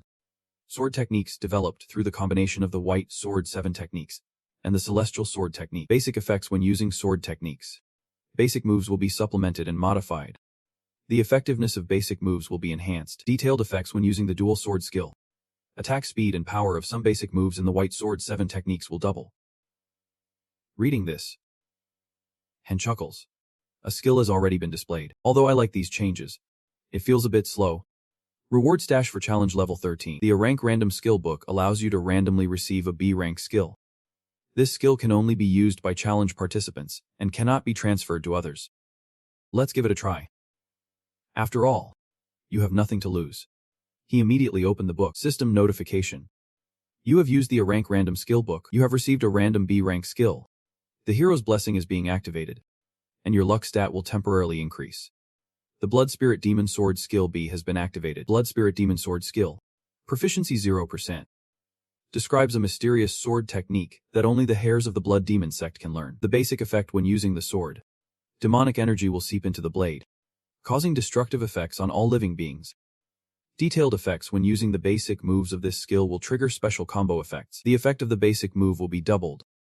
The Special Power Integration skill has been activated. The Sword Art skill integration is starting at the power center. The Hero's Blessing has been activated. Your luck has temporarily increased. Skill integration complete. You have comprehended a new skill. The Demon Sword Art skill. The two of them immediately entered the teleportation gate. The system then announced the start of the challenge on level 14. Extremely difficult. The current challenge theme is underwater combat. With 7 days remaining, the conditions to pass are to hunt and eliminate all the monsters at the bottom of the lake within the time limit. The condition for failure is that participants die or run out of time for the challenge. The reward for passing is a class A wind spirit shoe. The penalty for failure is death. You face a tough opponent as a player, and your indomitable will skill is activated. Seeing Han, he said, "How long are you going to keep the young master waiting? Even if I wipe out these monsters, you still won't come find me? I thought I was mistaken." Han Sung trembled with an angry smile, recalling the name Nam Kung Hyu. The instant acceleration skill was activated, the combat focus skill was activated, and the wind grace skill was activated, increasing overall speed by 70%. With the current skill connection progress at 7/7. The special effect of the Class C speed shoes is increasing your instant speed immediately, and dash towards his opponent, both colliding with tremendous force, swinging their weapons, and both sides continuously unleashed moves at each other. He used the Harmony Sword to counter Han, who responded with newly learned sword techniques, leaving him astonished and asking, "How do you know this move?" Han Sung trembled and replied, "Is that surprising? The best part is still to come." After saying that, he quickly rushed towards the opponent and swung his twin swords, continuously executing the techniques he had just learned. The opponent also skillfully dodged his sword strikes. Han suddenly delivered a kick that hit him, sending him flying far away. He just got up after Han Sung's attack, trembling in shock as he saw a series of sword techniques coming at him. In an instant, the sword energy shot straight at him, but he managed to raise his sword in time to block Han's attack and looked at him and asked, "How do you find the sword technique I just used?" The system notified him. The demon sword technique mastery level is 0%, describing a fusion of various extraordinary powers, creating the ultimate demon sword technique, with the effect of blade energy combined with a strong demonic attribute, continuously inflicting damage on any creature until they collapse. The special effect details state that a combo attack will be randomly activated, increasing the sword energy to attack the opponent. The combo attack will release 2 to 3 additional streams of sword energy equivalent in power to the initial attack to strike simultaneously, and thought to himself, originally a powerful move, now with this additional effect, and trembled and pointed at him, saying, "The scar on your face will torment you until you die." Hearing this, he was extremely angry, casting a spell that made his 2 fingers glow, then swiped across the wound on his face and said, "Is this just a little blood?" After saying that, he charged at Han, continuously swinging his sword to attack. He was attacking while saying, "The swordsmanship and lightness skill you use belong to the Martial Arts Alliance. Why did you hide your true strength before?" Han Sung, trembling, replied while blocking the attack, "I didn't hide anything. I was really scared to face you, so I spent all day yesterday learning." Hearing Han Sung's response, he was taken aback and stopped his attack, saying, "You're just a rude braggart." Immediately after, he charged at Han again. "From what you say, it's clear that learning these skills in 1 day is utterly ridiculous." Han Sung retorted, "Believe it or not, it's up to you. But some say I'm a martial arts genius, and I can do even more." The two of them exchanged blows while talking, sword energy swirling around. Suddenly, he realized Han's swordsmanship and shouted, "This swordsmanship is him," angrily cursing, "You damn jerk. You really don't know your place, daring to steal the swordsmanship of the fake Nam Kung." Hearing this, Han replied, "Instead of blaming me, you should blame yourself for not hiding your sword techniques better. If you learned it just by watching once, how could that be my fault?" Enraged, said, "Your fault is not bringing out the true power of Nam Kung's swordsmanship." With that, he madly charged at Han, while dodging his attack, and thought to himself, "It's truly astonishing. His swordsmanship, lightness skill, and even his unusual techniques have all changed. But you would never have guessed that you are now teaching me an advanced lesson. I will learn it well. Soon you'll taste the bitterness." He raised his hand to use a powerful combat skill, and a series of sword blades created by his technique plunged into the ground. Surrounding the two of them, the system announces that the skills feature creates a combat area within a 30-meter radius. Except for Han Sung and Nam Kung Hai Desahex, everyone else is forbidden to enter. His skill has created an impregnable arena for the duel. He angrily says, "Got you, you jerk."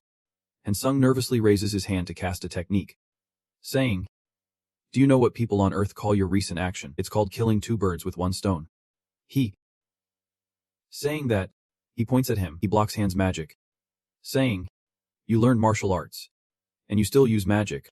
Sung's trembling magic forms a vortex inside the arena. Even though he dodges quickly, He still can't completely escape Han's technique, continuously taking hits. Seeing the situation isn't good, he gathers all his strength to jump, hoping to escape Han's vortex. Suddenly, he senses something, as he has been blocked by the very skill he created. He shouts, "Damn it." System announcement. The user forcibly the combat skill feature, and the blades in the arena immediately disappear. Han suddenly appears behind him, delivering a direct attack that knocks him far away and doesn't stop, adding a few more hits that make him crash down, sliding across the ground, where he falls. The trees are flattened, and the ground has a deep trench. At this moment, Han steps in front of him, saying, "Surely a martial arts genius like you didn't expect this day to come, right?" Suddenly, he reveals a sinister smile. Seeing him like that, he worries, thinking, what's going on? Has he suddenly gone crazy? He laughed while touching his face and said, "This is really interesting. I do not know how you did it, but to learn all sorts of martial arts and become this strong in such a short time makes me very happy." He took out a stone and said, "You can even use magic. It really astonishes me. I admit you are really strong." Han Sung trembled as he charged with his sword, continuously slashing at him, and said, "Do you think I will let you have your way?" And Sung's attack was so powerful that it caused a huge explosion. The notification system announced that the penalty for the A-level challenge had been removed. Using this stone could increase the stats that had been reduced, lifting the skill restrictions caused by the low-level challenge penalty. He stepped out, tousled his hair, and said to Han, "Have you ever been curious?" As he walked, he raised his hand to the sky and cast a spell, creating a beam of light that illuminated the whole sky, saying, "Do you want to know why I'm called the Azure Sky Dragon Sword?" Hang Dung, seeing the scene, thought to himself, "Oh no, it's Nand. Enhanced sword energy is not something a lowly person like you can see often. Consider this an honor for you." Saying that, he slashed a wave of sword energy toward Han. At this moment, Han remembered his female master's teachings. I am talking about the method of using energy, or in other words, the method of inscribing spells onto the sword. Sword energy is a technique that adds different attributes, depending on the type of swordsmanship. For example, fire magic is one of the attributes of swordsmanship that you can add. But that is just the first step. Enhanced sword aura is the next stage, a supreme skill that allows the user to flexibly apply various elemental spells around to attack. At this moment, Nam Kung is controlling the stream of sword aura chasing Han and dodges the attack while thinking, surprised to see enhanced sword aura so soon. I did not think it would be this powerful. Just hearing the explanation, it is completely unimaginable. It is truly a crazy technique. The sword energy is continuously being unleashed and increasing, making it hard for me to get close to him. Not to mention the dangerously agile movement of the enhanced sword energy. It is as if the sword has transformed into a living dragon with a soul. Stopping his train of thought, and directly raises his sword to block his attack. The force is so strong that Hang Sung's hand holding the sword trembles and bleeds. He is knocked back far by the force of his attack. Looking at him, Han thinks to himself, "At first I just thought he was a bit stronger than the Blood Clan, but I did not expect him to be this strong." I had a little understanding of the enlightenment of sword energy when I heard Master Batch Hei explain it. But I feel like martial artists seem to overlook this important stage. Perhaps they encountered too many difficulties in the process of development, so they could not grasp it. This bastard is too strong. Just as he is lost in thought, his opponent has closed in right in front of him, pointing the sword directly at Han and saying, "Where is your momentum from earlier?" Hang Sung readies himself for battle, thinking he should have gone all out to finish the fight from the beginning. Damn it. I just wanted to learn a little before defeating him. Now things are complicated. The system has activated the blood technique. Get ready. I am going all out. The opponent immediately responded, charging at that jerk, then rushed towards Han, and also immediately charged in to confront. Seeing this, the opponent unleashed a wave of sword energy, and quickly used the void escape technique to dodge the attack. Witnessing this scene, the opponent said, "Where did you learn your sword technique? All your efforts against enhanced sword energy are useless. You have to face the sword energy like a whirlwind." The system announced the activation of the combat focus skill, increasing the player's focus to 20 per 10. Han began to move in a circle to avoid the sword energy. In an instant, he had circled behind the opponent, thinking, "Good. I'm behind him now. Going all out." He charged like lightning, delivering a fatal blow. But the opponent quickly dodged it, and Sung's attack created a deep crater in the ground. Suddenly, he spat out a mouthful of blood, thinking that his internal energy was in turmoil. Before he could collect himself, Han had to dodge the opponent's sword energy attack. He continuously struck, forcing Han Sung to struggle to evade. Han thought of the enhanced sword energy and void escape that the opponent just used, then immediately activated the bloodlust skill. He turned and charged towards the opponent, who suddenly kicked straight at Han. This kick was extremely powerful, sending him flying towards the forest. He skimmed over the water before crashing into the cliff, rocks flying everywhere, and painfully spat out a large mouthful of blood. Seeing Han's condition, the opponent immediately flew towards him. He laughed loudly. Ha! Then he unleashed a deadly stream of sword energy towards Han. Exhausted, Han had to muster his strength to take this hit. Its power was incredibly terrifying, flattening an entire mountain. Seeing Han Sung trembling as he stood up from the wreckage, his opponent said, "You are still able to stand." At this moment, Han Sung was covered in injuries. Not uttering a word, the opponent continued, "I'm a bit surprised. I didn't expect you to fight me this long. But it ends here." Saying that, he raised his sword to the sky, concentrating a brilliant stream of sword energy. "I am very happy." Han Sung trembled. After that, he launched a decisive attack against Han. Hearing that, Han said, "After all this effort to reach this level, you think you can kill me that easily?" Then he swung his sword to meet the opponent's sword energy.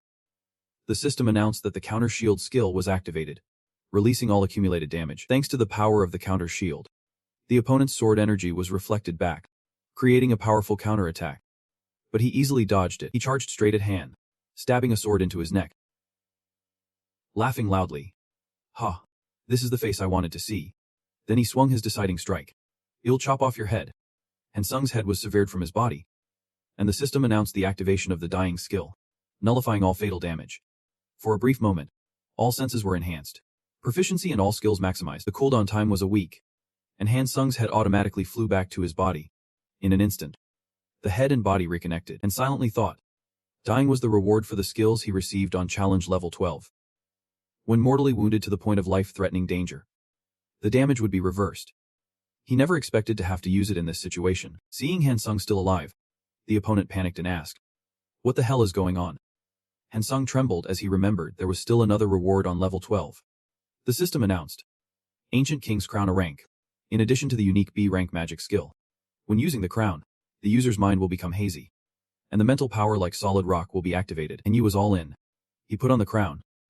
The system announced that the Ancient King's Crown a rank grants a 30% charm increase made from the horns of an ancient king who worshipped the god of shadows. When equipped, the user's mind becomes unstable, and the crown will gradually fade over time. In exchange, the user can freely use magic until it completely disappears. "I command you, my subordinates, to crush him." Seeing that scene, he shouted, "You bastard! Are you still using that soul technique? With this ridiculous magic, you will never defeat me." Saying that, he sliced through a group of monsters with his sword aura. He rushed toward Han, quick as lightning, grabbing Han Sung's neck and saying, "Let us see if you can revive again." With that, he swung his sword at Han. But when the blade was about to touch Han Sung's body, it stopped. Trembling violently, his face had turned eerie, and he exclaimed, "My body." Han Sung calmly grabbed his wrist, asking, "What have you done to me?" Han Sung replied, "I told you. That scar will haunt you until you die." He immediately knelt before Han. Just then, a monster with a wide, bloody mouth lunged at him. Next came waves of monsters charging in to tear him apart, and he couldn't resist. The past rushed back. When he was young, his father said he couldn't even perform the basic moves. How could the Nam Kuang family produce such a fool? Is it really my blood? He curled up in the corner in pain, silently thinking that he just wanted to swing his sword. Before learning any moves, one must practice the sword techniques first. At that moment, his grandfather appeared, smiling and saying to him, "What a genius." That's the first time he met his grandfather. After that, he was taught by the greatest swordsman of the time and grew stronger. Therefore, his swordsmanship became more refined. When he returned home, he brought back a pile of enemy heads. "Father, I've dealt with the blood cultists disguised as tourists." He smiled to himself, thinking, "Dad, look how strong your son has become." When he heard his father say, "Throw away this ugly stuff. Why have you been killing so much lately? Spend some energy on self-cultivation, or you'll turn into a bloodthirsty monster." He felt like he was doused with cold water, stunned in place. Hearing his father's words like salt in his wounds, he was in utter pain, tears streaming down. Returning to the battle between Han Sung Run and Nam Kung system, the entire crown of the ancient emperor's durability has been depleted. The crown of the ancient emperor has been destroyed. Immediately, all the monsters summoned by the crown died. Hen was quite surprised to see him still alive, asking, "You're still alive?" He stammered. "And me?" Han Sung-run followed his words and calmly sat down. "Isn't this interesting? Normally, we would never meet, but here we are. From two different dimensions. Fighting like this, despite the difficulties and pain. It's laughable that I find this very interesting. If we were friends, maybe we could happily move forward together. I thought that way." Hearing those words from the bottom of Han's heart, he broke into a crazy smile and said loudly, "You weakling. You think you can have thoughts like that while climbing the tower?" Seeing him say that, Ha looked at him and sighed. He said, "Let me tell you an interesting story. I'm no longer climbing the tower, but invading this realm. Not just because I enjoy killing. After gaining holy power, I became an enemy of several gods and my life is now at risk. The chosen ones can't avoid using holy power to fight. And when that time comes, they'll face all kinds of deities. You too. Soon you'll be just like me, but if you still carry that foolish spirit while climbing the tower, even with holy power, you won't be able to stop the gods from destroying your world." Hearing this, Han said, "That won't happen. The destroyers of my source just mentioned. If you raise your hand to use magic, I will personally eliminate you." With that, he clenched his fist to control the magic. The Blood Hunter skill system has been activated. Hit by Han Sung's magic, he screamed in pain. "System. Congratulations. You have passed the 14th level of the challenge. The reward Wind Spirit Sea has been transferred to your inventory. You have received 10 bonus points. You have received 4 bonus items. You have defeated a stronger challenger. Announcement. You have received an additional reward. You have received 4 bonus items, Heavenly Sword, that have been transferred to your inventory. Please move to the waiting room. The basic mythical creativity element has been met. The divine power has been activated strongly. Calculating mythology based on real results and the faith of the believers." Hang Sung thought to himself, "There's another new mythology. The Warrior Challenge mythology system has been completed. The Warrior Challenge mythology is accumulating divine power. From now on, the Indomitable effect is linked to the divine power control of the challenger Han Sung. From now on, the Reversal effect is linked to the divine power control of the challenger Han Sung. Absorbing the soul of the challenger increases proficiency by 47%. And the unique soul summoning attribute reaches 100%. The unique soul summoning attribute of grade B has been upgraded to grade A." And stood up, took the sword, and thought to himself that when challengers from the other world die, their bodies always vanish along with the punishment for trespassing. He wondered if they truly disappeared or not. The system announces that the blood-sucking effect of the true celestial blood demon sword has been activated, absorbing the blood of the challenger Nam Nam Kung. The item has been upgraded to level a 1174 per 1400. Absorbing the blood of the challenger Nam Kung grants the enhanced seal skill at the unique blood-sucking position. And thought to himself that the flame sword has gained another attribute. This time, I really struck gold. Hun was talking while walking. "I can't get my clothes back. Looks like I'll have to buy some on Earth." Just as he finished speaking, he saw a notification from the system. The administrator of the Bloodsteel Monarch said that she has a good set of armor she wants to give to the contract holder. Meanwhile, the administrator of the White Crane Sword Master believes that the fighting style of the contract holder suits the martial artist's robe better. Seeing the notification, Dung Run smiled and walked towards the residence of the Bloodsteel Monarch. When he arrived, he was quite surprised to see a spacious house. He stepped inside and thought to himself that this place really resembled the house of the nobility. Dung Run pushed the door open and entered. The Bloodsteel Monarch saw him and smiled, saying, "Well done." Han Sung was nervous. It had been a long time since they last met. She presented a necklace adorned with gemstones and said, "Congratulations on overcoming a major challenge. This is a gift for you." This left Sung extremely surprised. Sung nervously said, "Didn't you say you would give me a set of armor?" She replied, "When you channel your magic into this necklace, it will automatically form armor." She added, "Be careful when you leave the tower." Sung nervously responded, "Thank you. I will use it well." Back at the wooden house in the forest of the White Crane Sword Master, Sun Run entered and respectfully said, "Master." She replied, "Sung Run," Yak said, "I thought you would come to find me first. But I didn't expect you to go looking for that woman first. I'm so disappointed." Sun Run bowed his head and said, "Please don't be angry, Master." He thought for a moment and said, "It's not about that woman.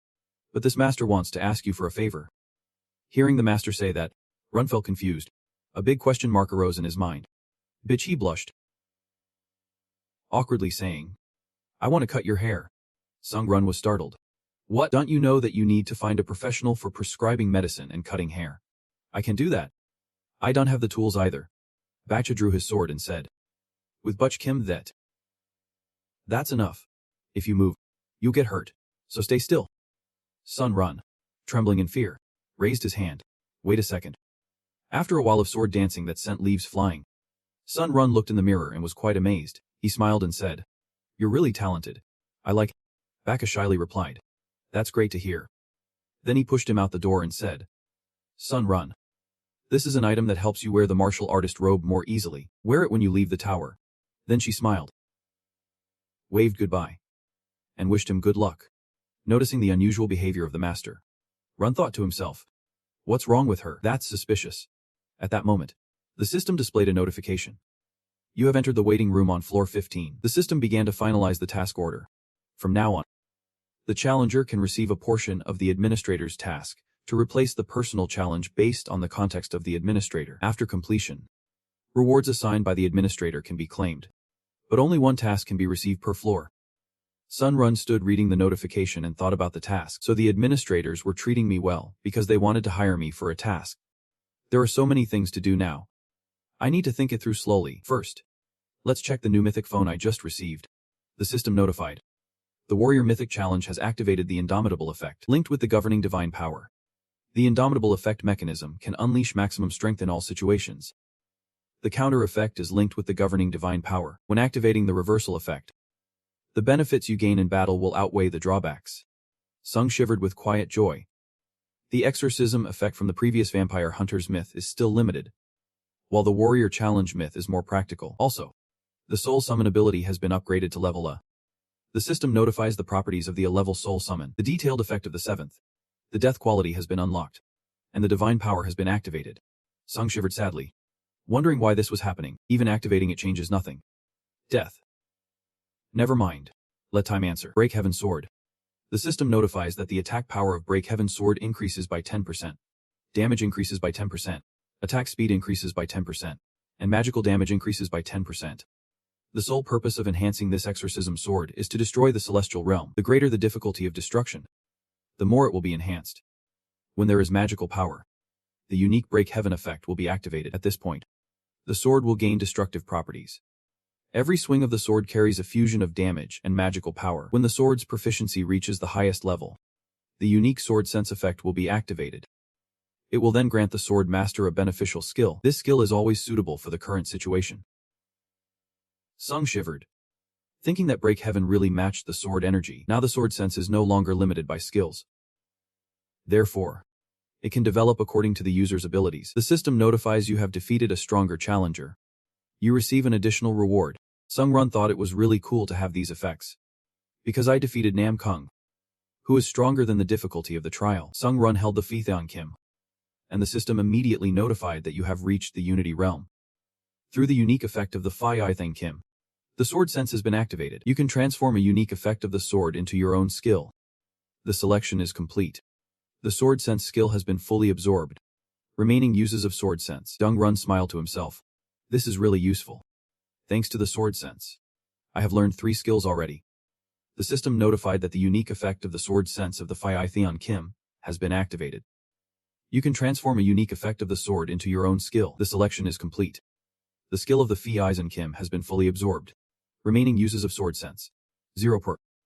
The unique effect of the sword sense of the Phi-Theon Kim has been completely exhausted. The unique effect of the sword sense of the Phi-Theon Kim has completely vanished. Sun Run looked at the sword in his hand and smiled. Now that I have mastered the Phi-Theon skill in the Phi-Theon Kim, I can use it whenever I need. The system notified that I have absorbed the soul of the challenger Nam Kung. Your abilities are continuously enhanced. Terrifying agility plus, physique plus 6, magic power plus 7. Magic resistance plus 4. Sun Run thought. Too bad I can't absorb any more skills. He then chose the message option. The message said that at least, when returning to the tower, you should notify me, even if you're not an ordinary person. We are still teammates. Sung Run replied nervously. That's when you'd be the most concerning.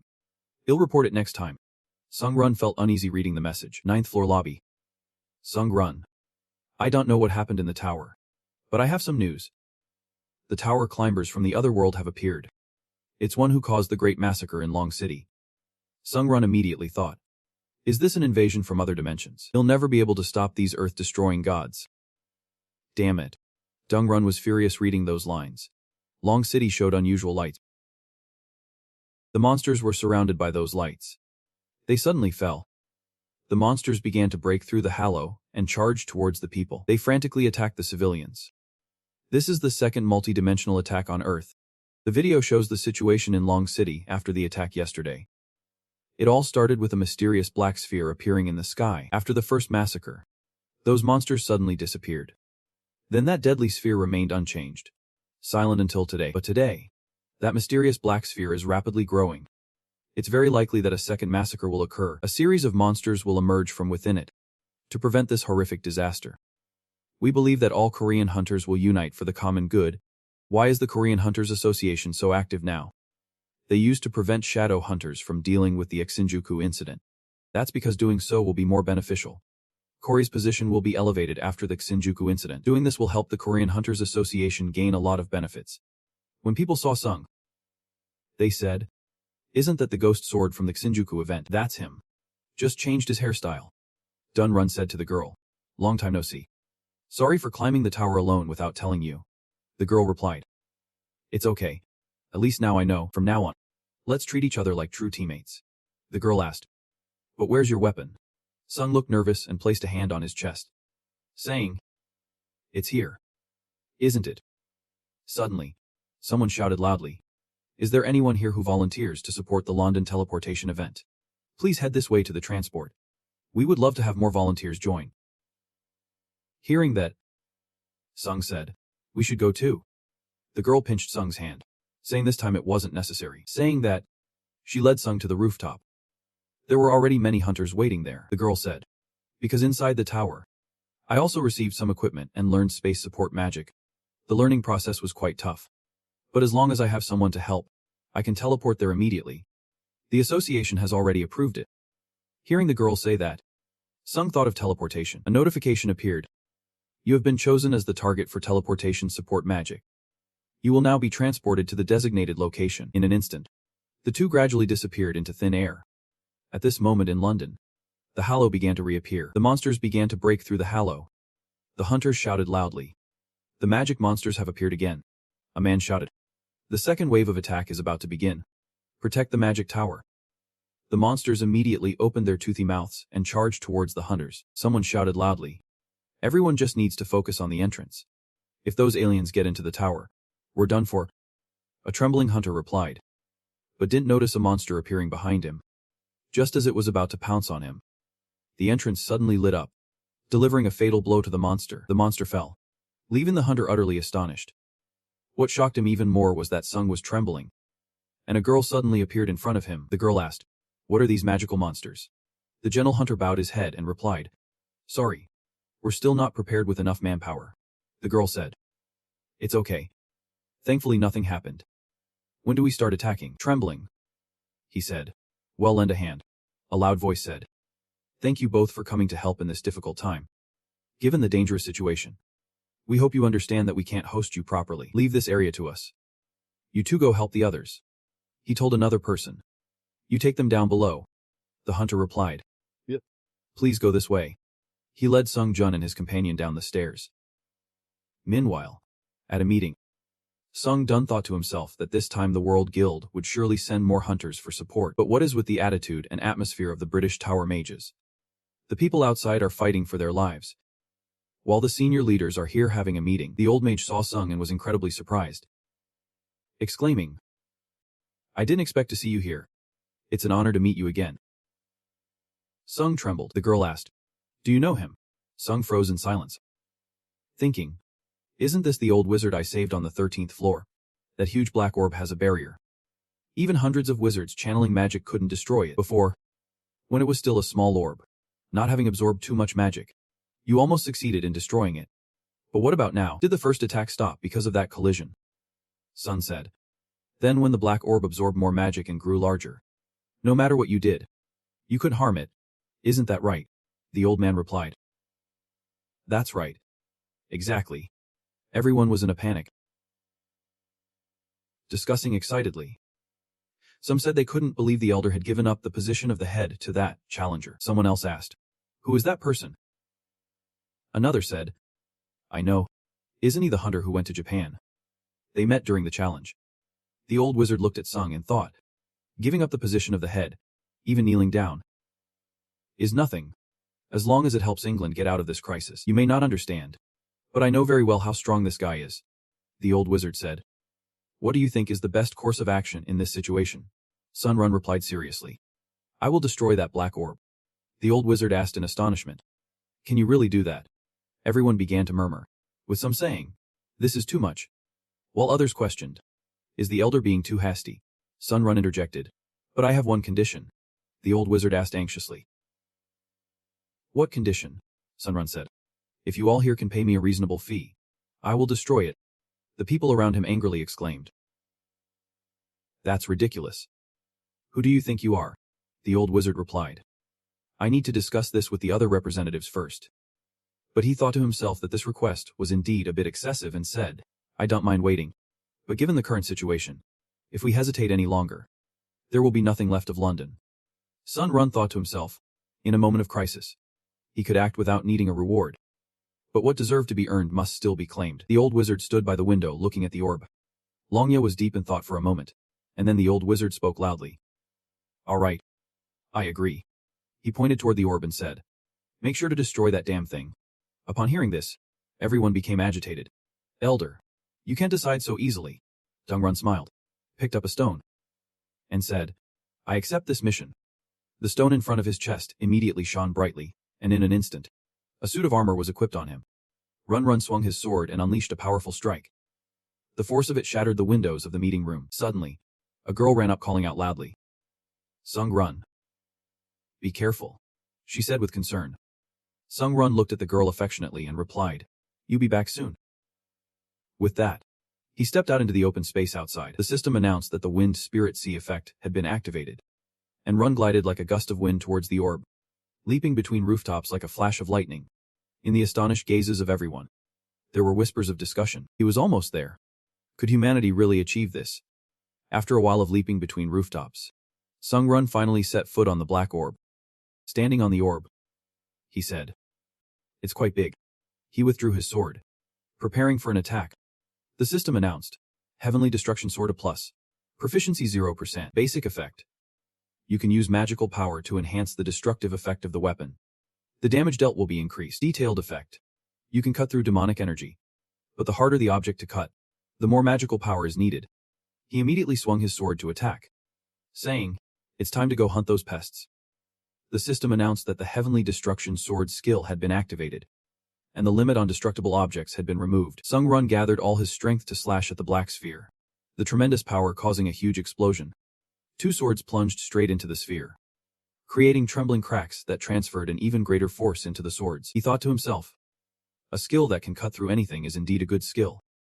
He tightened his grip on the sword and poured all his energy into continuous slashes at the sphere, creating a gigantic crack around it, looking as if it could shatter at any moment. At this moment, a large hole had appeared on the sphere. Sung Run jumped in without a moment's hesitation. The system announced, You have entered the area of chaotic magic.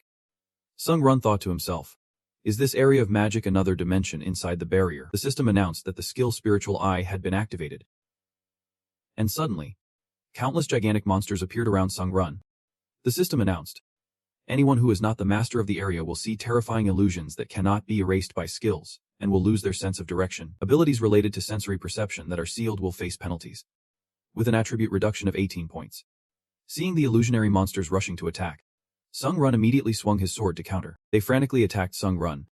He thought to himself, These illusions can actually inflict physical damage on me. The system announced, The skill stone wall has been activated. The effects of the chaotic magic area have been partially lifted. Your skills have been unsealed, and the penalty of 18 attribute points has been removed. Suddenly, a blinding beam of light appeared, shaking and spreading in all directions. The light radiating from the older brother exterminated all the monsters. He landed in an undefined dark space, looking at the damage on his armor, and thought to himself, It seems this gear can self-repair when infused with magic power. That's convenient. Suddenly, a wizard in a robe appeared behind Sung Run, saying, Incredible. There is someone strong enough to break through my magic zone in the reverse dimension. Sung Run said nothing and charged straight at him to attack. That guy dodged while speaking. But this situation was also anticipated by me. When suddenly a blinding light appeared. Notification system. The legend of the indomitable warrior has been activated. The indomitable miracle effect has been activated. The reverse miracle effect has been activated. Sung Run stood firm to face the previous light attack. The guy saw this and panicked, saying, "Holy power! Are you an apostle? But I'm sure there are no gods in the reverse dimension." Sung Run ignored his words, raised his hand to cast a spell, condensing a red sphere hovering above his palm. The guy exclaimed in horror, "No way."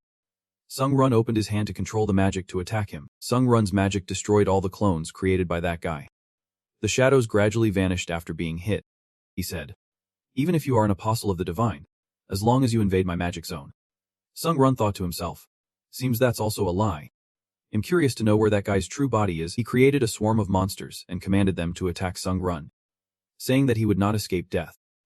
He immediately summoned a spirit to defend and counterattack. The whole pack of flying monsters with sharp claws charged towards Sung in a panic. The counterattack skill system has been activated. Sung quickly grabbed a baseball bat to face them. He swung the bat repeatedly, taking out all the monsters. At that moment, what was that guy doing in the distance? Sung thought to himself, is he stalling for time? That guy's move is easy to counter. But it is all just a trap. Although this method looks a bit clumsy, let us clean this place up first. The counterattack skill system has accumulated enough damage taken. It can be transformed into a single bloodline spirit attack. The enhanced skill of the enchanted sword has been activated. The unique effect of the dual attack from the demon sword's skill has been triggered. And Sung immediately unleashed a powerful strike down to the ground, causing a huge explosion. Dust and smoke filled the air. The black sphere outside also trembled intensely after the battle. As the dust began to clear, that wizard appeared. Trembling and moaning, he sat up and said, "Why is a monster like you in this dimension?" Dung quickly replied, "Hurry up and dispel this dark sphere." What he meant was to eliminate this chaotic space. He replied, "Damn sphere. Do you know what I had to pay to create this space?" The blood manipulation skill system has been activated. A surprise attack knocked the wizard away. The system announced that the opponent must endure double the pain from the attack. He knelt on the ground, moaning in pain, trembling as he said, "Quick. Dispel it." He replied, "Damn it. Do you know who I am? How dare you treat a grand sorcerer of the future empire like this?" Sung Run immediately delivered another blow that made him scream in agony. Sung Run said again, "Dispel it." He lay painfully sprawled on the ground, saying, "Wait. Damn it. I can't dispel it. This isn't something I can do. I'm serious." The system announced that the skill Fire Dragon Eye confirmed the target is telling the truth. Sung Run coldly looked at him and said, "Tell me your home dimension. Your name. And why you came to Earth." He said, "First, can we make a little deal? I guarantee it will benefit you." Sung Run stepped on him and said, "Shut up and answer my question." He said, "I come from My name is Sandal. I came to this tiny dimension, Earth, to gather beliefs." Hearing this, Sung Run became very worried and asked, "Gather beliefs?" He said, "Don't tell me you came here without even." Before he could finish, Sung Run stepped on his stomach and said, "I told you to stop talking nonsense." He cried out, "Wait, just take your foot off me first. I saw records in an ancient relic that sorcerers, or knights, could break through their limits through beliefs. Through the beliefs of humanity, holy power would accumulate in the magic circle, allowing them to reach the sixth circle stage, a higher level of magic to become grand sorcerers," Sung Run said. "So wouldn't helping people gain beliefs be better?" He replied, "Fear is also a form of belief. I decided that wiping out humanity will help accumulate faith faster." Sung Run asked nervously, "Why choose Earth?" He replied, "Ancient texts say that in places where other gods exist, the status of sorcerers cannot rise through divine power. That's why I came to this tiny dimension without any deities," Sung Run said. "You are killing everyone just to gather faith?" He answered, "That's right." Sung Run angrily kicked him, shouting, "You bastard. Is in pain begging you to stop." Sung Run asked the next question, "What do you know about the god of evidence or the god of war?" He replied, "I don't know those two gods you mentioned." The system reported that the skill Fire Dragon Eye confirmed the target is lying. Sung Run thought to himself, "I was just testing." But he knows for sure he knows about these two gods. Sung Run said, "Get it? You do not want to say anything, especially important information. The torture skill notification system has been activated. From now on, you can use the interrogation skill more easily, making the target feel fear more easily. The effectiveness of the interrogation skill increases by 10%. Sung-run immediately unleashed a series of attacks on his limbs with a devilish expression. Sung-run said, "Let us see how long you can hold out." With that, he charged in to attack him like a madman. His screams echoed throughout the sky. After a while of torture, he painfully said, "Kill me. Do not heal me anymore." Sung-run replied, "Why complicate things? You just need to speak. I have learned a lot about sending items. Divine power, magic, the god of evidence, the god of war, and even some information about the Ars dimension. Perhaps it has been 7 hours since I arrived here. The prolonged torture has left me quite tense. But now I understand what holy power is. First, possessing holy power does not mean becoming a god. However, to accumulate holy power, martial artists in the martial world need to open their danchan. As for they need something called a magic circle around their heart. This is a type of energy purer than any other, easily resonating with will. Therefore, the basic form of magic power is holy power. Another important point is that if you accumulate holy power, you can quickly become powerful and reach higher realms. It easily reacts to all forms of will, allowing the possessor to surpass their inherent abilities. The problem is, I do not know how to use it, but I know that holy power cannot be combined with weaponry. There are 2 ways to accumulate holy power.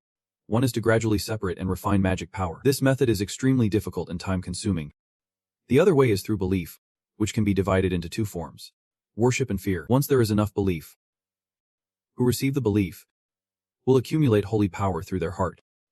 That is all the information I learned from him. Sun-run continued to kick him. He said painfully, "There is a prophecy that must never be revealed. A priest who worships the god of war told me this prophecy, and it is the truth. According to the prophecy, we need to search for information related to divine power in the ancient texts at the ruins." Upon hearing this, Sung tightened his grip on the sword's hilt. Thinking about the god of war, thinking about how he had intervened directly, the system displayed a message: do not trust other gods. They will become your enemies. Sung thought to himself, just as the god of evidence said, I don't know why a god mentioned only through messages would become my enemy. But the fact that the god of war is an enemy of the earth can be verified by what he has caused on this planet. If things keep going like this, the god of war will definitely become my enemy. Diang's thoughts turned cold as he ended him with a single stroke of his sword. The system immediately announced that you had absorbed the soul of Send. Your proficiency has increased by 4.4%. The unique skill Blood Sword technique of the Pureblood Spirit Demon has been activated. Item rank has increased 1,400 per 1,400 life force points, thanks to absorbing the Challenger's item. The current plunder level of the item has reached its full potential and will be upgraded from a 2A. The Soul Imprint skill has been engraved into the exclusive slot of the Blood technique. This was completed after absorbing the life force of the Challenger's item. Gripping the sword tightly, Sung thought, if I want to become stronger to confront a god, I need to at least enhance my divine power. 2 days later, Sung said, I've rested for a bit, and yet 2 days have passed with no sign of anything. Sung remembered that this spatial bag was very precious, so he should use it carefully. Inly grabbed the loot bag, trembling as he said, after the last raid, I've received a lot of skill upgrade potions, physical enhancement potions, and random skill books. While they mean nothing to me, the British definitely won't return empty-handed. Whatever they manage to get, they'll take. Once they start researching those things, they'll become important assets for England. I should have demanded ownership back then. Holding the A-rank close combat hunter card. Registration date 10 per 2206 per 21. And A-rank hunter. I used to only dare to dream of becoming an A-rank hunter. He threw the card to the ground and said, why isn't it up-rank now? The Hunters Association is really narrow-minded. During the Hunters Association raid, they asked to hold a press conference, asking me if I wanted to take their nationality, while throwing a few inconveniences my way. Besides, South Korea also offered me tax reductions, unemployment benefits, and other tempting offers. But right now, money and fame mean nothing to me. Because no matter how much money I make, if the earth disappears, it won't matter at all. My real goal must be self-cultivation and absolute strength enough to stop even the gods. If they come, divine power is the purest form of magic. Thinking about this, Sung began to cultivate. He was completely focused on his training. Suddenly, he sensed something and thought to himself, indeed, no matter how many times I try, the result remains the same. Although I can make magic more pure, it can't be pure enough to transform into holy power. It's too difficult. If it weren't for the hidden privileges of heroes, I wouldn't even be able to sense it, let alone make it more pure like now. Luckily, I already possess holy power, so I'm not too disappointed. Although I can do a bit in the void, no matter how long I study holy power, I can create sword energy or magical power. Thinking this, I stop to rest, reflecting on faith and belief. Is it possible to use holy power through these things with willpower? Is that all there is to it? It's the accumulation of faith that helps build the foundation of a seasoned warrior. And does the dragon hunter help activate holy power? It seems that is indeed the case. Right now, I still can't use holy power normally. With this thought, I get up and put on my hat. The notification system has indicated it's time to return to the challenge tower. I look at the notification and say, then let's find a way while climbing the tower. The system announces that you have entered the 15th floor of the challenge tower. Difficulty: hard. The theme of this challenge is combat. We expect to see a satisfactory result after your hard training. I am immediately teleported to a city. There are many spirits here, roaring fiercely, killing all the heretics who refuse our dark god. A group of people is discussing. What a hassle. I've been a mercenary for so many years, yet I still can't get used to this scene. You all look even more like heretics than those heretics over there. Why did Sereno take on a mission like this? A man walked in to open the door, and he saw Sung trembling and immediately got angry. This idiot grabbed Sung by the collar and shouted, "Get up now. The battle signal has been sounded for a long time. Why are you still lying here asleep?" Hearing him say that, Sun Run thought to himself, what is this?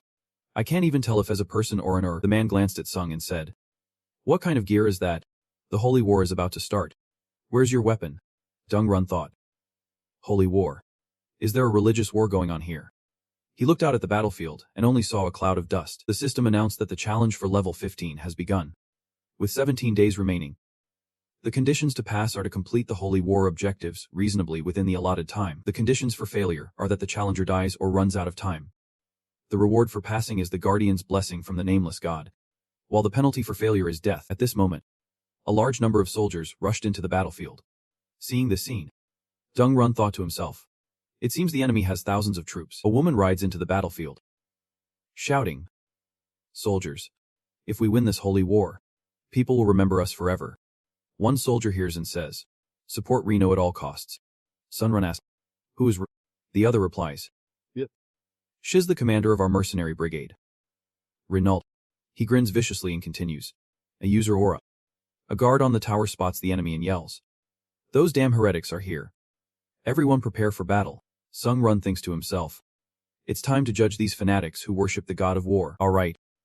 The current situation is that I am a member of a mercenary brigade, hired to deal with those pesky dark god worshippers. The dark god and the god of war. Now I am fighting for the god of war. Suddenly, Dezung feels a thrill.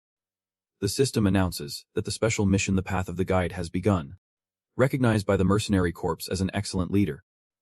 Completing the mission will earn additional rewards after passing the challenge. Reno has a huge ambition for martial arts. She is the leader of a medium-sized mercenary group, not from any noble background. Having spent her entire life on the battlefield, experiencing countless life and death battles, that's why she was able to break through to the level of aura users, which only official knights achieve. However, due to a lack of systematic training in aura from the previous generation, she is very limited. Therefore, she has no choice but to continue fighting on the battlefield, risking her life to pursue a higher level. At this moment, Reno is continuously swinging her sword, attacking the enemy, with flashes of sword light cutting down heads one by one. She is frantically breaking through, the enemy soldiers falling like weeds. But she feels that something is off, thinking to herself, after such a long killing spree, there is still no end. The number of enemies must be in the thousands. Meanwhile, our side, even with the undead legion summoned by those dark priests causing chaos, only has 700 people. This situation is completely different from what those dark priests had said. If the plan fails, it's going to be a big problem. Just then, a large group of soldiers rushed in to support Reno, when suddenly a gigantic beast with red eyes appeared. The soldiers screamed in horror. It's a giant demon statue. Two soldiers said to each other, Reno is separated. What? One soldier asked in shock, then angrily rushed toward Reno, shouting, damn it. At this point, Reno was surrounded with no way to retreat. Suddenly, an enemy swung a sword at her. After fighting for so long, she was exhausted, the sword in her hand trembling. She thought to herself that she couldn't lift her hand anymore. She helplessly watched the opponent's sword slash at her, thinking that if she died like this for nothing, she would never reach the heights she dreamed of. Reno cried, thinking it was so stupid. If she had known it would be like this, she would never have participated in this resistance fight. Suddenly, Sung rushed in from somewhere, delivering a blow that knocked all the enemies away, saving her life. Reno stared in shock at Sung, still not understanding what had happened. Sung shouldered his sword and said to her, "This will hold them off for a moment. You should retreat while I keep them busy." Reno stood frozen, tears in her eyes, wondering how he could speak so calmly in such chaotic battle while she was crying. As soon as he finished speaking, Sung charged into the enemy ranks, knocking soldiers away in waves. Reno watched in horror and exclaimed, "What strength!" Sung attacked the enemies wildly, making them fearfully ask each other, "Who is this guy?" After being decimated by Sung, the enemy was left terrified, warning each other, "Everyone be careful. This guy is too dangerous." Sung continued his storm-like attacks. The enemy fell back wherever he went. Reno stared at Sung, thinking that strength, reflexes, and perception were all concentrated in this person, as if she were appreciating a work of art. Suddenly, her face flushed, thinking how cute he was. At that moment, Sung's gem began to absorb blood and souls. Sung thought to himself, feeling free to fight like a fish in water, able to absorb souls and blood to recover his physical and magical strength, a never-ending cycle. Although each person only increases their mastery of the soul-calling technique by 0.001%, which is not very satisfying, the system notifies you that you have absorbed the skill. You have absorbed the skill. You have absorbed the skill. You have absorbed the skill.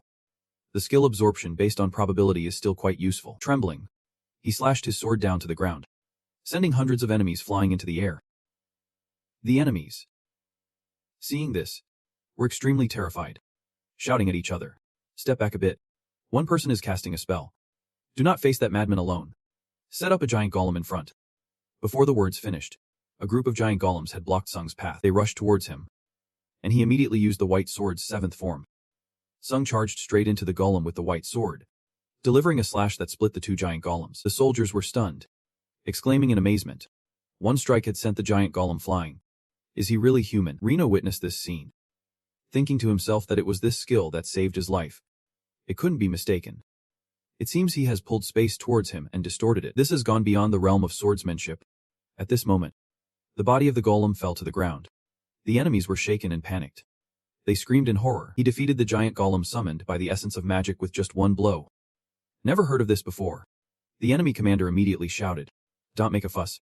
The enemy has only one person." Soldiers shout.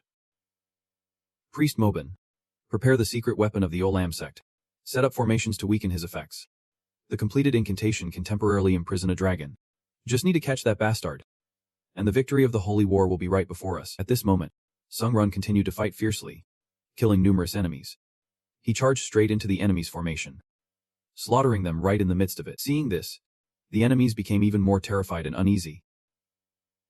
The commander, witnessing this scene, was stunned, unable to believe his eyes, thinking to himself how he could easily withstand the magic of the entire army like that. Could there be a sorcerer here? Yeah. Sun Run continued to rush toward the enemy like an arrow. Suddenly a sword pierced straight into the chest of the commander. The opponent didn't even have time to think before being struck. One stab from Sung Run had gone right through him. Sung Run immediately unleashed his magic, and countless blood-red light orbs fell from the sky. These light orbs shot toward the enemy like bullets, causing them to panic and scream. What is this? What is attacking us? Sung Run thought, realizing that casually manipulating blood in front of so many people could get him into trouble. So he came up with this method, just like Claymore using droplets of Liddy blood. The soldiers saw the corpse of the commander and shouted loudly, "The envoy Moby is dead. We have to report to the bishop. We can't just fight against these monsters like this." The whole army retreated. The system reported, "Your existence has been etched into the bones and marrow of everyone on the battlefield." System. Congratulations. You have completed the special mission. The path of the guide has gained an additional 15 training points. The soldiers watched the enemy flee, cheering in celebration of their victory. The system announced, "You have received the Undefeated Warrior achievement. All skills have been increased by 4 points." Sun Run finished reading the announcement, leisurely walked back to the barracks. After returning to the old barracks, the hired soldier said, "From now on, you can do anything in this barracks." He bowed his head as he spoke. He bowed his head in front of Run and said, "I'm sorry for my previous rudeness." Sung Run smiled. "It's okay. Dung Run entered the tent and said, "I'm tired and want to rest. You can go now." He immediately agreed and left. Sun thought to himself, after defeating over 1,000 enemies in battle, everyone began to respect him and immediately gave him a better barracks. Sun Run opened the message, thinking about the system notification that suddenly appeared during the battle. System notification. You have ended many lives and collected souls. The essence of the Reaper is gradually forming within your body. The detailed effect of the A-rank soul summoning technique. The power of death has begun to awaken. Subtracting 7 points. Sung Run thought that the power of death could only be obtained when the soul summoning skill reached a rank. This skill had already begun to take root. What does it really mean for the Reaper to become the Reaper? Suddenly, Run noticed someone above, and he immediately swung his sword towards the opponent. Reno, who was above, lost her footing and fell in front of Sung. She stammered. That was indeed a sharp blow. Just as I predicted. Sung asked worriedly, Reno, what are you doing here? It's good that you don't have any malicious intent. But you almost lost your life just now. She awkwardly said. Thank you for saving me earlier. Sung replied. Is it the culture here to say thank you after peeking? She hurriedly waved her hand. You're not a mercenary, right? Hearing her question, Sung broke out in a cold sweat, thinking to himself, this is bad. Once someone doubts, even if I say I'm a mercenary, they won't believe me after I have acted so overly on the battlefield. Noticing Sung's silence, she continued, just seeing your divine presence earlier made me realize that a regular mercenary could never do this. She fearfully asked, who exactly are you? Sung replied, I'm a representative sent by the Dark God. Hearing this, she panicked. Sung thought to himself, being an apostle of the god is quite troublesome. But I can just make something up for now. She trembled and said, you are the apostle. Sung wondered if she realized he was lying, and to his surprise, she knelt down, bowed her head, and said loudly, I greet the apostle. This humble one has offended you, Sung awkwardly said. Wait, you don't need to apologize like that. But please don't tell anyone for now. If the serpent of deceit knows my power, it won't be good, she said seriously. But can you tell me such valuable information? Sung replied, that's no problem. Sung casually said, I can tell who the true comrades are just by looking. Hearing Sung say this, she blushed and was stunned, thinking, true comrades. At that moment, the system announces the special mission for the admired person, gaining the admiration of the strongest mercenaries, enhancing the strength of all allies. The strongest mercenaries will be marked with a red arrow, visible only to the challenger. After completing the mission, even if you don't give the command, the strongest mercenaries will lead the army on your behalf. After finishing the special mission, he will immediately receive a reward from Renault Azur, the strongest female mercenary of the alliance, and right above her head, a red arrow appeared. I am wondering how to lead them after completing the guiding mission. That's great. Sun held her hand, his gaze towards her filled with deep affection, making her blush shyly. Sun looked straight into her eyes, thinking that perhaps this challenge would be much easier than expected. The system announcement about Hansung's attributes. Dominance aura. Strength 121. Stamina 117. Speed 115. Magic power 114. Resistance 113. A soul skill characteristic. A privilege for integrated skills. Additional information about the skills. Looking at the announcement board, he thought to himself that all his attributes had reached 3 digits. He smiled contentedly, thinking that he had absorbed some skills after that battle, and perhaps it was time to rearrange them a bit. System announcement about power. Mind like crystal. Sword intent boiling a. Steel wing C+. Blood slaughter sword. Holy power. Supreme blood cultivation method C+. Heroic blessings. Rapid recovery. Additional information about the skills. Check the list of new skills. New skills acquired. The charm of upgraded skills. Alchemy skill surging with battle intenta. Gluttony F continuously engages in combat to eliminate multiple targets D. Boost morale quick reaction. Raise your hand to think. Absorbed a lot, but most can't be used. Now is the time to use the synthesis skill. System notification. The synthesis skill privilege has been activated and the hero's grace power has been strongly activated. Dung Run is quite surprised. A big question mark appears in his mind. System notification. Your luck will temporarily increase. Immediately, a dazzling blue light emanates from his chest, leaving him astonished. At this moment, the blue light is radiating. System notification.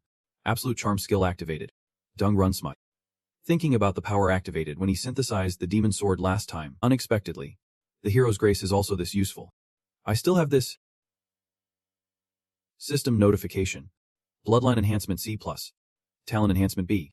Soul transfer gem. After Dung Run makes the selection, the system notification describes the soul transfer gem B. The absorption skill from challengers will transfer the soul into the shield or item, with the skill effect attached. When transferring the soul, a non-soul will enter the target item, and the accompanying skill will disappear. The soul transferred into the item can develop and support the owner to the maximum, Sunrun said. In other words, after using the skill, it will automatically disappear. So now I can use blood absorption in this challenge. The system announced. The soul transfer of the Blood Demon Sword B has been activated. Please choose the shield or item you want to transfer the soul into. Sunrun pondered. Transferring the soul is like putting a character that can assist me into the item. This is not something that can be used early. Therefore, the system announced. You have chosen the Blood Demon Sword A as the target for the soul transfer B+. Sunrun looked at the sword in his hand and thought. Choosing the Blood Demon Sword is the most suitable. An item that can develop suddenly. The sword emitted a powerful light. The system announced. The soul of the seventh. The master of the Blood Demon prison has entered the Blood Demon Sword A. The sword suddenly spoke, causing Sunrun to be puzzled. The sword said. Ha. Obey me. Worship me. Respect me. The master of the Blood Demon prison has returned. Sunrun worriedly thought. A madman has entered the Supreme Blood Sword. He recalled the scene when he cast spells on the skeletons in the past. Combining those bones was also an art. Everyone cheered. The senior is really impressive, he muttered to himself. Isn't that butcher over there? That guy is the butcher. Haven't you seen him before? But on the battlefield. He is a monster who can chop off thousands of heads without changing expression. The soldiers, when they saw the monster he turned into, said, Run away. This is really bad luck. Sung shivered and thought. I don't want to hear you talk. It's such a quiet and beautiful night. He angrily said. Is this bastard mocking me? Daring to ignore what I said, outside. Countless people were desperately pleading for a chance to speak with me. How rude. How rude. To ignore me while I, the Blood Demon, am talking to you, Sung thought. Thank God. He's still bragging about himself. I thought I finally escaped the cage. But instead, I encountered a boring master. Sung replied. I'm not bored. I just don't like meaningless conversations. He said. Finally.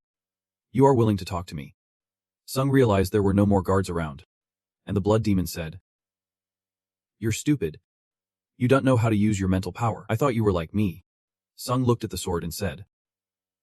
Mental power. I don't understand. When you were alive, were you also a challenger? Blood Demon. Are you kidding me? Who does not know about the Blood Demon prison? Sung. So what level have you reached? Blood Demon. The last level I reached was level 41. Sung was taken aback. Level 41. He secretly rejoiced. If what he said was true, then this was indeed a high-quality source of information. A huge advantage.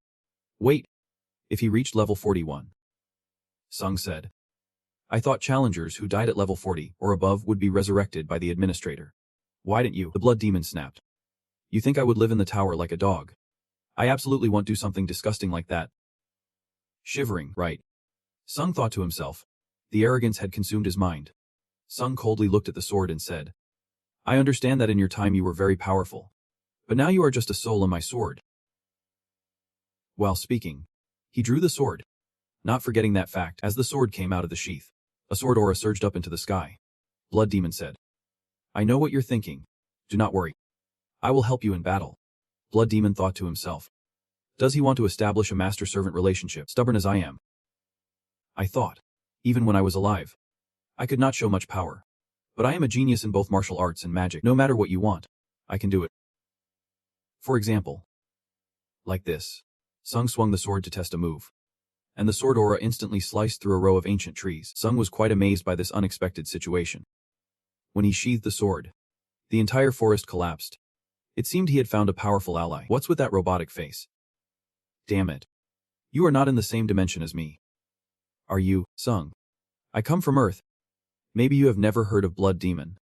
Earth is definitely a mundane dimension. Probably just officially registered not long ago. Time has passed for too long. With the current state of this sword, it is very difficult to contain my soul. So I can stay conscious for too long. Moreover, someone is coming. I will stop talking here. Call me when needed. Suddenly, someone ran up from behind its Reno, she said. Sir, You are here? Sung Run nervously asked. What brings you here so late at night? She replied in panic. I'm sorry for disturbing your training, but the enemy has suddenly attacked. A battle has broken out between the Line sect and the elite troops. Sun Run looked at her, smiled, and thought to himself. Interesting. The tower's challenge has never been dull. Tell me more about the elite troops. I will join the holy war immediately. After saying this, Sung Run rushed toward the battlefield. At this moment, on the battlefield, both sides were fiercely clashing, causing significant casualties. A soldier shouted, protecting the tanks. The enemy is hunting down the tanks, activating the living formation. After a fierce battle, the tanks were surrounded, and they shouted, Duel sect, daring to launch a surprise attack. So despicable.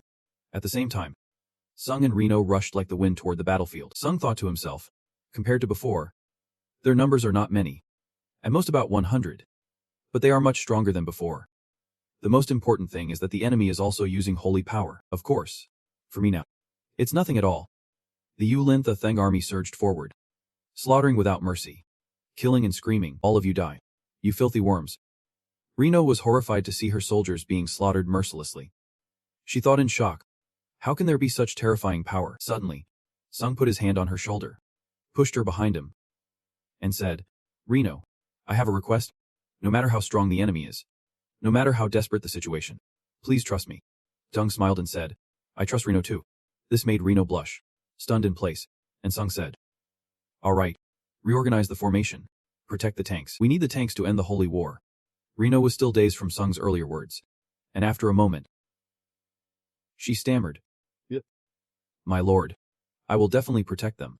After saying that, she raised her sword and charged toward the enemy. System announcement. The hired mercenary Renault Azar has used a friendship pact. Congratulations. You have completed a special condition. The morale of the allied forces will double. Due to the cautious commander, the formation will not be broken. The additional reward for level 15 is being calculated. Reno ran alongside Sung and said, My lord. Good luck. If we can survive to meet again, he'll buy you a drink. Sung replied, all right, let's drink and talk then. System announcement. The Black Wolf set has been activated. Proficiency 0% description. The mythical beast concealment spell of the Black Wolf is effective when activated, and the basic effectiveness of all spells increases by 40%. Moving at night will erase all traces. The effect doubles as Sung charged into the enemy's battlefield like a lightning bolt, swinging his sword and wreaking havoc. His speed was so fast that the enemy couldn't even recognize what was attacking, only able to scream. What just flew by? The words weren't even finished. Their bodies were already chopped into pieces. Fresh blood splattered everywhere. One soldier froze in place at the sight, trembling as he jumped down to where the soldier was poking, thinking to himself, you will regret attacking tonight. At this moment, another soldier shouted, hold the line. Everyone. Damn it. Even the healer's defense line in the back has been breached. The deputy commander was fiercely fighting the enemy general, and in the midst of the crisis, he kept shouting to maintain calm and hold the battle formation. If we fall, death is all that awaits us. Suddenly, the deputy commander's stomach was stabbed, and he couldn't shout anymore. He grimaced in pain, blood spewing from his mouth, and could only utter one phrase. Damn it. At that moment, Reno had also arrived. She swung her sword at the enemy, saving her deputy. The enemy general didn't have time to react. As soon as he turned, Reno had cut him in two, leaving the deputy commander stunned. Seeing Reno, everyone shouted in unison. Commander Reno. Reno said, it's just a stomach wound. Your reaction is a bit over the top. The deputy commander smirked. This wound is just a little itchy. Reno took a deep breath, swung her sword, and shouted, everyone act according to the strategy. Except for the defense team. Everyone withdraw. Defense team in formation hold. Archers are the main firepower. Close combat team protect the healers. The system activated the special mission effect for the highly respected Reno's mercenary brigade. Under her careful command, the morale of the allies increased by 20%, and the formation would not collapse. At this moment, under Reno's orders, the team lined up neatly, ready for battle. The enemy saw this and shouted, you pests, struggling is useless. The Yulin faction is the glorious victor of the Holy War. After saying that, they charged forward in a rush. Over here, the archers immediately shot a dense rain of arrows towards the enemy. The foes fell like straw men but continued to charge, yelling to kill the woman in the middle first. The enemy had rushed to the front of the defense team, continuously attacking the shield-bearing soldiers. but the formation remained intact, only shifting slightly. At this moment, a few soldiers began to panic. "Commander, at this rate, we can't hold on any longer. Please let us join the fight," Reno said, not maintaining his position. "Our goal is to protect the rear. As long as we stay strong and continue to defend, that person will definitely arrive." The system announced. A level Black Wolf skill activated. Your basic movement ability will be enhanced. All forms of movement will increase by 40%, and actions at night will erase all traces. Agility doubles as you charge towards the enemy like a gust of wind. At this moment, the enemy finally noticed and shouted, "What? When did he?" Before the words were finished, he swiftly eliminated them all without a single survivor. Reno was overjoyed to see this scene. After defeating the enemy, he stood still, trembling, holding the sword horizontally, with sword energy still surrounding it. Suddenly, Bloodsword spoke. "It's funny that you use me for things like this instead of fighting, but I like the way you eliminate your foes without mercy." These words filled him with doubt and unease. If you were born into the martial world, you might become a ruthless killer or a cultist. What a shame. Sunrun looked at the light emanating from the sword, thinking, "What the hell is this? What are these streams of magical power?" As if sensing Sunrun's thoughts, it burst into laughter. Sunrun said, "So this is what you call telepathy, using magical power to convey messages, right?" It replied, "You learned telepathy in such a short time," Sunrun said. "Aren't all those who can use magical power able to do this?" Bloodsword said, "If that's the case, then half of the martial artists growing up in the martial world are fools." Suddenly, the sword shook continuously, and Bloodsword said, "Indeed, the one I entrusted my soul to must be a genius." "Ha!" Sunrun replied helplessly. "All right," and walked towards the camp. Sensing that Sung didn't want to continue the conversation, he said, "I feel sleep. I need to go rest." Sunrun replied, "I'll call you when needed." Suddenly, someone called Sung back. That person said with a serious expression, "Please follow me. The Grand Master has summoned you." Although Sunrun was a bit surprised, he still followed him. When they arrived, the Grand Priest said, "Butcher, thank you for coming. Please make yourself at home." Dung trembled and said, "No need for such grand titles. Just call me Anonymous." He responded with an intriguing, loaded reply. "I'm sure the God of Darkness would also love someone like you." Sunrun, "Thank you for your recognition." He asked Anonymous, "You know I called you here to discuss payment, right?" Sunrun, "On the way here, I heard the assistant pastor mention it." The Grand Priest replied, "Good. Then let's get straight to the point.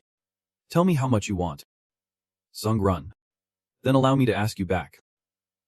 Grand Priest, "How much are you willing to pay me?" System notification. The proficiency of B rank absolute charm is 0%. Basic effect. Any intelligent creature regardless of race will have a favorable impression of the user. All charm stats will be increased. However, the skill can be nullified if the opponent has clear intentions. The additional effects depend on the user's choice, which can activate fear, enthrallment, or adoration effects. At that point, you can adjust the activation of fear and adoration. There will be a notification for activation, but enthrallment will not display a notification and cannot be adjusted. The absolute charm skill has been activated. Grand Priest K9 fell into an abnormal state of fear. Based on the abnormal state of fear, his judgment ability was affected. He would become excessively fearful of your existence. Right now, the High Priest is trembling under Sunrun's gaze. He stutters. "This will be the greatest reward I can give you as the High Priest. The most precious artifact of the Dark Sect." The disciples, seeing the scene, hurriedly stepped forward to intervene. "We can give the artifact to outsiders." He was so angry that tears streamed down his face. Shouting, "Shut up." He looked at Sunrun and said, "He was the one who led us to victory in this battle." The High Priest bowed his head and thought for a moment. Just now, he felt a tremendous pressure emanating from this man. As if looking straight into the eyes of a fierce dragon with his power, the High Priest said, "The artifact is an extraordinary object that contains divine power." Placing the artifact in front of Sunrun, he said, "This is the most precious artifact of the Dark Sect. Please use it wisely." Sunrun immediately activated the Fire Dragon Eye skill. The system announced the Black Worship seal that the Dark God granted to the Pope, dedicating everything to the Dark God. When the seal is engraved on the palm, the unique worship skill will be deeply engraved. Once the effect is engraved on the palm, the item will be sealed and disappear. However, The item will lose its effect after the challenger Hansung run leaves the 15th level of the personal trial. The demon devours the fabric of the deity, consuming everything in darkness, including the primal fire. When the master dies, the unique demon effect will activate in all cases. When the unique effect of the night demon is activated, the master's entire divine power will be used to revive this person. When the unique effect of the night demon is activated, the user will enter an immune state. However, the item will also disappear after the challenger Hansung trembles out of the 15th personal challenge floor. Trembling, Sung looked at the item in his hand and smiled, thinking to himself, "Oh dear gods of judgment. After using the fire dragon eye to examine the hidden information, I can take them out of floor 15. I'm not happy because there's nothing random in this challenge tower. Receiving 2 unprecedented limited items means something difficult is about to happen, forcing me to use them. How ironic." Done trembling picked up the 2 items to examine them closely. The high priest said, "Anonymous. The holy war has just begun.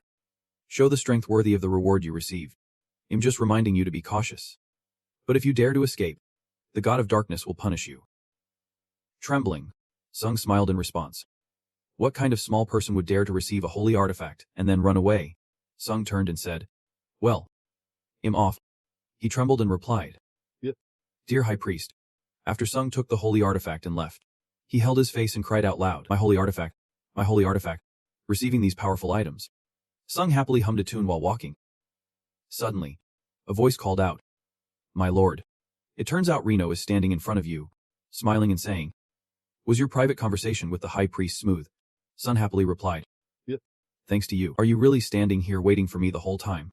Reno was surprised, then blushed, stammering, "Oh yes. Actually, I promised to buy you a drink." Renault felt even more awkward and said, "I have something I want to ask you." Hearing her say that, Sung thought nervously, "You have something to ask." At that moment, both of them were sitting at the drinking table. Reno kept drinking. She set her beer down and let out a satisfied sigh. Sun Run saw this scene and thought to herself, "Looks good." Looking at the beer in her hand, Sung Run wondered, "But is this really high-proof beer? I don't feel tipsy at all. The kind of alcohol that can get you drunk must be as strong as deadly poison. Anyway, my body is no longer at human level." Suddenly, Reno asked, "Why aren't you drunk?" "My lord." She slumped over the table and mumbled, "Oh my. You really are a monster." Sung Run replied, "I drink a lot because I just like the taste." What was she going to say earlier? Hearing Sung Run ask that, she showed a contemplative expression and said, "What do you mean?" She painfully recalled the incident at home. Back then, she was standing in front of the soldiers, while her father was kneeling, begging, "If you take everything away, what will we eat?" The soldier cursed the lower class and then hit her father. She screamed, while her father rushed to fight back against the soldier, continuously shouting, "Why are you hitting my father? Why are you doing this to him? Is being a knight that great?" Her mother hurriedly intervened. The soldier began to get angry, shouting, "You little brat. Are you crazy?" Then he kicked her. She fell to the ground in pain, tears streaming down her face. The soldier looked at her and said, "If you don't want to be treated like this, then go become a knight. You're so annoying." Reno gathered all his courage, slammed the table, and said loudly, "Please accept me as your student and teach me martial arts." Sung, holding a beer glass, looked quite surprised. He put the glass down and began to think, "I've always been curious about what she wants. I didn't expect it to be just a personal request unrelated to the special mission. Since I've completed the special mission and gained everyone's admiration, I've gotten everything I wanted from Rona. Focusing on a character created by the world in the tower is just a waste of time." Sun Run turned around and said, "You should take a break. The battle continues tomorrow. I'm leaving now." The girl called out after him. She said desperately, "I must become stronger at all costs." Then she ran in front of Sung and suddenly knelt down. Sung, still trembling, looked at her coldly. She knelt down and said, "You babe, please let me repay this kindness." Hearing this, Run sighed, thinking that playing a little longer would hurt. Reno drew his sword. Sun Run saw this and reluctantly smiled, moving closer to grip her shoulder. "There's no need to be so serious. Being diligent is good, but if you're too tense, your body will become stiff and lose flexibility. This applies to everything, not just martial arts. Moreover, Reno, what you need now is not real combat experience, but to enhance your magical energy flow. Why not try practicing some energy cultivation methods?" With that, Sung-run infused energy into Reno's body. As Sung-run concentrated intensely, Reno immediately felt a change in his body, thinking to himself that this was the master guiding the flow of magic for him, as if telling him to follow along. It was basically similar to his own method. But there were also some differences. Although the differences were very small, it was these details that made it more refined. The master was truly impressive, saying, "This is the improved magical flow adapted to your usage habits. Practice your magical essence this way every day." Returning to his camp, it was finally time for him to take stock. He took out the equipment bag, dumped everything out, and thought to himself that this was the reward received from the Kingdom's Hunter Association for defeating the monster cart. There was a lot, but nothing usable in this pile of junk. It was time to use the final skill among the 3 skills received from the challenge.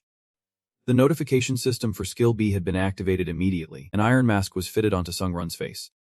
The flying iron pieces were very annoying to him. Finally, he completed a mouthful of sharp little fangs. The notification system indicated that skill B's proficiency was at 0% with basic effects. Consuming iron and steel to enhance body abilities after digestion will increase strength. The additional effect consumes any item to boost stats, increasing strength based on the item system. Sung-run held the staff in his hand, and it naturally flew to him. He looked really scary, saying that he put the staff in his mouth and chewed it happily. The system notified him that he had absorbed the heavenly cloud staff. With 0.950 seconds left for complete digestion. Digestion complete. Mana increased by 1. Sung-run was quite surprised and thought to himself, the stats really do increase quickly. Then let's try again. With that, he greedily ate another item. System notification. You have absorbed the celestial jade. You have 0.950 seconds to fully digest. Digestion complete. Your physical abilities have improved. Suddenly, he coughed up a mouthful of black blood. The system notified that 0.8% of the toxins in his body were expelled. He looked at the pool of black blood on his hand and thought, what kind of toxin is this? My body feels lighter. So this is the improvement in physical abilities. When I saw this fierce appearance, I didn't know what would happen. But with such good results, how could I hate it? I never thought that consuming items could be so delicious. The system notified you have absorbed too many iron items. You cannot continue to digest. The remaining time for complete digestion is 1.1947 seconds. It seems the items are still in the body, he thought to himself. So it turns out you can only absorb 8 items at a time. That's boring, but compared to the growth speed when using the design of the body, this limit is acceptable. The system notified that the design skill has been turned off. He took an item out of his pocket, thinking he was curious about this for a long time. The system notified to press the use seal, except for the black seal given by the dark deity to the Pope. When this seal is pressed on the back of the hand, a unique worship effect will be engraved. This item will be locked and absorbed into the seal. But the effect will disappear after the challenger Han Sung leaves the personal challenge on the 15th floor. Dung quietly wondered, if she infused this item with her body, would it have a chance to become hers after leaving the 15th floor? Even though the idea of engraving something on herself felt a bit unsettling, it was worth a try. He placed his hand on the table and used the seal to stamp down. The system immediately announced that the unique worship effect of the seal had been engraved on the back of his hand. This item will be absorbed and completely dissolved by the seal. Suddenly, the seal emitted light. The system notified that the seal on the back of your hand will never disappear. Sun was startled as he opened the message. The situation was quite shocking.